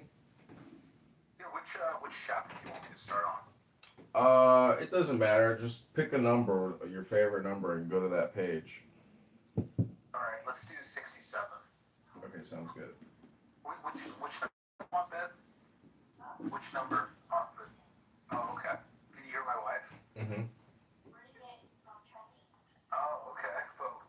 Oh yeah, my wife, she's from China, so she speaks Mandarin fluently. Wow.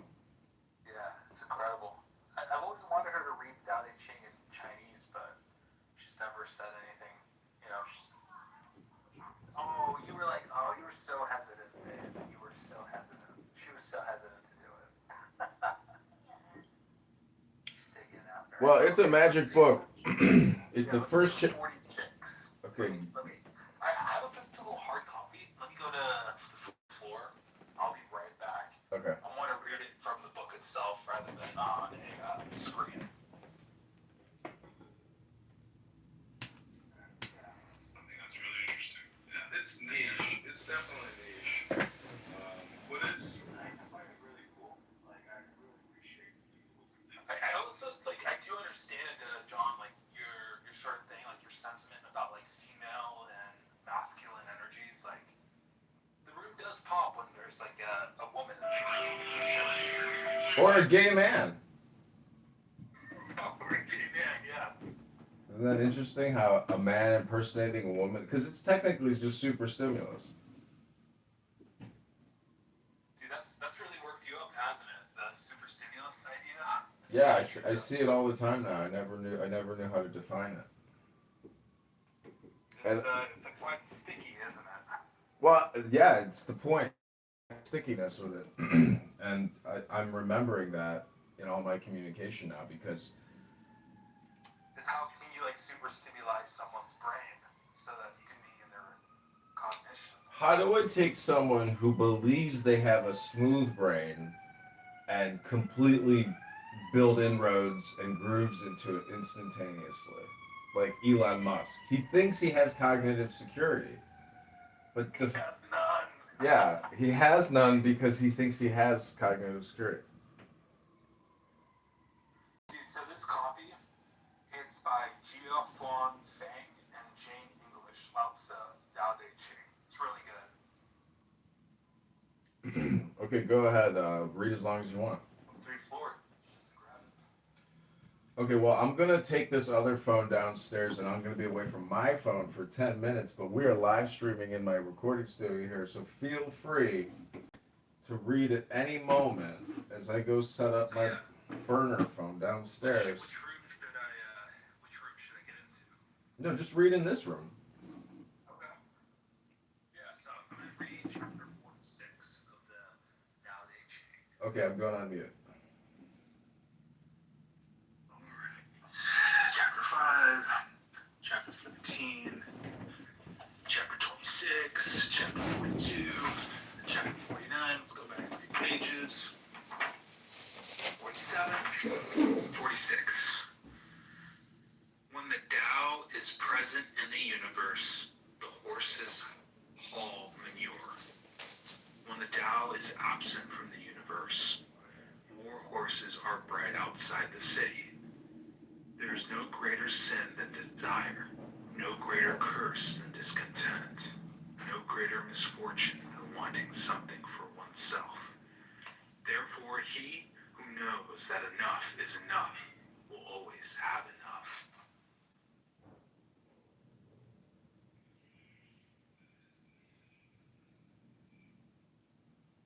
It's a really good translation of the Tao Te Ching.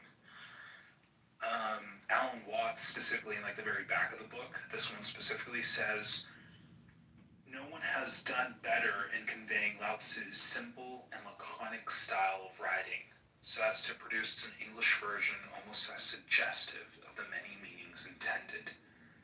This is a most useful as well as beautiful volume, and what it has to say is exactly what the world in its present state needs to hear. So yeah, this Tao Te Ching translation is one of my favorite ones. ones, for sure.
Then we have chapter 26, which says,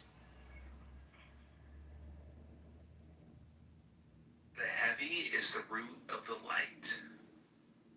The still is the master of the unrest. Therefore the sage traveling all day does not lose sight of his baggage. Though there are beautiful things to be seen, he remains unattached and calm. Why should the Lord of 10,000 chariots act lightly in public? To be light is to lose one's root. To be restless is to lose one's control." 25. "Something mysteriously formed, born before heaven and earth, in the silence and the void, standing alone and unchanging, ever present and in motion. Perhaps it is the mother of 10,000 things. I do not know its name. Call it Tao. For a lack of a better word, I call it great. Being great, it flows. It flows far away. Having gone far away, it returns. Therefore, Tao is great. Heaven is great. Earth is great. The king is also great. These are the four great powers of the universe, and the king is one of them. Man follows the earth. Earth follows heaven. Heaven follows the Tao. Tao follows what is natural."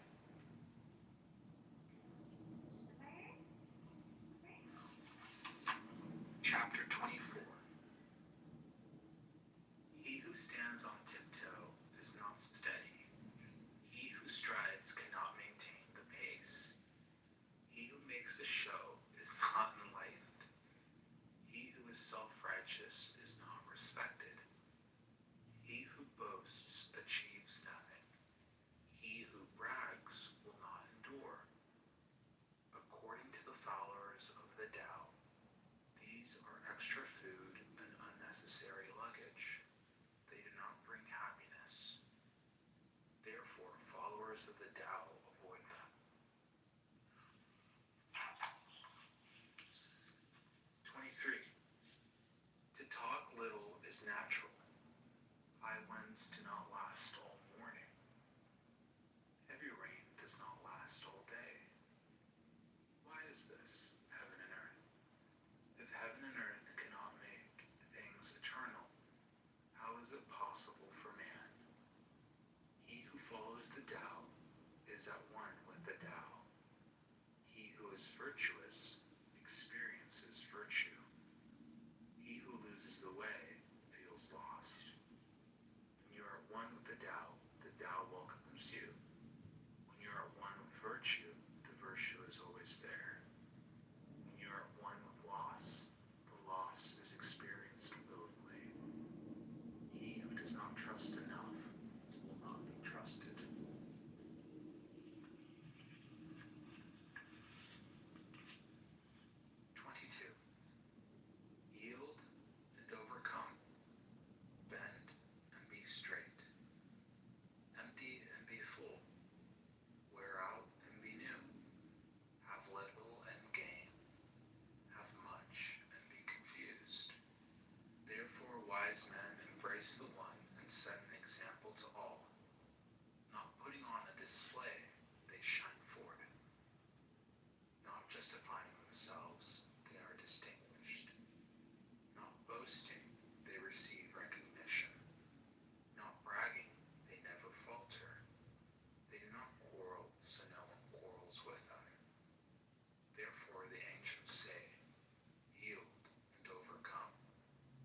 Is that an empty saying?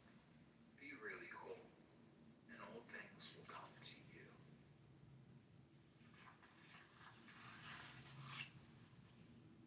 21.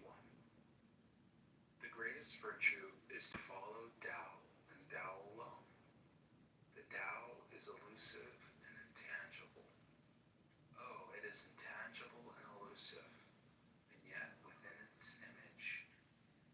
Oh, it is elusive and intangible, and yet within is form. Oh, it is dim and dark, and yet within is essence. This essence very real, and therein lies faith. From the very beginning until now, its name has never been forgotten. Thus I perceive the creation. I do know the ways of creation because of this.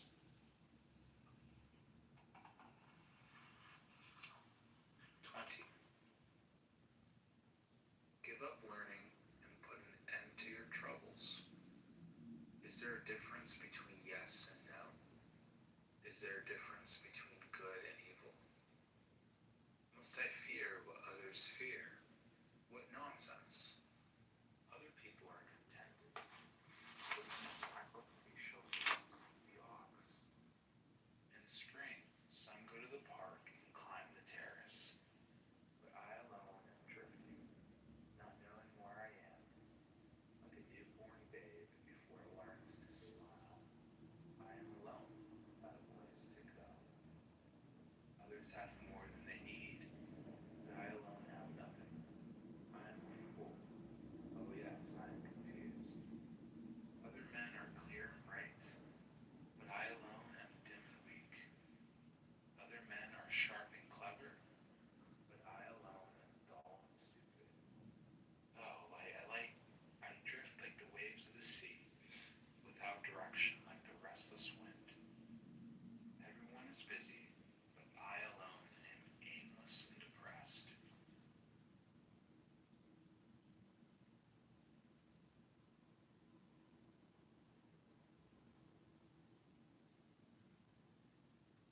Oh, I think my mic was off that entire time.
How did it go?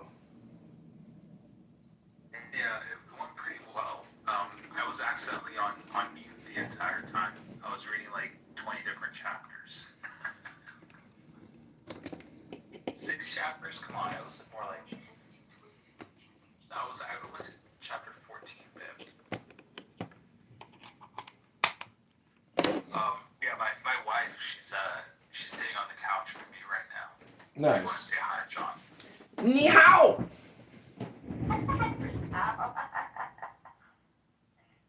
Is that like the only Chinese word you know? No, I know zirong. Shema is what in Chinese? Can you say it one more time? I think it's the word is nature, zirong. Oh, 自然.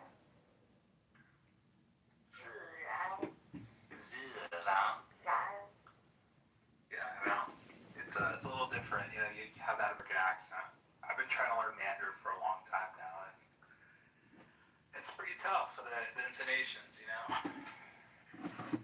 Well, I'm pretty good at impersonating, so I think I can do any language. It's just a question of you know, you can only, because I went to Jordan twice and I learned Arabic, but I just learned like, I bought a CD-ROM on expressions, and so if you can memorize like 100 expressions, you can basically hypnotize and put a smile on anybody. Because they know you don't know the language, but they know you've memorized just like a few expressions. So, like The sort of like effort that you've put into, you know, at least trying, you know, their language. Yeah. well, when I was in Thailand, I learned how to say, "Excuse me, I am pregnant and breastfeeding," and so I would say that to taxi drivers. They'd look at me and start laughing. It's funny. I don't think you ever talked to my wife ever before, you know. Have you? No, I don't think we've ever talked. Oh, she's now embarrassed. She's like, oh no, I don't want to talk to Mr. Okay, I understand. She has her own business to do. That's what she said. Well, we've all got, things we want to do, but every second counts. Every second. You got 60 seconds in a minute, 60 minutes in an hour, 24 hours in a day, 2.5 billion seconds in a lifetime. More like 16 hours in a day because you're sleeping for 8 hours. It's true. They say optimal sleep is 7.2, but I'm like, you know what? I think a solid 8. I think there's like a spiritual. I've noticed that your sleeping patterns, you're getting up later and later every single time. Like, most of the time you used to get up like around 10 or 9 in the morning, like you started recording. Mm-hmm. Now it's pushed back to 11, now it's 12, now it's like around 1:30. I'm like, come on, where's my daily dopamine hit, you know? Yeah, you're not getting it. Well, the thing is, it's all because of this war. The Sarah and the President Trump rooms pushed me into overtime status. So that's the shift in the schedule, is because the rooms go so late. But I'm slowly getting back on track. I've got many to-dos to do. But right now we're live streaming that Trump room downstairs on 4 YouTube accounts and a fake book account. And I think Monica's modding the room. And it's just so funny, like, when Monica mods a room, because you have to give her the space to be Monica, and people just, like, this app gives them the opportunity, or someone who knows somebody like a Monica, to finally, get their jabs in with no repercussions. The archetype of that meme of, like, the Karen. Yeah. Yeah. My dad has also recognized the Karen meme, and he's accused my mother and my sister of both being Karens. And I would say it's close, but my mom is like on the right. She loves Donald Trump, and somebody in her neighborhood has all these like Democrat, trans, rainbow signs up everything. And she walked by their house, and she's like, "I saw the homeowner the other day. Finally," and I thought to myself, should I say something or should I not? Should I just say nothing? She's like, I said, fuck it. I finally saw her. I'm gonna tell her what I think. She's like, you make our whole neighborhood look like shit. It's like that Ellen Watts saying where like we're kind of like all just monkeys, and like the most like depraved, vulgar thing that we can say is like, hey, it's our bowel movement,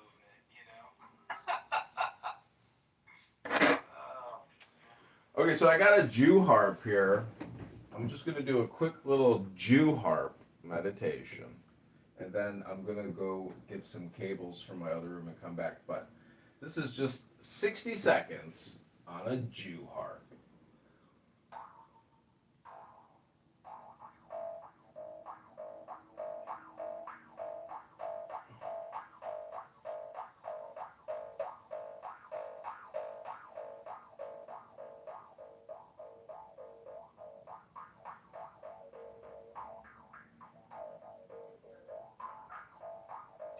He's really fun to talk to when I have the time. What?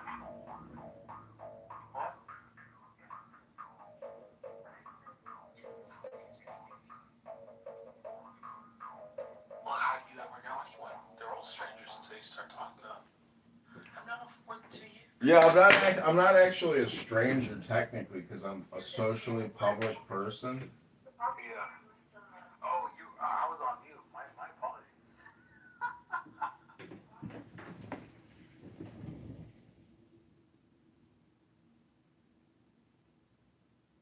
Yeah, that's the concern my wife was saying was like, I don't like to talk to strangers, like people that I don't know. Yeah, it's annoying. I mean, but I'm not gonna like ask you questions like, "Tell me about yourself. How's your day going?"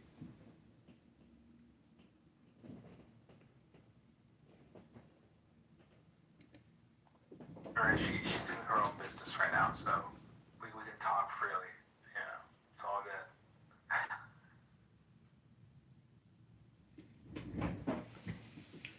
Okay, do you want to play any AI music from John Kitover? And I'll be right back. Yeah, for sure. I'll get that queued up. Give me a second.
City lights are glowing amid with dust. Streets are humming low with a restless trust. Skyline cutting gold, lakefront shimmering slow. Dreaming of a better day, just letting it go. Yeah.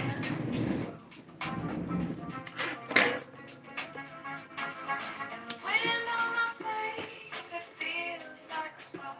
Talking about a future that can light this dark. Got my 2 feet on this land. Reaching out a hand. Oh, this wind chase serenade. Playing through the streets. A hopeful song where every neighbor meets. The voice is rising strong and bold. Stories of a city told. Yeah, the rhythm of our hearts, a promise we keep. This wind of change serenade, rising so deep, rising so deep. Lakefront shine, every skyline light in sight. Dreams of every bar, stepping into the light.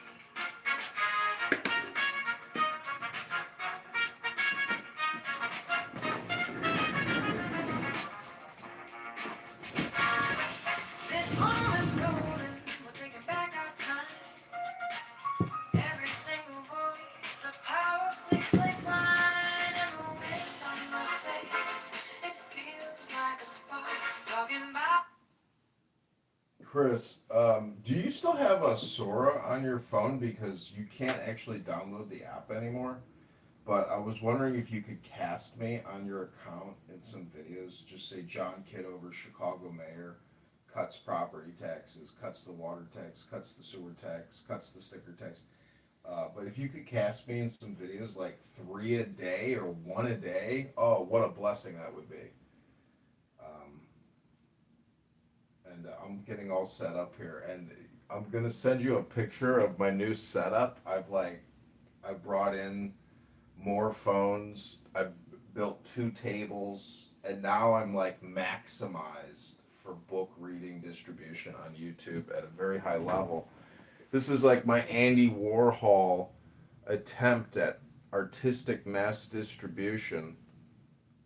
Yeah, I've noticed like you were talking about it for like a while now, specifically in regards to having different content streams being, broadcasted on YouTube rather than just focusing on a singular one on Clubhouse.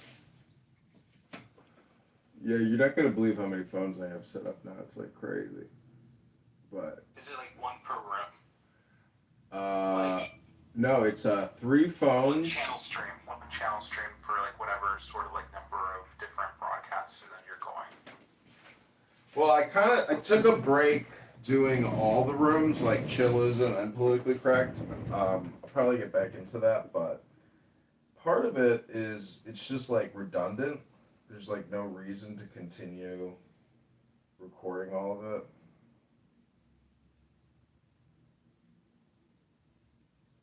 I don't get it, like how Nathan, how he's on there on the South for like 6 in the morning until like 3 in the morning, almost every single day. It's crazy.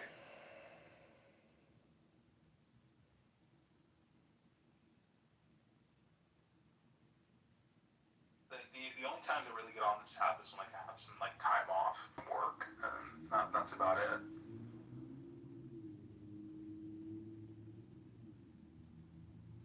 Okay, check out the pictures I texted you, but so on YouTube you can read on live stream and then just click clip and it creates a 50-second clip of the past 50 seconds. Or you can do a short for 15 seconds or short for 3 minutes. And so the shorts are kind of unique. They're a little different than creating a clip on live stream, even though they both show up in the short section on your YouTube account.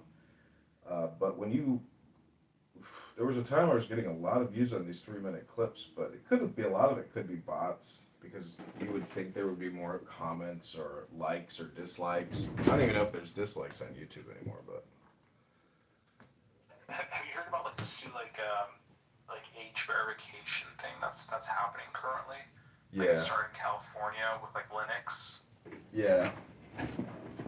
All my phones, you know how hard it is to activate a phone now, and how hard it is to get an account on Facebook?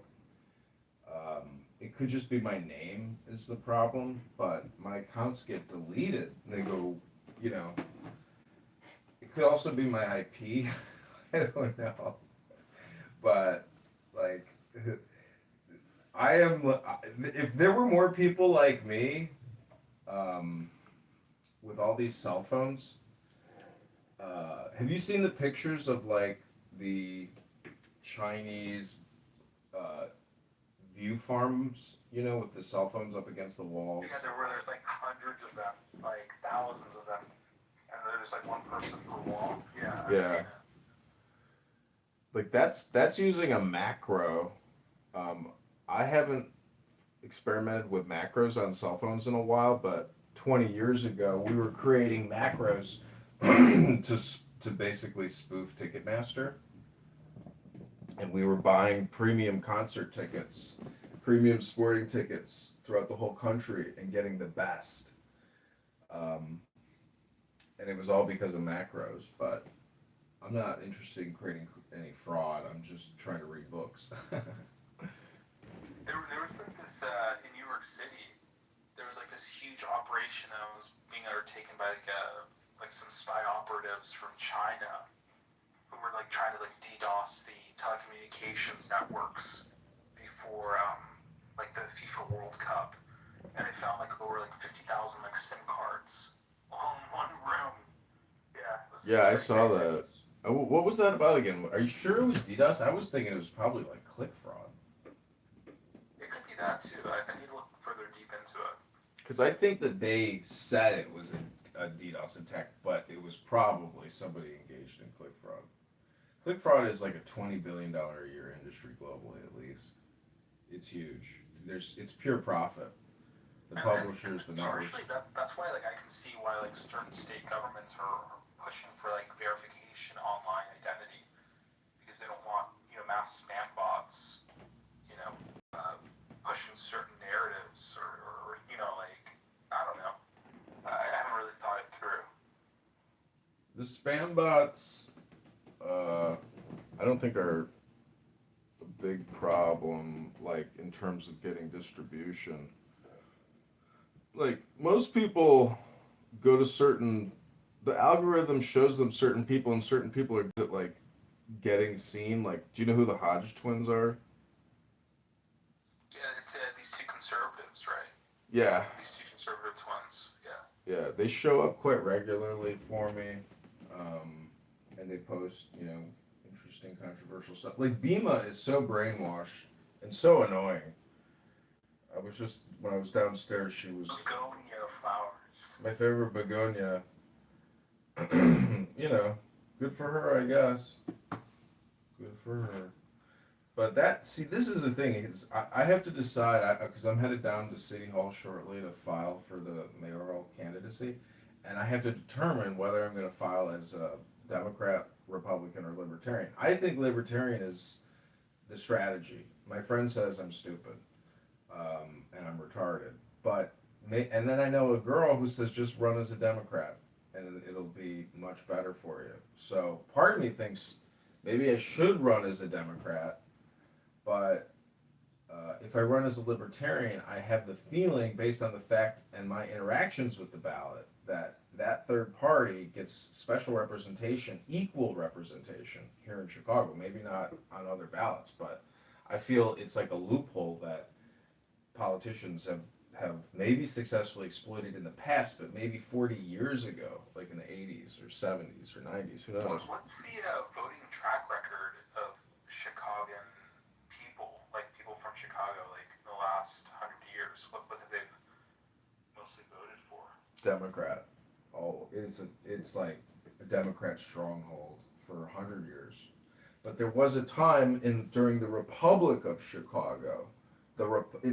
Chicago was not called Chicago. It was called the Republic of Chicago. It also has a Latin motto on our flag called like City of Gardens, or City in a Garden. So I have a 10-10-10 plan. And the 10-10-10 plan is, build 10 new gardens, hire 10,000 new cops and fire and police, lower the property tax 10% in 2027, and even refund property taxes 10%. So that's the 10-10-10 plan. What about like the school teachers, like mafia? Like it's an association over there that's like a mosquito. It's a parasite draining of like the city's resources. Like that's what I've heard. Yeah, it's probably been like that for 60 years.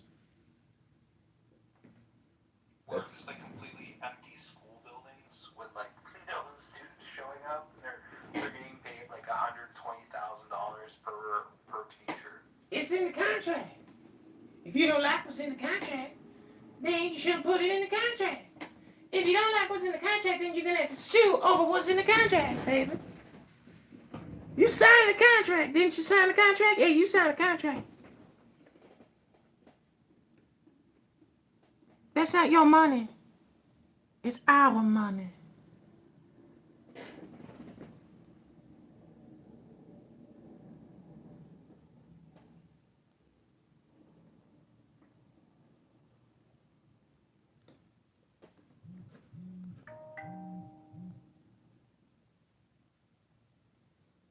Did you ever see the movie Megalopolis, the last film by Coppola? Yeah, didn't he have to sell his vineyards in California for that? I think so, yeah. I had to fund it $100 million out of his own pocket, and it totally bombed. It had the main character from the Star Wars film, Kylo Ren. I forget his name. Adam Driver. That's his name. Yeah. I want to see it though. They say it's pretty bad. They say it's a really Yeah, but film. Even though he made some great films like Apocalypse Now and How bad can it really be though? I heard it's really bad. Like the graphics and just the story didn't make any sense. And there was like this one scene where like one of like the main characters has a crossbow and he pretends that it's his boner, and then he shoots like one of the other lead characters. Like what in the world? What? How does that make any sense? See, it's like a symbolic film. But what's interesting is like it's not the whole film that I'm interested in. It's like 3 minutes here, 2 minutes there, 5 minutes. I'm interested in certain segments. You know, because I only have 2.5 billion seconds, and I want to like specifically use some of those seconds for some specific purposes. You know, that's just me. That's my life. Some people they're never in control of their seconds. And it's unfortunate, but lucky me. Okay, we're almost fully set up here in the John Kitover mayoral candidacy recording studio. We're live on TikTok, live on 20 phones. And, you know, so it gets very warm in here with all these cell phones. And we're approaching the summer season. And it basically makes recording very difficult because I have to run the air conditioner. And it's just like kind of loud. And so what I do is I run the AC and then I turn it off and then I read for like, 10 minutes and then I turn the AC back on. That's the way I deal with the overheating. I need a cooling system in my data center here.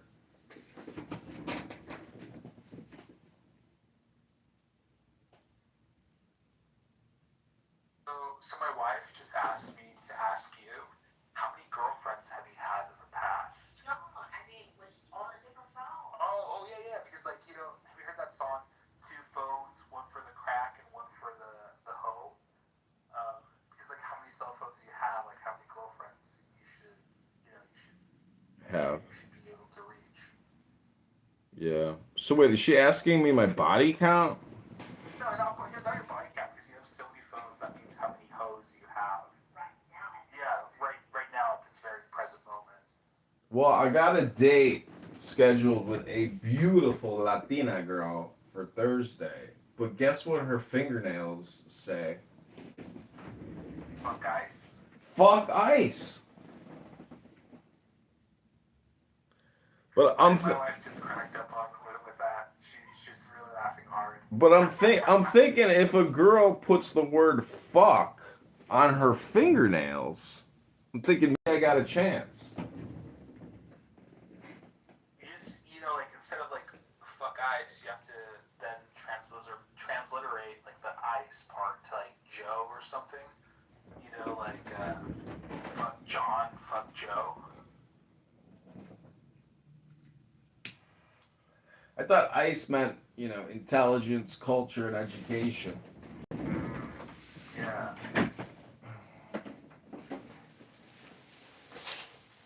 Oh, so my wife she didn't know that you were Edmund.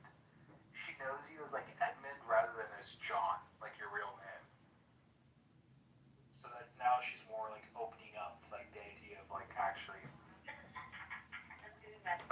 Okay. You mean I'm not just some random game with? No, like I've known you for like over 5-6 years. Yeah, like it's been a while. It's been a lot of years on the internet already. My position hasn't changed though. I stand firmly in the belief that our number one problem is the deficit. Almost $40 trillion in debt. Well, this party can go on for a long time, but not everybody's invited to the soiree. Just my opinion.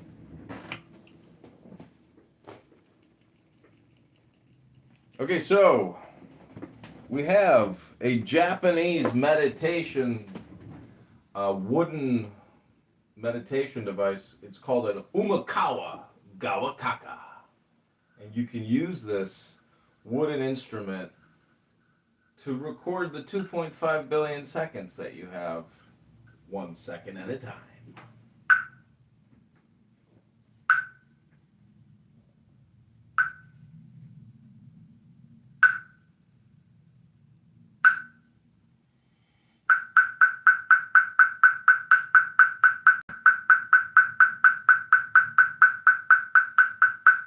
No, this show is not called How Annoying Can One Man Be?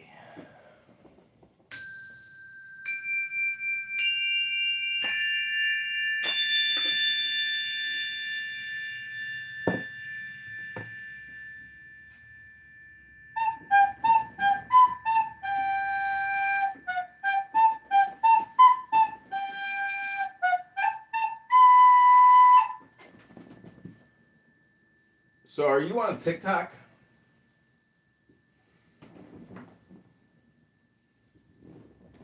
Hello? I've never been on Douyin or TikTok. Oh man, TikTok is pretty powerful, man. I mean, I've put up hundreds of videos over the past couple of weeks. A lot of clubhouse rooms, and they get views, but again, no interaction. It's like if it says it got 100 views. There's also this hilarious Trump Sora account called Max Efforts. Dude, these videos are amazing, and they are getting me views. What's amazing is you can download other people's videos on Sora, and there's tons of these Trump, like Judge Judy smoking weed videos.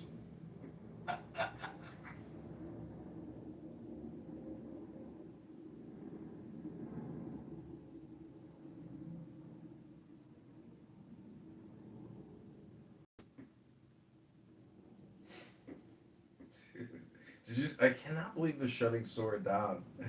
It's so amazing though that like it's just such a shame. They're so stupid. Like if they were to put advertisements up, they could make money and they could justify keeping it. Profitable, man. Like the amount of GPU clusters you need and the energy consumption, crazy amount.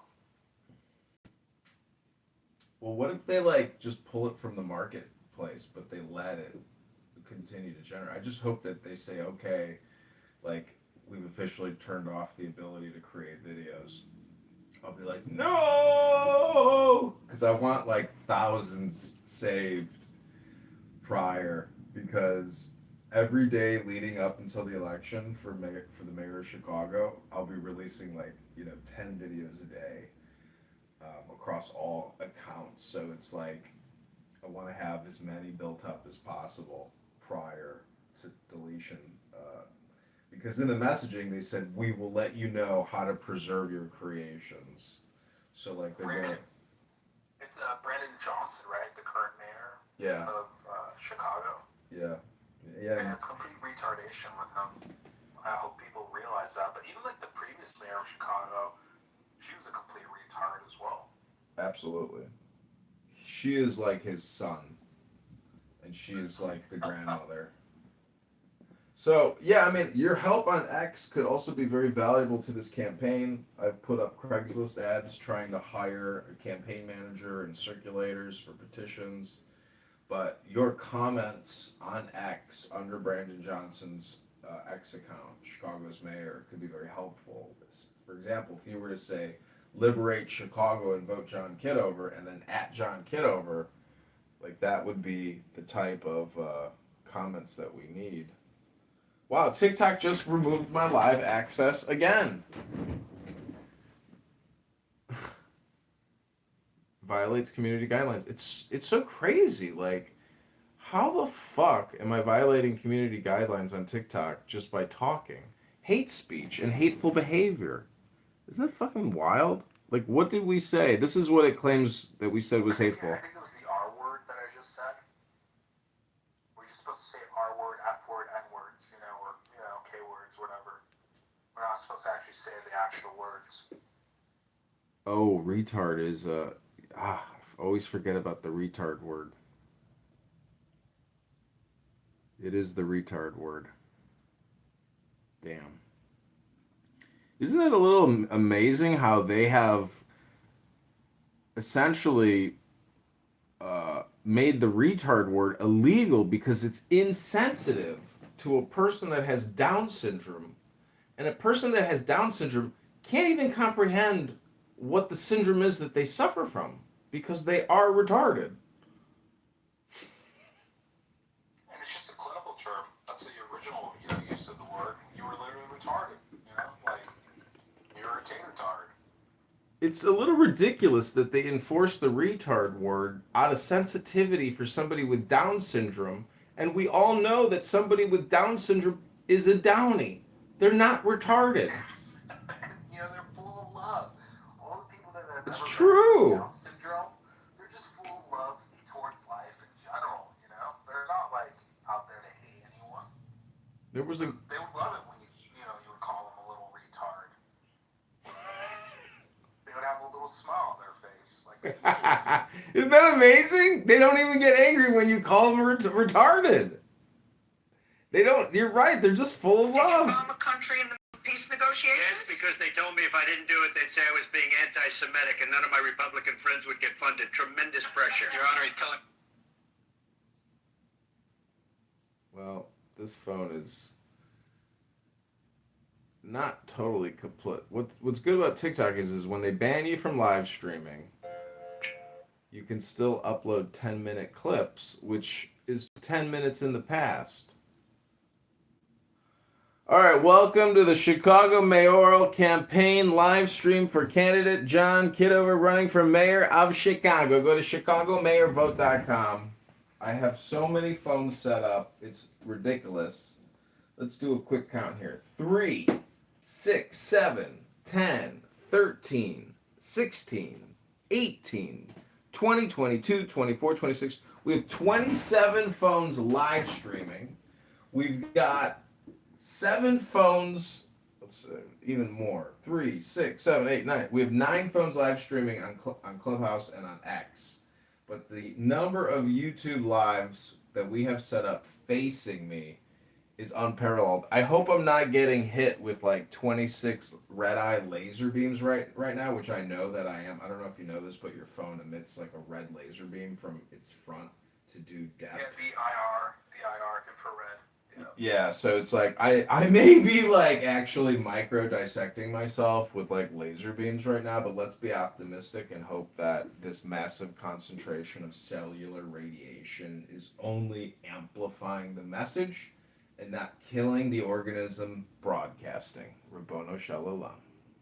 Well, I've heard if you have a hot laptop on your lap, it kills like any like your reproduction system.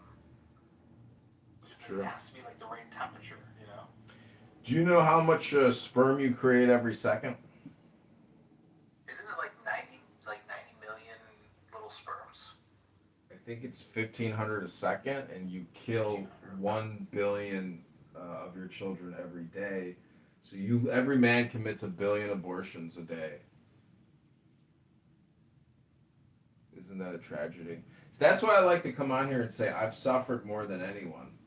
Because technically right now at this very moment, even yesterday, I lost 1 billion children. Potential children. It's like a miscarriage. Miscarriage is a gendered word. And as we know, since there is no gender, words that are gendered are illegal and stupid.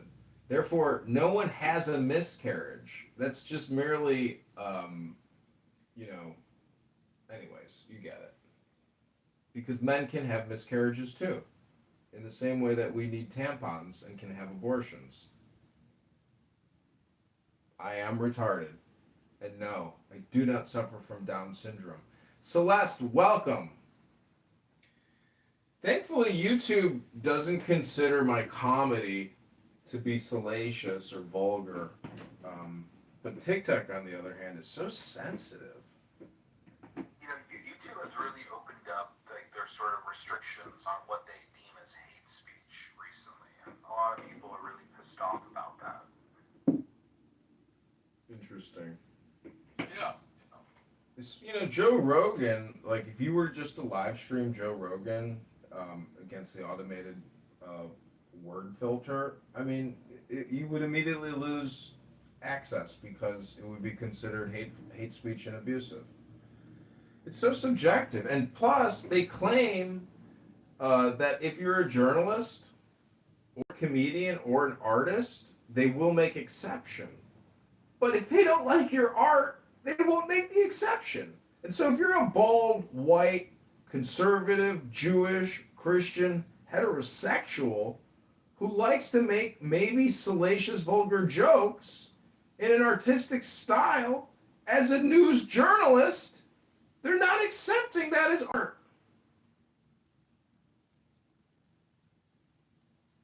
It's outrageous.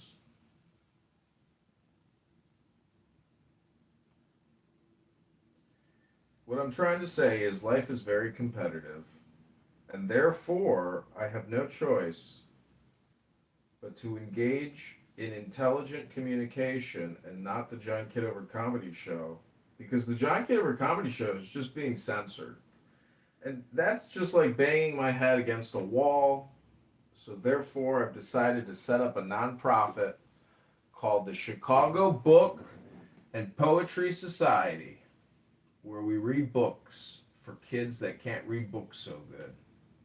Co-founded by Derek Zoolander and the Mystic Sage Apprentice, Zen. I just pinged Fatima into the room, see if she comes in. Our Lady? Our Lady? That's when you're supposed to say, Fatima. Oh, I also bought us a... It's Fatima. My wife was saying you're supposed to say Fatima. It's not Fatima, it's Fatima, right? I think it's fat. Ima. Is it Fatima? I thought it was Fatima. I think it's fat. Ima. Could be wrong. Not always right. Sometimes I mispronunciate my words like the R word.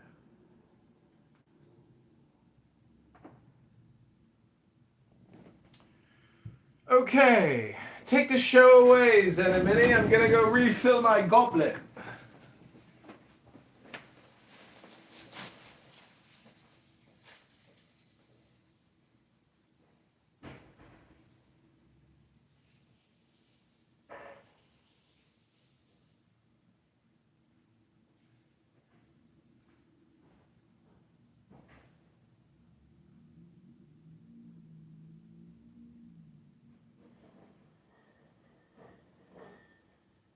I was waiting for a sign to start, like a map drawn out in the dark. Now the city's calling out my name to choose a brand new path. Yeah. Tired of watching from the side while the streets and dreams collide. So I take one step with my boat. Time to change this heavy load. Maybe we don't need to know it all. Maybe we just need to hold, so we keep moving anyway. Chicago to the brighter day. Go to Chicago, may a book come. Let your voice lead the way. Every voice rewires free. Every vote unlocks a key. We want tax reform today. Pave the way. Now still riding in our head, but won't get the final say. We can rise and stand as one. Go Chicago starting today. We don't need a perfect line, just a reason, just a sign. Every inch we claim is ours. Every step can raise the bar. Go slow, go fast, just don't go back. The rhythm in this town, time to lift our future now. So we keep moving anyway. Chicago, stand up for your say. Go to ChicagoMakeElection.com. Vote John Kitover today. Every voice rewires.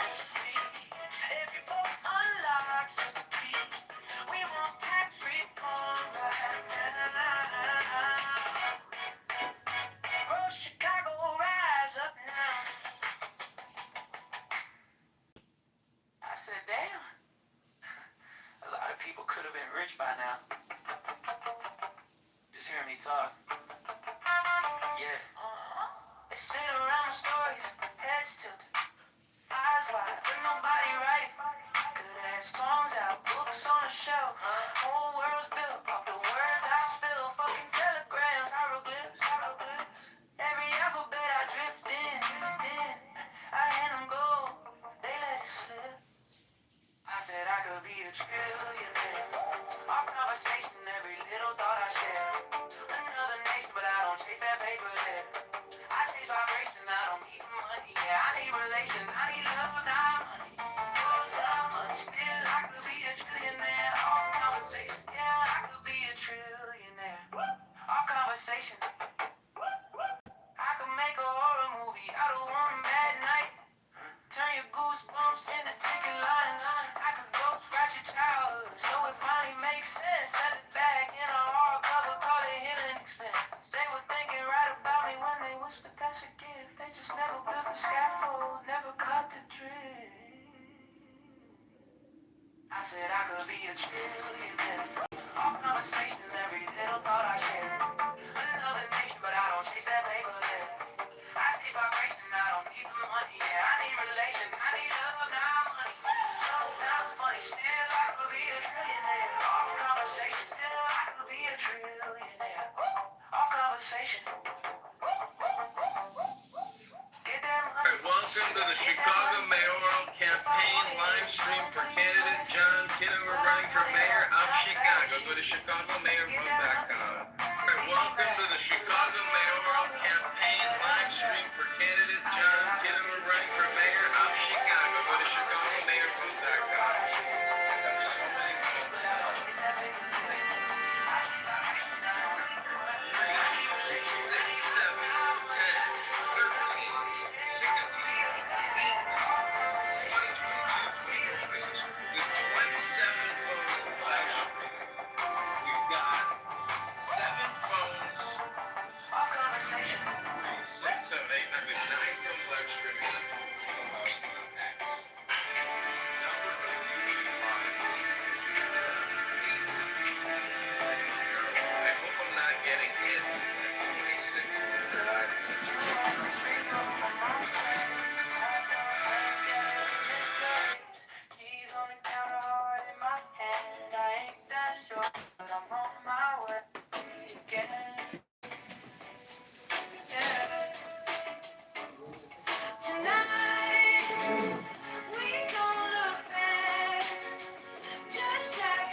'Cause turns to meet the priestess, takes the lance in her right hand and her left hand she offers the priest kneels.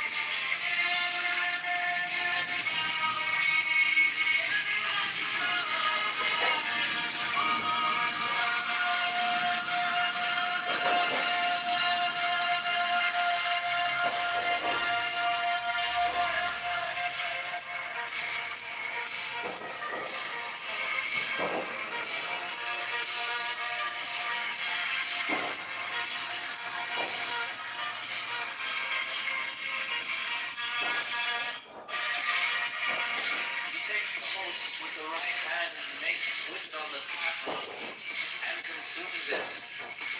Silence the priest mistakes, uncovers, and offers the cup as before.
Shadows dance where the mind is tight.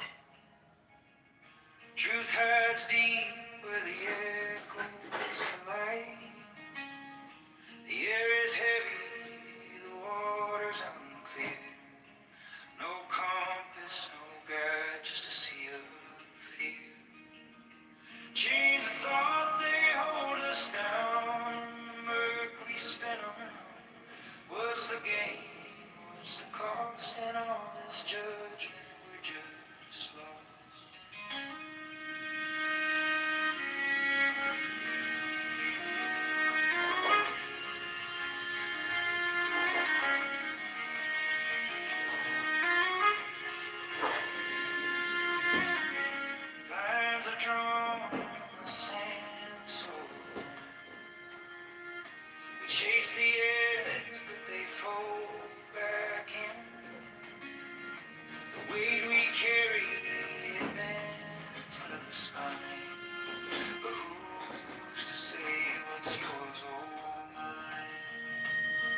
Chasing shadows in the neon glow, lost in mirrors where truth won't show. Empty streets, they hum and sigh.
Every shadow swallows truth.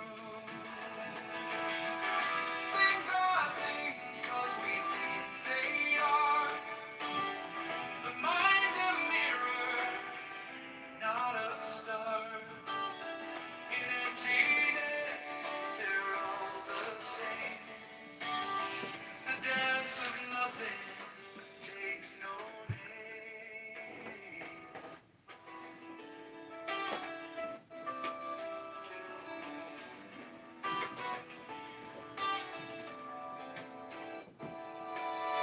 The tree falls silent when no one hears.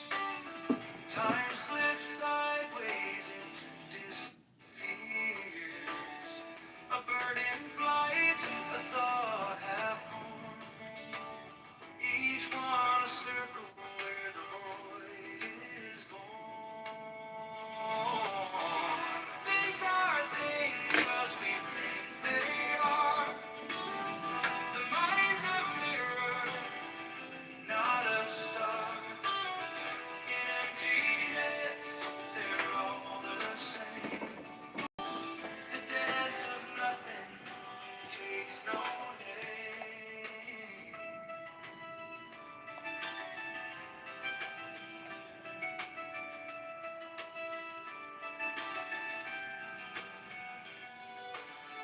Look at the edge of what you know. It's not an end, it's just a glow. Inside the silence, the echo rings.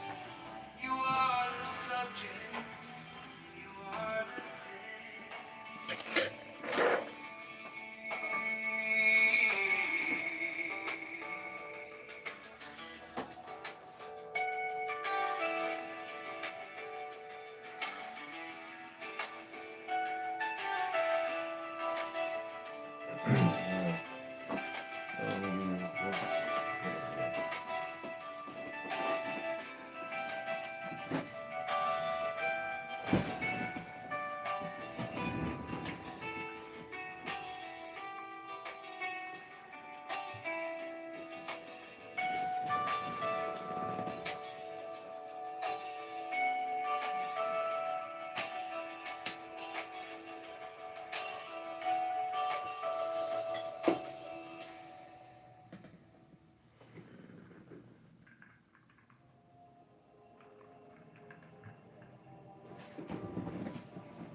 The clock forgets